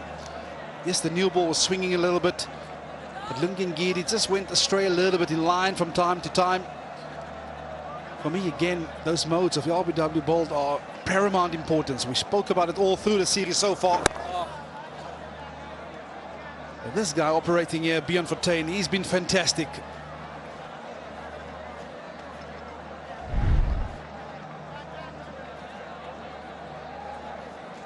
Yeah, mainly he relied on the arm delivery. Wasn't able to turn the ball viciously. And that's why those figures are not justifying his effort. Yeah, I think we also look at the release points of Fortuin compared to George Linder. Because Fortuin is so much wider, he creates that angle of the ball coming back into the right-hander and attacking the stumps all the time. Whereas George Linder from much higher is a lot straighter. And very often creates the width that the batters are after. Well, 29 needed, 5 overs. Pakistan 2-3-5 for 4.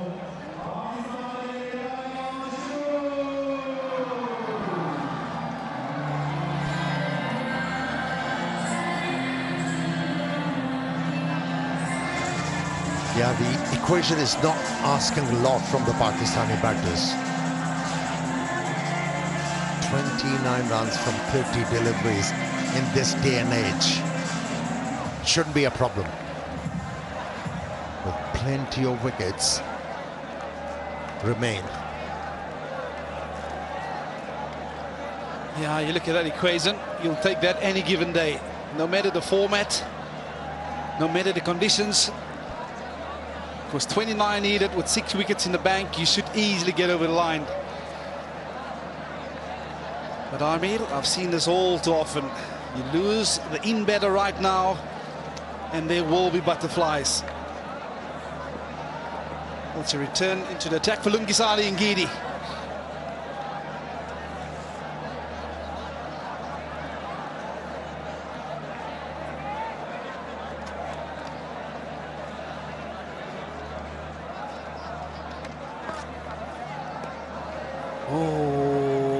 offering outside it off stump. And it's perhaps that in-between length that they're not used to. See Salman Ali Aga, he knows the importance of his wicket at this juncture of the game.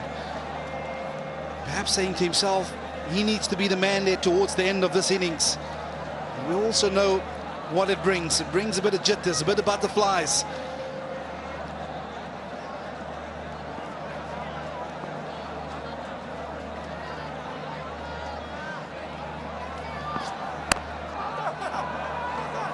There's an appeal for LBW. We'll have to see what the umpire is going to signal here, whether it's leg byes or runs.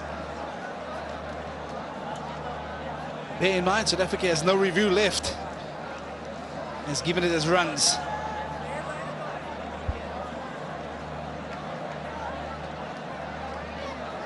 Yeah, attempted a Yorker, turned out to be a full toss, but still bothersome for Salman Ali Aga.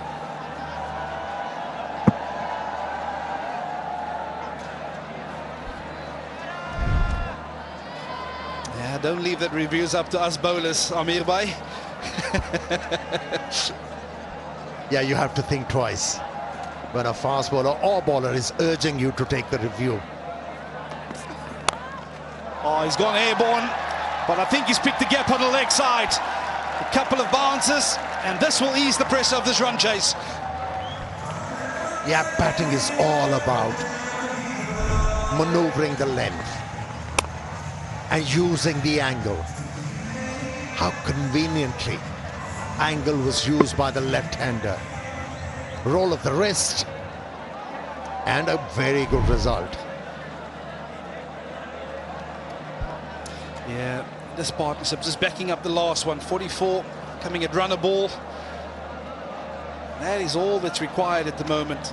Nothing extravagant, no need to take a massive element of risk at this juncture. Just get the job done. Oh well, you'll have to re-bowl that.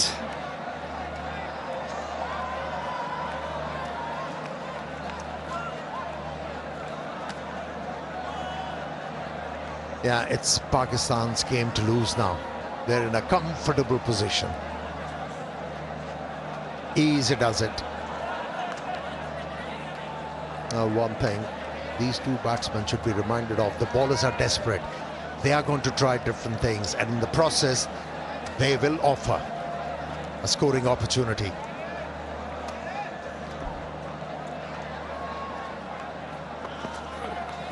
Yeah, in many ways, South Africa has to make the play, pardon me, but you also have to give a lot of credit to the thought process behind Pakistan in that middle period. Constantly looking to pick up wickets. We talk about two young captains. First time they're captaining this format. There's so much to learn and to take away from today's game for both camps.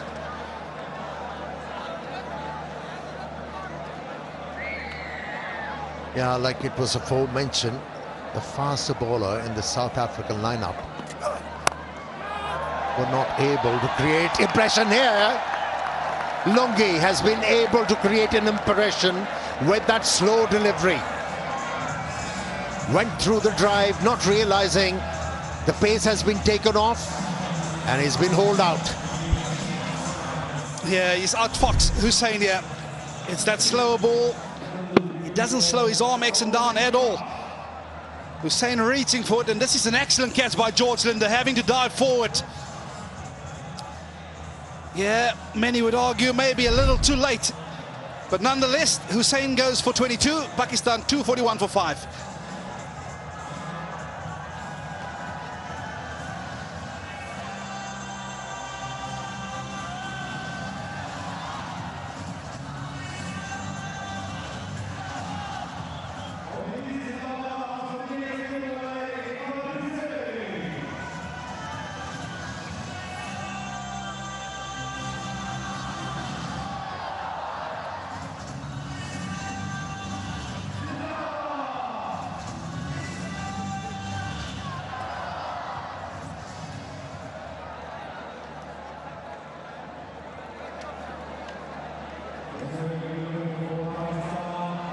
To the crease then, Hassan Nawaz. Oh, he come in with his team in a very comfortable position. He'll be crying out, just get the job done. There's his career, only 4 matches in, the best of 63. Well, you can erase all of those stats. You can go at the runner ball this evening and you get your team across the line. But it's Lungisani Ngidi with 1 ball remaining in this over. I think he's stayed just inside the wide line. Well, success for South Africa. Pakistan 241 for 5.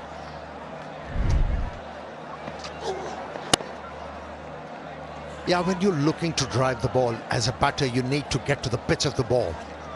Especially once the pace is taken off, it becomes imperative. He wasn't given attention to that, and hence he has to walk back to the pavilion. Yeah, there's the run chase for Pakistan. Contributions from Fakhr, Saeem, Rizwan. That was a crucial knock from the experienced wicketkeeper batsman. And together with Salman Ali Agha, that was a fantastic partnership to get him into a very commanding position. But this game is not done yet. Similar stage, South Africa was 249 for 8. Oh, he's gone for the big sweep shot. Now then, a couple of dot balls here might paint a completely different picture. No need to panic, Salman Ali Agha. There is no need.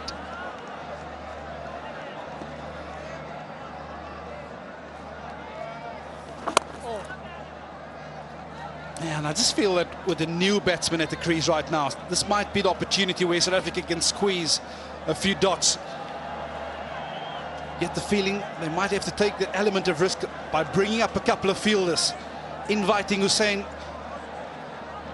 Hassan Nawaz, pardon me, to take that risk. Get a slip in. Last 2 deliveries spun prodigiously for the left armour.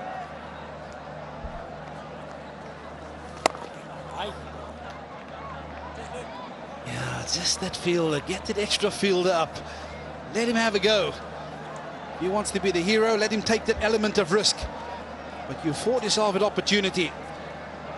This man in picture, Salman Ali Agha Khan, I think he holds the key for Pakistan here. Can he hold his nerve? That's the big question everybody is asking at this juncture.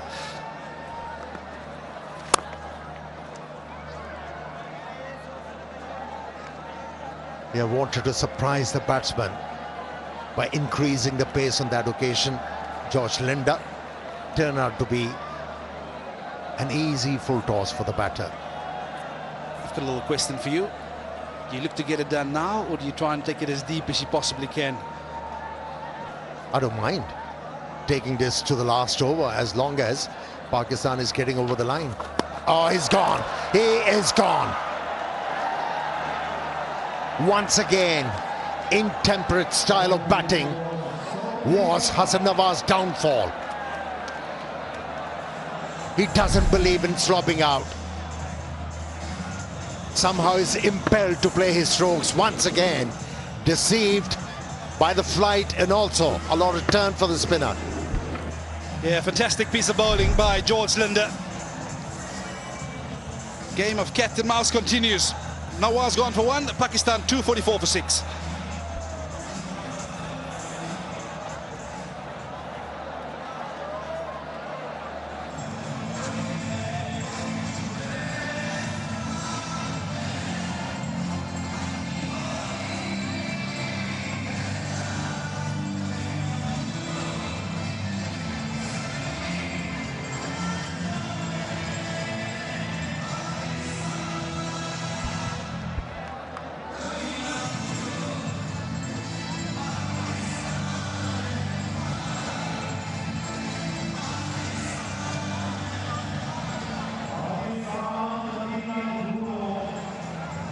From the 1 Nawaz to the 2nd, Mohammad Nawaz to the crease for Pakistan. 40 matches into his ODI career, best of 53.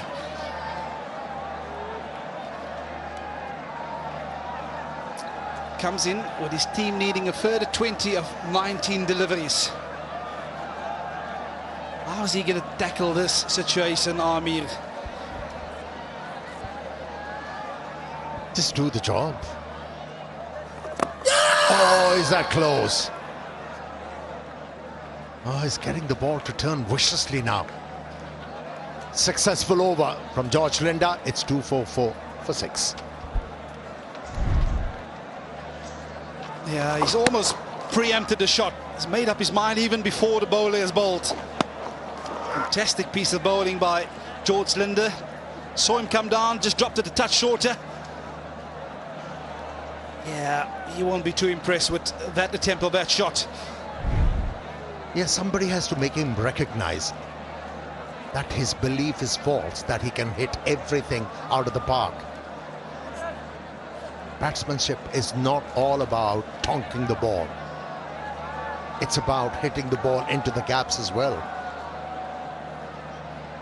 He has to learn quickly because the selectors have shown a lot of faith in Hassan Nawaz, but he hasn't come good. So the selectors might lose the patience. Yeah, I think they're going to try and come back for a second. The call is no. 18 needed of 17. Lungasani Ngidi. I've got a feeling he's got a couple of those slower ones in his armory this over. Is he going to use it early on against Salman Ali Agha? That's a question we'll find out in the next couple of balls.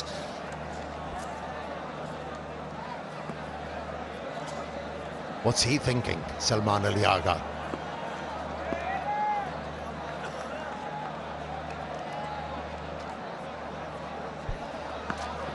Oh, it's a slower ball. You just get a sense that someone was trying to line him up for exactly that delivery. But as for South Africa, you won't mind him taking that element of risk. Not at this stage of the game anyway.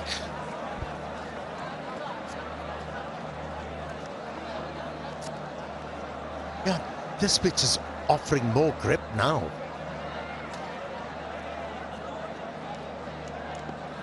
Everybody thought batting second, Dew is going to be the major factor.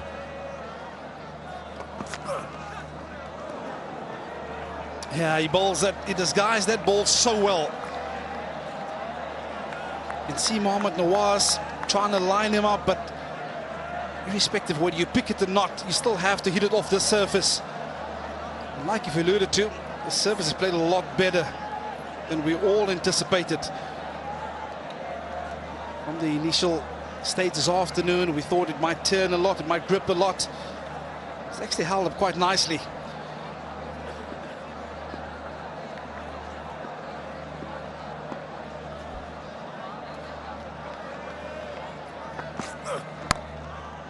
It's another slower ball, single into the leg side.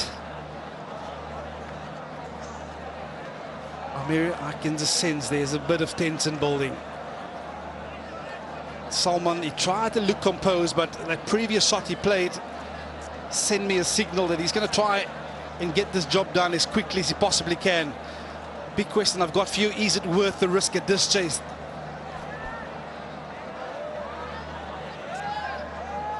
Well, if it's in the slot, go for it. Do not try to manufacture something. Equation is simple. In this day and age, 16 from 14 deliveries. Piece of cake.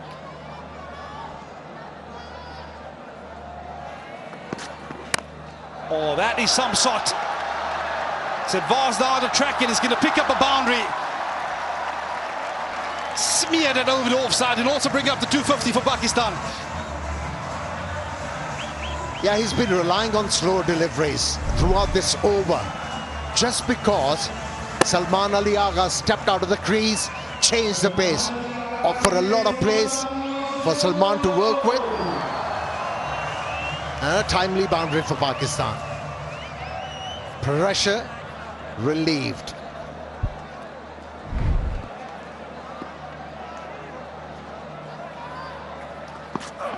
Oh, he's gone with the slow ball. He's this high up in the night sky. Catch! The cries of catch! Yes, he's got it!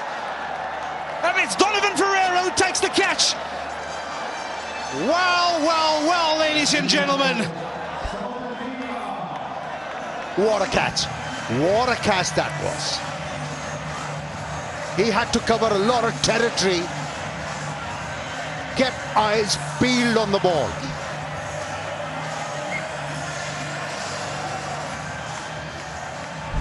And took it with ease in the end. Makes you wonder why he offered some pace to Salman Aliaga if the slow ones were working. Yeah, it's certainly the ball that proved to be effective this evening, but that is some catch from Donovan Ferreira.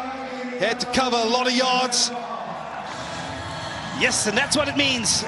A bit of hope, a bit of belief for South Africa. Salman Aliaga makes way for 62. Pakistan 2-5, 2 for 7.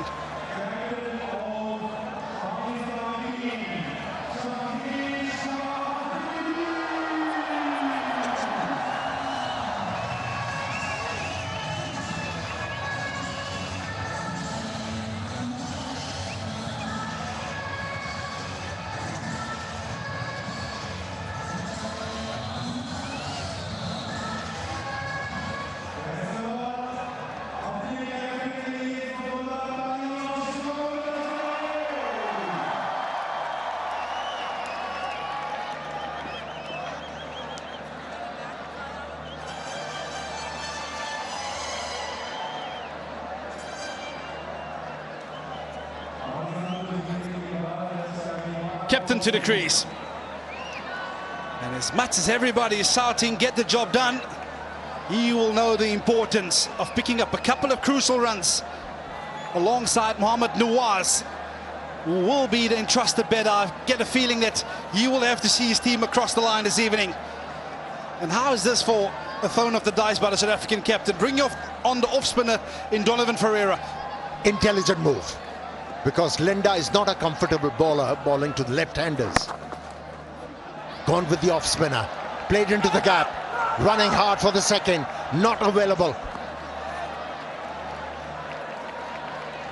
Well, who knew this contest is going to turn out to be a humdinger of a contest? It's going to the wire. Yeah, he's got an excellent slow ball, that's Lungi Ngidi. And again, you ask yourself the question, the previous ball with pace on, was that necessary? Does that just release the pressure somehow? But nonetheless, he picked up the all-important wicket. It was the in-batter that they got rid of. Like you say, smart captaincy from Brietska. Well, now I get a feeling they might have to bring up an extra field into the ring. They've got 3 on the offside and the mid-wicket. They know Afridi, he's no muck with a bat, but he's probably going to look to go downtown. That's a dot. Pressure. Yeah, his preferred area is mid-wicket. In between mid-wicket and long on. He'll be looking for a bit of room outside the off stump. But he's just darting the ball in. Yeah, I was about to ask you, how long do you reckon he's going to last the temptation? Saying Afridi. But I think that dot ball might have just crept into the mind of Mohamed Nawaz. You might get the sense that he's going to try and finish it in this over, or at least look to. Yeah, that's what you do as a batting side when you're chasing a total. You want to finish the game in the penultimate over. A good strike. Oh, another dot ball on me, another dot ball. Pressure mounting. Yeah, every dot delivery is going to tip scales here. The tension is mounting up. Some tense faces in both the dressing rooms. Oh, an excellent piece of bowling here by Donovan Ferreira. Pakistan will be asking themselves, how did we get ourselves into this position? From a commanding position where nobody could touch them. They are now up against the 10 of 7 required.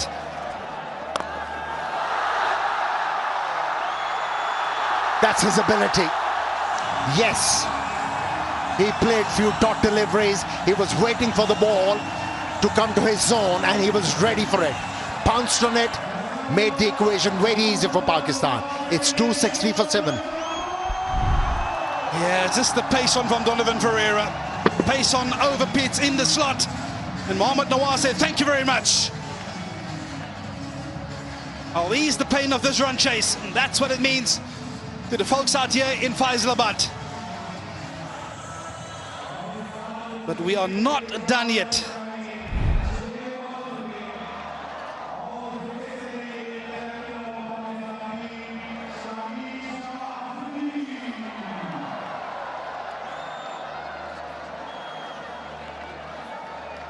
Who does he turn to? The final over of this match that has provided us with so much entertainment.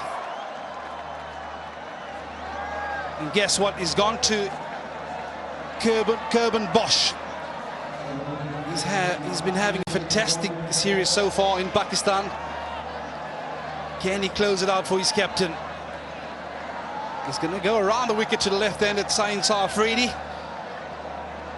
We have seen him just grip a couple away from the left hand a little earlier. He will have to start spot on, pretty much spot on from the get-go.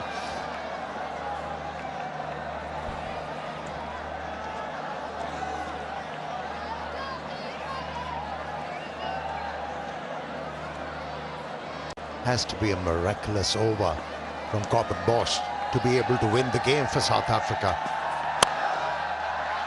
Driven, and driven nicely. Only 2 needed now. Yeah, you get a feeling that that should seal it for Pakistan.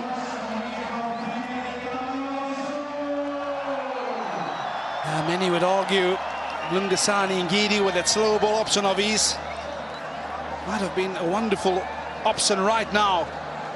Because as a batter, you want pace on. And especially to the left-handers. Slow deliveries, moving away from the left-handers. Not easy to deal with.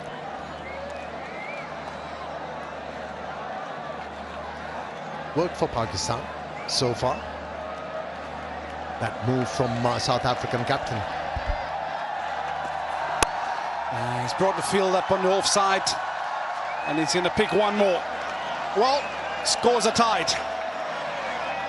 Pakistan now only need 1 run. Captain in the background taking his shoes off. Perhaps feel that he can just relax a little bit.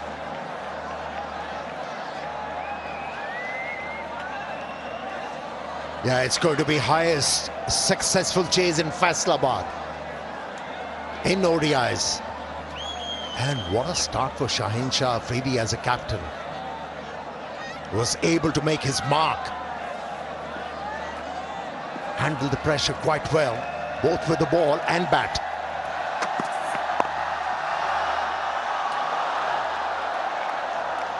Ladies and gentlemen, don't leave your seats as yet. Because that is the wicket of Mohammad Nawaz. A little head shake from Bjorn Fortuin. And what a moment to lose your wicket. Yeah, turn the face of the bat a bit too early. An easy catch for Fortuin. And the result has been delayed because of that wicket. Nawaz goes for 9, Pakistan 263 for 8.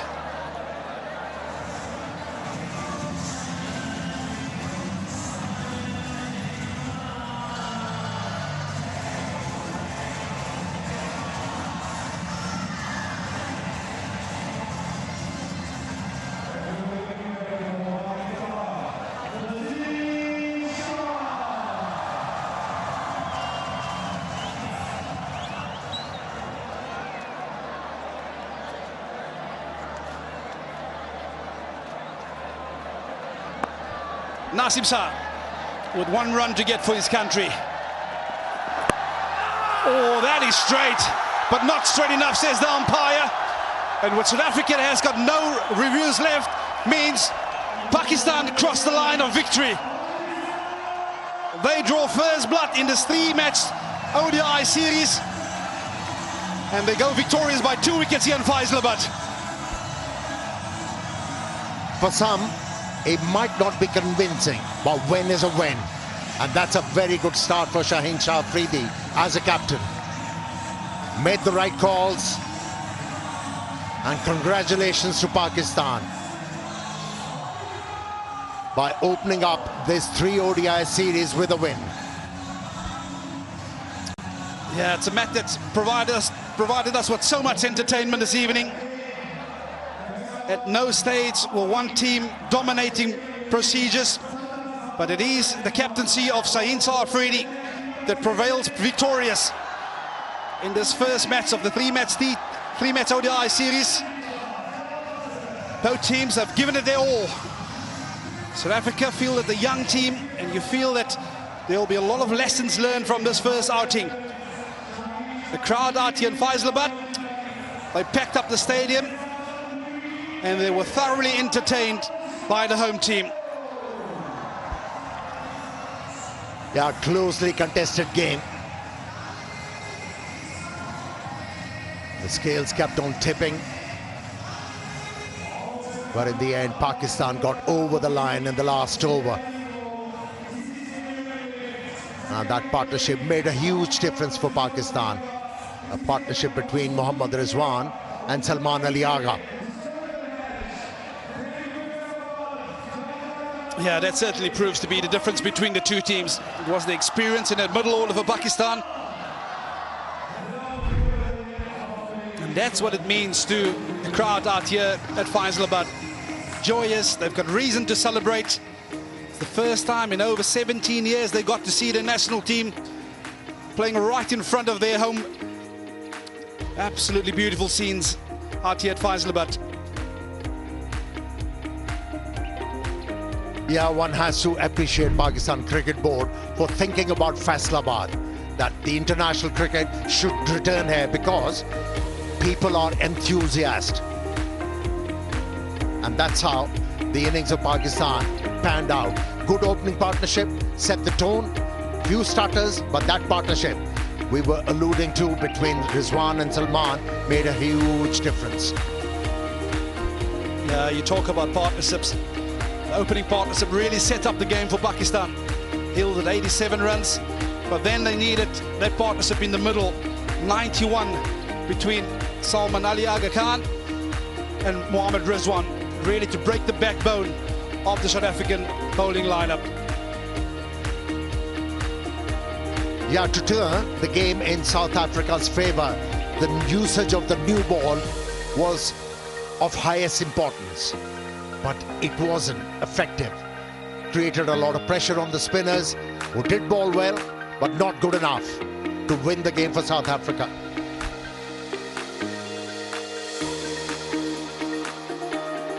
Well, it was South Africa who has been inserted once again in this series. 263, that's what they managed to get. De Kock 63, Pretorius 57.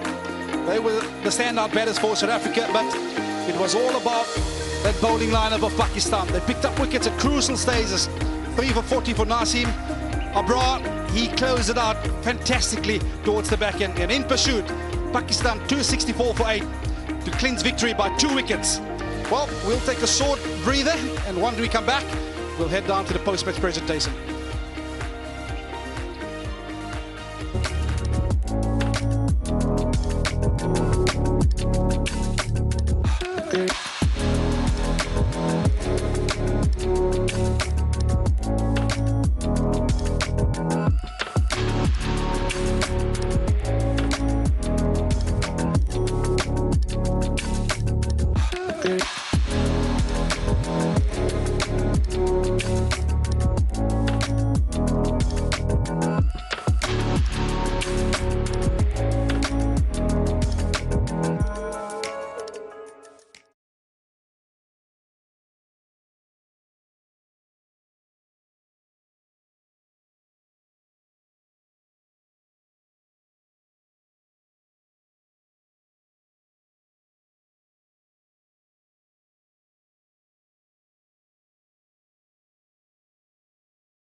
R1, R1, R1, R1. Ah, okay.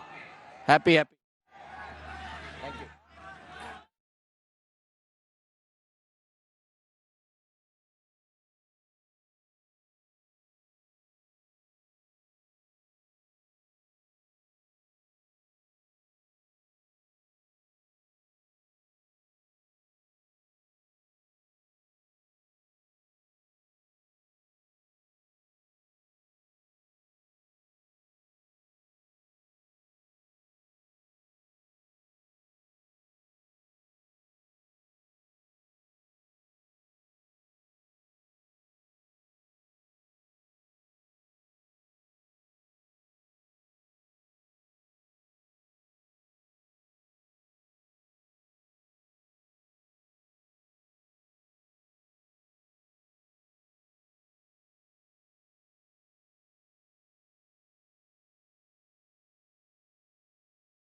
Well, that's the news here from Faisalabad. Pakistan victorious by 2 wickets.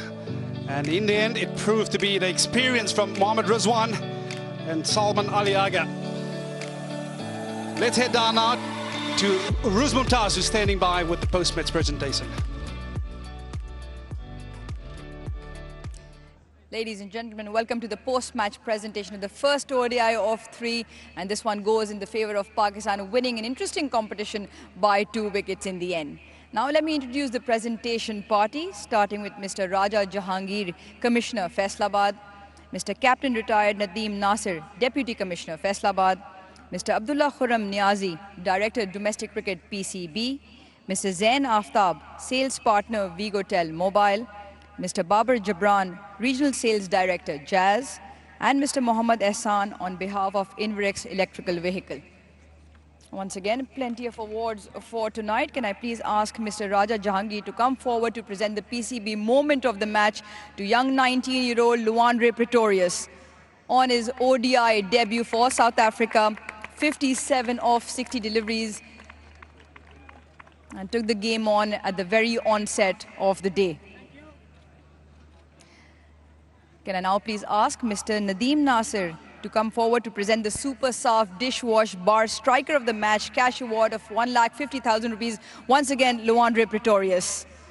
Thoroughly impressive with the bat, providing impetus up the order. 7 fours, 1 6, striking at 95 on ODI debut. Moving on, Mr. Abdullah Khurram will now present the Super Soft Bowler of the Match cash award of 1,50,000 rupees to Naseem Shah. Tonight, 9.1 overs, 40 for 3 and 3 important wickets just to plug South Africa back in that first innings.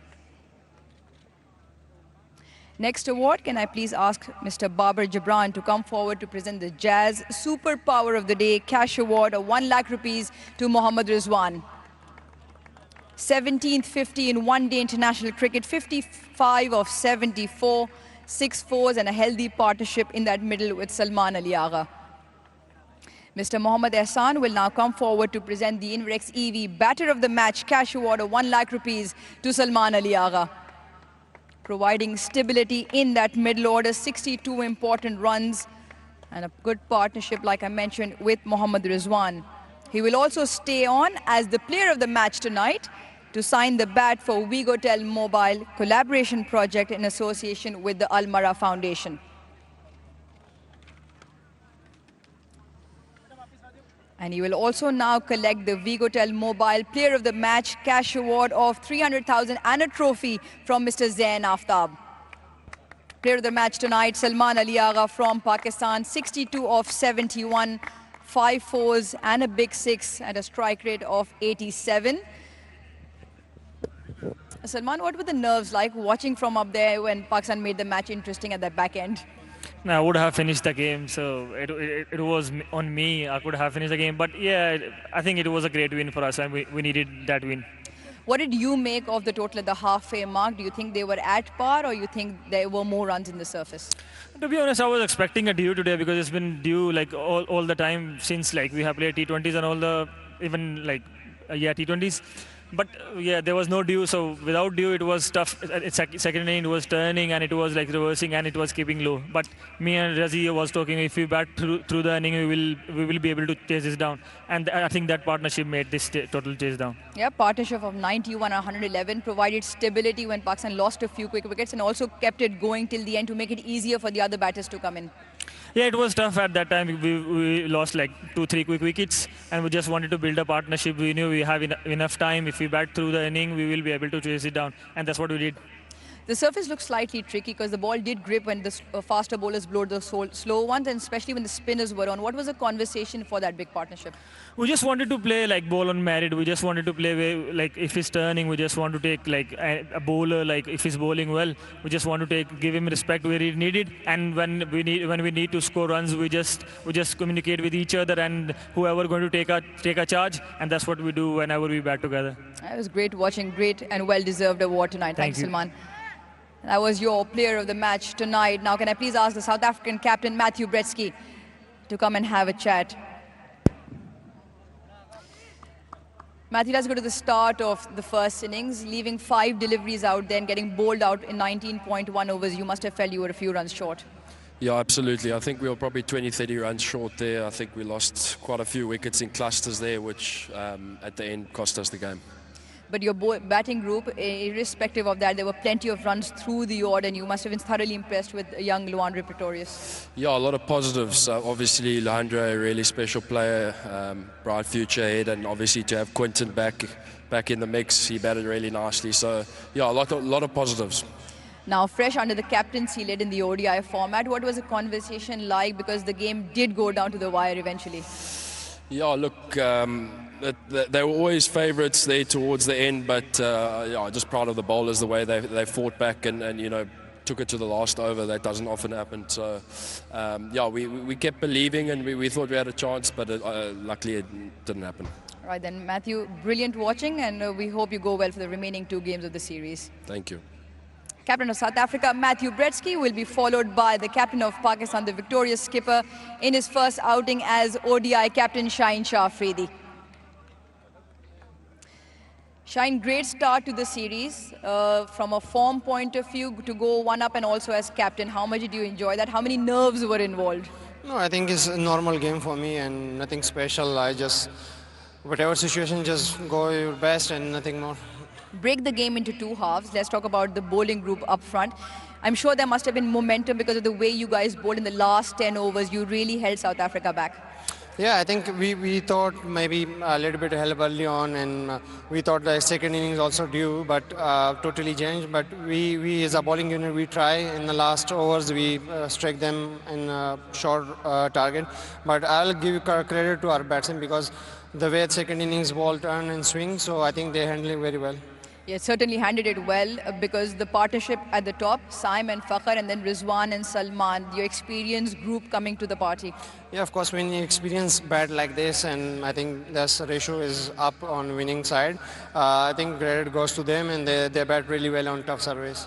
There must have been some nail biting in that dressing room because Pakistan just tends to make things interesting. Yeah, that's always happened, but we try to not happen again. Great going 1 up in the series. A word on the fans. More than about 17,000 people came to Faisalabad. No, I think thanks to Faisalabad, all like, you know, after a long time, no international cricket, and they come with the big numbers, and thank you for that. Shaheen, great watching. Go well for the remaining 2 games. And that's all we have from the presentation party down here. Thank you, Ruz. Well, join us for the second ODI, Thursday, 6 November. Same place, same time. From the Iqbal Stadium here in Faisalabad, it is good night.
Well, what a wonderful start to this ODI series for Pakistan. They have won this first ODI against South Africa. South Africa were bundled out for 263 in their 49.1 overs, and it was a team effort. Naseem Shah, the pick of the bowlers, taking 3 wickets. Abrar Ahmed as well. The spinners did their job.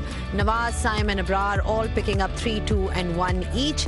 And in response, Salman Ali Agha, once again the top scorer for Pakistan in ODI, 62 in just 71 balls, and then also supported really well by Mohammad. इतना थोड़ा सा एक relief मिलता है कि आपने शुरुआत में ही सीरीज जो है एक पॉजिटिव नोट पे स्टार्ट की.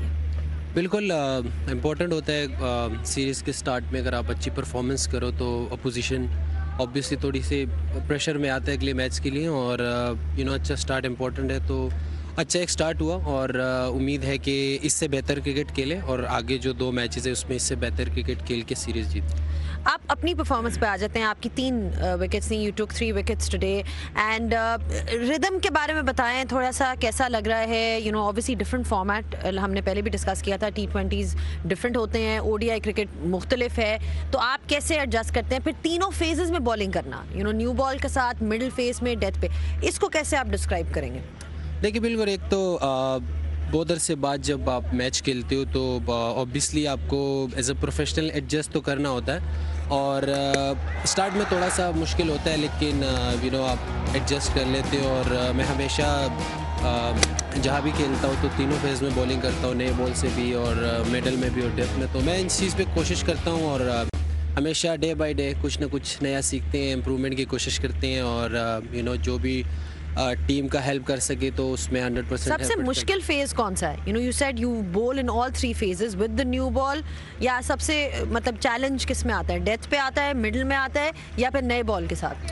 देखिए डिपेंड करता है. सम टाइम क्योंकि अगर जिस तरह आज का पिच था तो इस पे नया बॉल कुछ खास हो नहीं रहा था, तो हमारी ये कोशिश थी कि हम नए बॉल पे कम से कम रन दें, क्योंकि बहुत मज़े से बॉल बैट पे आ रहा था. तो इसमें आपके पास बहुत कम चांस होता है कि आप आगे पीछे बॉल कर लो तो आराम से चौका हो जाता है. और फिर डेथ में ऑब्वियस सी बात है, बैट्समैन यही सोचते हैं कि रन्स के लिए जाते हैं, तो आपको उससे आगे जाके सोचना होता है और अपनी बेस्ट डिफेंसिव बॉलिंग करनी होती है. तो आई थिंक ये है कि ओवरऑल आसान तो नहीं होता, लेकिन एज अ बॉलर आपको ये सारी चीज़ें देखनी.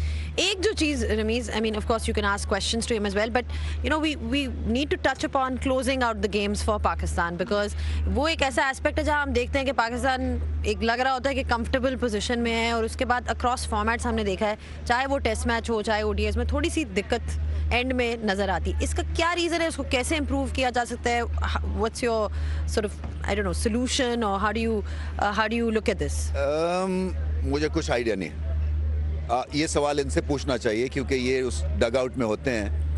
हमारे लिए हमेशा हार्ट रेसिंग थ्रिलर एक प्रोवाइड होता है, और ये खासी देर से हो रहा है मैं समझता हूँ. बट सबसे इम्पोर्टेंट बात तो आपने इनके बारे में की नहीं है. सबसे इम्पोर्टेंट इनकी जो कंट्रीब्यूशन है वो जो लेग बाय लिया और मैच जिताया इन्होंने. बॉलिंग तो की है. नहीं पूरी बैटिंग भी अब कर, वही तो मैं कह रहा हूँ. अफगानिस्तान के खिलाफ मैचेस जिताए हैं. एक जो फीचर आजकल चल रहा है वो नसीम यही होता है कि डर लगा रहता है कि एक स्ट्रेट फॉरवर्ड सिचुएशन जो है ना, अभी ख़राब हुई, अंदर आप क्या समझते हैं कि क्या चीज़ ठीक होने वाली है, कहाँ पे पाकिस्तान टीम गलती करती है? आपकी क्या इसके ऊपर एक ऑनेस्ट टेक है? रमीज़ भाई, ऑनेस्टली ये है, हकीकत है कि हम कुछ अरसे से इस चीज़ में स्ट्रगल कर रहे हैं कि मतलब हम बहुत जल्दी विकेट्स जो है ना वो लूज़ करते हैं. जिस तरह एक मैच फिनिश करना होता है, आई थिंक वो चीज़ थोड़ी सी मिसिंग है. अब आई डोंट नो, इस चीज़ पे देख के सोचना चाहिए, और इस चीज़ पे ऑब्वियसली हमने काफ़ी टाइम से हम देख रहे हैं कि इस चीज़ में हम थोड़ा लेक कर रहे हैं. तो इस चीज़ को ऑब्वियसली देखना चाहिए, क्योंकि एज अ बॉलर अगर आप बैट्समैन को बॉलिंग करते हो तो आपको आइडिया होता है, और हम जब लास्ट में आते हैं तो हमारे लिए मुश्किल होता है. ऑनेस्टली हमें ऑब्वियसली उस तरह की बैटिंग तो नहीं आती, हम इस तरह के सिचुएशन में मोस्टली आते हैं. तो आई थिंक ये एज अ बॉलर मुझे आइडिया नहीं है कि बैट्समैन अंदर जाके क्या सोचते हैं या किस तरह उनकी थिंकिंग होती है, लेकिन इस चीज़ पे हम स्ट्रगल कर रहे हैं, ये हकीकत. बिल्कुल, इसलिए कि अच्छी भली सिचुएशन थी. पहले रिजवान आउट हुए, उससे थोड़ा सा प्रेशर पड़ा, फिर सलमान अली आ गए, गलत टाइम पे आउट हो गए. सो आपके जो एक मैच विनिंग पार्टनरशिप थी वो एक दफ़ा तितर बितर हुई, उसके बाद फिर से प्रेशर क्रिएट हो गया। मुझे ये बताएं, जो जब देर के बाद आप बॉलिंग करते हैं या पाकिस्तान के लिए खेलते हैं, उसका कितना प्रेशर होता है? क्योंकि देखा कि नो बॉल्स भी होते हैं, एक रस्टी पना आ जाता है बॉलिंग में। आप क्या समझते हैं कि रिदम कई दफ़ा आपको दोबारा से डेवलप करना पड़ता है कम बैक्स में? देखो ऑब्वियसली जैसे मैंने बात की कि समटाइम थोड़ा सा मुश्किल होता है जब आप काफ़ी अरसे बाद आते हो और मैच खेलते हो, तो आपको सारी चीज़ें जल्दी से एडजस्ट करनी होती हैं क्योंकि आपके पास इतना टाइम नहीं है गलतियां करने की। तो ऑब्वियसली बात है, उसका अपना एक प्रेशर होता है, लेकिन कोशिश यही होती है कि जो जो चीज़ें हैं जिस पे काम करना चाहिए उन सारी चीज़ों पे काम करके ऑब्वियसली आप आते हैं, और जब परफॉर्मेंस होती हैं तो वो सारी चीज़ें ख़त्म हो जाती है, फिर आपकी सारी चीज़ें अच्छी नज़र आती है। क्योंकि क्रिकेट ऐसी गेम है कि सम टाइम सारी चीज़ें आप कर रहे होते हो, अपनी ट्रेनिंग सारी प्रैक्टिसेस आप कर रहे होते हो, लेकिन आपके रिज़ल्ट उस तरह नहीं आते। तो एक टाइम फिर ऐसा आता है कि आप खुद हैरान होते हो कि मैं जस्ट बॉल कर रहा हूँ अपने रिदम के साथ और मुझे विकेटें भी मिल रही हैं और सारा चीज़ हो रहा है। तो उस चीज़ में आई थिंक जितनी आप कंसिस्टेंट होते हो, कंसिस्टेंट आप खेलते हो, तो ये चीज़ें साथ आती है। लास्टली जाते जाते ये बता दें कि फिटनेस पे कितना काम हो रहा है on a personal level, because Pakistan team की जब भी बात होती है तो फिटनेस की हमेशा मेंशन होता है। ओवरऑल प्लेयर्स की मैं बात कर रही हूँ, बट खासी आप जो है किस तरह से जो है इम्प्रूव कर रहे हैं या बेहतर कर रहे हैं, because fitness is something which is always work in progress, मतलब कभी ख़त्म नहीं होती, हमेशा मज़ीद इम्प्रूवमेंट की जा सकती है। नहीं बिल्कुल, फिटनेस पे ज़ाहिर है अभी टाइम मिला था, फिटनेस पे काम किया, और अभी जिस तरह के डिफरेंट फॉर्मेट्स हैं, जैसे T20 से हमने चेंज किया, वनडे पे आए हैं, तो आपका वर्कलोड ऊपर नीचे होता है। और ऑनेस्टली स्पीकिंग जितना मर्ज़ी फिट हो जाओ, इंजरी ग्राउंड में ऐसी टाइम पे आ जाती कि उसके आपके फ़िटनेस से ताल्लुक़ ही नहीं होता। मतलब आपको कई पैर मुड़ जाता है या कुछ होता है, तो स्पोर्ट्स में ये होता है। लेकिन हमारे यहाँ पे ये होता है, जो मुझे लगता है कि यहाँ पे इस चीज़ की अवेयरनेस नहीं है कि हर चीज़ को फिटनेस के साथ जो है ना वो जोड़ लेते हैं। सम टाइम ग्राउंड की इंजरी होती है, आप डाइव मारते हो, आपके कंट्रोल में नहीं होता। दुनिया के फिट प्लेयर्स जो होते हैं वो भी इस तरह के इंजरी के शिकार होते हैं, लेकिन फिटनेस ये है कि आप 10 ओवर कर रहे हो, 15 ओवर कर रहे हो, वो किस तरह कर रहे हो, ग्राउंड में भाग कैसे रहे, वो चीज़ें मुझे लगता है ज़्यादा। बिल्कुल, थैंक यू सो मच, आपने टाइम निकाला to share your thoughts, and of course really well bowled today, and we wish you luck कि आप इसी तरह जो है परफॉर्म करते रहें। एंड ऑफ कोर्स अब आप वापस जा सकते हैं और अनवाइंड कर सकते हैं। Will take a short break on pitch side, and when we do come back will be having a closer look at this match, so don't go anywhere.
we're back on pitch side, and Pakistan has won the first game of this three-match ODI series, and all the games will be played in Faisalabad. Great crowd in today. The atmosphere was absolutely electric, and we can hope for more of the same in the remaining two games. We had Naseem Shah before the break talking about his spell, and now we've been joined by JP Dumini to talk about South Africa and where they went wrong. JP, they started things off so well. You know, they had a partnership of 98 at the top and then sort of lost their way somewhere. I mean, do you think perhaps they were short of runs? Yeah, I think the obvious one, if you look at the outcome, yes, 20 or 30 runs short. Matthew Breetzke spoke about that in the post-match presentation. But I think if we dissect it a little bit more, you know, you have to give credit as well to the middle phase of the game, particularly for the Pakistan spinners. They really honed in on hitting the stumps well, bowling a good line in length. Then, you know, particularly towards the back end of the batting innings for South Africa, the ball started to turn a little bit more, so asked different types of questions. But I think if you look at the top six on a whole, you've got three debutants there, an opportunity to play in foreign conditions, an opportunity to expand your game, and I think that's the learnings that South Africa will take out of this. Yes, great to have Quinton de Kock back, you know, in good form. Leandro Pretorius looks like he's played his 50th game already. Just you feel that he's somebody that's going to be around for a really, really long time. He reminds me a lot of Quinton de Kock coming onto the scene and just looked like they belong. And it's great to see players like that, of that quality coming through. But great lessons to be learnt. Opportunities for us now to look at this and see, in terms of our options, is there something different that we can look at against the spin? Because it's going to be very similar, isn't it? Even though we might see a different surface, but really about, are we needing to employ sweep shots more, using our feet more, reverse sweeps? These are the questions that are going to need to find some answers for come second ODI. I'm sure Pakistan is also looking for a lot of answers because, you know, towards the end it got a bit difficult. But we'll come to that, Ramiz, just in terms of, you know, how they bowled and set up the match for themselves. Because at one point it looked like South Africa might, you know, well get 290, you know, 300 maybe even. But that middle phase was impressive from Pakistan. Very impressive, and the end was impressive as well. To limit South Africa to 263 was a grand job. I was expecting this pitch to crumble and be just a little bit more devastating for the batsmen, but I thought the pitch held up quite nicely, and Pakistan would have been a little surprised as well at the trueness of the pitch, and then they galloped and made a strong comeback in the later part of the innings. The spinners were on song, the catching was good, and overall they had a strategy and a plan, and then Shaheen Afridi and Naseem Shah did the job so well.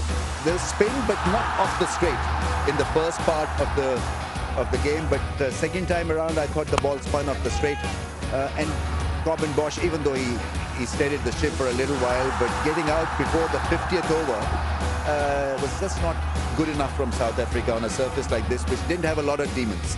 Right. Also the role of Saim Ayub, the bowler. I mean, he's, if you look at his career, it's only been recent when he's been sort of given that responsibility, but it seems, Ramiz, like he's relishing the challenge because he's making a difference. Yeah, it's not like as if he's asked to roll his arm over. Now it's become a match winner for you in a way. In the middle phase of the innings, there's a lot of sly bowling, there's a lot of foxing the opposition, you know, he's got a bit of control as well, and so he's challenging the established spinners. And he's a great plus for Pakistan because he bats so well. He bowls in the middle phase of the innings. He can bowl with the new ball also. He feels well. So he's become an all-important player, a three-dimensional player for Pakistan. Bowling-wise, do you think South Africa could have done things a bit differently? I mean, is there any area where they could have worked on? Of course, we spoke about debutants and Pretorius, and a lot of the others did really well with the bat, but I'm just saying in terms of the bowling. Yep. Yeah, I think first off the bat, I thought Don Ferreira was really good. You know, he's not necessarily seen as a frontline spinner, and to be able to bowl in the power play and execute his skill as well as he did, I thought that was really good. Bjorn Fortuin, I thought also, based upon his skill, is really about hitting the stumps, and I thought the accuracy was really good. If I look at George Linder, he'll probably be a little bit disappointed in terms of his execution. I thought his plans were good, but on the surface such as this one, can you be consistent in hitting the stumps more often than not? And he probably leaked at a touch on the leg side, and that can happen from time to time when you're looking to bowl consistently straight. And from a seamer's perspective, yeah, they will probably go back and look at, is there an opportunity to maybe use the change-up a little bit more? You know, probably Lungi Giddy was really effective towards the back end there, getting a few sticks. But I thought, you know, even in the end, you'd feel that Pakistan should have won it comfortably. And I think the benefit that they'll take out of it, or the confidence that they'll take out of it, is really that they took the game to the last over. And for a young squad such as this one to be able to fight till the end, I think shows a lot of character and what they are building in the change room. And that certainly bodes well for what the future holds for ODI cricket for South Africa. There's been a great rotation policy and giving opportunities to young players, particularly in these conditions, which I think will only bode us well going forward. There was definitely responsibility that they showed, you know, and a lot of character, considering the kind of inexperience that they've got. Mohammad Rizwan and Salman Ali Agha seem to love this format, the ODI format. They seem to really sort of bring out their A game, and we've seen that a lot in chases. You can talk about finishing the game, and that's another aspect, but just the fact that they've been contributing augurs well for Pakistan, doesn't it? Yeah, I mean, it was a difficult situation for Pakistan because the top order was removed, and so they needed a partnership, somebody who could play the situation and not be worried about the end result. They remain in the present moment. I thought they were complementing each other. They mash each other for skill. There's good rotation of strike, and there's purpose, and they both seem to play spin expertly, and that's the advantage that they have in the middle phase on a surface like this. But Pakistan making a heavy weather of it doesn't augur well, because every time we see a couple of them losing the plot at times, and the pressure is on the tail enders, as Naseem Shah was just alluding to. So I think once you're in, then you've got to finish the game. And I think that is where Rizwan would be just a touch disappointed. Is it a case of better shot selection, or how would you, you know, what would be the missing part of this chase that Pakistan is sort of struggling in terms of really winning it convincingly? When the scores are over 300 and you're playing, you know, in a World Cup, how do you face that situation? Yeah, it's a tough situation because our sample size is not very encouraging. But having said that, I think it's important that once you're set, you've got to finish the game. So take it to the 48th over. Let's see what happens. And there's always advantage to be had if you've got a set batsman right till the end in a chasing situation especially. But somehow, you know, we lack that confidence at times. And it shows in the way the dugout was responding to a couple of wickets that fell at the fag end of the innings. They were in a mini huddle. They were questioning each other. They were saying, not again. What if we lose this? And so that's a very uneasy feeling to have in the dugout. All right, so lots of areas to work on for both these sides. But remember, tomorrow is an off day. It is off for all the players, as well as everybody's working on the game. And then you've got the next game on the 6th of November. And this coverage, remember, it starts at 2:25 p.m. for this KFC Presents Vigotel Mobile ODI Series. All right, thank you so much, Ramiz, and thank you so much, JP. It's getting a bit chilly now. I think it's time to head home. Your jacket is hopefully keeping you warm. And I'm sure that all of you were super entertained while you were at here. Faisalabad crowd was absolutely amazing. So hope to see you guys once again for that second one-day international. Until then, it's goodbye from all of us.